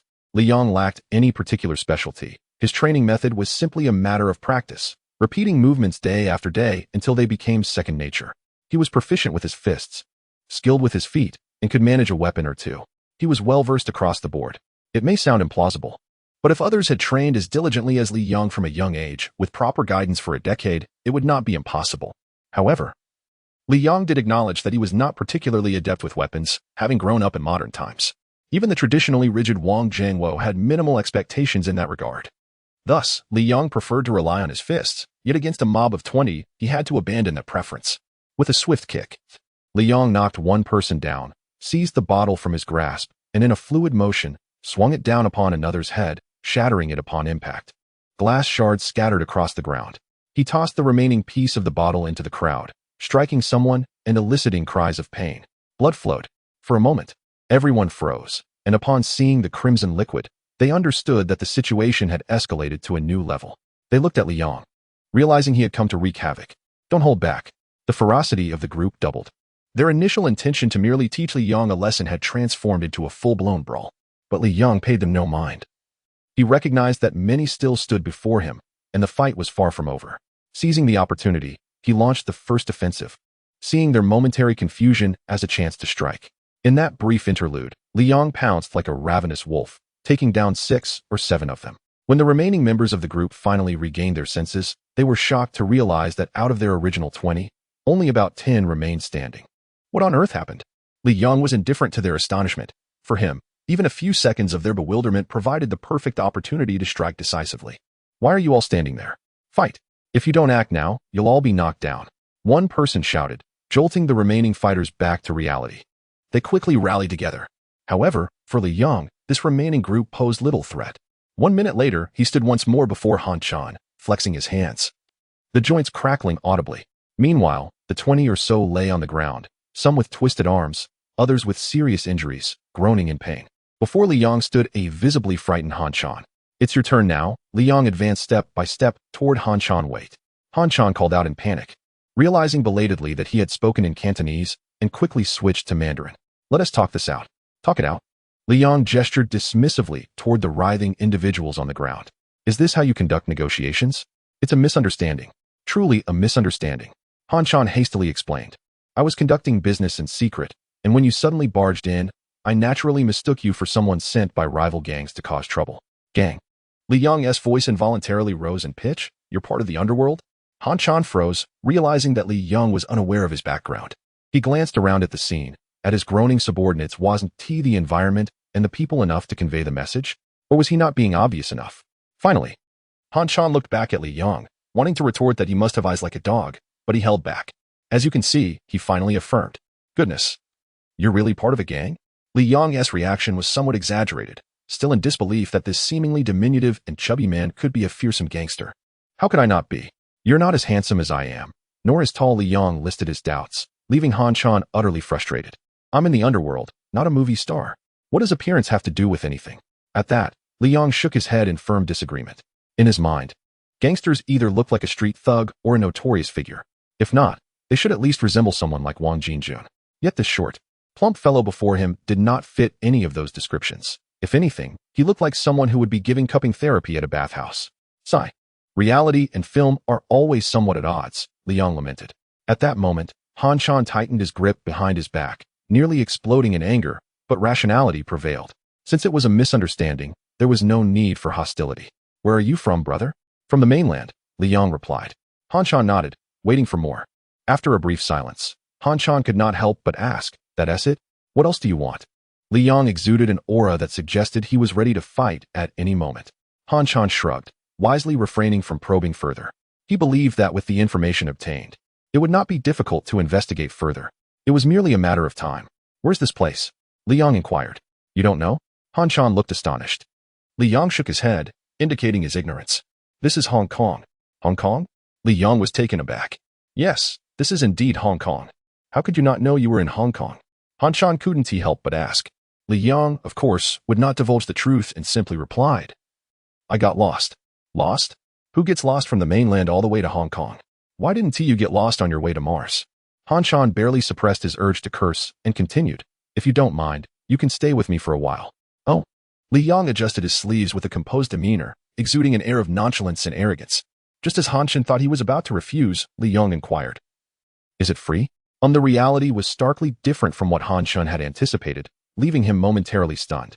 "Do you want money?" Li Yong asked, somewhat displeased. No. Han Chan hurriedly shook his head, generously proclaiming, "Absolutely free. All expenses for food and lodging are on me." Satisfied, Li Yong nodded, sensing that the tension had dissipated, and prepared to head to his temporary accommodations under Han Chan's guidance. Just as he was about to leave, Li Yong suddenly turned and asked, "By the way, what is your name?" "Han Chan," he replied. Li Yong nodded and exited. Just as Han Chan finally relaxed, a light voice floated in from outside. "I'm leaving now. You might want to put away the gun behind you. Be careful not to accidentally discharge it." Han Chan stiffened, a bead of cold sweat trickling down his forehead. He believed he had concealed his weapon well, yet it had been noticed. If that were the case, why did Li Yong still stand before him so calmly? Was he fearless or merely overconfident? Han Chan's brow furrowed tightly, feeling both puzzled and wary of Li Yong.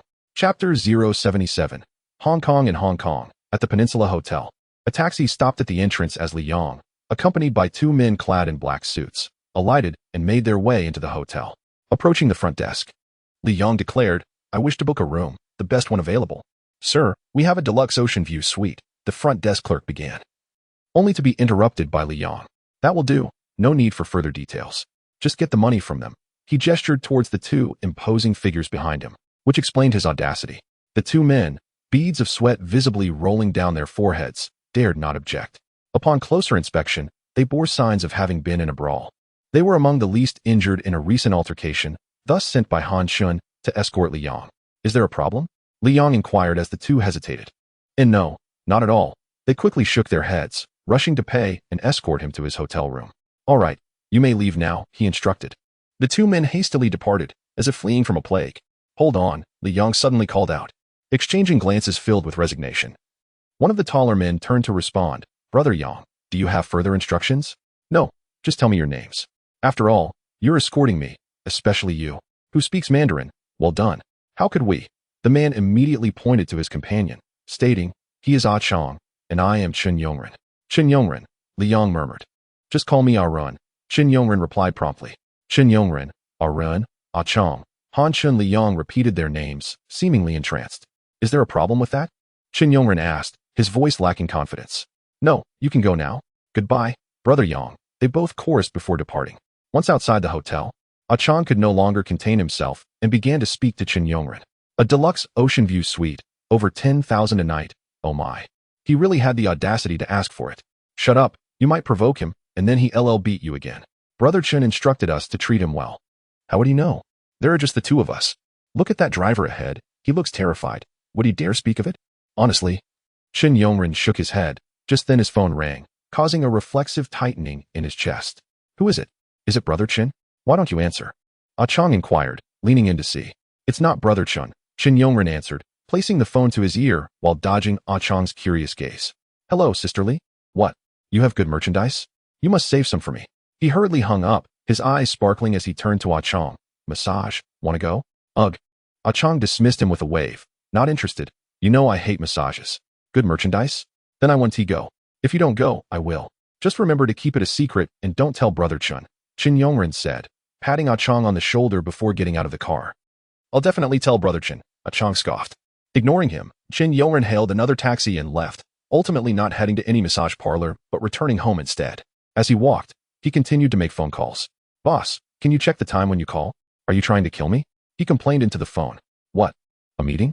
Are you out of your mind? Do you want me dead? That mainland guy? Chen Yongren gradually calmed down. About that mainlander, his name was Li Yang. His origins unclear, but it was certain he was not aligned with Han Chen. Just moments ago, they had engaged in a fierce conflict, showcasing formidable martial arts skills. Single-handedly taking down 20 men, he recounted the encounter between Li Yang and Han Chen in detail. What? You want him as a key witness? Are you trying to get me killed? That guy's a wild card. I have no idea if he is good or bad. You expect me to just walk up and tell him I'm an undercover agent, asking him to testify against Han Chen? Aren't you afraid he'll expose me? Chen Yongren's frustration escalated. And stop thinking about meetings until you root out the mole. What? This is a world of intrigue, where maintaining vigilance is of utmost importance. Even if he was initially unaware, Li Yang deliberately chose to reside in a hotel.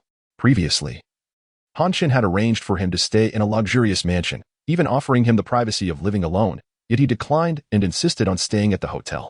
Li Yang may not be exceptionally clever, but he is not foolish either, considering the recent conflict with Han Chen. He would not easily make himself at home in someone else's abode. Tomorrow, he plans to confront Han Chen and reclaim the Black Coffin, which is a precious item to him. It is unacceptable for it to remain in the police department. His travel bag was also confiscated during his initial arrest. And although he has been released, the Black Coffin remains detained. Li Yang is not apprehensive about the secrets of the coffin being uncovered by others, for its ability to traverse dimensions can only be activated by his own blood. In other words, if the coffin were to fall into someone else's hands, it would merely be an ordinary iron box. Even if someone knowledgeable were to recognize it as something extraordinary, they could at most discover its capability for self-restoration. Uncovering its time-traveling function is beyond reach. Despite his confidence, Li Yang feels the urgency to retrieve it. As the saying goes, one cannot allow others to rest upon their own bed. Similarly, one cannot leave their treasures in the possession of others. A night passed. The following day, Li Yang sought out Han Chen, and, to his astonishment, everything was settled in just half an hour. The proceedings went far more smoothly than he had anticipated. And soon they parted ways again. Within Han Chen's nightlife venue, Chen Yongren poured a drink for Han Chen, subtly inquiring about Li Yang. You treat him so well. And he possesses such exceptional skills. Why not take him under your wing as a subordinate? Han Chen let out a cold chuckle. Do you think I haven't considered that? However, this man, what is the matter? I feel quite positively about him.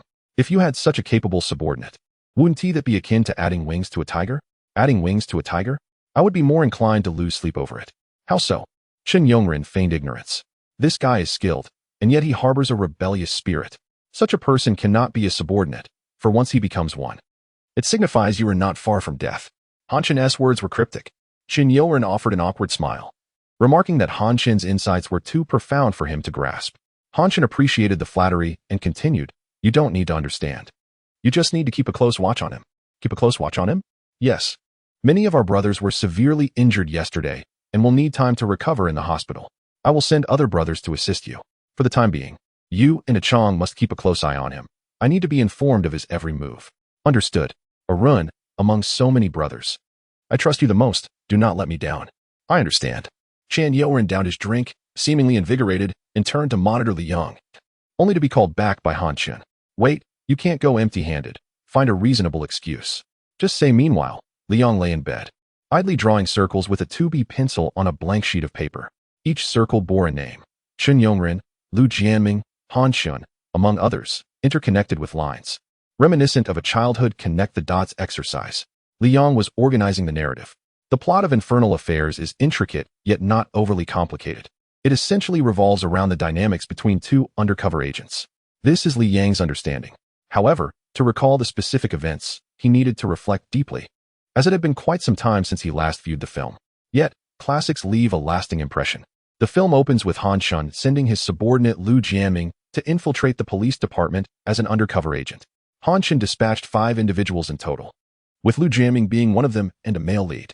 Coincidentally, the police also embedded an undercover agent within Han Chen's gang, Chen Yongren, another male lead. Lu Jianming and Chen Yongren, 2 principal characters, successfully infiltrated their respective organizations and ascended the ranks. Currently, Lu Jianming has reached the position of inspector, while Chen Yongren has successfully gotten close to Han Shun. As the plot unfolds, the Major Crimes Unit's Huang Ziqing learns of a drug transaction from Chen Yongren, targeting Han Shun. However, during the capture attempt, Lu Jianming leaks this information to Han Shun, leading to failure on both sides. Huang Ziqing fails to apprehend Han Shun, and Han Shun is unable to complete the drug deal.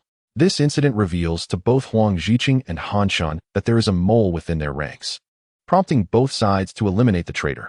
Ultimately, Huang Ziqing is killed by Han Chen's men, while Han Chen meets his demise at the hands of his own mole, Lu Jianming.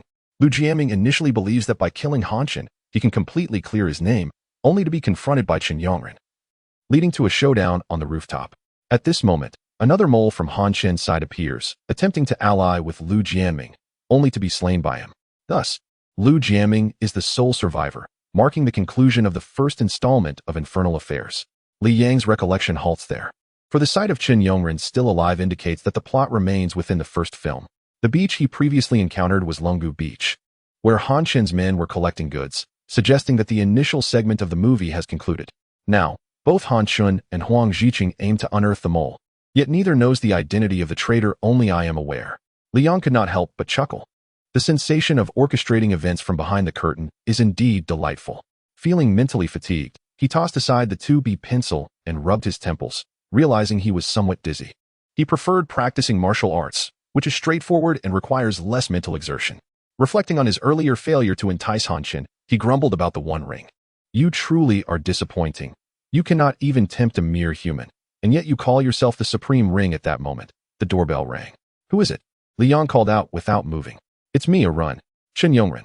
Li Yang's spirits lifted at the sight of this undercover officer, to whom he held a favorable regard, and he opened the door. Brother Yang, Han Chen went to the police department to retrieve your belongings, but they refused to hand them over. I was sent to inform you, Chen Yongren said respectfully. Oh, Li Yang's good mood evaporated instantly. Come in and elaborate. After bringing Chen Yongren inside, Li Yang learned the entire account of how his Black Coffin and other items had been forcibly seized by the police department, prompting a surge of anger within him. An iron box, a travel bag. What gives the police department the right to confiscate them, aside from their peculiarity? Li Yang questioned indignantly. He couldn't help but suspect that the police department had ulterior motives. They claimed these items had unknown origins, and since Chen Ge was not the rightful owner, he had no authority to claim them, Chen Yongren remarked. So, what you're implying is that the police department wants me to retrieve them myself. Li Yang discerned the underlying implication. Chen Ge didn't say that, and I have never been to the police department, so I am not entirely sure, Chen Yongren denied vehemently, feeling a twinge of anxiety within. Huang sir, this is all I can do. If I were to say more, I might expose myself. Is that so? Li Yang appeared skeptical. Indeed, Chen Yongren affirmed with certainty. A silence enveloped the room as Li Yang seemed lost in thought, his gaze intermittently drifting towards Chen Yongren, which only heightened Chen Yongren's apprehension. He questioned himself, convinced he had not revealed any weaknesses. Unbeknownst to Chen Yongren, Li Yang was already aware of his undercover identity, and now, hearing him suggest going to the police department, it inevitably stirred his suspicions. After a moment of contemplation, Li Yong made a decision. Very well. I shall pay a visit to the police department. He stood up, preparing to leave. Qin Yongren hurriedly followed him. You needn't accompany me, Li Yong waved dismissively. But Qin Gu instructed me to take care of you, so I must accompany you, Qin Yongren insisted. Take care of me? Li Yong glanced back, bemused. I see it as surveillance, to be honest. That was not my intention. Qin Yongren quickly shook his head. It's merely to assist you. After all, you are new here, unfamiliar with the surroundings and the language. My presence would indeed be more convenient. His words sounded quite convincing. No wonder you would be the one. What do you mean? Qin Yongren did not comprehend. Nothing of significance. Li Yong refrained from rejecting him this time. After all, he was merely going to retrieve the black coffin and travel bag. If Qin Yongren wished to accompany him, so be it. The two exited the hotel and headed towards the police department. Upon arriving, they found themselves in an interrogation room, and soon a middle-aged officer entered. Without preamble, he introduced himself. I am Huang Ziqing. Which of you is here to claim the items? Huang Ziqing perused the documents in his folder while glancing at Li Yong and Qin Yongren, as if meeting them for the first time. Quite the act. Li Yong thought to himself, but chose not to expose the ruse. One was an undercover agent, the other his direct superior, and he had no desire to become entangled in their affairs. I will claim them, Li Yong stated. Very well, please sign here. Huang Ziqing handed him a form. Li Yong glanced at the document filled with blank questions regarding identity, age, and place of origin, a standard form indeed. He filled it out truthfully, leaving its verification to the capabilities of the Hong Kong police. Please wait a moment, Huang Ziqing remarked, taking the completed form from Li Yong and handing it to a subordinate outside. Go, investigate this individual based on the information provided. Huang, sir. It states here that he is from the mainland. This may take some time. The sooner, the better. Understood. At this moment, Huang Ziqing felt reassured about Li Yong. If the information were false, would he dare come to the police department to fill it out? Surely. No one would be foolish enough to fabricate identity information in such a manner. The first probe had succeeded, although the information had yet to be verified. Huang Ziqing intended to reveal some of his true intentions, for delay could lead to complications. What? You want me to be a witness? Li Yong exclaimed in astonishment. He had not anticipated that Huang Ziqing, instead of focusing on uncovering the mole within the police department, would propose he become a witness, and he presented a compelling argument. Without further ado, during the transaction involving Han Chen's two subordinates, you just happened to be present, even closer than our police, and you witnessed the entire process. Thus, you are fully qualified to serve as a witness. I hope you can understand the greater good. What followed was a barrage of grandiloquent rhetoric. Stop. Li Yong interrupted brusquely. Capturing criminals is your responsibility, not mine. I am here to retrieve my belongings. I have filled out the form and waited long enough. Please return my items. Considering Huang Ziqing was a police officer, Li Yong even offered an explanation, convinced his demeanor was sufficiently amicable. However, to his dismay, Huang Ziqing retorted, What kind of attitude is this? What attitude? I am maintaining a perfectly fine attitude. What do you want from me? To execute me? Li Yong, equally incensed, responded. The atmosphere instantly turned tense. Huang Ziqing found himself at a loss, realizing he could not execute Li Yong. His earlier display of authority was merely habitual. Yet, he had not anticipated Li Yang's staunch demeanor, which suggested that he would not yield easily. Are you someone who only responds to kindness? Huang Ziqing resolved to alter his approach. Unfortunately, before he could speak, Li Yong cut him off. Don't say anything. Just bring me my belongings. Li Yong was in no mood for pleasantries. Though his items were somewhat peculiar in appearance, they contained neither contraband nor were they stolen. On what grounds do you withhold them? Do you want me to call a lawyer? In that moment, Li Yong exuded an air of dominance.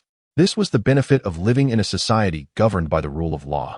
As long as one had reason and legality on their side, they could stand tall.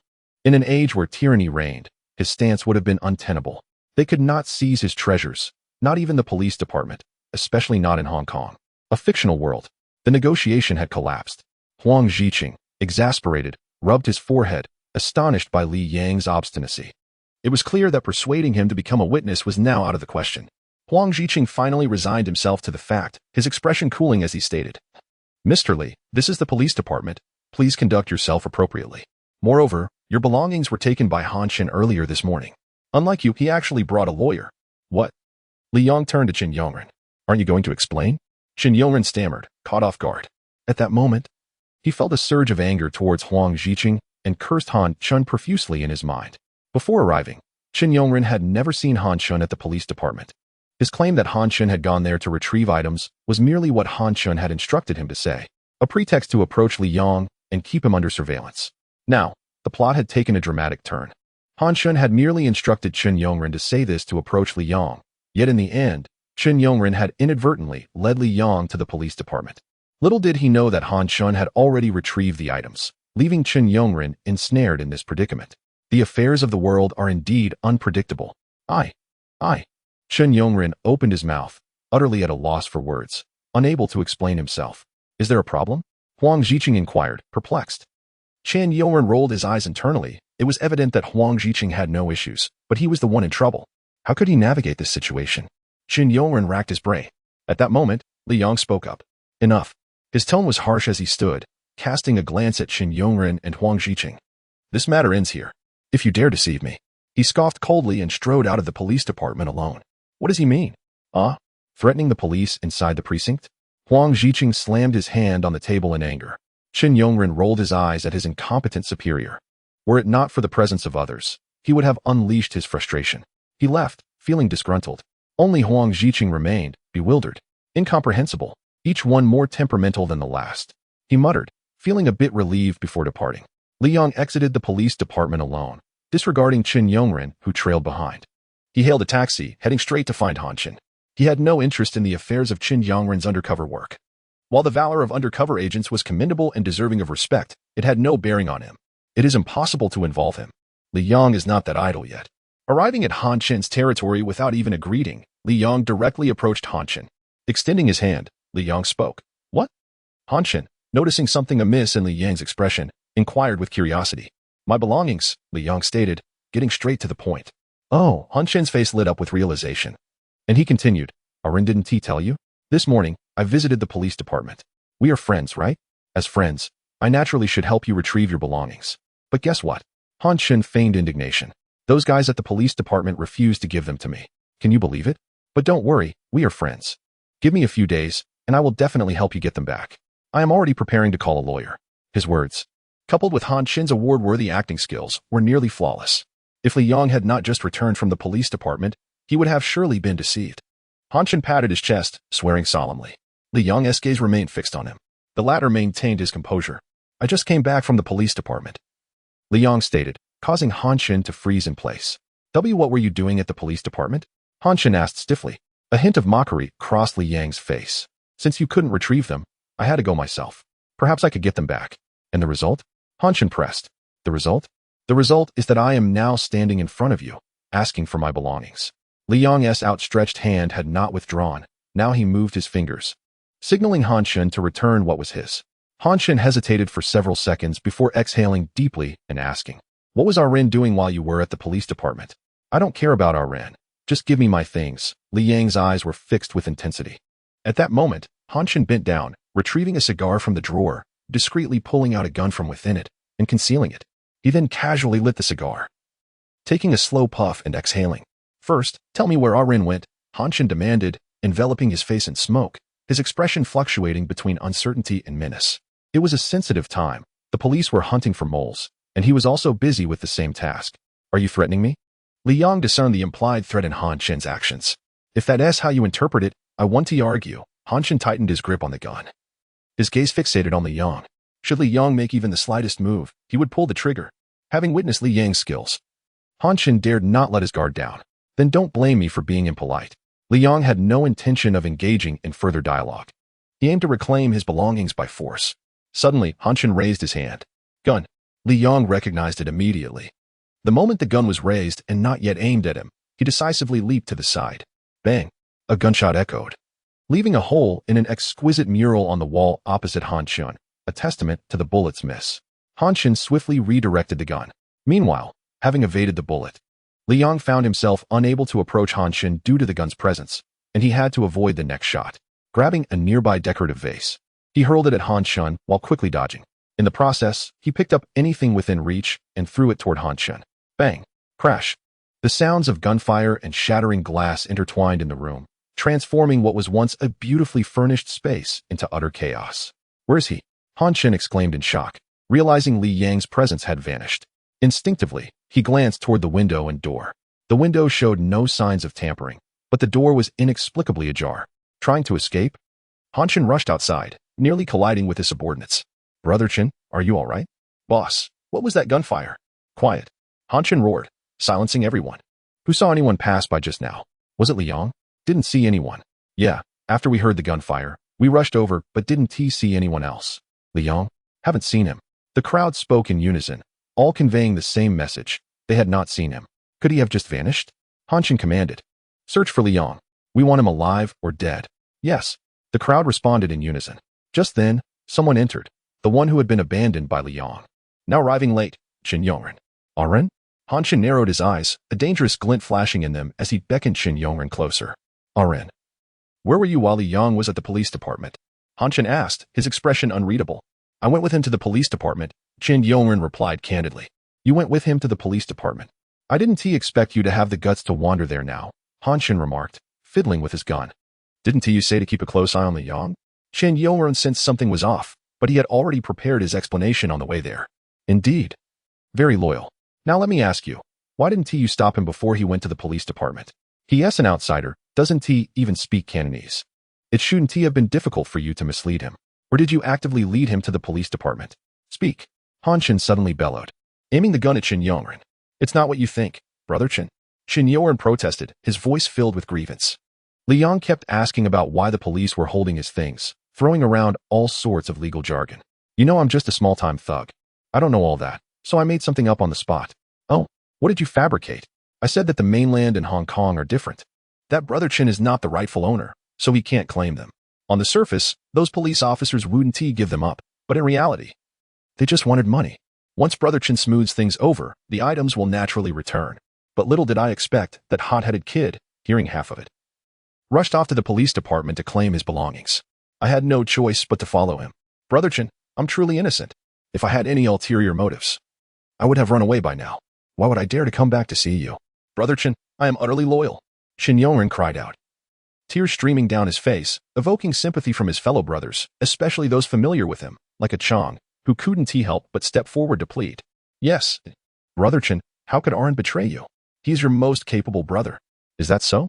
Han Chen scrutinized Qin Yongren's expression, trying to discern the truth. Of course, if you don't believe me, you can bring Liang here for a confrontation. Every word I say is the truth. Qin Yongren exclaimed loudly. Han Chen, gun in hand, pondered for a long moment, and then slowly lowered his weapon, sparing Qin Yongren. In Chapter 081, Qin Yongren displayed remarkable acting skills before Han Chen, deceiving everyone present, even the shrewd Han Chen himself. Only one person saw through it all, Liang. At this moment, he stood concealed nearby, observing Qin Yongren's arrival and the entire charade unfold. Although he couldn't comprehend the Cantonese language, Liang could read the expressions of everyone clearly. What impressive acting! No wonder he could remain undercover for nearly a decade. The acting skills of Tony Liang are indeed worthy of an award, or rather, they belong to Qin Yongren. Unintentionally, he had praised the wrong person. In truth, Liang had ample opportunities to eliminate Han Chen. A mere step forward from behind would suffice to ensure Han Chen's demise. Yet, he refrained. Murder was not his aim. Recovering the Black Coffin was. Retrieving the Black Coffin and ensuring both he and it could leave unscathed was the ultimate goal. In comparison, dealing with Han Chen was merely a trivial aspect of the larger scheme. I cannot entice you, so I will resort to tracking you. Gazing at the stout and short Han Chen, Liang seethed inwardly.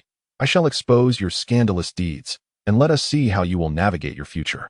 Indeed, he even contemplated posting it online for the police to see. More severe actions were yet to come. The day I unearth the Black Coffin will mark your demise.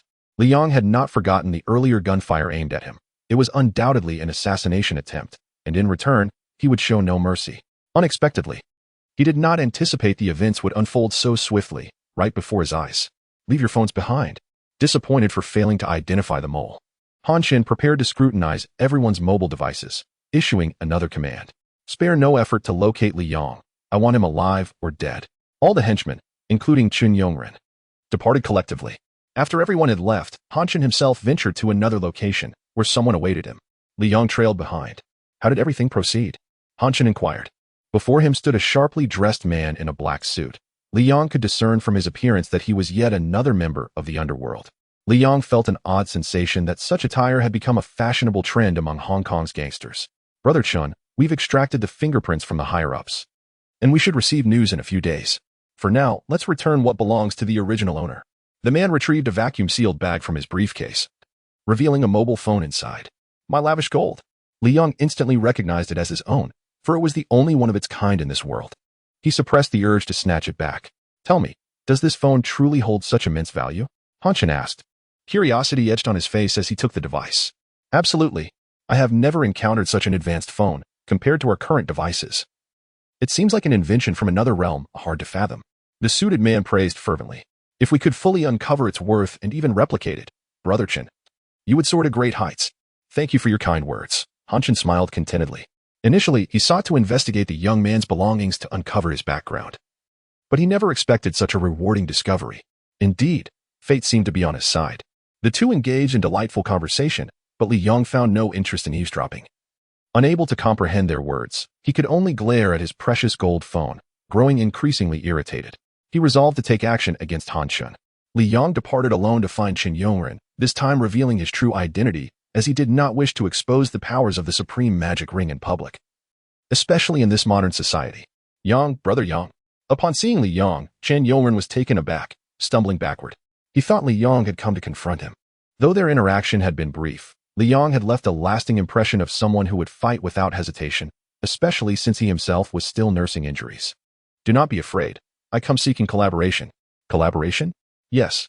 Li Yong wasted no time, stating directly, I know who the mole within the police department is. I will tell you, and you can then inform Huang Zhiqing. Upon hearing this, Qin Yongren's immediate instinct was to flee. He was deeply suspicious that his undercover identity had been compromised. Fortunately, he managed to restrain himself. Why me?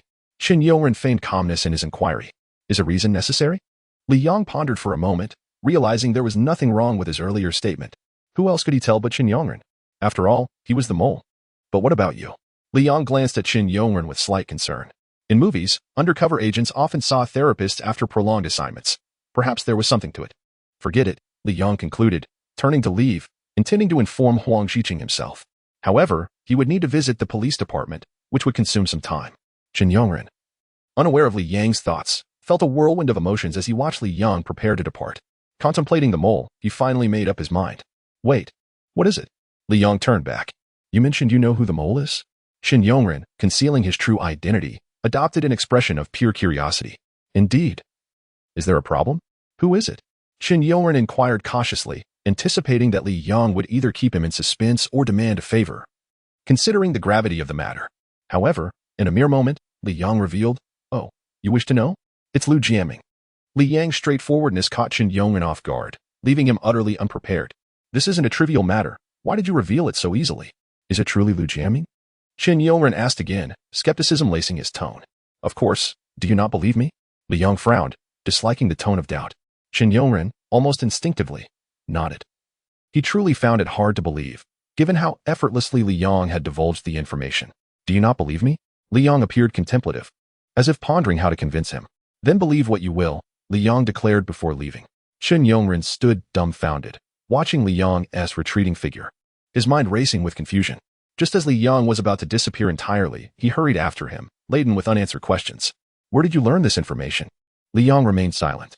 Naturally, he could not reveal that he was a time traveler who had gleaned this knowledge from a film. Believe it or not, was all he said before departing completely. As he walked further, mingling among the crowd, Qin Yongren dared not pursue him. Regardless of the veracity of the mole's information, he would report it, and the higher-ups would discern the truth. Instinctively, Qin Yongren reached for his phone to call, only to realize it had been confiscated. He resorted to a public phone to arrange a meeting with Huang Zhiqing. Everything seemed poised to culminate in revelation. A smile of impending relief graced Qin Yongren's face as he headed towards the meeting point with Huang Zhiqing. In the night scene, Han Chen had returned. Despite the clash with Li Yong, it was evident from his demeanor that he was in high spirits. Hello, Officer Liu? What brings you to call me? Han Chen spoke with a hint of sarcasm. Huang Zhiqing is meeting with the mole. I will send you the address. Just find Huang Zhiqing, and you will locate the mole. Lu Jiaming's voice resonated from the phone. Han Chen sprang to his feet. Excellent, splendid. Today is indeed a day of double fortune. After hanging up, Han Chen immediately summoned his men, dispatching nearly half of his crew to ensure the mole's capture. He, of course, would not confront this matter personally. His subordinates would handle it while he awaited good news. This year truly has been fortuitous, Han Chen mused. Stepping out of the room and into the back courtyard of the nightclub.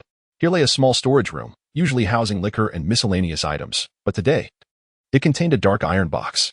Han Chen approached and opened the box, revealing a travel bag stuffed to the brim, clearly having been opened, with its zipper still undone. He replaced his phone inside, reflecting on how every time he saw this place, he marveled at the epic-defining items it contained, like the phone and this peculiar square object. Ultimately, Han Chen chuckled, a derisive laugh. Li Yang? Ha! Merely a brash fellow who resorts to violence. Little does he know that the most dangerous places are often the safest. Ha!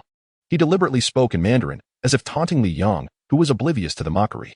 The empty warehouse echoed with Han Chen's laughter. Suddenly, a voice intruded upon his thoughts, startling Han Chen, causing him to stumble backward, his heels colliding with the Black Coffin, sending him crashing to the ground. A figure suddenly materialized before him. It was Li Yang. Ever since acquiring the supreme magic ring, Li Yang had never utilized its powers in public, but this time, he displayed it before Han Chen without a hint of hesitation. In a certain sense, this was far more terrifying. You. Han Chen's finger trembled as he pointed at Li Yang, his eyes nearly bulging from their sockets, stammering, "What exactly are you? Human or ghost?" Undeniably, Han Chen had some superstitions. However, he was not a firm believer in the supernatural. Yet, the sight of Li Yang's sudden appearance defied the capabilities of an ordinary human. A ghost? Han Chen forced himself to regain composure, or perhaps he was simply unable to calm himself down. Yet, years of habit instinctively prompted him to protect himself. His hand reached behind him, where a gun was holstered. He was uncertain whether the gun was still functional, but it was the only means of self-defense he could conceive. At that moment, a fist rapidly grew larger in his vision, and then it struck him squarely on the face, causing him to lose consciousness immediately. Han Chen slumped to the ground. His hand, having just grasped the gun, fell limply, and the weapon clattered to the floor. A hand appeared, picking up the gun. "What a treasure!" Li Yang exclaimed, securing the gun to his belt. He then turned his gaze toward Han Chen, crouched down, and placed his right hand on Han Chen's throat. After a brief moment, as if hesitating, the indecision lasted no longer than 5 or 6 seconds before he made a move. "You kill me, and I will kill you." No sooner had the words left his lips than a sharp crack resonated, as Li Yang slowly withdrew his right hand, symbolizing an irreversible act. In the world of the undercover, a significant character, the triad leader Han Chen, was silently eliminated. Li Yang appeared utterly unfazed. In fact, even he was slightly surprised by his own demeanor but thought little of it. After all, he had done nothing wrong. Indeed, it sounded like a self-justifying excuse. Killing a living being and still believing oneself innocent. Yet, this was precisely how Li Yang perceived it. He vividly recalled the moment Han Chen had aimed a gun at him. Had Han Chen wielded a submachine gun or been a sharpshooter, Li Yang knew that even with the supreme magic ring, he would not have been spared. The ring merely rendered him invisible, not non-existent. If a bullet had struck him, he too would have met his demise. Ultimately, he had survived, while Han Chen lay dead. It was reasonable, indeed. "This is my first time taking a life." The sight of the corpse stirred something within Li Yang, prompting a bittersweet reflection. Perhaps it will not be the last. However, you, without a doubt, are the unluckiest of them all. Li Yang's gaze fell upon Han Chen's lifeless body, a smirk curling at the corner of his lips. To him, Han Chen's death was merely an unfortunate accident. Death itself was not surprising. In Li Yang's eyes, Han Chen had long been akin to a corpse. Yet, the rapidity of his demise was genuinely unexpected. Initially, Han Chen had possessed leverage, the Black Coffin. Li Yang had intended to strike only after locating the coffin. Li Yang had assumed that such a significant item would be meticulously concealed by Han Chen in a secretive location, one that he could not possibly discover in a short span. Thus, he had sought out Qin Yongren, planning to orchestrate some scheme against Han Chen. Little did he expect that upon returning from Qin Yongren, he would find Han Chen absent, yet through sheer luck, he stumbled upon him and the Black Coffin, hidden within this inconspicuous warehouse. Li Yang had not anticipated it. Han Chen had not foreseen it.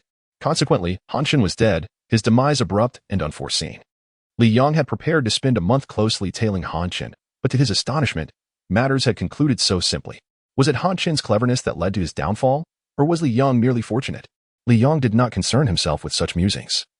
He nudged Han Chen's body aside and approached the Black Coffin, beginning to assess the supplies within his travel bag.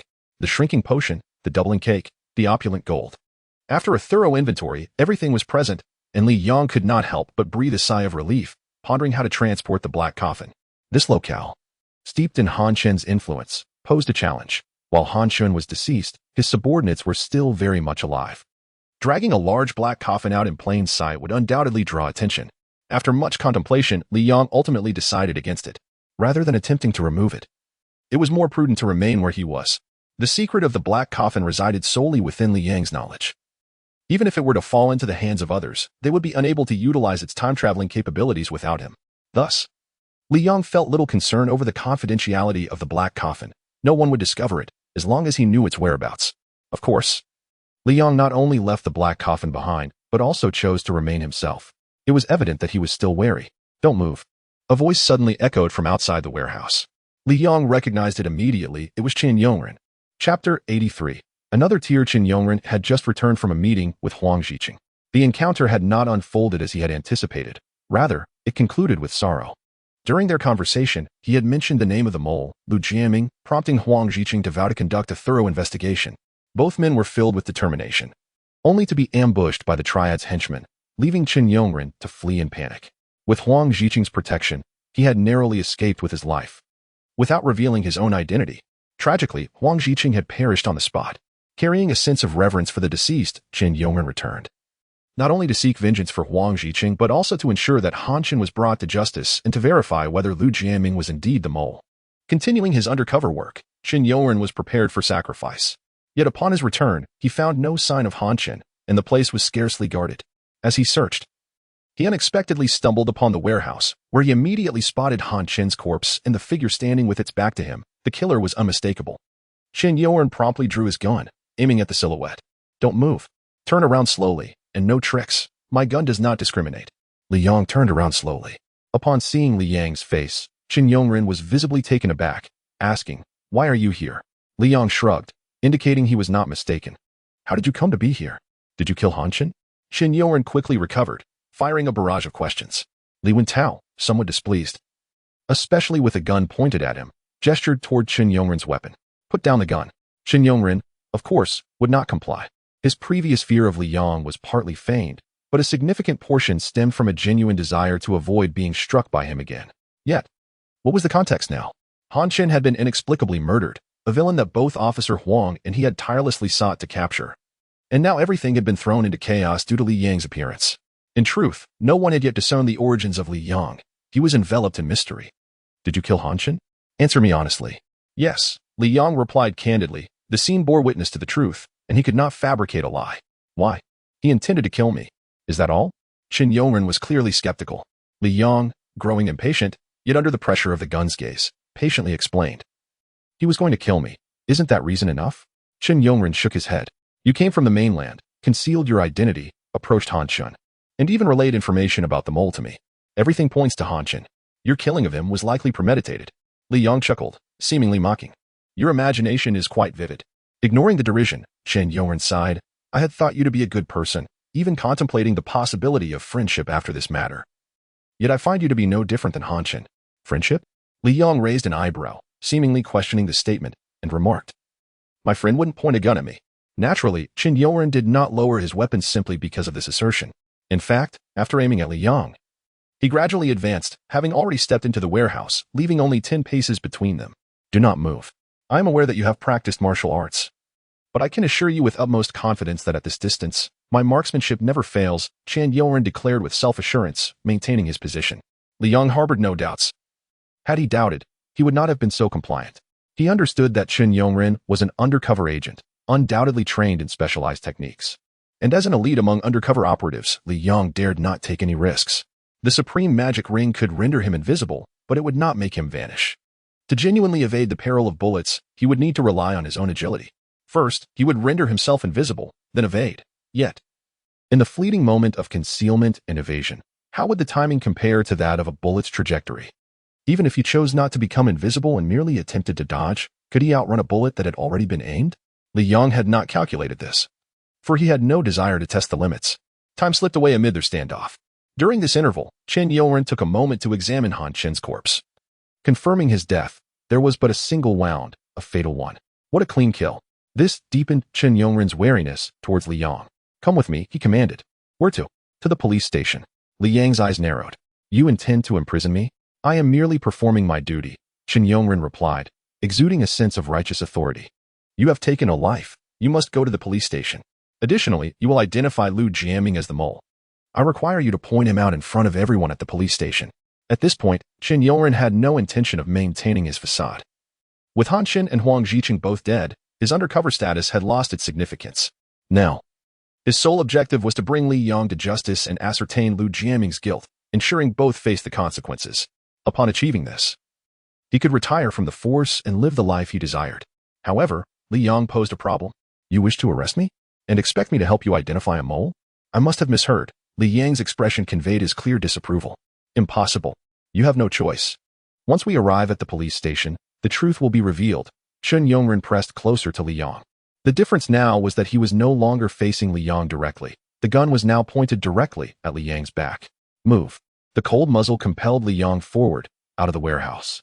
Due to Han Chen's efforts to root out the mole, a significant number of their comrades had been reassigned, resulting in insufficient guards. Chen Yongren, familiar with the surroundings, led Li Yong out through the back entrance without encountering a single soul, a seamless escape. Upon reaching the street, bustling with pedestrians under the bright daylight, Chen Yongren draped his coat over the gun to conceal it, yet it remained firmly pressed against Li Yang's back. Li Yong had remained silent throughout, but now he finally spoke. Hey, what are you doing? Are you planning to walk to the police station like this? If so, then just execute me now. It will be just as exhausting to reach the police station. Li Yang's inquiry was entirely reasonable.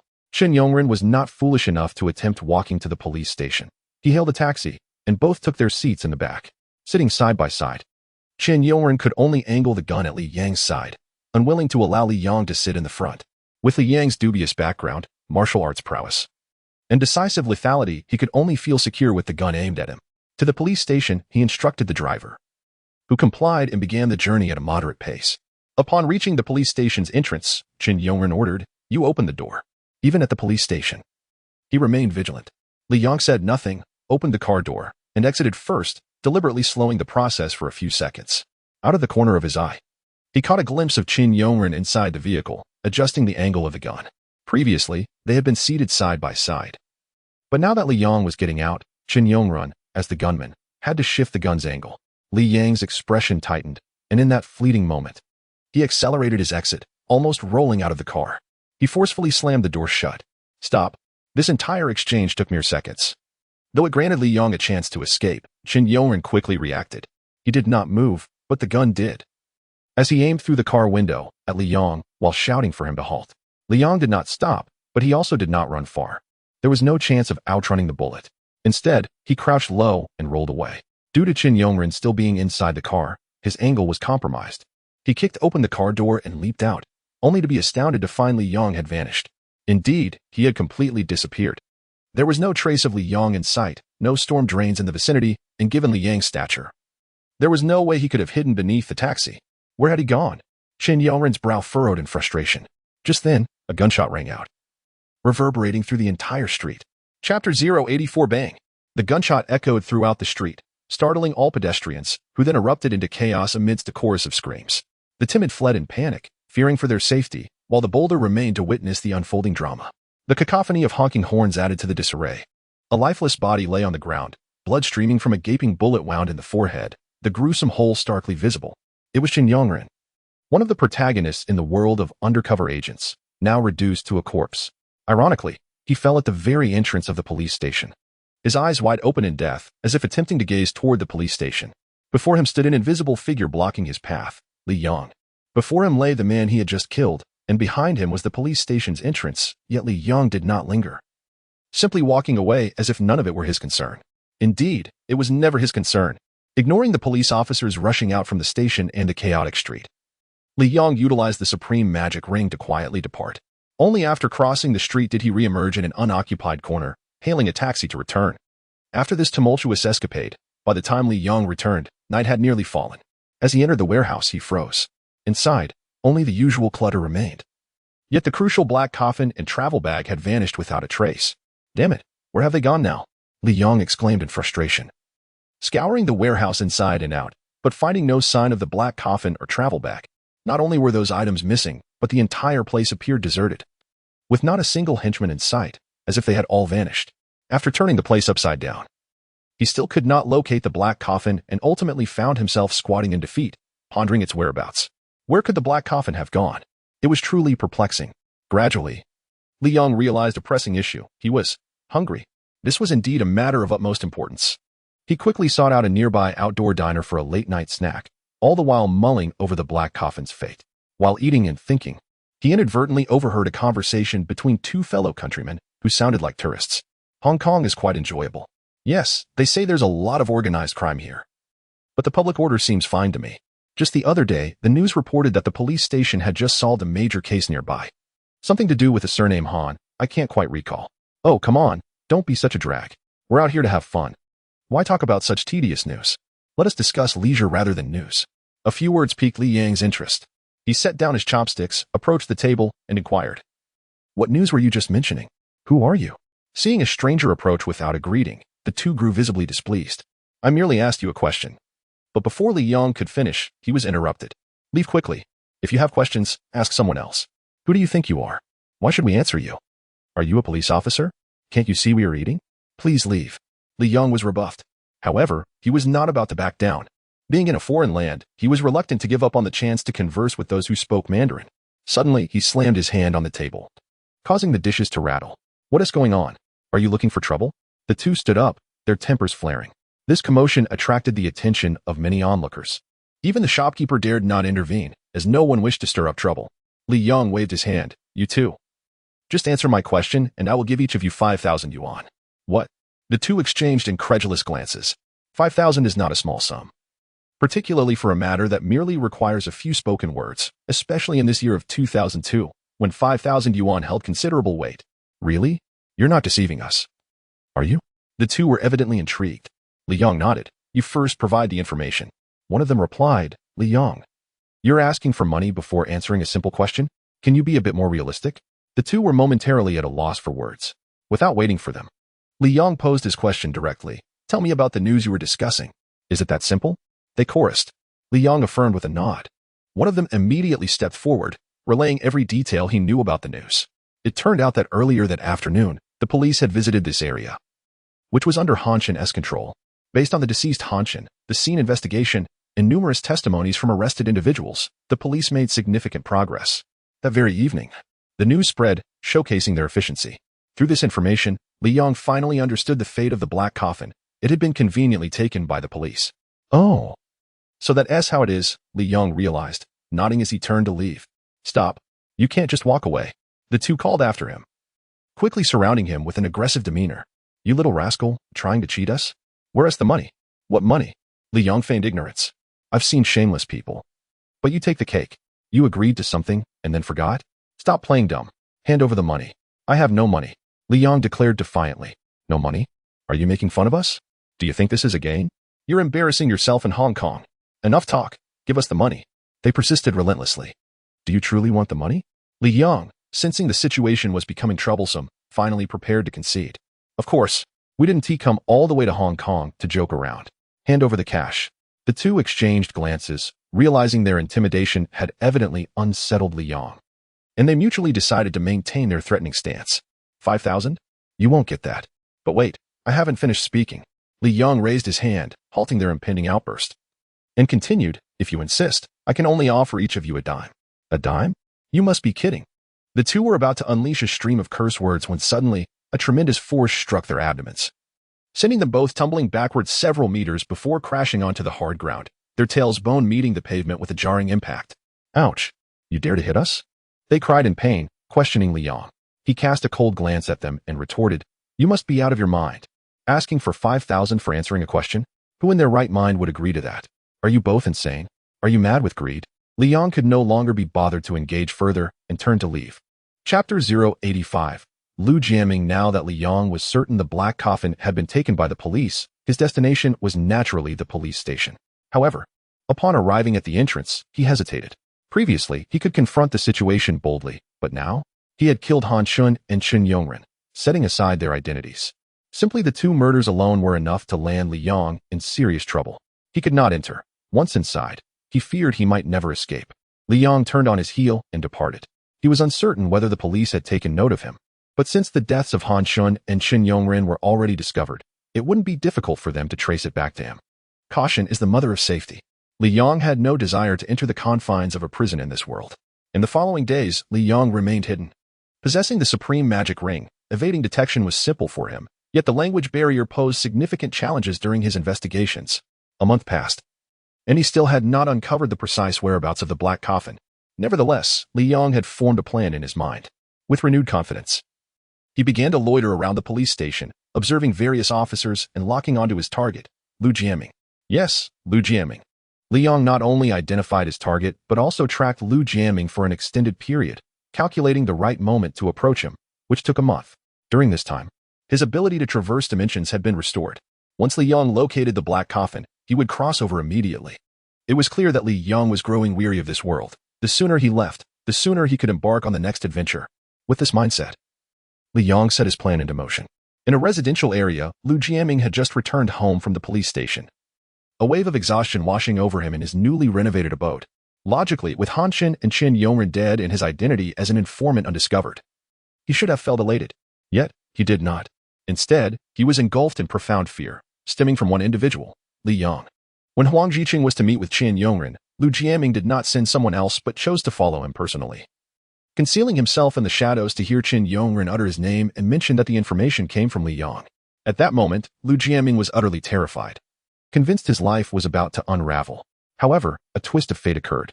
Han Chen's subordinate happened to arrive on the scene, killing Huang Jiqing and later discovering that Chen Yongren was also dead outside the police station. Both men perished under ambiguous circumstances, and with Han Chen dead, Lu Jiaming found himself gripped by an immense fear of the enigmatic Li Yong. He had previously perused the investigation files concerning Li Yong compiled by Huang Jiqing, but the results revealed that there was no record of such a person. Who was this individual? How did he learn of Lu Jiaming's secrets? All of this remained a mystery, and it was this uncertainty that instilled fear in him. Why are you home so early today? A voice called from the doorway, jolting Lu Jiaming's attention back as his partner, Srei, entered. I just cracked a major case, and the higher-ups rewarded me with a vacation. He managed a strained smile. But you look exhausted. It's nothing. Recently, several thefts have occurred near the police station, and some officers claim they've been followed, so I've been a bit anxious. You worry too much. Since you're on vacation, don't overthink it. Relax, Srei reassured him. Just then, the doorbell rang unexpectedly, interrupting their conversation. As Lu Jiaming rose to answer the door. Hello, take a good rest. I went to proactively open the door and found a completely unfamiliar man standing there.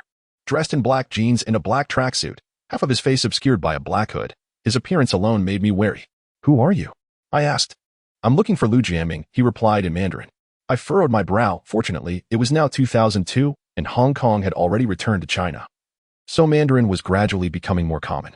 Had it been before 1997, I wouldn't have understood him at all. Hello, could you please tell me your name first? I inquired. I'm looking for Lu Jiaming, he repeated. I frowned again. Any reasonable person would be suspicious at this point. Just then, Lu Jiaming walked over from inside the house. Who is it? Why has it taken so long? I slightly ajar the door and turned to Lu Jiaming, saying, I don't know him.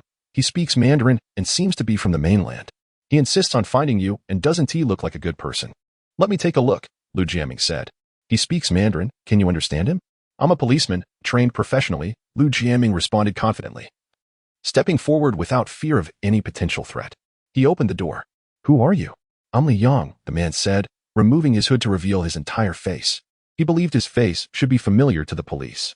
Indeed, upon seeing Li Yong, Lu Jiaming's expression changed noticeably, but he quickly composed himself and asked, Do you need something? Yes, Li Yong pointed towards the interior. Lu Jiaming, being astute, instantly understood Li Yang's intention and shook his head. You cannot come in. Let us talk somewhere else. Li Yong nodded. I need to step out for a moment. Be careful, I warned. Lu Jiaming exchanged a brief word with me before leading Li Yong out of the residential building, not straying far but instead retreating into a dim corner nearby. What do you want? Speak, Lu Jiaming urged. I want my things, Li Yong stated directly. What things? Lu Jiaming was perplexed, having never interacted with Li Yong before, and was unaware of what he sought. A black iron box and a travel bag. Oh, I recall now, during the police department's raid on Han Chen's hideout. They indeed recovered those two items, and I even saw them, Lu Jiaming suddenly realized. However, those items have already been sealed, and even I do not have the authority to handle them. Are they still there? Li Yong inquired suspiciously. Of course. You haven't opened them or taken anything out. Li Yong probed further. We are police officers, not robbers. Han Chen's case is closed, and everything retrieved from the scene must be sealed, Lu Jiaming explained. Police? Li Yong chuckled softly, choosing not to dwell on the matter further and instead continued to inquire about the whereabouts of the Black Coffin and travel bag. Lu Jiaming, however, evaded the questions with various justifications regarding rank and permissions, and gradually, Both men grew impatient. Why did you come to find me? 3 days later. In the evidence storage room, numbered 021127, after their meeting, Lu Jiaming relayed the address he had discovered to Li Yang, seemingly quite considerate as he offered a suggestion. You should go at night. That department is generally understaffed, and even fewer people are on duty at night, making it relatively safer. How did you know I was going? Li Yang asked curiously. It's obvious. You might as well have written it on your face, Lu Jiaming replied with a smile, as if they were close friends. This demeanor only deepened Li Yang's suspicion. Can I ask you a question? Just as Li Yang was about to leave, Lu Jiaming suddenly inquired. What is it? Lu Jiaming grinned. At the scene of the Dragon Drum Beach arrest, someone claimed to have seen you throwing something into the sea. What was it? Li Yang paused, countering. Since the police saw it, why didn't you retrieve it?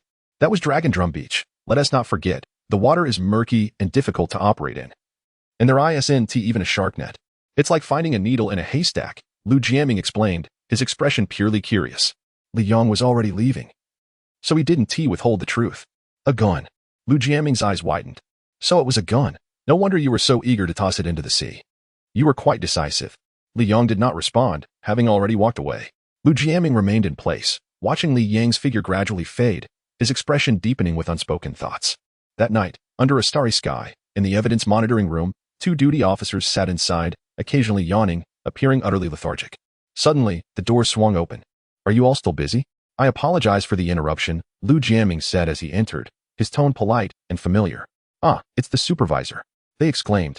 Upon seeing the recently prominent Lu Jiaming, the 2 previously listless officers immediately sprang to attention. Please, have a seat. Don't be so formal. I'm just passing by to see how things are going. This isn't official business, just a casual visit, Lu Jiaming said with a smile as he walked in, carrying a plastic bag from which a pleasant aroma wafted. Here, I brought you some. Drink it while it's hot. Lu Jiaming opened the plastic bag and took out 2 cups of hot milk tea along with some snacks. His warm demeanor made the officers feel both surprised and honored. Normally, they wouldn't dare to drink in front of a supervisor during their shift, but given Lu Jiaming's overwhelming hospitality and his assurance that it was a casual visit, they felt obliged to indulge, and so they happily began to sip. The atmosphere in the previously quiet monitoring room soon became lively with laughter and conversation. However, that joy was short-lived. One by one, the 2 officers succumbed to drowsiness, collapsing into slumber, leaving only Lu Jiaming awake, who, after disposing of the cups, fixated intently on the monitoring screen. He was anxious, knowing that upon receiving my message, Li Yang would undoubtedly rush over that very night. Yet, where was he? The screen revealed no anomalies, not even a shadow, causing Lu Jiaming's heart to plummet. He will come. I cannot be mistaken. Lu Jiaming leaned closer to the monitor. His gaze locked onto a specific area, the storage room where the Black Coffin and other items were kept. Even with his extensive means to take those items, he would need to enter the storage room. I only need to focus on this spot. Moreover, without a key, how could he gain entry? Lu Jiaming felt confident in this regard. Once Li Yang is out of the way, I will truly be free. Suddenly, a faint creak echoed as the door opened. The sound was subtle yet resonated eerily in that moment. The 2 sleeping officers remained oblivious, leaving Lu Jiaming alone in the vast monitoring room. Who was there? Lu Jiaming called out, his voice firm. The atmosphere in the monitoring room grew tense, reminiscent of a scene from a horror film, yet Lu Jiaming remained unperturbed. The door had opened, yet no one was present. Frowning, Lu Jiaming, despite being an insider, had spent nearly a decade within the police department and had fully assimilated into the role. This scene did not intimidate him. He approached the door, closing it, and returned to the monitoring station. Just then, a figure inexplicably appeared before him. Indeed, it was inexplicable, without warning, without indication, the figure manifested out of thin air. At that moment, even Lu Jiaming was taken aback, instinctively stepping back and drawing his weapon. You, Lu Jiaming stammered, his question lacking conviction. Anyone faced with such a situation would react similarly. Lu Jiaming was doing relatively well, as a person with slightly lesser psychological resilience might have panicked. Yet Lu Jiaming quickly regained his composure upon realizing the figure was not a ghost but Li Yang. How could you? Lu Jiaming felt a mix of shock and dread. Li Yang was a man of mysterious origins, untraceable by both Hong Kong and the mainland, holding leverage over Lu Jiaming. And now he appeared in such a ghostly manner. How could Lu Jiaming not be frightened? Who exactly are you? Calming himself, Lu Jiaming questioned. Opposite him, Li Yang appeared to be in a daze, staring blankly at his right hand, where the supreme magic ring, which he habitually concealed on his middle finger, was now starkly visible. What is happening? Li Yang murmured, having clearly been in an invisible state moments ago, only to suddenly find himself exposed. The supreme magic ring has malfunctioned. How could this be? In disbelief, Liang also noticed the gun aimed at him, particularly Lu Jiaming's fearful demeanor. Are you here to kill me? Liang asked directly, unable to fathom why an inspector would come here with such precise timing. Lu Jiaming remained silent. It seems you were already prepared to kill me, Liang concluded, recalling Lu Jiaming's earlier words. What exactly are you? The final word was left unspoken by Lu Jiaming. Any atheist witnessing Li Yang's sudden appearance would struggle to comprehend it, and Lu Jiaming was no exception. In the monitoring room, Liang stood unharmed, while Lu Jiaming, who had previously aimed a gun at him, now lay in a pool of blood. Liang lowered his hand and holstered his weapon. An insider, yet fearing the unknown? Liang shook his head, choosing to ignore Lu Jiaming's lifeless body and instead focus on the supreme magic ring. The magic ring was of utmost importance. Why had it suddenly ceased to function? Liang concentrated, directing all his mental focus onto the ring, manipulating it with his thoughts. Since the ring's consciousness had voluntarily relinquished control, Liang was now capable of such feats. He could exert influence over the ring and comprehend its essence, though, truthfully, this was his first attempt at it. Previously, the ring had exhibited no anomalies, and once he gained control, he had not given it much thought. Now, however, it was imperative to delve deeper. As Li Yang's consciousness entered the ring, he faintly glimpsed an image, which gradually became more distinct. Within the dark confines of the ring, a fiery red sphere hovered at its center, inscribed with golden letters that Li Yang could not decipher. However, under the absolute dominion of the ring, he understood. Those were the writings of Mordor, and the fiery red sphere represented the Dark Lord's infused magic during the ring's forging. All the ring's powers emanated from this source. The magic core had not always appeared in this manner. It was originally a blazing sphere of red flame, symbolizing a surging magic force. Yet now, it was devoid of flame, turbulence, or vigor, reduced to a bare magic core. Could magic truly become depleted? Although Li Yang struggled to believe it. The information relayed from the ring confirmed his fears. Magic depletion led to the loss of abilities and invisibility. Such a phenomenon had never transpired in The Lord of the Rings or Alice in Wonderland. It began only in the realms of Earth and the infernal affairs world. Li Yang learned from the ring that utilizing its powers would indeed consume magic, but the expenditure was negligible compared to the speed of its recovery, allowing the ring's abilities to seem inexhaustible. However, a soul contract had caused significant magic loss, a nearly permanent affliction, as only the Dark Lord Sauron could replenish the ring's magic. In other words, the ring could only regain its original form once it returned to Sauron's possession. In Li Yang's hands, it meant enduring damage. At this moment, the recovery rate of magic had diminished significantly, barely keeping pace with its consumption. The real depletion began on Earth and in the infernal affairs realm. In fact, the frequent use in these two realms had prevented the ring's magic from ever fully recovering. And just moments ago, the magic had completely run dry. In the world of Alice, this had posed no issue, but upon returning to Earth or entering infernal affairs, it became problematic. What was the principle behind this? Was it due to the modernity of these two worlds and the absence of magic? Such questions remained unanswerable. Even Li Yang, who held dominion over the ring, could not uncover the truth. However, from this day forth, he would remain vigilant regarding this phenomenon. He reminded himself to exercise caution in future uses to avoid a recurrence of today's predicament. Li Yang's attention shifted back from the ring. The magic was gradually recovering, requiring no undue concern. This was normal consumption, fundamentally different from the soul contract. Even if the magic was depleted, it would eventually restore itself. He picked up the key from the workstation and proceeded to the storage room numbered 021127, finally laying eyes on the long-awaited Black Coffin. A surge of joy welled within him. After a month apart, did you miss me? Li Yang patted the Black Coffin, producing a series of hollow sounds, as if greeting an old friend. Opening the coffin, he was taken aback. The golden traversal value had indeed risen, and quite significantly, previously around 30%. It now approached 60%. Upon seeing this, Li Yang, who had long been troubled by the issue of traversal value consumption, finally exhaled in relief. Reaching a conclusion, traversal value would restore itself. As for how much and when it would recover, whether there was a pattern or if it was random, those questions remained unknown. Yet, he believed that with increasing traversal frequency, these enigmas would eventually unravel. Time would reveal all. Homeward bound, Li Yang, who had long felt the urge to depart, picked up the travel bag neatly arranged alongside the Black Coffin and entered it. Blood drop.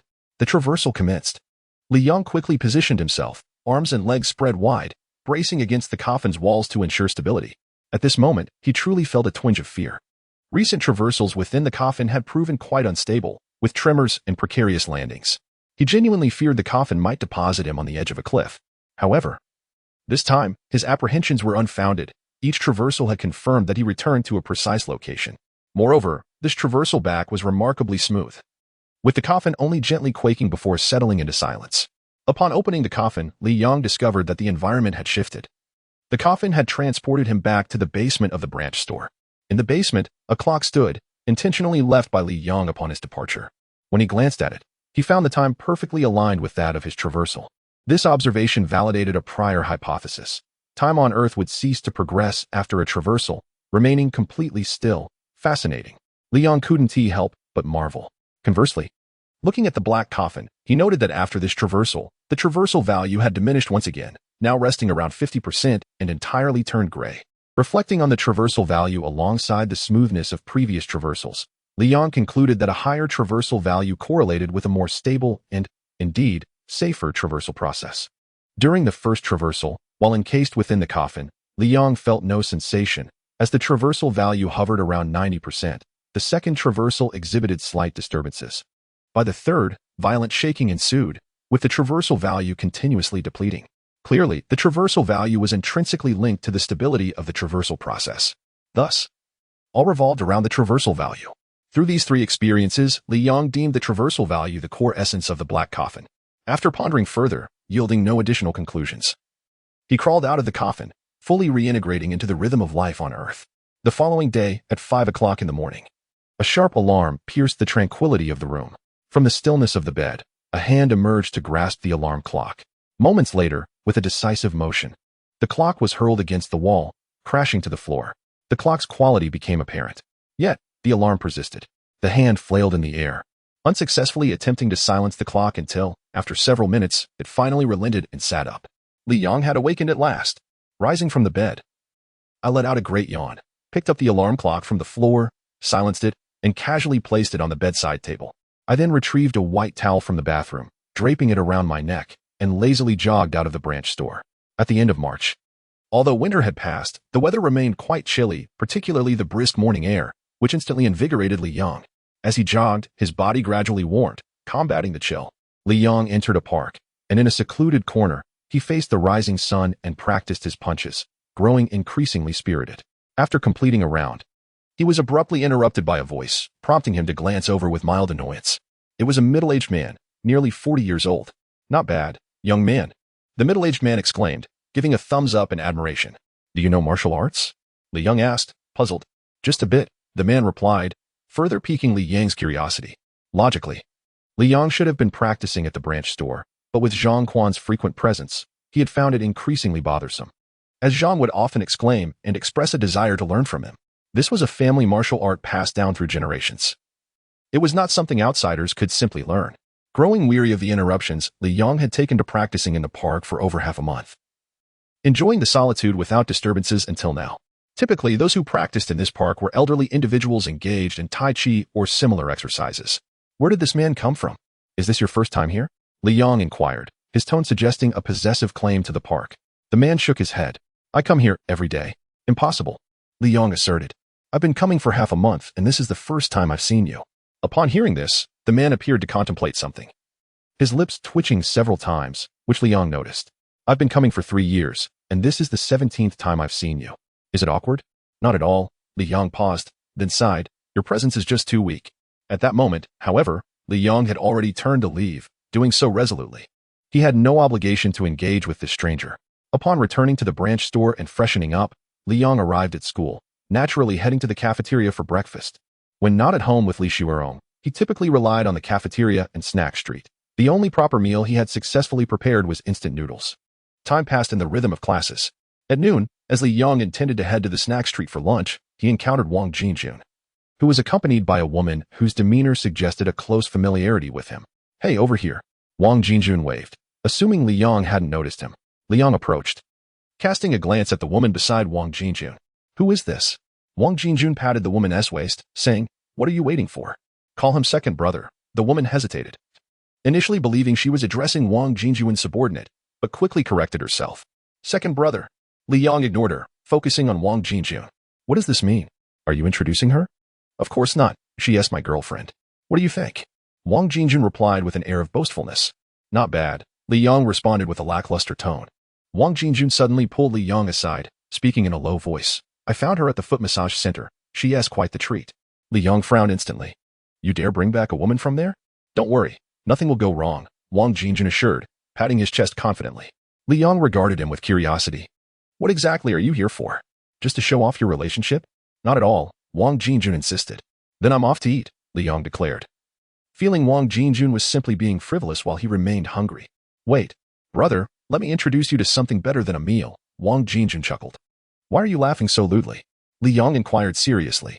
Wang Jingjun's smile froze momentarily before he regained composure, patting Li Yang's shoulder and sighing, such a knowing smile.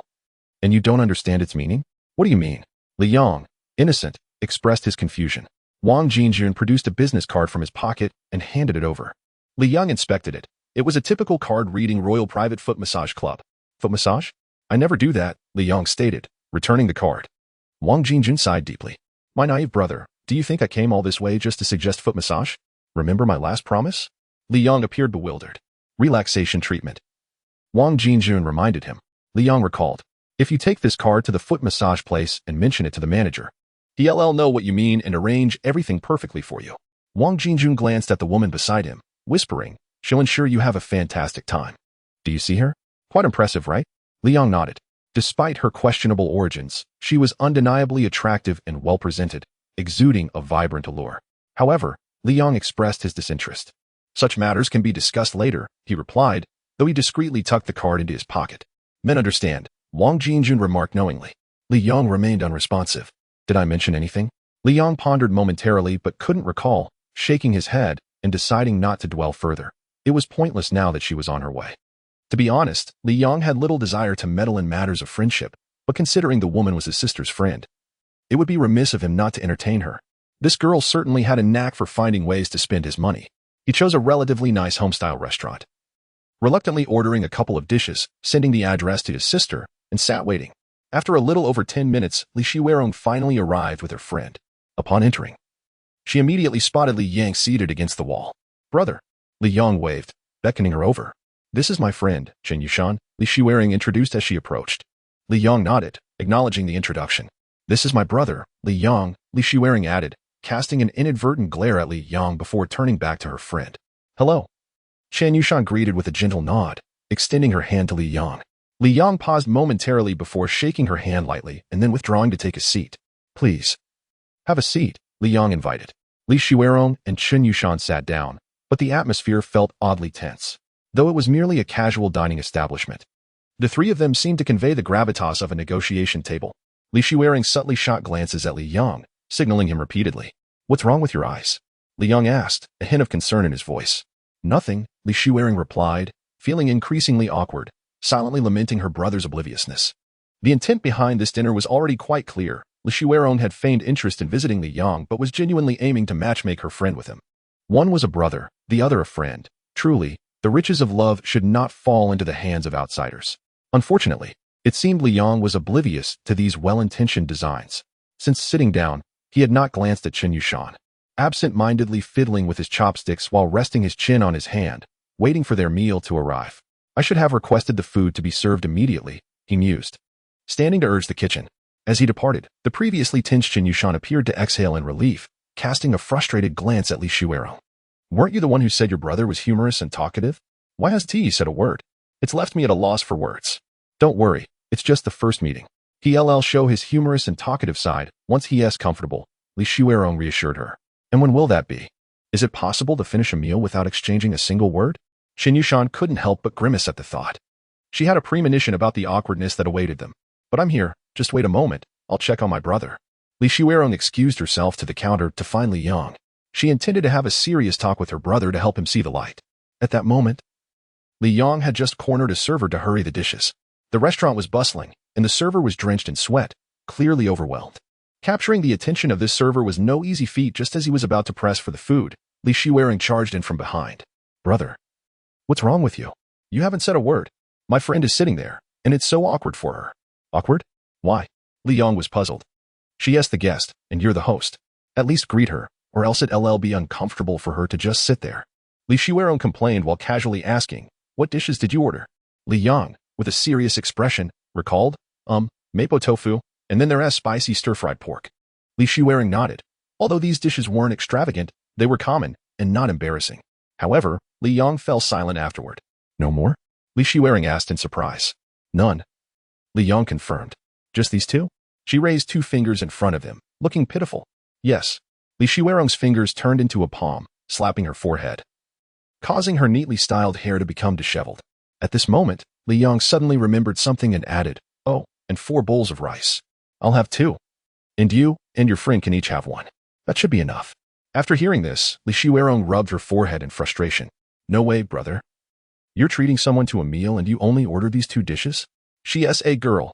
Generally speaking, when a boy treats a girl to a meal, especially one that is clearly heading towards a more than friends relationship, even if it's not a feast, at least it should be presentable. Even if the girl doesn't say anything, the boy should at least arrange it properly. But now? Very good. You truly are my brother, Li Shiwerong sarcastically praised, though anyone could hear the irony in her tone. Of course, Li Yong replied nonchalantly. Li Shiwering no longer wished to discuss this matter with him and instead turned her attention to the server, who was caught in a bind by Li Yong. More dishes? Li Yong questioned immediately. Can you 2 girls even eat that much? At least add a couple more. A man inviting girls to dinner, and with only 2 dishes, both of which are side dishes, doesn't look good.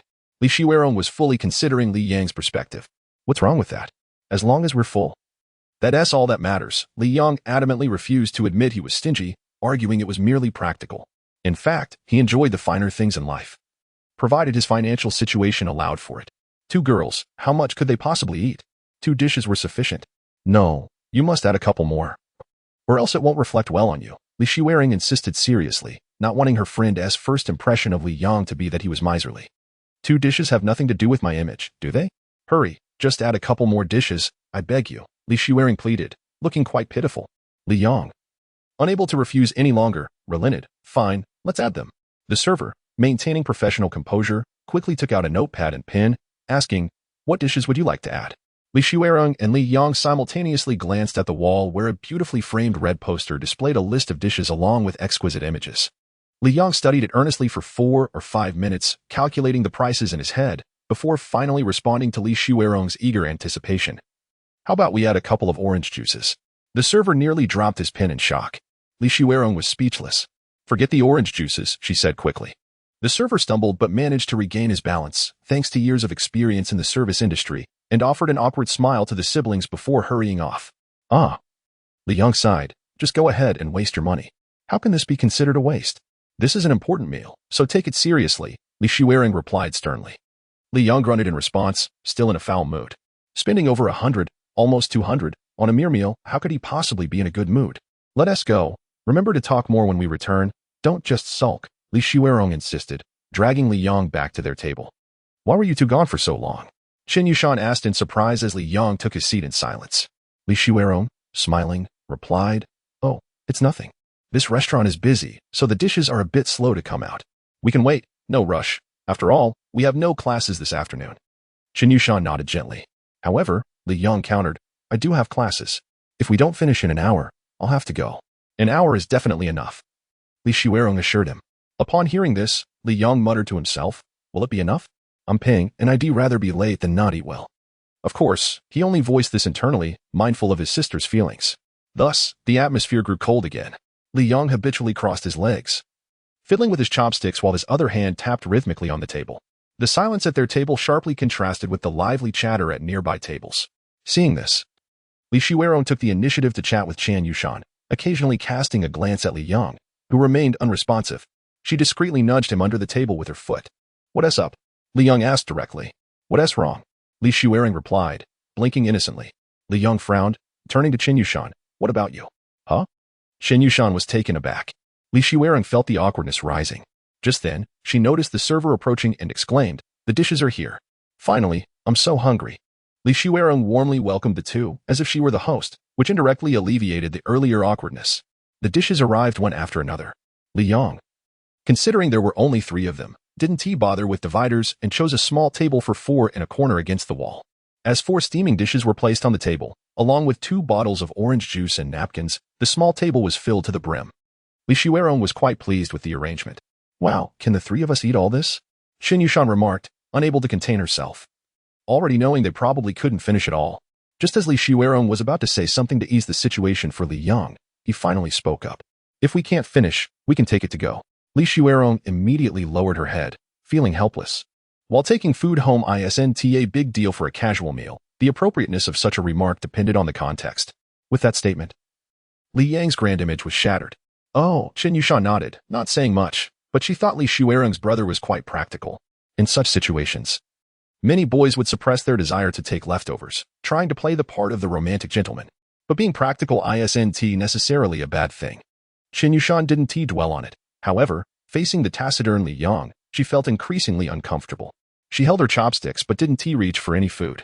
Come on. What are you being polite for? In the dorm, you always fight with me for food, and now you're being courteous? Li Shuerong urged her friend, jokingly trying to lighten the atmosphere. Chen Yushan rolled her eyes at her and recognized her intentions, so she picked up her chopsticks, eating slowly and methodically. As for Li Yang, he didn't need anyone's encouragement. He was already engrossed in his meal. After all, he was the one footing the bill. And when it came to dining, he certainly wouldn't hold back. With 3 pairs of chopsticks digging into the dishes, the atmosphere lightened considerably. Yet, at that moment, Chen Yushan keenly observed something. For dishes, let's take the stir-fried pork with chili as an example. When Li Yang serves himself, he habitually pushes the chili aside with his chopsticks, making way for the desired meat. Consequently, a small amount of chili quickly accumulates at the edge of the plate nearest to him. Opposite him, a significantly smaller pile of chili mirrors his, crafted by Li Shuerong. The two siblings, enjoying the same dish, exhibit an uncanny synchronicity in their actions, aside from the differing portions. Although this habit is not particularly commendable, Chen Yushan finds a semblance of amusement in their synchronized dining. As her gaze drifts from the stir-fried pork to the other dishes, she notices that even their subtle movements with the chopsticks are nearly identical, a spectacle in its own right. You truly are siblings. Chen Yushan cannot help but exclaim. Li Yang swallows a mouthful, perplexed. What is the matter? Li Shuerong glances over, equally curious. Nothing. Chen Yushan chuckles, choosing not to disclose her thoughts. After all, pointing out such eating habits in front of their brother might come off as nitpicking. Unbeknownst to her, beneath the harmonious surface, a different scene unfolds. Li Shuerong is persistently nudging Li Yang with her foot, urging him to behave more gentlemanly, even if he disregards Chen Yushan. Meanwhile, Li Yang's internal monologue is solely focused on one thought. He has finally caught the main character. After a while, having indulged heartily, Li Yang wipes his greasy mouth with a napkin and sits up straight. Under pressure from Li Shuerong, he prepares to engage in a meaningful conversation with Chen Yushan. However, it isn't solely due to Li Shuerong's insistence. He genuinely has something to express to Chen Yushan. Are you Chen Yushan? He begins, immediately mispronouncing her name. I'm Chen Yushan, she corrects him, slightly bemused. What is that about? She wonders, glancing at Li Shuerong for clarification. Li Shuerong appears equally bewildered. Despite their confusion, Li Yang's intent to settle the bill is unmistakable. Sit tight, Li Shuerong tells Chen Yushan before she rushes to catch up with Li Yang, blocking his path to the cashier. Why are you in such a hurry to pay? We haven't finished eating yet. She chides, discreetly indicating Chen Yushan with a frown. You enjoy your meal. I'll settle the bill, Li Yang replies, waving to the cashier. Why the rush? Li Shuerong presses, feeling anxious. Li Yang points to the electronic clock inside the restaurant and states, There's less than half an hour until class starts. If we don't leave now, I'll be late. At that moment, Li Shuerong realizes how swiftly time has passed. She had been preoccupied with the interactions between Li Yang and Chen Yushan and hadn't paid attention to the clock. Well then, take your time, she responds. You both should enjoy your food. With that many dishes, you probably won't finish in one sitting. Upon mentioning the quantity of food, Li Yang expresses his discontent. All right, I understand. Li Shuerong waves him off, leaving him at the counter to settle the bill while she returns to the table. Unfortunately, in her turn, she inadvertently collides with another individual. Can't you see where you're going? The man exclaims, not recognizing her at first. I'm so sorry. Li Shuerong quickly apologizes. Lowering her head, the man, upon seeing that Li Shuerong is a young, attractive girl, refrains from escalating the matter and merely advises, be more careful next time. Yes, I'm truly sorry, she reiterates. The man, satisfied with her apology, walks away. Meanwhile, Li Yang observes the exchange from the counter. As Li Shuerong realizes the man isn't pursuing the matter, she breathes a sigh of relief and playfully sticks her tongue out at Li Yang, who remains silent. With a smile, she returns to her seat. This incident is merely a trivial interlude. However, after Li Yang settles the bill, he strides towards the exit with purpose. Just as the man who had been bumped into reaches the door, he is suddenly shoved from behind, losing his balance and tripping over the threshold, leading to a rather unfortunate fall. His face meets the steps outside the restaurant with a painful thud, blood streaming from his nose onto the ground. He should count himself fortunate that he fell on the steps. Had it been the other way around, the consequences could have been dire. In agony, the man exclaims and struggles to rise, turning to unleash a torrent of curses. Yet, he is met with an unexpected response. "Can't you see where you're going?" Li Yong retorts, his expression unfazed, as if the earlier incident had no bearing on him. "You bumped into me," the man accuses, furious. "So what?" Li Yong replies coolly. The man's anger intensifies. "You knocked me down and didn't even apologize. Look at me. I'm bleeding," he shouts, showing his bloodied nose. And then, Li Yong remains calm. The man, exasperated, insists, "You owe me compensation. If you don't even think about leaving." Had Li Yong offered a sincere apology from the outset, the man might have merely expressed his frustration, but Li Yong's demeanor incites him further. "I have no money," Li Yong states flatly. "No money? And you still act so tough? Do you even know how to say sorry?" The man retorts angrily. "If you don't, why don't you teach me?" Li Yong challenges, stepping closer to the man, his presence imposing. The sudden proximity catches the man off guard, forcing him to stumble back several steps to regain his footing. Li Yong continues to advance, almost pressing against him, looking down due to their height difference. "I knocked you down, so what?"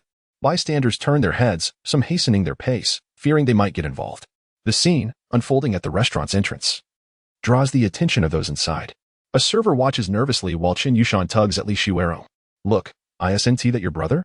she whispers in disbelief, unable to reconcile the quiet boy she saw moments ago with the assertive figure before her.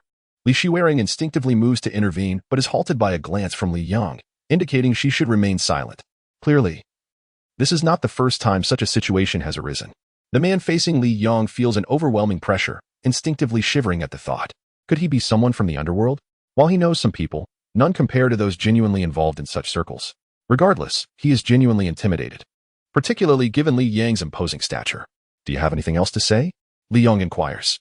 No, it's nothing," the man stammered in response. "No charge?" He quickly shook his head. "Next time, be more careful," the man nodded instinctively. Chapter 92. Recognizing the mountaintop classes came and went, marking yet another day. Upon returning to the branch, Li Yong barely settled into his seat when he received a call from Li Shuerong, the conversation revolving around the dining expenses from earlier. "My little sister, we splurged over 100 for just one meal, nearly 200. My hospitality was quite generous faced with Li Shuerong's complaints." Li Yong defended himself vehemently, even venturing to voice his own grievances. "Had I known, I would have opted for a buffet, quicker and cheaper." "Are you truly oblivious? Or just pretending?" Li Shuerong replied, dissatisfied, as she deemed her brother incapable of such foolishness. After a moment of silence, Li Yong inquired, "Are you trying to set me up with someone?" Li Shuerong exclaimed in surprise, "So you do see it? Why did you act like that back then?" She struggled to finish her sentence, as Li Yang's stance had become quite apparent. "Brother, are you in college and planning to forego dating?" She pressed. "Not at all." He retorted. "Then why are you feigning ignorance?" "Not in a rush," he replied nonchalantly. "Not in a rush? You're already a junior. You'll be graduating next year and need to write a thesis. After this year, when will you have time to date?" Li Yong repeated. "I'm not in a hurry. You're not anxious yourself, yet you refuse to let me help you find someone. You don't even consider looking for yourself." Li Shuerong lamented. "Are you waiting for girls to pursue you? Why not? It's only natural for a good man like your brother to have a line of suitors," Li Wentao stated earnestly. Li Shuerong chose not to diminish her brother's spirits. "By the way, what did you mean when you asked my friend to get glasses?" she finally queried. She had wanted to ask this earlier, but feared her brother might utter something strange in front of Qin Yushan. Nothing of significance, just the literal meaning. Li Yong replied. "What does that even mean?" Li Shuerong still did not comprehend. "It is exactly what it sounds like," Li Yong reiterated. "Still don't understand." He sighed, exasperated at his sister's lack of understanding. "Do you remember when your friend said I was reserved?" "I remember. What of it?" Li Shuerong replied. Still puzzled. "I wanted to convey to her that her perception is flawed. I'm not reserved, but rather a man of high merit," Li Yong stated. Li Shuerong refused to concede that her brother was petty. Rather, he simply had an impressive memory.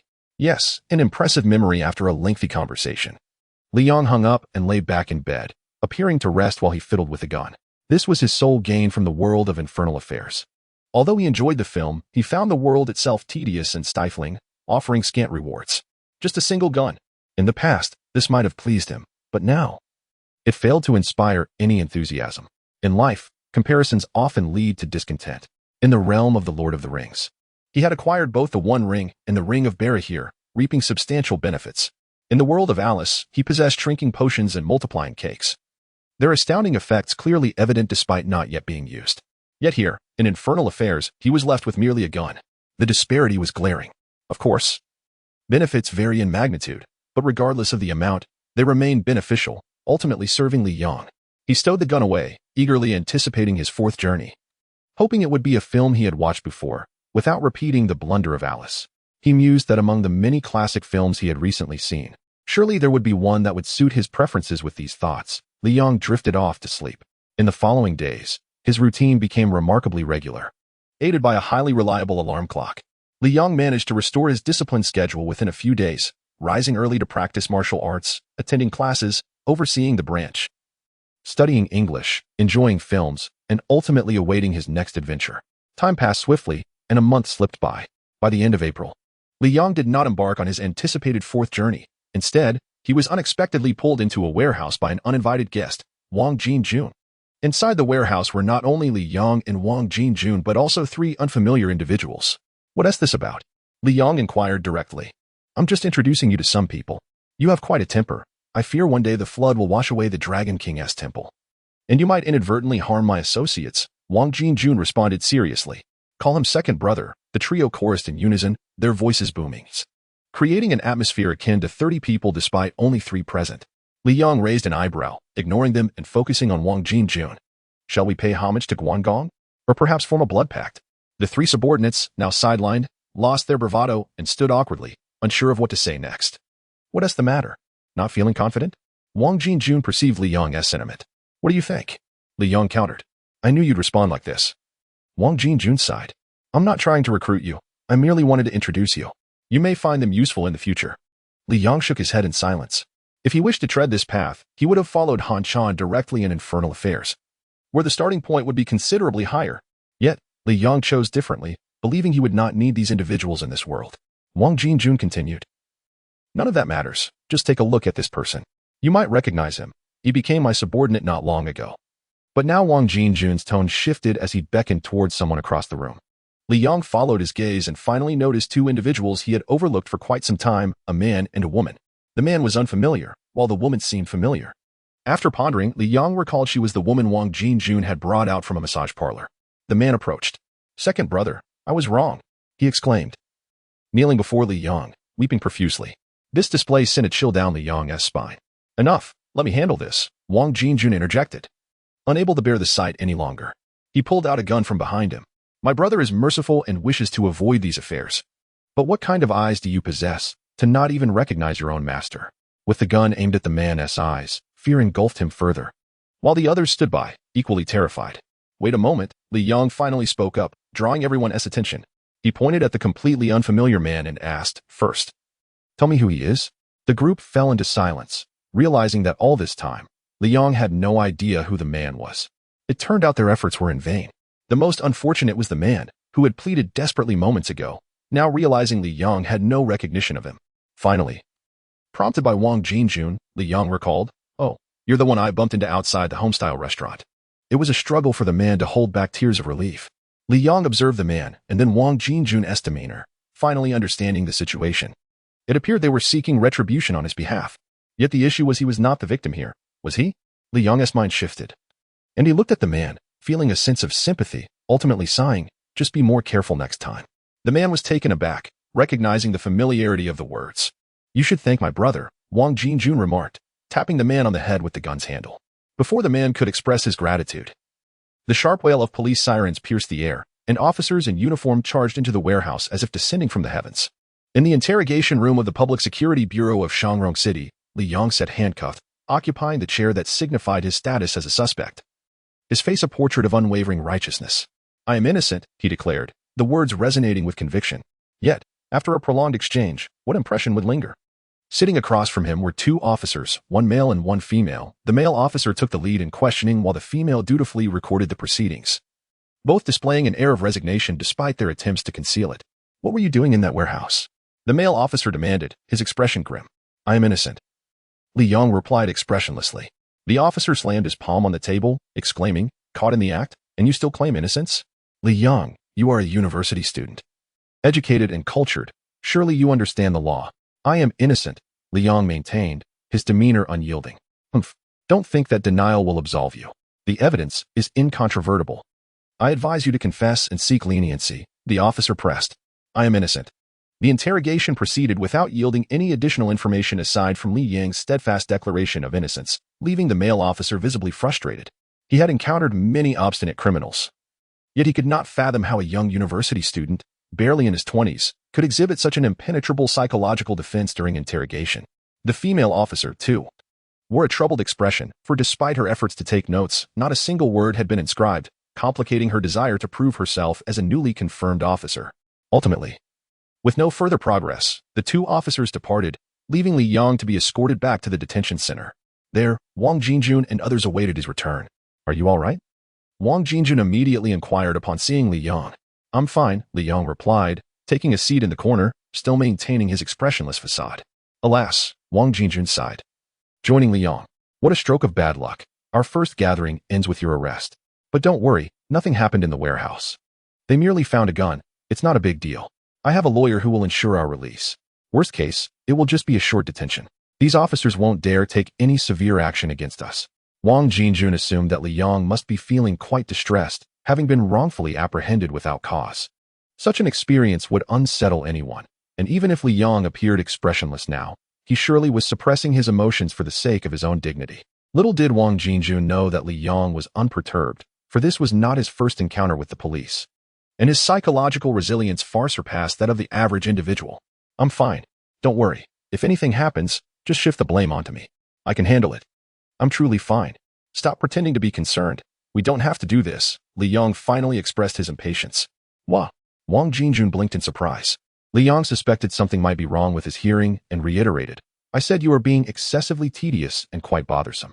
Wang Jinjun, looking innocent, responded, I was merely trying to comfort you, fearing you might develop psychological burdens or trauma.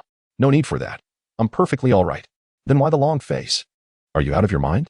Here in the police station, do you expect me to smile? Li Yong shot Wang Jinjun an incredulous look, as if questioning his sanity. Perhaps you have a point, Wang Jinjun conceded, nodding in agreement, his reasoning unconsciously aligning with Li Yang's. If you truly wish to comfort someone, direct your efforts towards your subordinates instead of bothering me. It's late, and I intend to sleep. I have to rise early tomorrow. Li Yong waved his hand dismissively, signaling for Wang Jinjun to depart. Wake up early? For what? Wang Jinjun asked incredulously, glancing around the detention center, struggling to comprehend what could possibly require an early rise in such an environment. I wake up every morning at 5 for exercise. If you dare encroach upon my sleep, I will retaliate, Li Yong warned, his patience wearing thin. Wang Jinjun instinctively took a step back, fully aware that Li Yong was not joking. He had never witnessed Li Yong strike anyone, yet he knew all too well that Li Yong was unrelenting when it came to himself. Li Yong adjusted his sleeping position. The hard cot of the detention center was no match for the comfort of his own bed, and he knew this night would be restless. Just before closing his eyes, he added, if I don't wake up by 5 tomorrow, make sure to wake me up. And please, don't do it yourself, have your subordinates do it. Wang Jinjun was about to inquire further, but upon seeing Li Yang's eyes shut in earnest, he decided not to disturb him. For Li Yong, this moment was merely another chapter in a life filled with resilience.